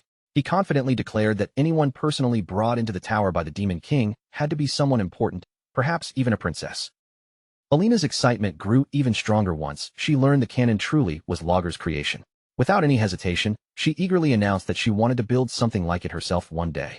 Her fearless enthusiasm greatly amused Lager, and after another booming laugh, he immediately decided that Alina could become his assistant whenever she wanted. Alina happily celebrated the unexpected opportunity, her face glowing with bright, childlike excitement. At that moment, Kit arrived wearing her armor and casually asked Lager to repair the practice scarecrow once again. But her attention quickly shifted toward Alina, and she curiously asked who the young child was. The instant Alina saw Kid, she became completely captivated by her appearance. Even beneath the heavy armor, Alina could clearly feel how beautiful and strong Kid looked. Without hiding her honest thoughts at all, Alina openly admired her, causing Kid to freeze in embarrassment. The sudden compliment struck Kid so directly that she instinctively hid behind Ernan while nervously avoiding eye contact. In that moment, Kid realized something terrifying. Despite looking innocent and harmless, Alina was unbelievably good at dealing with people. To Kid, the little girl suddenly seemed far more dangerous than expected. Watching the scene unfold, Ernan quietly chuckled before calmly introducing Alina as her younger sister. Kid was immediately shocked by that revelation. Ernan then explained that Alina had always been an extremely sincere child by nature. Because of her illness, she had spent most of her life trapped inside a room, learning about the outside world only through books and stories. Now that Alina could finally see and experience everything with her own eyes for the first time, every emotion she showed came straight from her heart. Ernan firmly explained that Alina was not the kind of child who lied or flattered others just to earn favor. Every compliment Alina gave was completely genuine. Hearing that only made Kid blush even harder, and she quietly began wondering whether she really was as pretty as Alina claimed. Just as the atmosphere inside the Demon King's tower began to grow lighter and more cheerful, Gordon suddenly arrived while loudly protesting the entire situation. In his eyes, allowing dwarves, elves, heroes, and even princess knights into the tower had already pushed the limits. But bringing an actual child into the Demon King's tower had crossed the line completely. Vergatalis calmly replied that he was not asking Gordon to personally raise her, yet that explanation did absolutely nothing to soothe Gordon's frustration. To Gordon, the problem was not something that could be brushed aside or treated lightly. But before his frustration could settle, Alina slowly walked toward him, her eyes brightening as she recognized him from the stories she had heard so many times before. The moment Alina opened her mouth to speak, Gordon clenched his teeth and coldly warned her not to say a word. Calling her the 13th princess of Hilgeron, he explained that if rumors ever spread that the Demon King was raising a child inside his tower, the dignity and terror surrounding the Demon King would vanish completely. In Gordon's eyes, the Demon King was meant to be feared, and there was absolutely no place in the tower for someone like her. But Alina did not shrink back, nor did she look hurt by his harsh words. Instead, she gently thanked him. She explained that her older sister had written many letters filled with stories about him, and in those stories, Gordon was always the one quietly preparing delicious meals and managing everything from behind the scenes. With sincere warmth in her voice, Alina thanked him for all the hard work he had done to support the tower and help her sister. Then, without the slightest trace of mockery or fear, she politely lowered her head in gratitude. That simple, honest gesture struck Gordon harder than any argument could have. For a moment, he could not say a single word. Completely overwhelmed by embarrassment, he awkwardly turned away and hurried off, as if escaping the situation was the only response he had left. Kid and Logger watched the whole exchange in stunned silence, realizing that Alina had a frighteningly natural gift for winning people over without even trying. Meanwhile, Alina happily admitted that the Demon King's tower was nothing like what she had imagined. Instead of terrifying monsters lurking everywhere, the place felt surprisingly peaceful, clean, and welcoming, and everyone she had met so far had treated her with kindness. And more than anything, for the first time in a very long while, her body no longer hurt. Hearing that honest joy made Ernan smile warmly, as if Alina's words proved exactly what she had believed from the beginning. At the same time, Vergatalis quietly observed the scene and realized that nearly everyone in the tower already seemed to like Alina. In his view, anyone who could become truly useful needed at least that much natural talent. Curious despite himself, Vergatalis casually wondered what kind of sweet words Alina might eventually say to him as well. Ernan immediately stepped in to defend her younger sister again, firmly insisting that Alina meant every single word she said. There was nothing fake, calculated, or flattering about her kindness. Vergatalis then casually asked what exactly Alina had written about him in those letters. The sudden question made both sisters panic at once. Alina's face turned bright red as she quickly looked to Ernan for help, while Ernan herself became just as embarrassed, clearly realizing what Vergatalis was hinting at. Seeing her older sister react that way only made Alina even more flustered. She quickly ducked behind Ernan, hiding there while pretending she knew absolutely nothing about it. Vergatalis only stared at them in confusion, unable to understand why the two sisters had suddenly become so strange. Rather than press the issue, he shifted the conversation to Alina's health, recalling that the 13th princess had once been so weak she could barely leave her bed. Ernan smiled softly and explained that Alina's recovery was entirely thanks to the Demon King's tower. According to her, Alina suffered from a condition known as mana overload. Just like Ernan, Alina had been born with an enormous amount of innate mana. The difference was that Alina's body had never been strong enough to contain or control that overwhelming magical power, causing her own mana to burden her fragile body. Ernan went on to explain that demonic energy naturally drained mana over time. It was similar to how a spirit blossom would lose its magical properties after being contaminated by demonic energy. Because of that, while Alina lived in the kingdom, her excessive mana constantly destabilized her body and left her suffering from coughing fits. But inside the Demon King's tower, the surrounding demonic energy slowly reduced the pressure caused by her mana overload. Ernan believed with confidence that if Alina continued living there, she could eventually recover completely. After hearing that explanation, Vergatalis brought up the hero's journey that would officially begin in 6 months, then asked whether Alina could become useful before that time arrived. Ernan answered honestly, admitting that reaching the level of a full archmage in only 6 months would most likely be impossible. However, she confidently assured him that Alina becoming an upper-level mage within that period would not be a problem at all. Vergatalis accepted the answer, deciding that level of progress would be sufficient. He then officially announced that the 13th princess would stay on the 3rd floor of the tower and entrusted Ernan with taking proper care of her, a responsibility Ernan happily accepted. Still, Ernan made one important request. She asked Vergatalis not to let Alina take part directly in combat, because the child was still far too young to witness bloodshed and violence. Hearing that request, Vergatalis quietly wondered if Hernan's desire to destroy Hilgeron had truly changed in some way. Before that thought could linger for too long, the focus shifted deeper into the Tower of Flames, eventually arriving at the strategy meeting room on the newly expanded 5th floor. Gordon accompanied Vergatalis into the area, carefully studying the fresh layout around them. Vergatalis explained that this expansion had only become possible thanks to the points earned from kidnapping the 13th princess, and the newly opened space would now become an important part of the tower's future operations. Until now, he had been forced to manage nearly everything directly from the throne because the tower never had enough resources to build a proper organizational system. But with the future battle against the heroes of the 10 stars steadily approaching, Vergatalis knew the tower needed a far more efficient structure. For that reason, Vergatalis officially handed over management authority of the strategy room to Gordon. He even gave him permission to expand additional facilities whenever necessary in the future. Gordon immediately expressed his gratitude and accepted the responsibility with complete determination. Meanwhile, Vergatalis silently reflected on the 2 most important conditions needed to stop the hero's journey. First, the tower itself had to become stronger. Second, the gathering of the heroes of the 10 stars had to be delayed for as long as possible. After putting his thoughts in order, Vergatalis asked Gordon about the progress involving the elves. Gordon calmly reported that everything was moving smoothly, and the elves had already begun spreading across the continent through the trade routes connected to the Golden Moon Merchant Guild. But just as they continued discussing the tower's future plans, a sudden alert cut through the meeting. One of Vergatalis's servants hurried into the room and urgently reported that a serious problem had appeared. At the same time, the focus shifted far away to the Ian Kingdom, where chaos had already erupted across the entire nation. News was spreading rapidly that Princess Lavinia had disappeared once again. Many people immediately feared she had been kidnapped.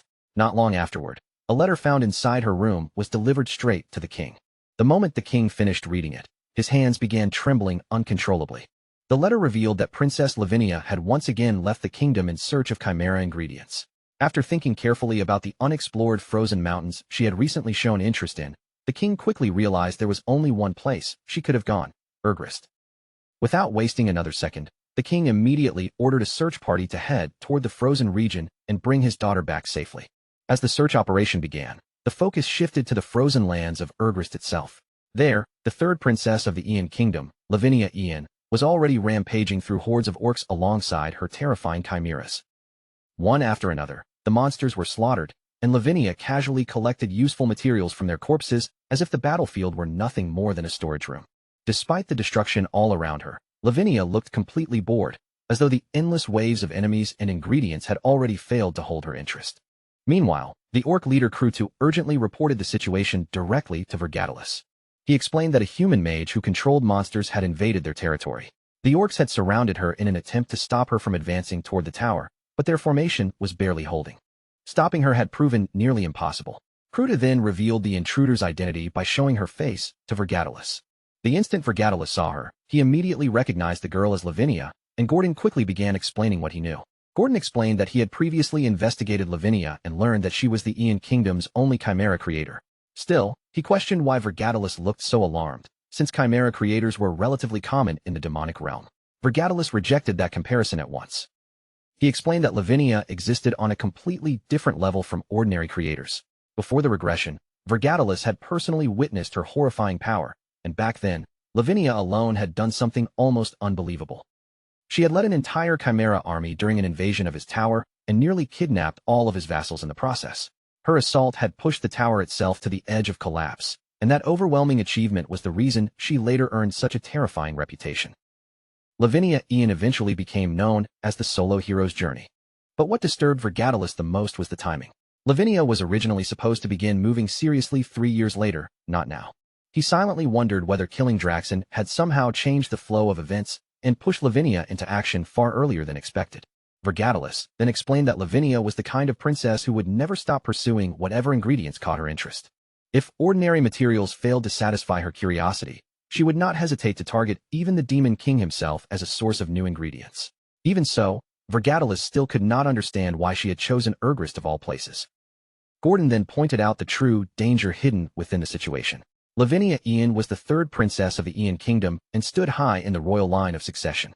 If the Demon King's tower tried to kill or kidnap her, the entire Ian Kingdom would immediately mobilize its military forces and declare war. Facing Hilgeron's hero's journey was already dangerous enough on its own. If the Ian Kingdom were dragged into the conflict on top of everything else, victory would become almost impossible.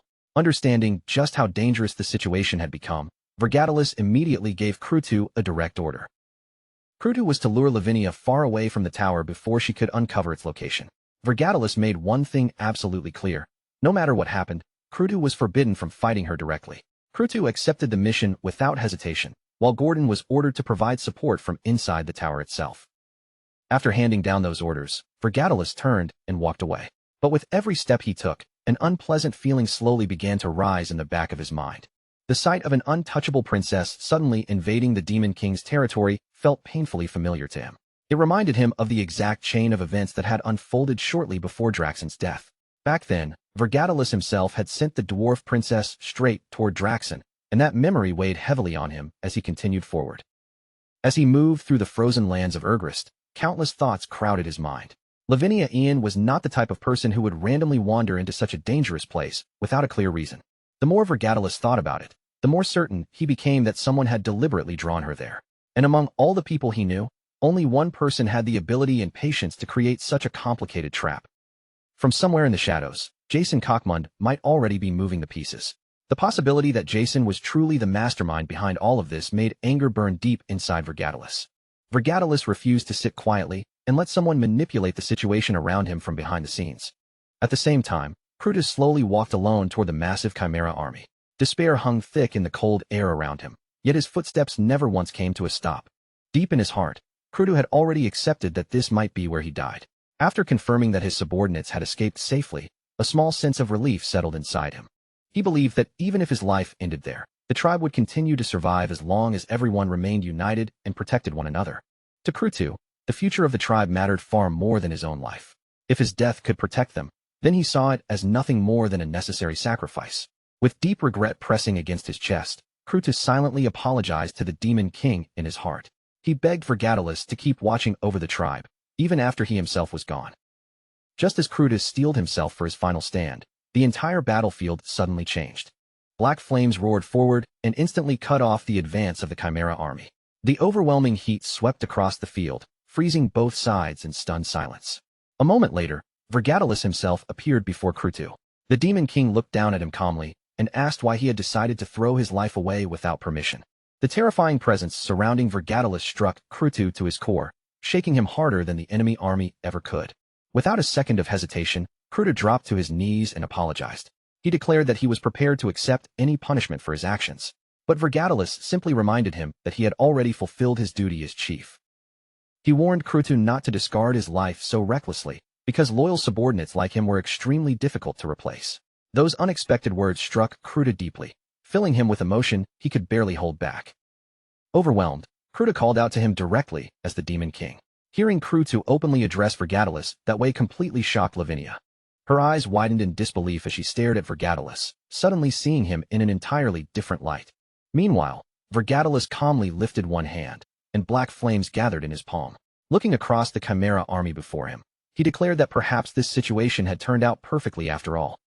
Since the Chimera army was far too dangerous to leave untouched, reducing their numbers now would only make the future easier for him. Not long afterward, Khan, the fifth prince of the Ian Kingdom, arrived on the battlefield with a group of knights. The entire group cried out desperately for Lavinia, begging her to return home at once. At the same time, Vergatilus stepped forward and focused his attention fully on the Chimera army. He made it clear that he had no intention of becoming an enemy of the Ian Kingdom. However, his voice turned cold as he warned them that if they ever crossed paths with him again, none of them would survive. In the next instant, black flames exploded across the battlefield, forcing the Chimera army to retreat. Even after the battle ended, Lavinia continued staring at Vergatilus with shock, fascination, and growing curiosity. Rather than frightening her, the truths she had uncovered only deepened her obsession with him. Meanwhile, Khan ordered the knights to follow the source of the strange light, believing that his sister would surely be waiting somewhere nearby. But when they finally reached the location, they found nothing except a single doll lying on the ground. Attached to it was a message warning them not to search for her anymore. The sight immediately filled Khan with frustration. He angrily complained that his sister always vanished without warning and constantly caused trouble for everyone around her. One of the knights then reminded him that they had already traveled far too deeply into the dangerous lands of Urgrist, and advised that they should return before the situation became even worse. After thinking it over for a moment, Khan accepted the advice. He reasoned that ordinary monsters would never be able to defeat his sister anyway, and he also confirmed that the Demon King of Blazing Fire had not kidnapped her. As the chaos in Urgrist slowly began to settle, the focus shifted back toward the Tower of Flames. While quietly reflecting on everything that had happened, Vergatilus once again found himself thinking about Lavinia Ian. He understood her personality better than most people ever could. She was the kind of woman who would never return home until she obtained exactly what she wanted. Memories from before the regression rose in his mind again. Even back then, Lavinia had been completely insane when it came to chimera materials, and her obsession had once grown so extreme that she even targeted the Demon King's flesh as experimental material. While Vergatilus remained lost in those thoughts, Gordon approached him with a new report. Gordon informed him that the Iron Scouts had already left the area. Hearing that, Vergatilus immediately began analyzing the situation in his head. He quickly concluded that Lavinia had not simply gotten separated from the group by accident after meeting the princess. More likely, her obsession with chimera materials had driven her to escape from the search party on purpose. He also realized that if the Ian Kingdom ever discovered Lavinia was heading toward his tower, their search forces would inevitably follow her straight there. Understanding the seriousness of that danger, Gordon calmly pointed out that if the Chimera Princess were to disappear forever somewhere within the deadly lands of Urgrist, no one would ever discover the truth behind her disappearance. A faint smirk slowly appeared on Vergatilus's face as he agreed with Gordon's conclusion.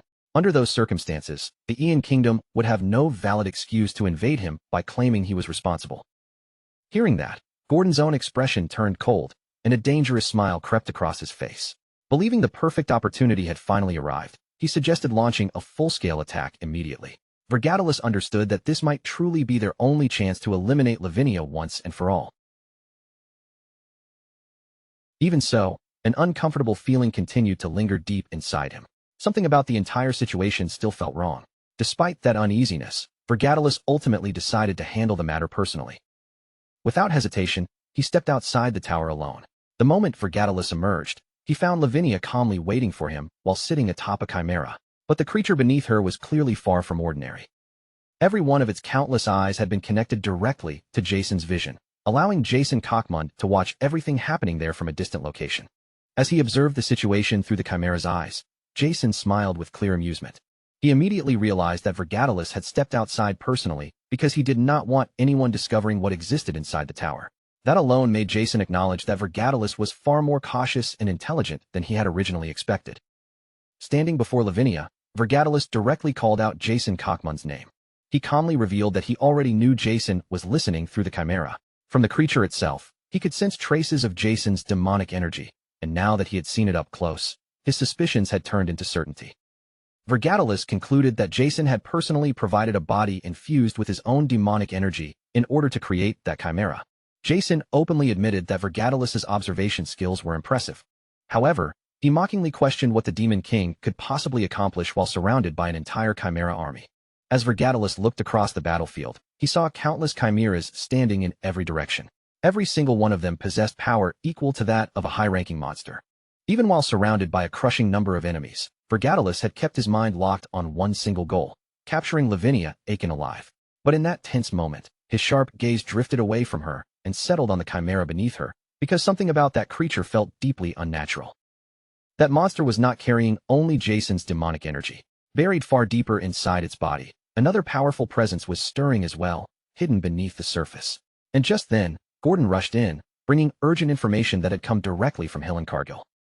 Gordon revealed that the corpse of Draxon, the deceased beast Demon King, had once been recovered by the 10-star hero Rosalkent.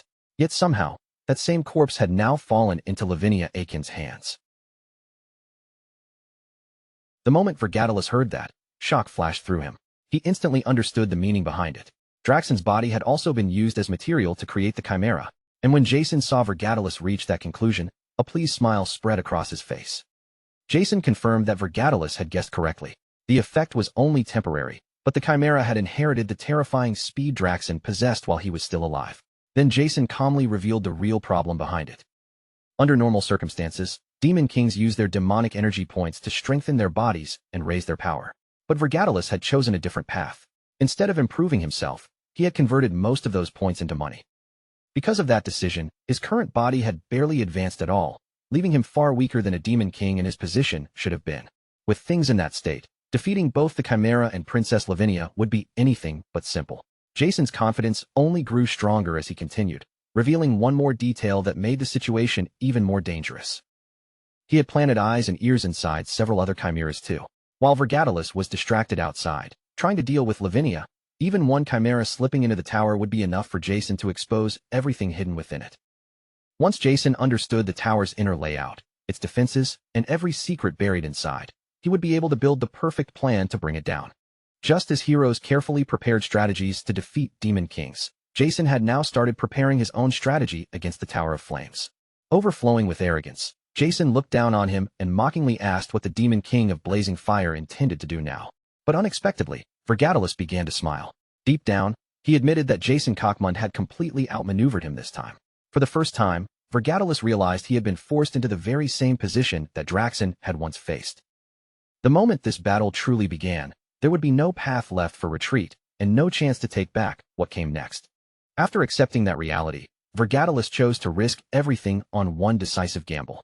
With calm, deliberate movements, he slipped off his jacket, stepped forward into the open, and called Lavinia's name directly. That single action was enough to make Gordon's face turn pale with fear. Gordon desperately shouted at Vergatalis, warning him that exposing himself so openly in front of the chimeras was far too dangerous, even for a Demon King. At the same time, Jason narrowed his eyes, suddenly unsure what Vergatalis was trying to do. Jason could not understand Vergatalis's intention at all, especially when Vergatalis seemed to be ignoring everyone around him completely. Vergatalis turned his full attention toward Lavinia Aiken and offered her a deal. Lavinia tilted her head with interest, her curiosity clearly rising, and asked what kind of deal he was talking about. Then Vergatalis made an offer shocking enough to freeze the air. He demanded that Lavinia immediately cancel her agreement with the Demon King of Lies, and in return, he promised to personally give her one of his own horns as proof of his sincerity. He even swore on the standards and honor of a Demon King himself. The instant those words reached her ears, Lavinia went completely still.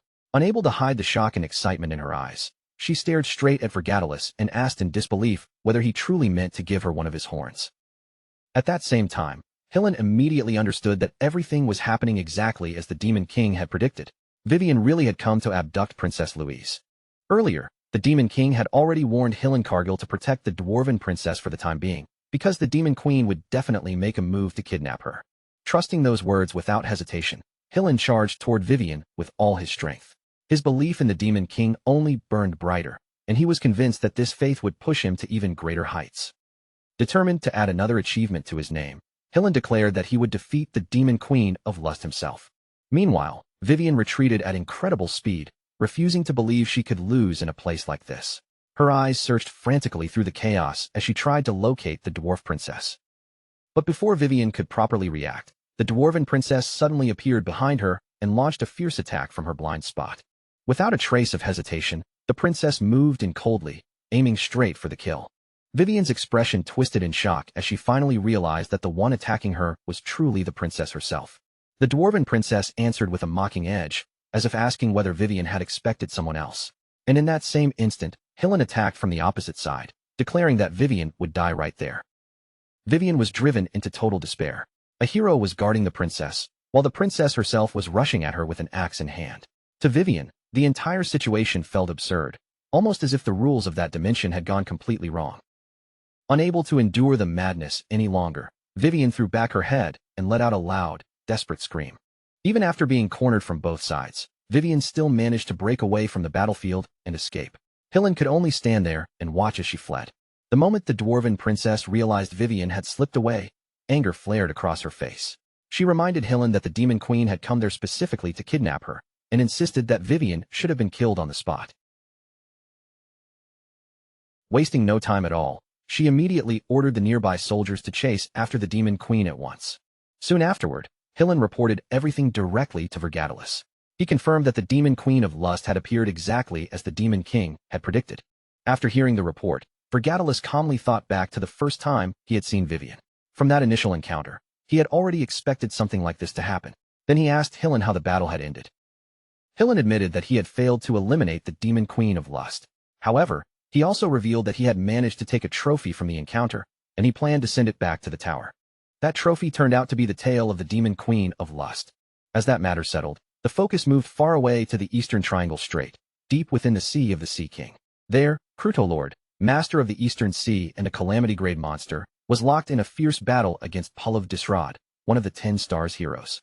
Their brutal clash continued across the battlefield until Roselle suddenly arrived, cutting into the fight without warning. Without the slightest hesitation, Roselle drew her weapon and fired a fairy arrow. The shot struck Crutolord directly, killing the monster instantly by her own hand. Pulav immediately looked irritated, annoyed that Roselle had interrupted his fight.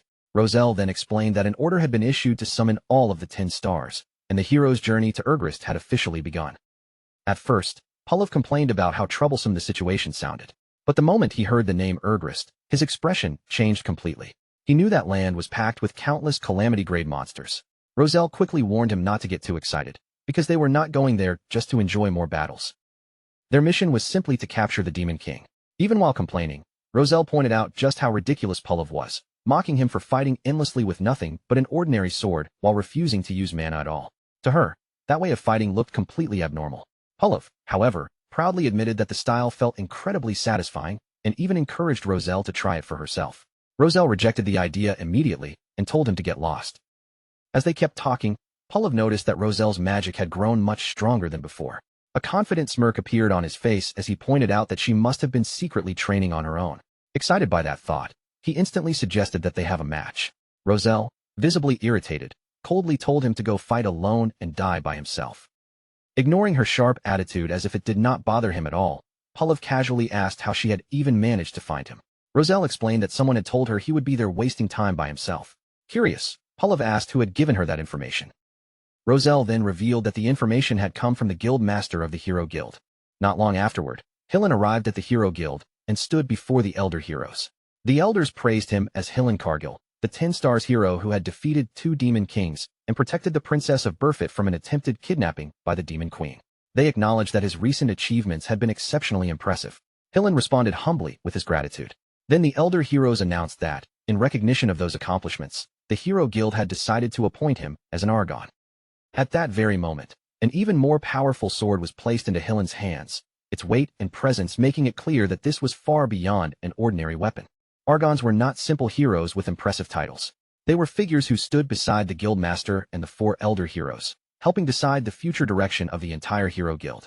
Their authority was so great that even kings tried to build friendly relationships with them.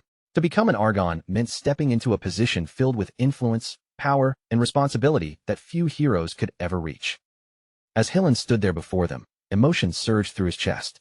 For a moment, he thought back to his beginning, wondering how an ordinary boy from a remote countryside village had managed to climb all the way to this point. And then he realized that his long-held dream was no longer impossibly far away. Just a little more remained before he could finally grasp it with his own hands. With determination burning in his eyes, Hillen swore that he would fulfill every duty expected of him as an Argon. Deep inside, he became certain that he had just taken another powerful step toward becoming the greatest hero in history. Just then, Pallav suddenly appeared, carrying his usual casual confidence, and jokingly wondered out loud when a greenhorn like Hillen had grown into such an important figure. Pallav said it had been a long time since they last met, then brought up the rumors about Hillen defeating 2 demon kings. With his excitement already rising, he immediately suggested they spar together sometime. Hillen respectfully greeted Sir Pallav and said he was happy to see him again, though he honestly admitted that a sparring match might be difficult. Soon after, the elder heroes formally welcomed the arrival of both Pallav Disrod and Roselle Chant. With everyone gathered in the same place, they explained that there was a grave mission the Hero Guild needed to assign. Pallav's mood instantly soured, and he complained that they had ruined his fun. With an irritated look, he warned them that the mission had better be worth the interruption, or someone there might end up dead. The elder hero remained completely calm in the face of that threat, and assured Pallav that this mission would definitely be enough to satisfy him as well. From that moment on, the Hero Guild ordered them to forcibly bring back the 7 10 stars heroes currently employed in the Jaspine Empire's succession war. Whatever methods were required, the Hero Guild would take responsibility for the aftermath. The 10 stars level hero's journey had now become their highest priority. The instant Pallav heard that, a grin spread across his face. He was clearly thrilled by the idea that they were allowed to beat down the other 10 stars if that was what it took to drag them back. Seeing how creepy his excitement was becoming, Roselle quickly told him to calm himself down. Meanwhile, Hillen's expression darkened with shock. He understood what gathering all of the 10 stars truly meant. The hero's journey was about to begin far earlier than anyone had expected. Inside his mind, Hillen thought desperately of the Demon King. To him, the Demon King was the key to reaching his ultimate success. Until Hillen became the greatest hero in history, the Demon King absolutely could not be allowed to fall. Later on, Hillen went straight to Vergatalis and reported everything he had learned in detail. He explained that if the heroes hired by the Jaspine Empire were successfully brought back, then the hero's journey would begin immediately, without any further delay. Vergatalis questioned why such an abrupt decision had been made in the first place. Hillen admitted that even the guildmaster had not revealed the true reason behind the order.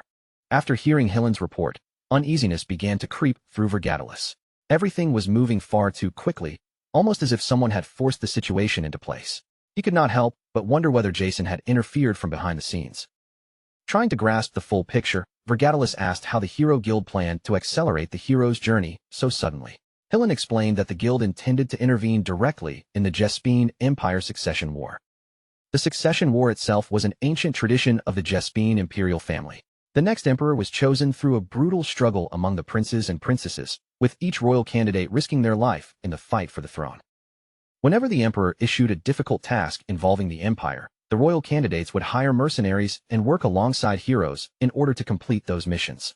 The entire Succession War was divided into 5 separate stages, and under normal circumstances, the conflict usually dragged on for around 6 full months. Hearing that, Vergatalis slowly realized just how serious the situation was. If the war truly lasted 6 months, then the 10 stars heroes would remain gathered there for that entire period. Hillen confirmed that 7 of the 10 stars heroes had already been hired as mercenaries in the Succession War. However, Hillen also warned that if Pallav Disrad personally stepped in, the whole succession war could be brought to an end within a single month. In fact, it might even be wrapped up in only a few weeks, forcing all of the 10 stars to gather much sooner than expected. Vergatalis immediately understood the danger pressing down on him. At that point, whether Jason had interfered or not no longer mattered. What mattered was that he had almost no time left, and he needed to move at once. Without any hesitation, Vergatalis announced that it was finally time to advance to the next stage. He ordered Logher to create a golem. The command stunned Logher at first, but then excitement surged through him as he realized Vergatalis was speaking of an ancient weapon. Vergatalis reminded him that Magatech was essential for constructing a golem. Then he turned his gaze toward Lavinia Aiken and ordered her to assist Logher with the project. Confused by the sudden command, Lavinia immediately asked why she should help. As her reward, Vergatalis presented her with the tale of the succubus queen. The moment Lavinia saw it, excitement lit up her face. She instantly recognized it as a valuable ingredient, and with that prize placed before her, she agreed right away to help with the golem's creation. After that matter was settled, Vergatalis turned to Hernan and asked about Elena's condition. Hernan explained that Elena's mana had been almost completely drained, and starting the next day, he intended to begin teaching her the basics of magic. Satisfied with that progress, Vergatalis instructed Hernan to continue. Soon afterward, he changed into his other identity and met with Gordon. Vergatalis told him that he would be leaving for a while, which meant Gordon would have to manage the tower in his absence. Gordon immediately grew suspicious and asked if Vergatalis was heading to the place he thought he was. Vergatalis answered calmly and confirmed Gordon's suspicion. He revealed that he would personally take part in the Jespine Empire's succession war.